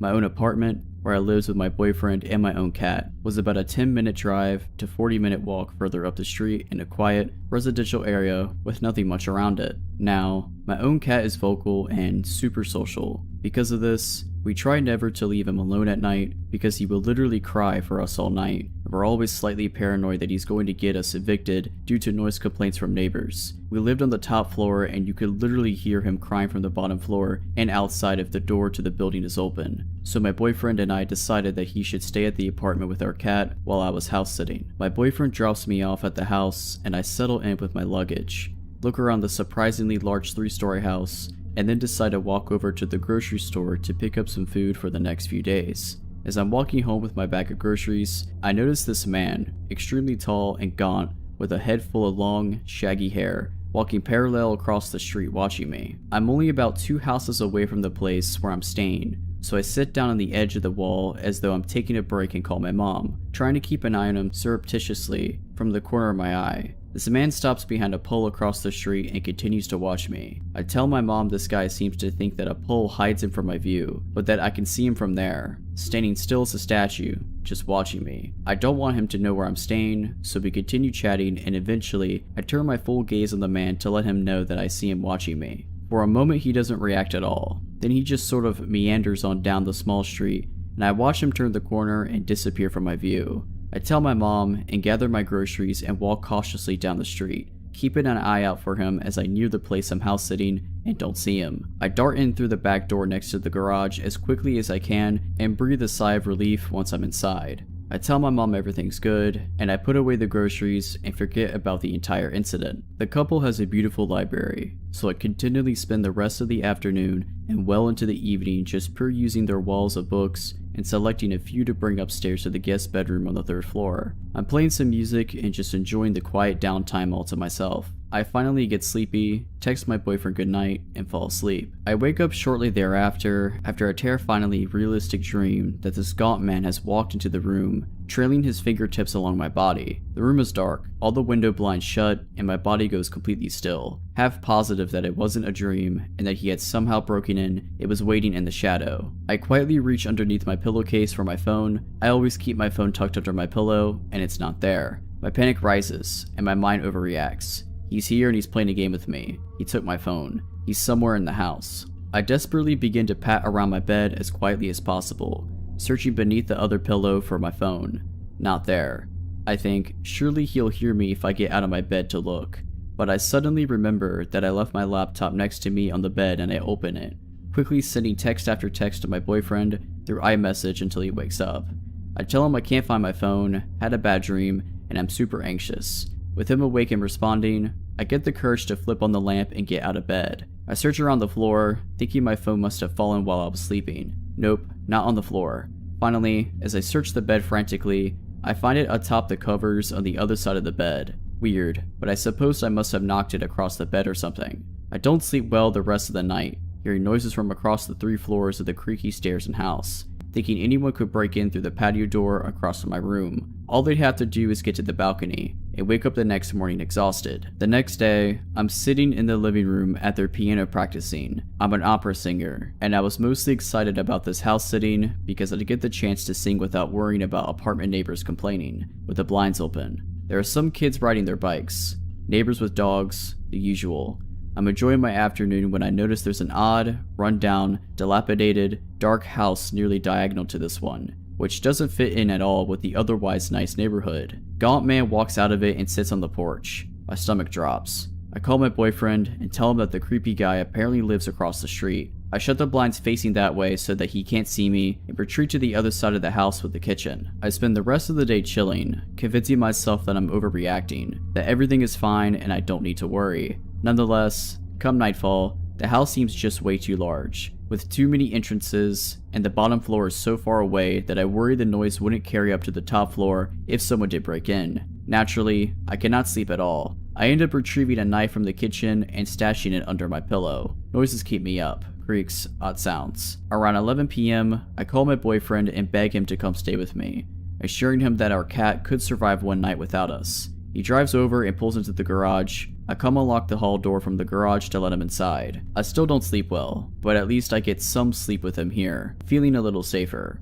He gets a little weirded out about the knife under the pillow and tells me to put it back where I got it. I stash it in the bedside drawer, just in case. The next day, I pull it together and tell him he doesn't need to stay. I'm clearly overreacting. Then comes nightfall, and the plethora of odd noises. I decide I can't stay in the guest room at the top floor anymore because I feel like I can't hear anything. I go down to the 2nd floor and try to sleep on the couch in their media room. George of the Jungle's on TV, and I try to fall asleep while watching that. Instead, I get more and more paranoid that I won't be able to hear anything over the movie and end up switching the movie off. I try to fall asleep again. Now I'm sure that I can hear noises from both above and below me. Not the cat who, every night, hid in a tote bag in their bedroom on the 2nd floor and never made a sound except to hiss at me when we crossed each other's paths. I get no sleep, patrolling the entire house all night, finally falling asleep as the night sky tinged gray with dawn. The next day was my birthday, and his little sister was flying up from across the country to spend a week with us. He couldn't stay the night with me anymore because she was still quite young and needed adult supervision, and I insisted that she stay at our place rather than have them come to the house I was at. Fortunately, my best friend had just returned from her trip, and we decided to have a birthday sleepover. I feel a little paranoid, but again, I'm able to get some sleep with someone else there and wake up a little more refreshed. She leaves, and I sit in the kitchen, which faces the street where Gaunt Man first saw me. Gaunt Man is across the street, walking and watching. I ducked down against the wall below the window, placing my phone at the gap between the blinds with only the top of my head showing. Gotman gets closer, still watching as I hit record on the video. I get several seconds of him watching the house until he suddenly seems to notice the top of my head or the phone and snaps his own gaze back to the sidewalk below him and walks on. My heart is pounding. Now he knows that I've watched him watching me again. Probably saw the phone recording or taking a photo, and he lives right across the street, where he often sat on his porch for hours smoking with a couple of other men, facing my direction. The next few nights were a blur of me wandering around the house, checking closets and other closed spaces upon returning from going out, placing chairs against entrances so that I'd hear them scrape if they got moved, half sleeping in the media room, double checking windows, exhausted until the couple of hours of sleep I would get when the sky would tinge gray, and I'd felt I'd survived the most dangerous part of the night. My best friend found out I wasn't sleeping at all, and offered to stay with me for the last night. Boyfriend's little sister was still there, so he couldn't. I accepted her offer, feeling foolish and overdramatic, but thankful. We stayed back in the guest room on the top floor, watching Parks and Rec quietly with the subtitles on, so that I could still hear the rest of the house. It was around 1 AM or so when a shrill, piercing siren suddenly echoed throughout the house. My best friend and I sat up in bed, paralyzed for a moment with fear and confusion. "Did they say anything about an alarm?" she asked me. "No," I responded, hesitantly, wondering if I had missed something in the notes they had left. We stared at each other for another long moment. "What should we do?" she asked.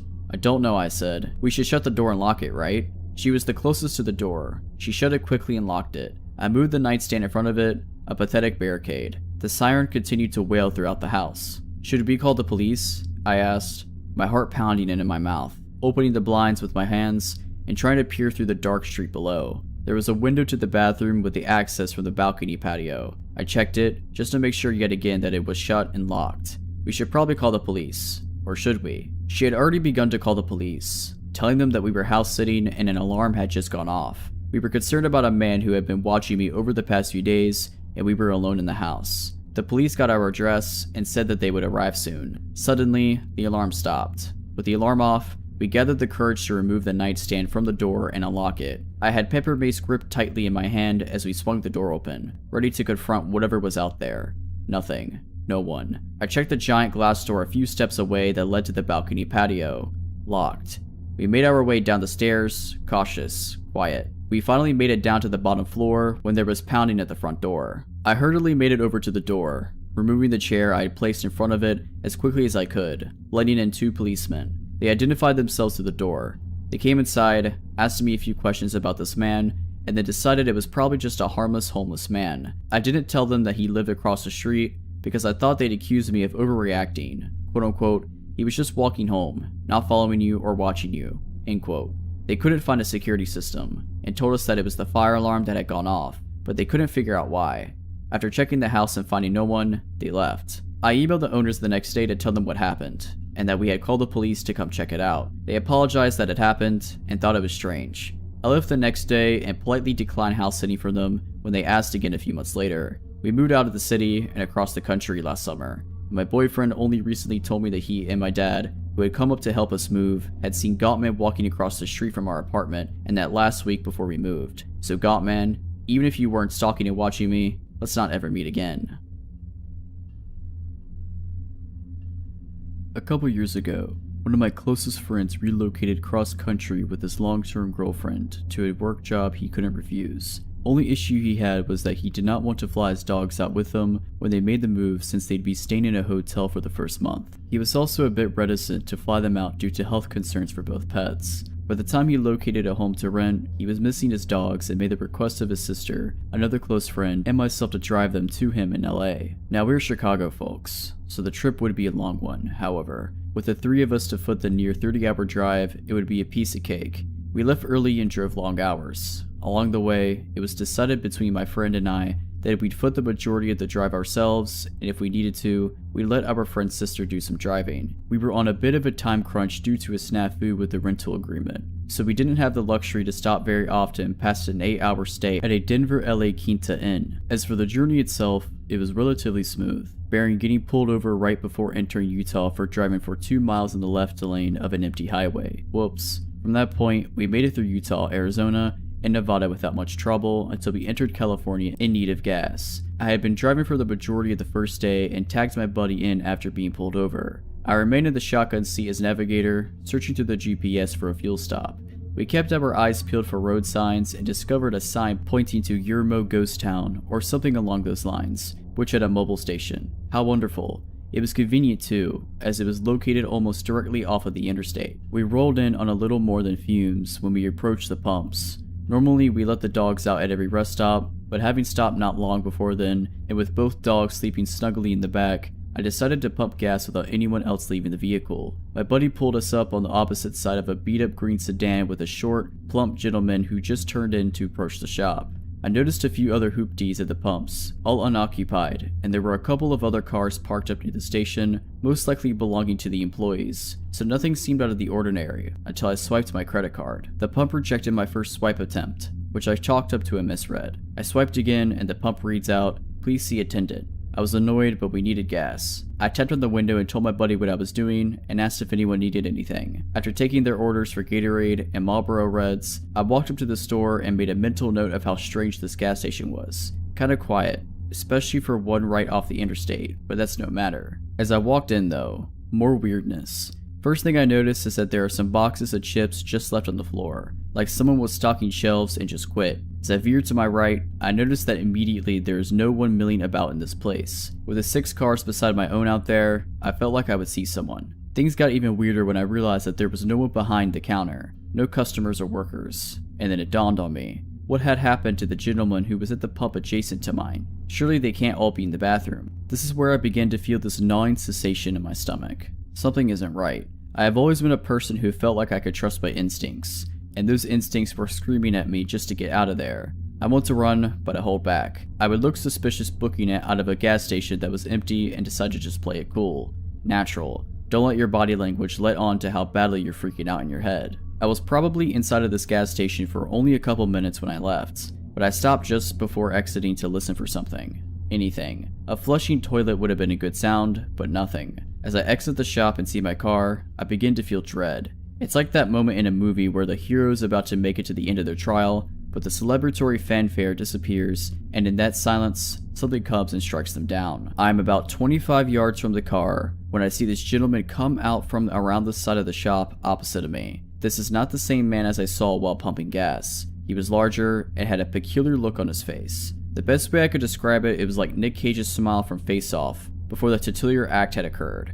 I continued walking towards my car, but when I turned back to look at him, he was now walking towards me with a purpose. At this point, I noped my way back to the car with increased urgency in my step. And of course my friend has the door to the car locked like a complete douche clown. There is also the 95-pound golden retriever sitting in my seat. Apparently my travel companions did not notice how freaked out I was, or the creepy gentleman still walking in my direction. I punched the window and told him to unlock the door, to which he only half rolls down the window to tell me the dog was in my seat and they were afraid she'd jump out when I opened the door. I reached my hand in and threw the dog towards the back seat as hard as I could, while my friend is just now realizing how freaked out I am. He started the car and drove off quickly. I took one last look back and saw the guy had stopped about a pump away from where we were, still with that same look on his face. We found another gas station further down the road, this time with a ton of people inside and out. After thoroughly creeping out my friends with the story as I pumped gas, we made our way back to the interstate, which meant passing that gas station again. It's been about 15 minutes since we pulled out initially, and we go silent as we notice that those very same cars are still sitting in the same spots where we had left them.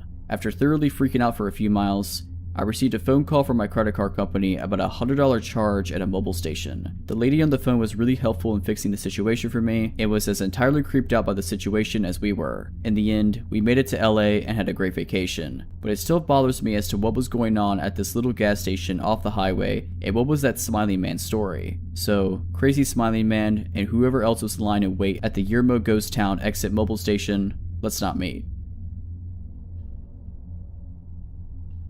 I lived in New Mexico for several years before moving to the Midwest. My friend, Amy, and I, both females, would spend many days exploring the remote corners of the New Mexico, discovering abandoned ghost towns and enjoying the quiet, desolate beauty of the desert. One afternoon in March 2010, we were traveling from Ruidoso to Albuquerque. Always up for exploring, we took a back road rather than traveling the more direct highway. One leg of our journey had us on NM55. It's a remote, teeny tiny 2-lane highway. We love those types of roads, up until that day. This part of New Mexico is flat and desolate desert. You can see for miles. and there's virtually nothing except dirt and rock between towns, and towns could be miles apart. So we were on NM55 going north. After a few minutes, we saw a white pickup truck up ahead of us, going the same direction. Suddenly, he stopped his truck sideways in the middle of the highway, blocking both lanes. We were about a mile away from him, and as we got closer, we began to get uneasy. We could see no reason for him to do this. We were the only other vehicle out there, and we began wondering if we should turn around rather than come up to him and have to stop. We were about a half a mile away from him when he pulled over to the opposite side of the highway, but his truck was still pointed the direction we were going. We tried to relax a little. Surely, this guy was a rancher or something. Maybe he was checking something on his land. As we passed him, we noticed a few things. 1. There was only one person in the truck, a middle-aged guy who never took his eyes off us, and 2. He was talking into a walkie-talkie. A few seconds after we passed him, he pulled back onto the highway and started following us. But he never got too close. He would get to within a few car lengths and then drop back a little and then speed back up again to within a few car lengths. We were getting nervous. We realized how alone we really were. We had seen no other traffic on that road, and we hadn't told anyone about our great idea to take this detour. We checked our cell phones and neither one had signal. Typical for remote New Mexico, but scary given our present situation. Amy was driving and speeding up while I frantically checked the map, hoping to find a road that would have more traffic. There was no other road. We had to travel this one to get to the next town, Mountain Air. Turning around to go back the other way didn't seem like a good option. After a few minutes, we saw another pickup truck coming towards us. He was going very, very slowly, maybe 20 miles per hour, if that. This pickup was old and beat up, whereas the one that was behind us was newer. Amy had us up to 75 miles per hour, which wasn't typical for us on these 55 mile per hour highways, and we blew by the old pickup. As we passed it, we saw that it was another middle-aged guy, and he was talking into a walkie-talkie. After the white pickup passed him, he pulled a U-turn and pulled in behind it. As we watched all of this, we could see the white pickup truck guy talking into his walkie-talkie. No doubt these two knew each other. We were being deliberately followed, and for the first and only time in my life, I felt hunted. They stayed right behind us. We watched for obstacles in the road. We truly thought old beat-up pickup guy had set up a trap in the road and our vehicle would be disabled somehow. We talked about driving into the fields. We were in an SUV, but this was obviously their territory, and we were afraid of what would happen if we went off-road and got cornered. So, we stayed on the highway. By now, white pickup truck guy was right on top of us. We could see him talking into the walkie-talkie, and he stayed right on our bumper. And old, beat-up pickup truck guy was right on top of him. The three of us sped down the highway. The white pickup inched closer. His maneuvering and edging closer made it apparent that he was trying to bump us. I watched helplessly as he got to within inches of our back bumper.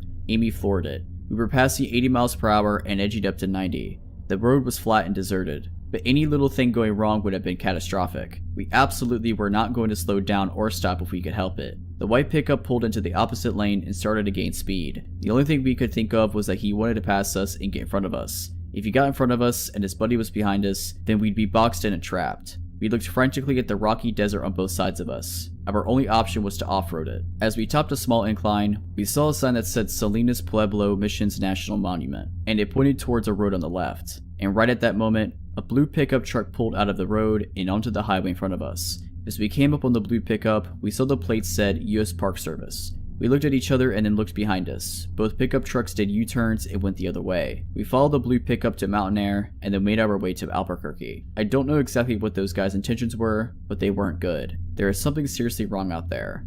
I notified the state police and they said they would keep an eye on things. So, let's not ever meet, or have anyone else ever meet, these guys. If you're liking this video, all I ask is that you make sure to subscribe to my channel and like this video. Thank you.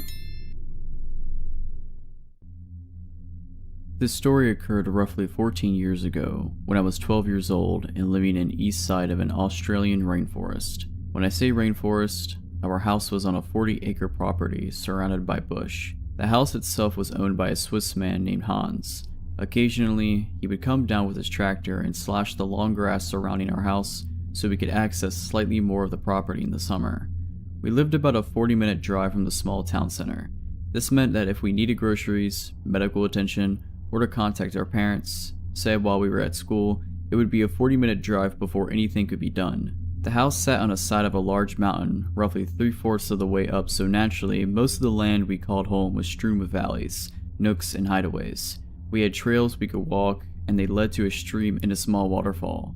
It was a truly beautiful place, but considerably scary to me and my small siblings, one brother and one sister slightly younger than me. We knew our neighbors on both sides of the property, but because of the location of our house was pretty remote, our nearest neighbors were roughly a 10-minute drive away. One was a lovely old lady who used to wave to us when we got off the school bus before we made the trek to our house every day. I think our parents asked for her to keep an eye on us.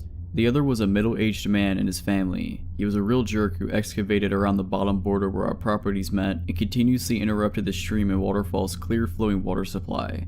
Lots of strange and creepy stuff happens when you're living in the middle of nowhere, but one in particular involved a guy I certainly don't want to meet again. Being pretty removed from people, it was extremely rare that we ever got visitors we didn't know were coming. When people we didn't recognize turned up, it was usually because they were lost and needed directions. One day though, a man in a car came roaring down our driveway. I remember running inside to tell my dad someone weird was here. He immediately walked outside to see who this unwanted guest was. My dad goes outside to see what all the commotion is about, while my mom keeps us inside, being protective. The man has a large red furred dog in the back of his car that looks like a German Shepherd cross. It snarled at my dad, but immediately cowered when this stranger told it to shut up.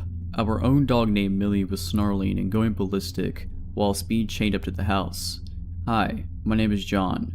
The way the man spoke was like he was a salesman, a really slick and smooth guy who on the outside seemed friendly, but with the overtone of wanting something. My dad immediately responded with, "So what are you doing out here then, John?" The man was taken aback, obviously not used to dealing with someone as hostile as my dad. They then talked for a while and I could hear my dad talking with a sense of confusion about whatever this man had to say. I did however overhear my dad say, "What are you thinking? Just call the cops." I found out later that the lovely old lady next to us had died. Apparently John was on the other side of her property and went to visit and found her dead. He also asked my dad if they should move the body to make it easier for police to investigate. This is obviously why my dad was telling the man to call the police immediately. Anyway, later that night the police showed up to take a statement from my dad and John, who was hanging around our house until the police arrived. I remember my dad pulling an officer aside and explaining that John wanted to move the body when he first arrived. The police left without any more questions as it looked like she had died from natural causes. John was still at our house. I found him to be a very unsettling person. The way he smiled, the dark of his eyes. He was unfamiliar, but acting like he was one of us. I remember it was a school night and I was trying to watch TV and he was playing songs on his guitar with my mom and my dad at the table. I was angry because he was ruining my shows and I told my mom I wanted him to go and I thought he was weird. She smiled and told me she felt the same and told me I should go to bed. The next day things seemed normal. Went to school, came home. Not seeing the familiar friendly face of the old woman stung a bit on my way past her house. It felt strange and I hoped that she knew her family loved her before she passed. I was a bit sad on the walk home, until halfway down the driveway, I noticed John's car again and parked out the front of our house. I walked closer and was greeted by his dog, Rusty. He walked outside with my dad and I heard him call Rusty to his car as he was leaving. Apparently he was borrowing tools from my dad. He left and waved goodbye like he was someone that I was going to miss. Again, that sense of overfamiliarity made me feel uncomfortable. I didn't know this man. I didn't like this man and I was hoping he would never come down to our driveway again. My dad then pulled me aside and asked me what I thought of John. I labeled him a weirdo and told my dad I was hoping he wouldn't come back. For the second night in a row, when John returned Dad's tools, he was sitting in our house playing guitar and annoying everyone. My mom and my dad were visibly unimpressed by the situation. I heard my mom and dad argue about him hanging around until eventually my dad told him he needed to leave, as it was time for us to go to bed. He insisted it was early and tried to make an excuse to stay. I found that very odd. I was polite enough to know when someone didn't want me around, so why didn't this man? Or if he did know, why wouldn't he leave?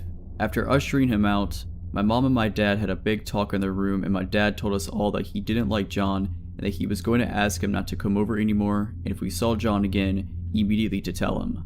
The next day was a Saturday, so we were going to blow up our cheap inflatable pool and go for a swim as it was getting pretty warm. Around 11 a.m., the sound of a car thundering down the driveway alerts me and I go outside. I run back inside to tell my dad that John is back. Just like the first time I ever laid eyes on John, my dad goes outside and we stay inside with my mom, watching and listening through a screen door. John again with his weird, overfamiliar smile and dark eyes greets my dad and is met with, "Look, I don't know who you are, but I don't want you coming around here anymore. You scare my kids and my wife and I don't want you to come back. You understand?" I didn't hear John's reply from his tone, but it sounded like he was confused and tried to reason with my dad. My dad wasn't having it and told him to go or he would call the cops. As he was leaving, my dad said, "Don't come back or you'll be sorry." This is where things truly get weird. As my dad lays this subtle threat on the man, his face completely changes one of rage. He glares at us in the house, sticks up his finger and speeds out of the driveway shouting profanities and churning up gravel, spraying it towards our house. My dad came back and told us we wouldn't be seeing John anymore, and if we did, we were going to call the police. I was relieved. This odd man made me feel uncomfortable in my own home, and the way he reacted when he left confirmed the feeling I got from him when I first saw him. I can't remember if it was the Sunday or the Monday after that day, but John did come back. He tried to reason with my dad and say sorry for whatever caused us to not like him. Before he even got out of his car, my dad said, "If you don't turn around and leave, I'm gonna smash your face in." He did just that. My dad then called the police to inform them of what happened. Apparently they were going to go and talk to John. I didn't hear any more of what happened to that conversation. A few weeks went by with no sightings or happening with John, and we all felt like things were back to normal. This was until our mailbox had been tipped out of the ground and smashed, or possibly run over. I remember asking my dad what happened, but he wasn't about to give me any ideas. He later told me that he knew it was John after the way their last conversation ended. The next weekend after the mailbox incident, we went into town to get groceries and a fast food dinner as a bit of a treat. And when we came home down the driveway, my dad immediately stopped my mom from proceeding and said that something was wrong. Next to the carport where we parked our car, at the back of the house, there was a window that opened to the bathroom. My dad must have spotted the window was missing. As we drove down, he got increasingly more tense until we all noticed the window was missing. I remember being confused in the back seat and not really knowing what was going on, until I saw it. A man, dark eyes, and overfamiliar, coming from the window that led to the shower. My dad was exploding with rage, and he told my mom to rush down the driveway. The man proceeded to escape the window and run down the back of our property into thick shrubbery. My dad, only being on one leg, let Millie loose as she was going ballistic tied up to the house. She raced down the grass-engulfed hill into the darkness. She came back with nothing. My dad went out with his flashlight and couldn't find anything either. I'm not sure if anyone slept that night. None of our possessions had been stolen or even moved. We must have caught this man just as he was entering our house. The police came the next day and searched for fingerprints with no avail. My father was furious and again alerted them to John and his strange behavior. They told us they would look into it once again. That was the last time we heard from John that year. I had almost completely forgotten about him and had the summer off to enjoy myself and get ready for high school. The school I went to was pretty large considering where we were, but everyone seemed to know each other pretty well, including the teaching staff. Within my first week at the school, we were introduced to all the teachers and teacher aides. I was caught completely unaware when that overfamiliar, dark-eyed man from the previous year was introduced as a teacher aide. Except instead of John, he was introduced as Gregory something. I went into a little bit of a spin as I was trying to make sense of all of it. I was 100% sure that this man named Greg something was the same man who had introduced himself to my family as John. At that moment, so many things rushed into my head. What if he killed the old lady? What if he didn't live close by? What if he wanted to move the bodies so he could frame my dad? If he lied about something as critical as his name, what else was he lying about? What if police never even made contact with him? I was sitting there for a good 10 minutes trying to piece it together until the teacher called my name to bring me back to reality. That is when he noticed me. The look on his face when he saw mine was one I'll never forget. He immediately recognized me. He looked shocked. His eyes were wide and he said nothing, just staring at me. I could sense that he was now the one feeling uncomfortable and on edge. Later that day, I rushed home to tell my dad who I had found. He was shocked and repeatedly asked if I was sure. He went to the school the next day and discovered the man had put in for indefinite leave yesterday and may not return. When we learned of the news, my dad told me to watch out and let him know should John or Greg ever return. So John, Greg, whoever you are, let's not ever meet again. When I was 14, I was asked to babysit my 3 younger cousins, aged 8, 4, and 1, in an extremely rural, mountainous part of Pennsylvania. My aunt and uncle had a wedding to go over to about an hour away and wouldn't be back until very late. Their house was situated on a steep mountainside. Their back deck had a 15-foot drop onto a rocky hill below leading down to a river. Their closest neighbors were about a half a mile away. The closest main road was a mile away, and at night, there were no lights to be seen anywhere around them. Basically, it was in the middle of nowhere and you would have to know where you're going to get there. You don't just accidentally end up there. My aunt and uncle left us with some pizza and their cell phone number next to their landline. This was the early 2000s and I didn't have a cell phone, but even if I did, I wouldn't get reception there anyway, and headed out. The baby was already asleep. The 4-year-old wasn't feeling well and was quietly watching TV in the living room as he dozed off, and the 8-year-old was playing Guitar Hero with me up on the loft. The loft overlooked the living room to the left, where I could keep an eye on the 4-year-old, and there was a huge window that overlooked the driveway to the right. The description of the driveway is an important detail to the story. The road that led to their house ran straight into their forked driveway. It was a dead-end road. The house was as far as you could go. Go to the left driveway, there's a large open carport, and that's where my aunt and uncle and anyone who ever visited parked. The right driveway led down a very short but very steep hill to a large leveled out area and ended against the garage door that opened to the basement of the house. It was never used as a garage, but served as my uncle's man cave, and where he spent most of his time. Right beside the garage door, a normal door with a window so you could see right in, but this driveway was exclusively used by the kids as a play area because it was the only flat, yard-like area on the property, and being on a mountainside, there isn't much room to safely play otherwise. No cars ever drove down there, ever. There are too many toys and bikes in the way, and friends and family knew this. It was about 10 p.m., pitch black outside, no moon to illuminate the area either. My cousin and I were still playing Guitar Hero when headlights caught the corner of my eye, and not my aunt's minivan headlights. Huge truck headlights with those roof lights you often see on Jeeps or other off-road trucks. Not only that, the truck was going down the right driveway, the kids' play area. This was not my aunt and uncle. This was not anyone they knew. Panic and dread filled my body. I was a small teenage girl, alone in an isolated house on a mountain at night, with 3 children in my care. In a terrified voice, I asked my cousin, "Who is that, Jake? Do you know whose truck that is?" And then he looked panicked. "No, I've never seen that truck before," he replied. I quickly ushered him downstairs, still unsure what to do, but the 2 little ones were sleeping down there and I wanted to make sure they were safe. I checked on the baby and then grabbed the phone to call 911, and then I started to hear the metal garage door being shaken violently. No one ever opened that garage door. More panic fills me. I hear them try the door beside it, the metal doorknob jiggling. No one was actually knocking. It's not like they were checking to see if my uncle was down there.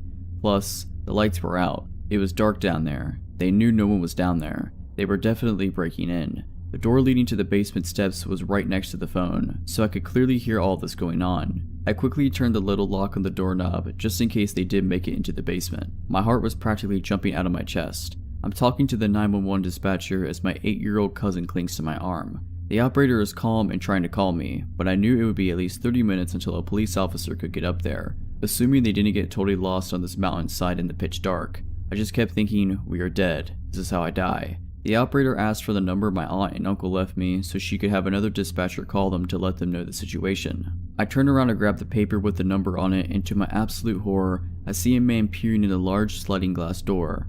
A huge, burly, but what had to been a 6'4" man with long, scraggly red hair and a big red bushy beard. And what made it worse, he was grinning at me. Grinning in a way that still scares me to this day. Meanwhile, I had to have looked like a terrified deer in the headlights. I was shaking so hard I could barely hold the phone. There was a second man behind him I couldn't see as well. I have no idea what he looked like, but he was equally as tall, but a bit more lanky than the larger man at the sliding glass door. I screamed, "Oh God, they're here." And before the 911 operator could say anything, my 8-year-old cousin goes, "Mr. Jim?"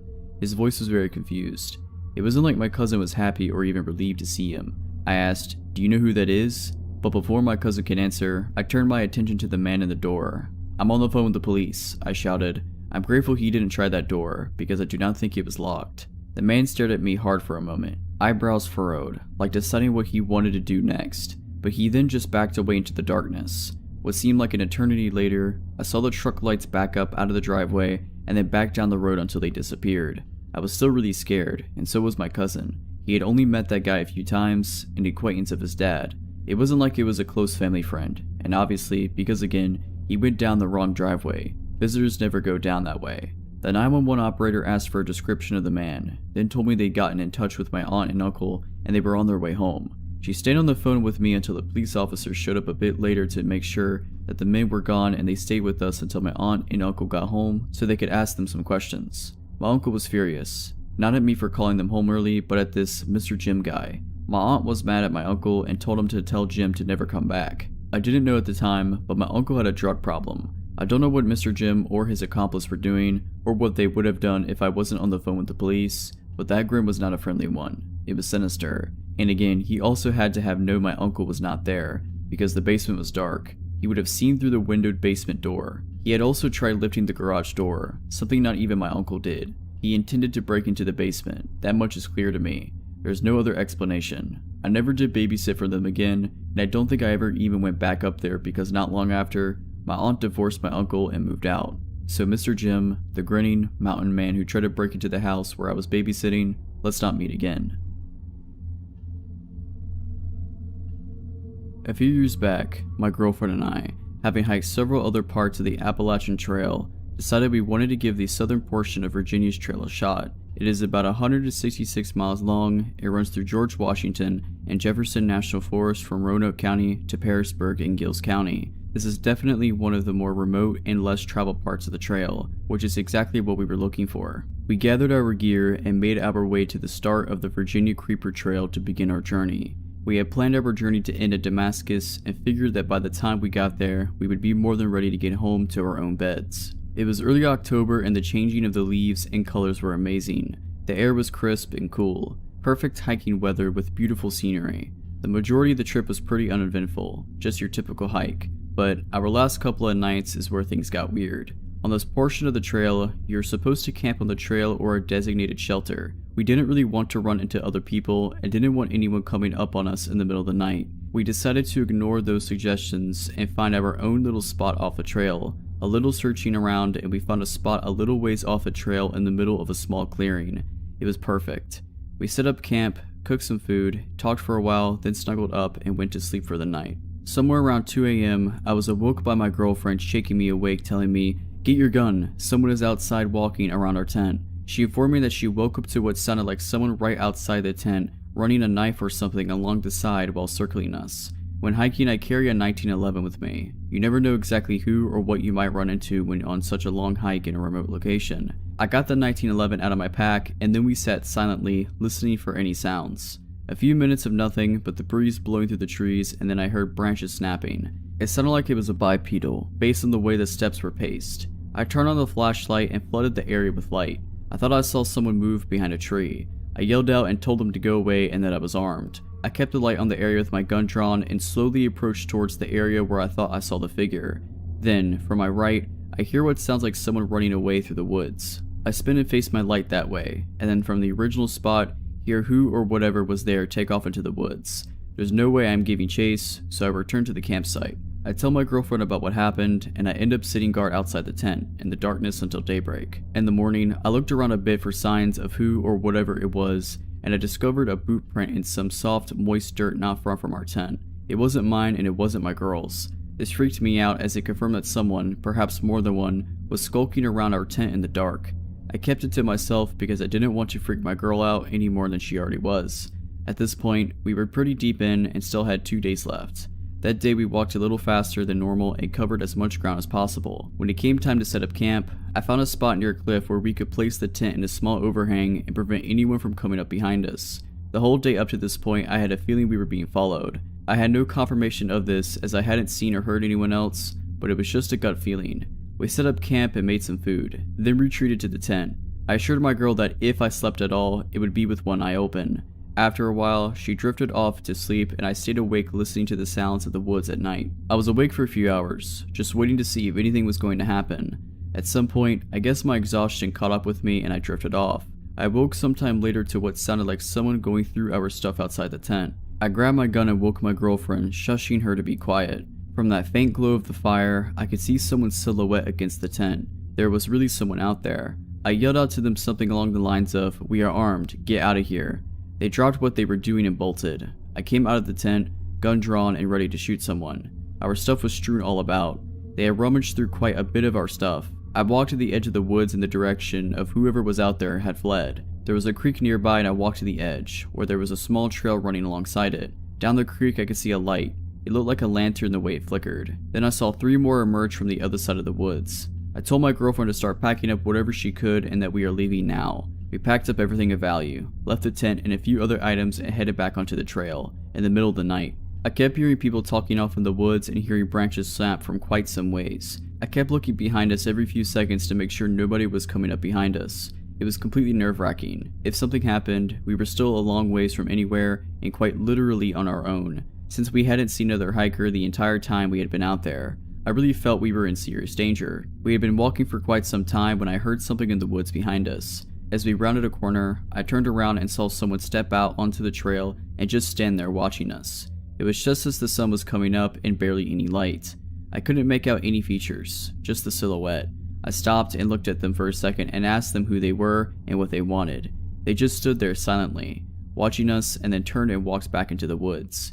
We picked up the pace and kept going, looking back every so often. We didn't see them again, but my gut told me they were still there for quite a ways. We eventually reached the end of the trail and got to where we had parked my girlfriend's car, extremely exhausted. We made it out of the Virginia woods without becoming a meal for some group of people of whatever knows what. I have no idea who they were or what they wanted.